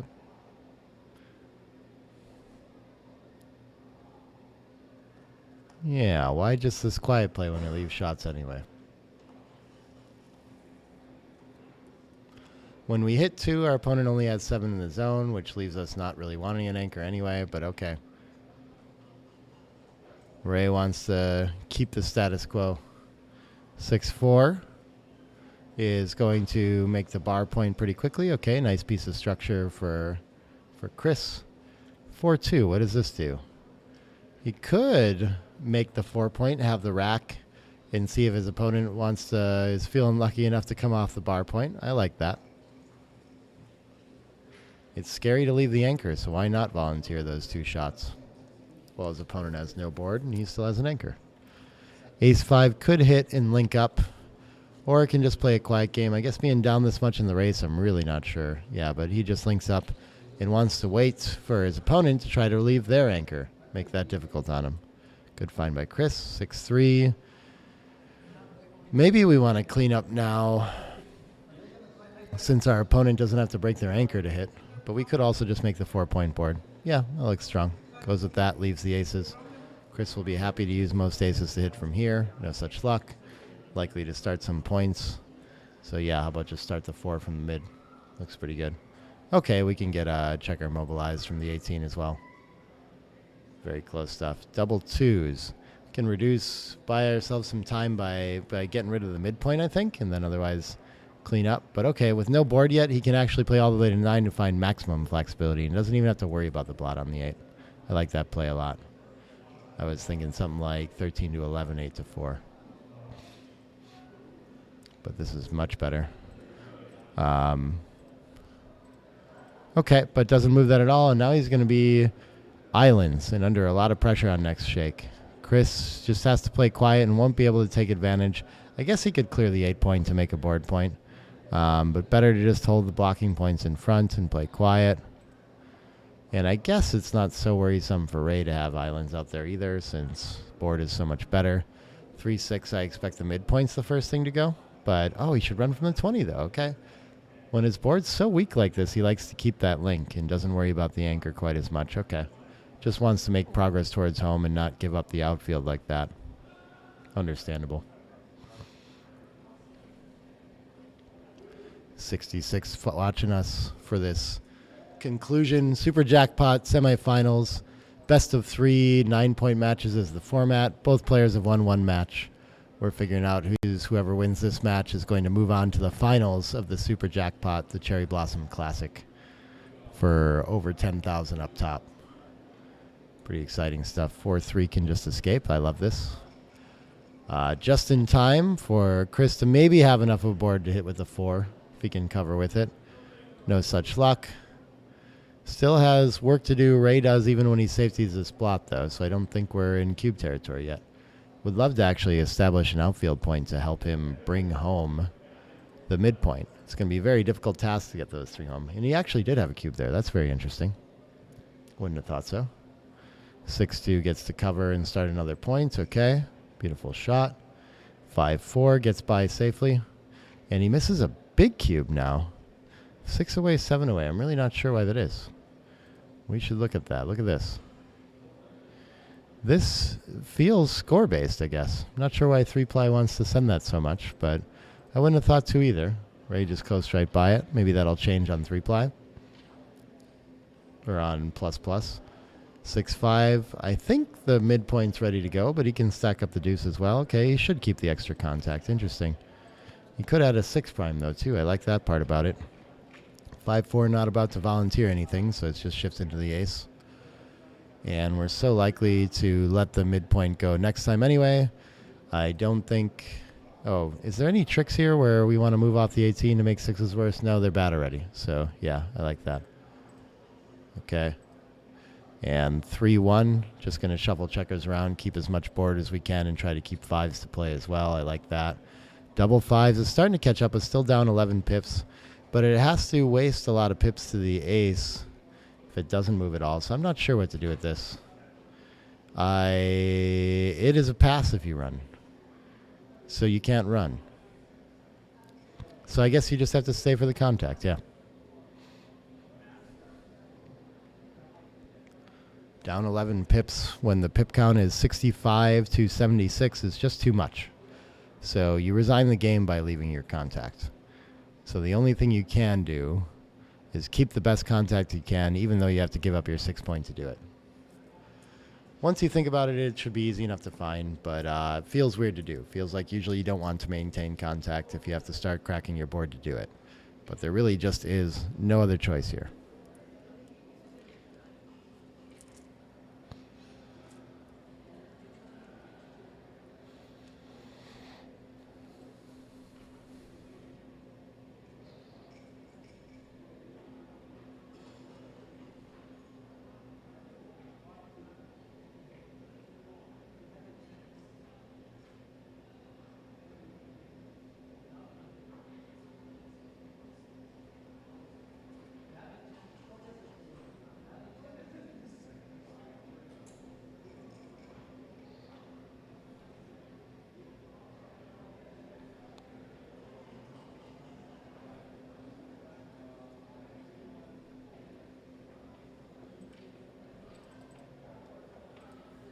And still no cube from Ray here, correctly so. 4-3 going to crack the board a little bit more, I do believe.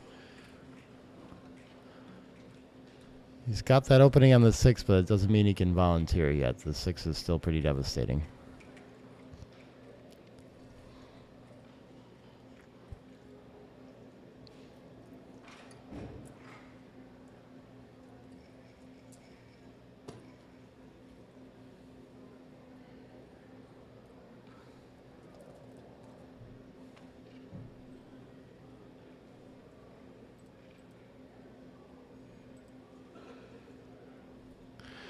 Two, 1. He's going to just play in to avoid breaking his board further.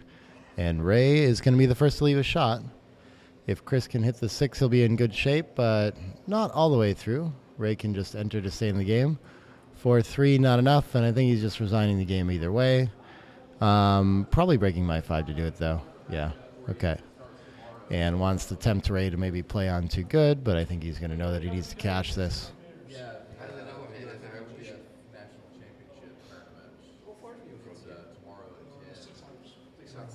20, it's 19 pips in the race, 47 to 66. So there's definitely just not enough contact for Chris to take here. Most of the time, Ray will get by or hit and be able to lift along with it. Should be an easy pass for Chris, I think. Just needs to count the race first to double check.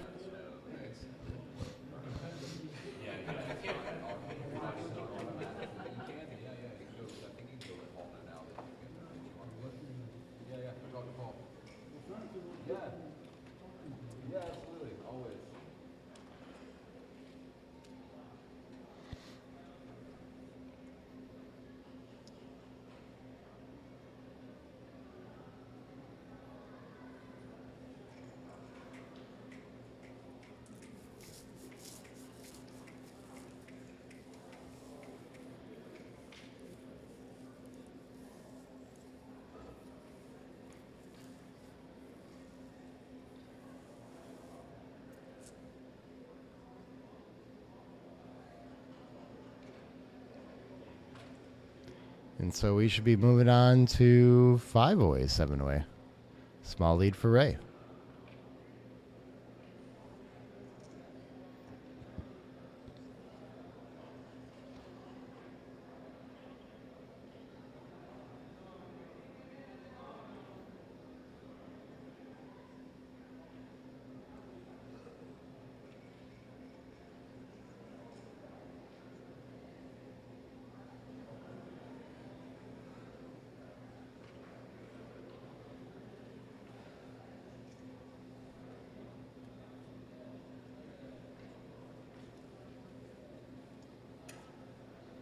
Surprised he's taking so much time with this. With such a big racing deficit, he wants to think about all the numbers where Ray doesn't get by, which is not that many.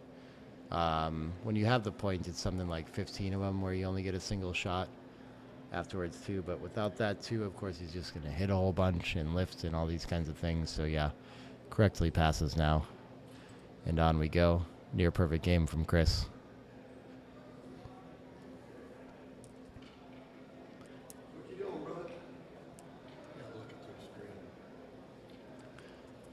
Aces.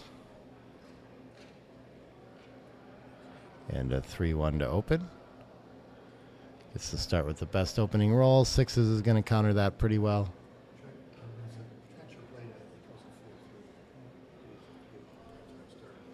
Double threes can come up and down. And simple mutual holding game again. 5-3, not the time to leave the anchor. Can't do it safely, so I guess we just make a board point behind to get ready for contact. Well, he actually should play down too. Okay, interesting. I would have made this point as well, thinking that I wanted for contact later. 6-3 can play behind. Nice shot. Again, we're only on 3 ply, so who knows on a lot of these. Maybe some of the close ones are fine. 6 down, 3 behind. What else do we have? Ray has the lead in the race, 16 pips, so looking for quiet plays and just to find an opportunity to escape with sets. Chris needs to improve his board, wait on the contact. So he's going to bring 2 in to make it and can afford to give up the 8 point and things like that here. 5-3, still not a good time to come off the 18, I don't think.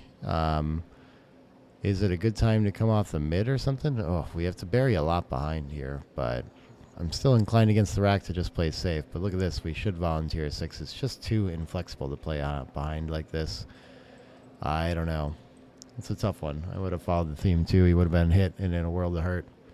But I guess when he plays pure, he still has the bar point to protect him. But here's the other argument too, is that I guess he's not ready for when Chris leaves a shot. That's the problem here too. What else can he do? He could have reduced by advancing 10-9. Not sure why he didn't. 4-2. No safe way out of this one. So I think we are going to volunteer from the midpoint this time. 13-7. I guess that's the other argument, is that we're just so likely to do that anyway. Oh, he can play 8-2 and have at least a little bit stronger board, but then it seems like the problem repeats and he's just too stiff. The indirects aren't too costly here either, given that his opponent has a blot and board right now, so he gets a little bit back on those. See what he comes up with this 4-2 though. All right. Down to the 7. 5-1. Gets the hits he's going for right away. Yeah, he's got the better board. And then the 5, I guess he can just bring a checker in. Why do we want to deal with another blot? Bringing covers in range seems reasonable too. It's not so likely that he's going to come off the anchor all that often to hit. Double ones, gets to hit and cover the blot. Perfect shot for Ray. And right back in this game. He was under a lot of pressure after that last sequence. And double threes fans. And now with the double shot, Ray's in the driver's seat here. And even at 5-way, 7-way, he could very reasonably have a cube on the threat of rolling 5s and 6s and just putting a bunch of blots in the air, coasting home that way. And he does indeed, all the way up to 33% gammons, 26 difference. So this looks like a money pass that we're actually going to have to figure out to adjust to a small take at the score if we want to follow XG's advice, of course. This is a very difficult one. We'll see if Chris can figure this one out, but I would not be surprised to see him pass this on the gammon threat. I also wouldn't be surprised to see a lot of players take this for money, just having the anchor and not really fearing the gammon so much. But Chris feels like he knows better, and I think in general he's right there, but at the score he's supposed to ignore it and try to play for the recube potential, it would seem. Tough one. 4-away, 7-away.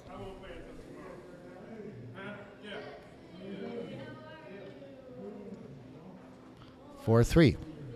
So at a 4-way score, maybe we can still play 2 down, but usually when we start to lead, we like to split a little bit better. And a lot of players just prefer the split anyway. 6-4 doesn't do a whole lot. Probably just make the 2 point after a roll like this. But look at that. Everything's an option. Play down and hit loose. Just run. Whatever you want. Split and hit loose. A little bit weaker, but not too far off.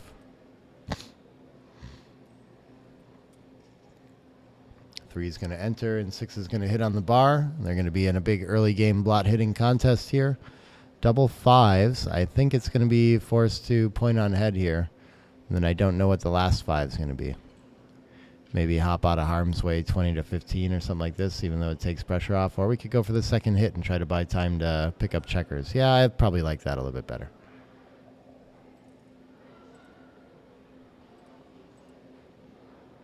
And he rolls double aces as a response. Wow. Ray is starting to perform when he needs to. Enters with 2 and hits, put the second on the roof. And this is exactly the kind of nightmare game at 4-away, 7-away, where I think Ray is still going to need to send a cube at this. Look at this. He's actually too good. And we don't adjust too much from normal scores here because the gammon to win the match is just so potent. Even though the recube for Chris, of course, is huge as well. If he can get it back in and win a gammon, then he wins the match. But real disaster, and it looks like Ray knows that he should be rolling on and playing. Looks like we should make the 4-point is a little bit stronger than hitting the back checker. Oh, we could hit 3 checkers, though. That's an interesting alternative. All good plays include hitting on the 4, so he's going to start there.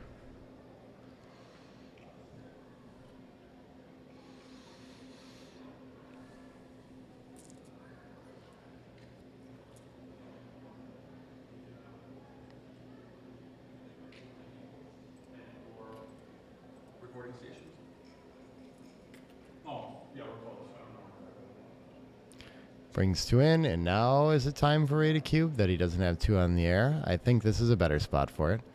Just shy, or just past, and just a little bit too good. But it's not clear to me that Chris would know to pass this one either. Probably. He's strong enough and has a good understanding of these positions, but some players might take it out on the score. So it feels like the kind that I'd prefer to cash, just in case they want to play it.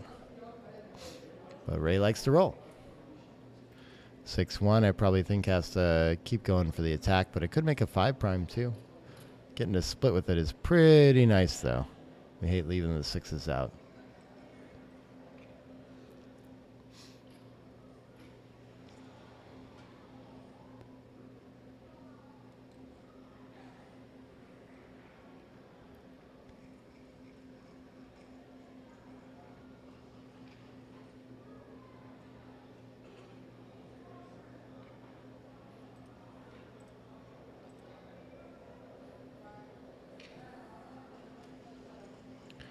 Two 4 enters, but still can't clean up the blot.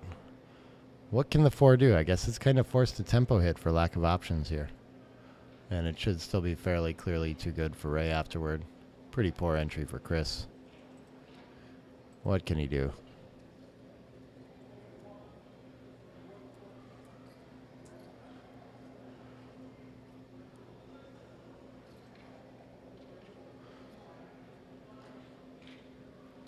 Five, 3, okay. Gets center on the 5 and hit the front checker, or it can just cover. I would have thought to send another checker back right away. Very interesting. But the structure looks pretty good too. I guess we're not... We take pressure off the blot on the deuce when we do that too. 4 really wants to cover, but then I don't know what to do with the 6. So he's going to look at the 6, 13 to 7 first. I guess there's no other options after we do that anyway. So 2s, 3s, and 6s to hit. And a 4-5. Wow, okay. Swing and a miss. And he's going to anchor up in response. Yeah, I was thinking maybe he should just run for lack of 5s here. Why not just come around the bend? But he can play the 5 and 8 to 3 and make sure he has that little bit of safety valve or something. I don't know why he needs that, and I don't know why he wants to take the pressure off the 4-point. So seems like it kind of just makes Chris's life a little bit easier. Gammon's declining quickly, but we're still too good here. 6-2 can continue the attack and bring the checker in. Looks like a nice play. Even if he's hit back, he'll be able to go after that checker on the 4 quite a bit. And he makes a lot of awkward rolls for his opponent entries here, too. All he can do is shake another blot loose. 4s to hit, 4s to cover. 3-2 does neither, so I think we're giving up the midpoint.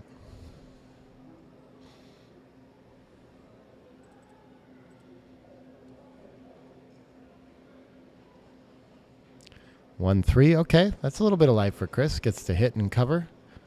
And after a sequence like this, I mean, Ray's doing well still, but I can't imagine him cubing from the bar here. I think he just doesn't have enough now. Looks like 18, 9. Maybe he'd be close for normal score, but he has to wait a little bit and be a little bit patient in volatile positions, fearing the recube at this score line. And Chris still not a favorite in this game, but big step in the right direction. 5-1. He would like to advance 24 to 23, but he'd also like to clean up his blots and make structure. I think I favor just making the 23 and playing in 9 to 4 or something like this. Wow, he needs to hop out to the bar? This looks like a huge play. That looks very scary to do to me. And why do we not want to make the 23? We're just out of time to sit behind there. Okay, he sees the idea. Hopping out in 7 to 6 is pretty strong as well, but he can find something even more bold. Maybe good duplication is part of it. I don't know. His opponent is on the bar right now, too, is a big piece. That's a difficult play to find, but pretty good one, I think. Chris finds something very playable for sure. 5 in, 6 is going to clean some blot up. Is there any duplication ideas here? I don't really see a big difference.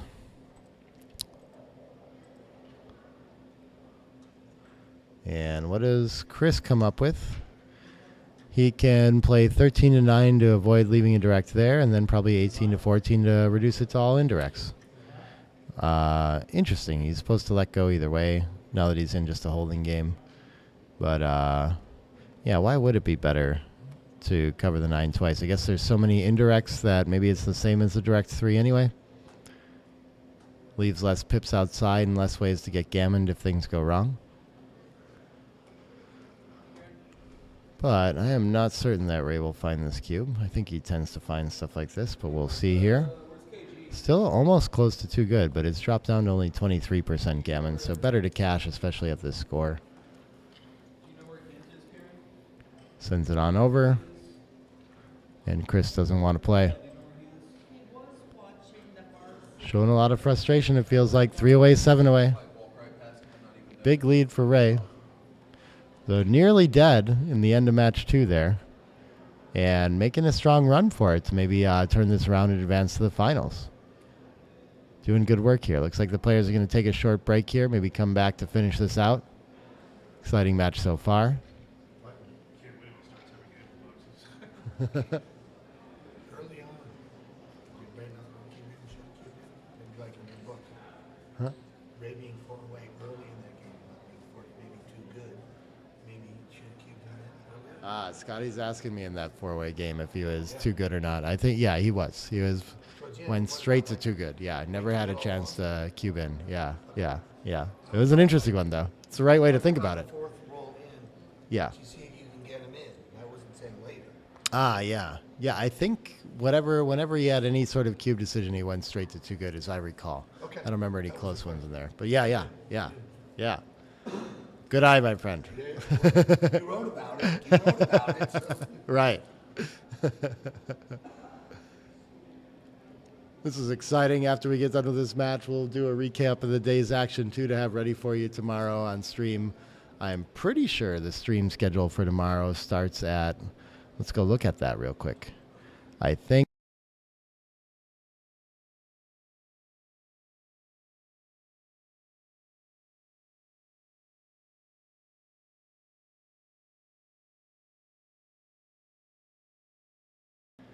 I don't know if you guys can hear me when I switch to the schedule, so I'll just talk when I'm on this one.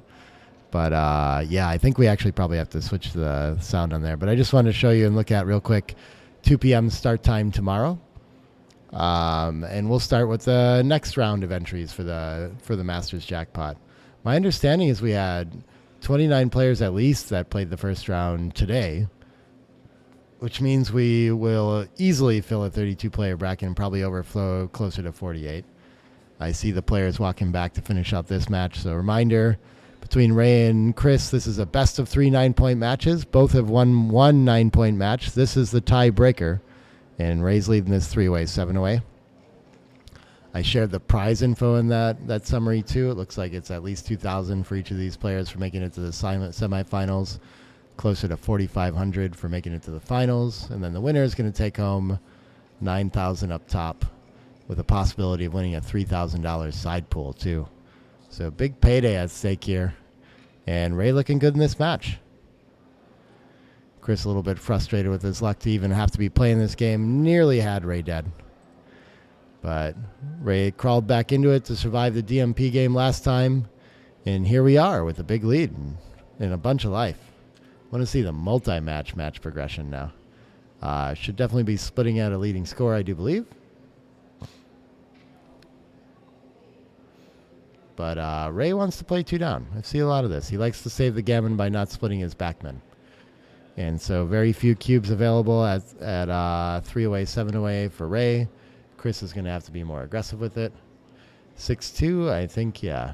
Okay, he's going to slot the 5 in response. Not sure what to do after the 2 down. The split is just fine. Very interesting. Seek contact. 4-1, it can hit and link those blots up. So maybe that's an adjustment that Ray's found, is that like people struggle to respond to the 3-1 down. Likes to play that a little bit more. Both playing pretty sharp this match after the loose hit. Ray will be hitting back again, and for lack of aces, the 24-23, that's always a hard one to do, though.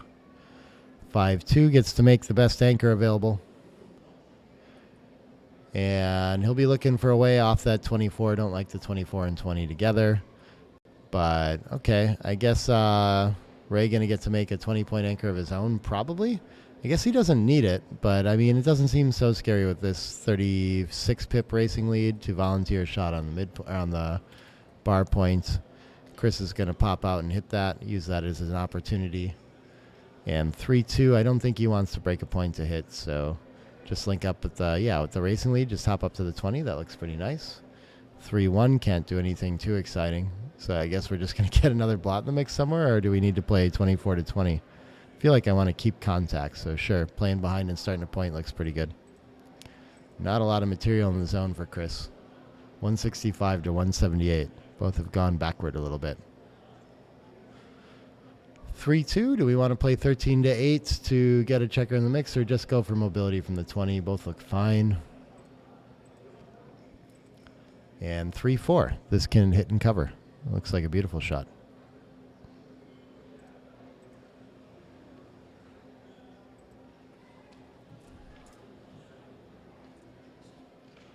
Four, 5.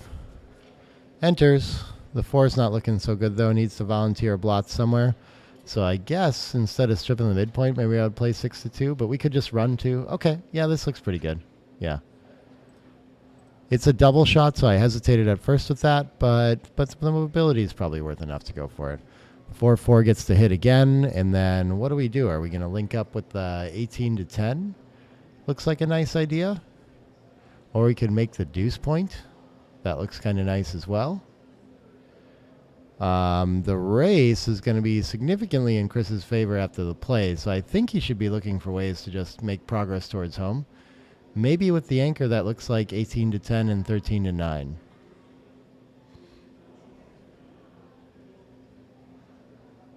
But it looks like XG prefers to, yeah, it's very close, but you can play 8-4 to clean up a blot and not leave the midpoint as well. Okay. 6-2 is also a very close play. So, wow. These always take a long time to figure out, just when they all run very close. Hard to be certain of anything.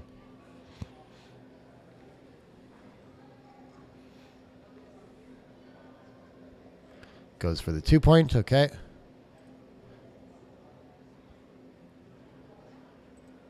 And he gets a fan out of Ray. And 7 away, 3 away. Is this enough for a cube at the score? Not quite still. Still a very close game with a lot. Too much to go. This is going to make another board point. Ray's on the bar against a 4-point board now, but without any extra blots around and still 4 to bring around. Feels a little soft, but yeah, it's close enough where he can send it. Should be an easy take for Ray. Plenty of time to just camp out on that 5-point. Not really threatening many gammons yet. Easy take for Ray. Let's see if Chris can get something going and get back in this match here. 4-3 probably coming around the bend. 3-6 still can't enter. Double 2s. Probably wants to advance 20-18 to be less locked up behind structure. I don't see any major improvements, like probably 11-9, 8-6 with it too. Something like this. But yeah, I don't see any big like offensive improvements playing from the midpoint. It's not like we're dying to make the 11 to block or clean up or anything like this. Don't really love to waste it spending from the 24 as well. Dimitri asks what the score is. If you mean in the 3-match progression, then each player has won 1 match. This is the tiebreaker match. 3-6 fans again. The trailer doubles early at 78308. The leader loses a lot of recube vig. What do you think? Yeah, that's very true. That's the reason why you send it more aggressively. And you also make their gammons worth less. So there's lots of reasons to make sure you get it in before you lose your market, where usually we fear the value of the recube in our opponent's hands and want to wait till a more efficient time to do it. 4-2, just shuffling checkers forward. Looks good. Another fan from Ray. 6-5. Can run all the way, make the ace, 2 down. Lots of options. It looks a little too overrun to make the ace, so I guess it keeps him from coming in. Wow, okay. Finds that play pretty easily. Dramatically reduces the numbers that can enter, though, so okay. See some value there. 4-5. Cannot run. Maybe we still go for it all here, though, and play something like 24-20. Oh, sorry. Yeah, other. And 16-11.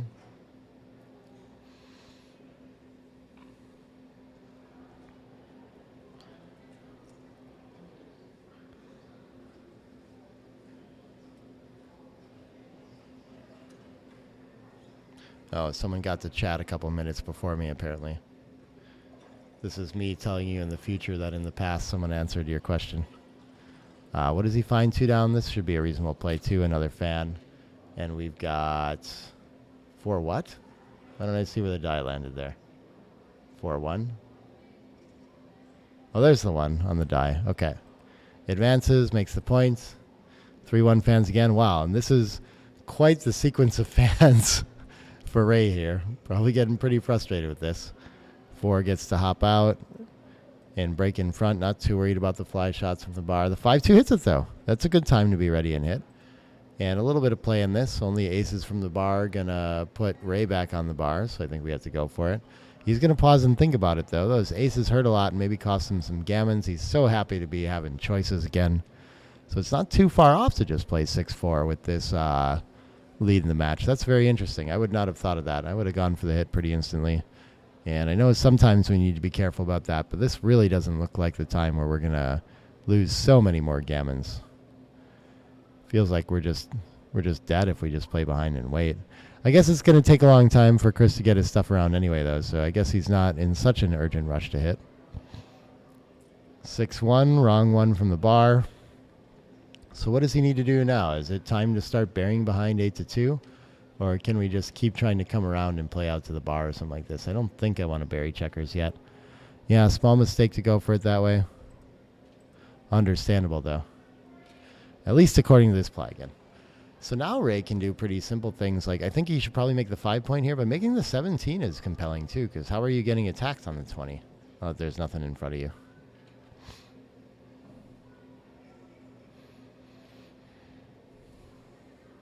Wow, this is very strange. I guess just keeping the 8-point has a lot of value, so you have other options here of just getting a builder in the zone. But, yeah, what's the worry here? Doesn't want to leave 7s and 9s, I guess. It is a lot of fly shots, trying to find some way to reduce shots here. That must be a big part of the 18-17 play.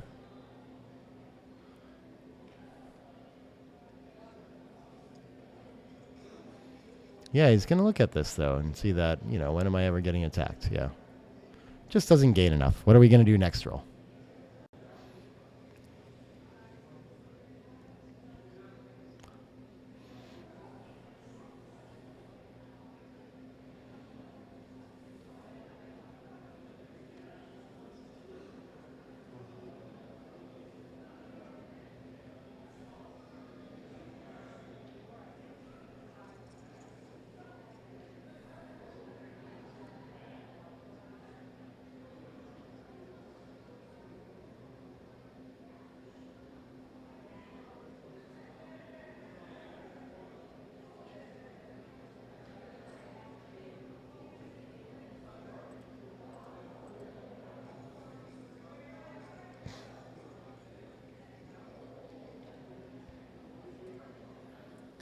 Six, 5. Where does this get? Yeah, can't place behind this time, so I guess he's just stuck running out to the 13. He's a double shot. Ray whiffs. So I think he's going to be forced to clean up 18-13 here. Can't afford to be leaving shots against this 5-point board. And big step in the right direction for Chris here. See if he can link up and make a point on the way home. 3-2. I don't think he wants to start to break his board, so I think it's probably better to just play 13-8 and volunteer in front or something like this. Safe, of course, is an option with 16-13, 4-2, but then how do you follow up? So I like his play. 5-5. He's still down. He's currently down 64 pips, going to be down 44. So it is not time to leave your anchor. It's time to improve your board. So I think this pretty clearly should be something like make the 8 point and the ace point, or make the 3 points. But he wants to hop out and find that direct contact with the 9 instead. Interesting. Okay. I think he's just given up too much long-term contact by playing this way.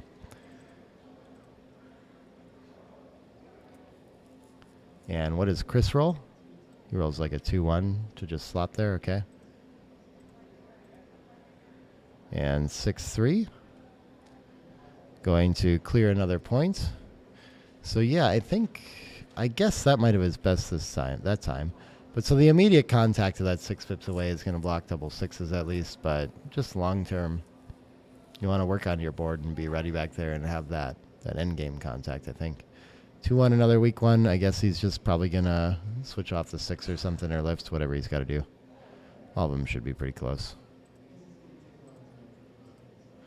6-3. This must be able to cover and slot another point.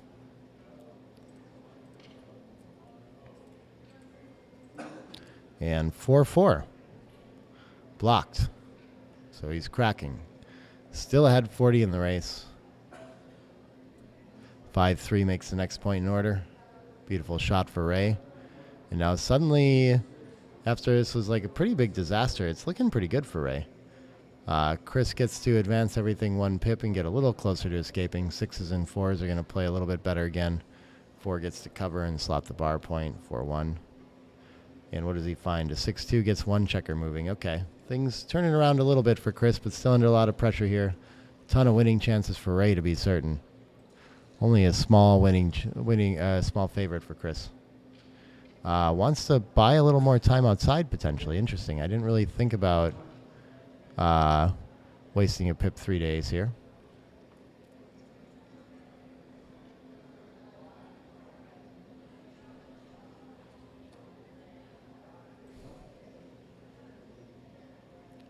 (4-1). Okay, the position holds for Ray. I think he'll just be playing into the deuce. Waiting for Chris's bad numbers here. I think a 6-5 has to leave a shot at least. 6-2 does not. So I think he will wait. And what's Ray going to find here? He really wants to hang on to his board. Something's got to go, though. 6-1. I expect, yeah, he's going to have to volunteer a shot, and so we can reduce just coming off the 13 and then 13 to 12. But it's better to keep a little extra contact and stay 13 to 6. That's interesting. Okay. Not exactly sure why that would be. Sometimes it means you get more shots when your opponent has to run with the 6. But probably one where we have to go through all the numbers to figure it out exactly. And can Chris find a 3 here to rescue him? No, he finds a 4-1 and leaves a double shot instead. Brutal.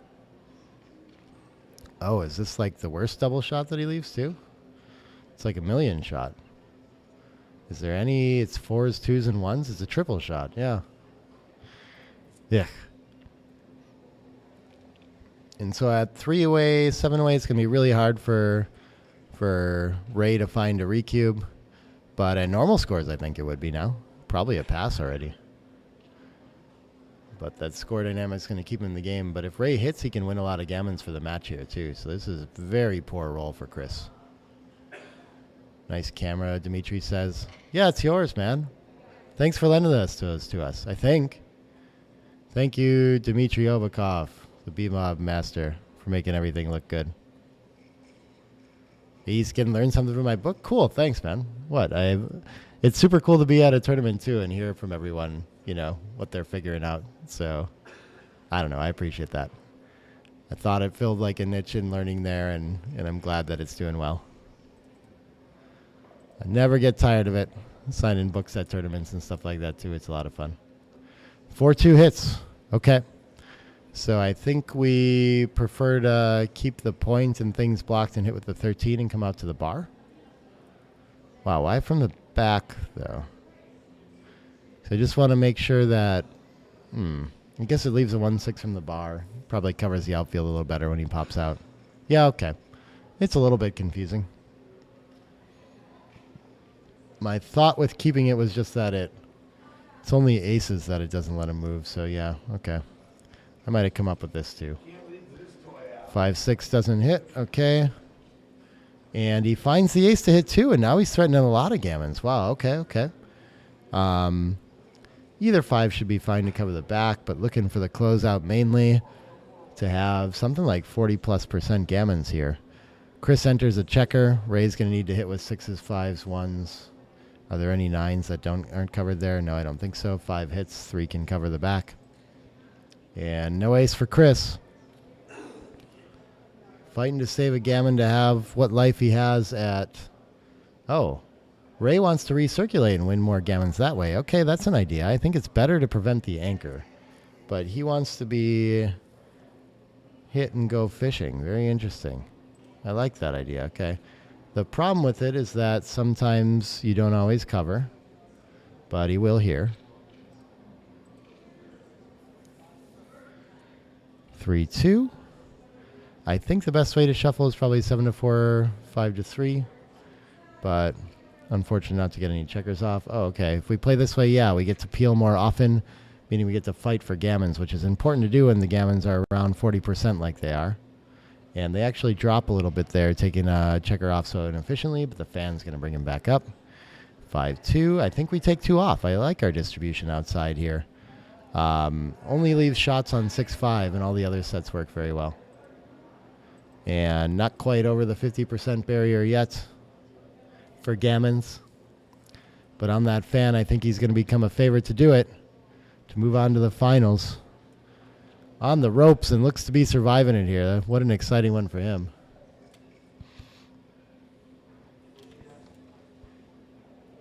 (5-2) going to clear from the rear. A little bit closer to the goal. Chris gets to enter one. Okay, that can help him save some gammons here. And if Ray rolls a big set, he can leave a shot. That's a good way to save a gammon, is to hit a 3 here. Tough to win after he does it, though. Aces fans, okay. And that's going to be about all she wrote. Even an ace leaves very little hope here. So, yeah, this is going to take 1 checker off, even out. And if we get a fan followed by a big set. 4-1. Maybe there's a double 6s to get enough crossovers to save the gammon. Seems unlikely. 3-4. Yeah. That's going to decide it, though. Needed 2 crossovers there. Going to resign the gammon. Tough one for Chris. Almost had it. Just slipped out of his grasp. Gammon on his own cube to lose that match. And Ray's going to advance to the finals. Congratulations to him. Exciting match. Well played by them both. Chris hovering in that amazing under 4 PR kind of stuff all over the place. I think I got to close out the stream first. I'll figure it out. Sorry. Yeah, kind of. I don't know. Yeah, I guess we should do that. I think that's going to be it for us for tonight. Remember, we're coming back at 2 p.m. with the second start of the Masters Jackpot. Play through 3 rounds of that. And in the evening, I think we're going to move on to some streaming of the USBGF National Championship. Not sure if we'll have commentary and the whole works for that, but it's been exciting. We had a ton of people watching all day. I really appreciate you joining us. Like I said, let us know what you think of all the streaming editions we're doing. I'm so excited about them too. But that's going to be it for tonight. It's getting late over here. We're going to go make some wrap-up videos for you for tomorrow. We'll be back in the afternoon with more streaming. Tune in, and I hope to have a bunch of you with us all weekend too. Thanks so much for checking this out. I'll wave to you. I got to jump over to one of these again too, where I go like this. Oh, what am I doing wrong? No, not like that. Oh, like this. No. I mean, that's why I go to tournaments. At the end of the day, if I know all my friends are going to be there, that's why I want to go, and it's the entertainment. I'm supposed to be able to wave to you on this one, but I don't know how to do it. I don't know. I open it up. With it. I think I figured it out. That for everybody who comes to what do we do like this? They're Yes. able to socialize, they're able to have fun, and play backgammon. Right now, I'm just trying to put on the best events in the U.S. Someday I'll be better at all this remote desktop OBS stuff. But that are cool. different as Thanks, far as everyone. technology goes. And we'll be back with more streaming tomorrow. I'm going to just put you on be a the closing best every stream turn, with that from our weekly customer schedule. service, our marketing, and maybe, our registration yeah, maybe you'll systems, get to watch the videos again. But the thanks way for we're joining the displaying stream. We'll be brackets. back with more soon. I mean, everything. Bye, everybody. Now one of the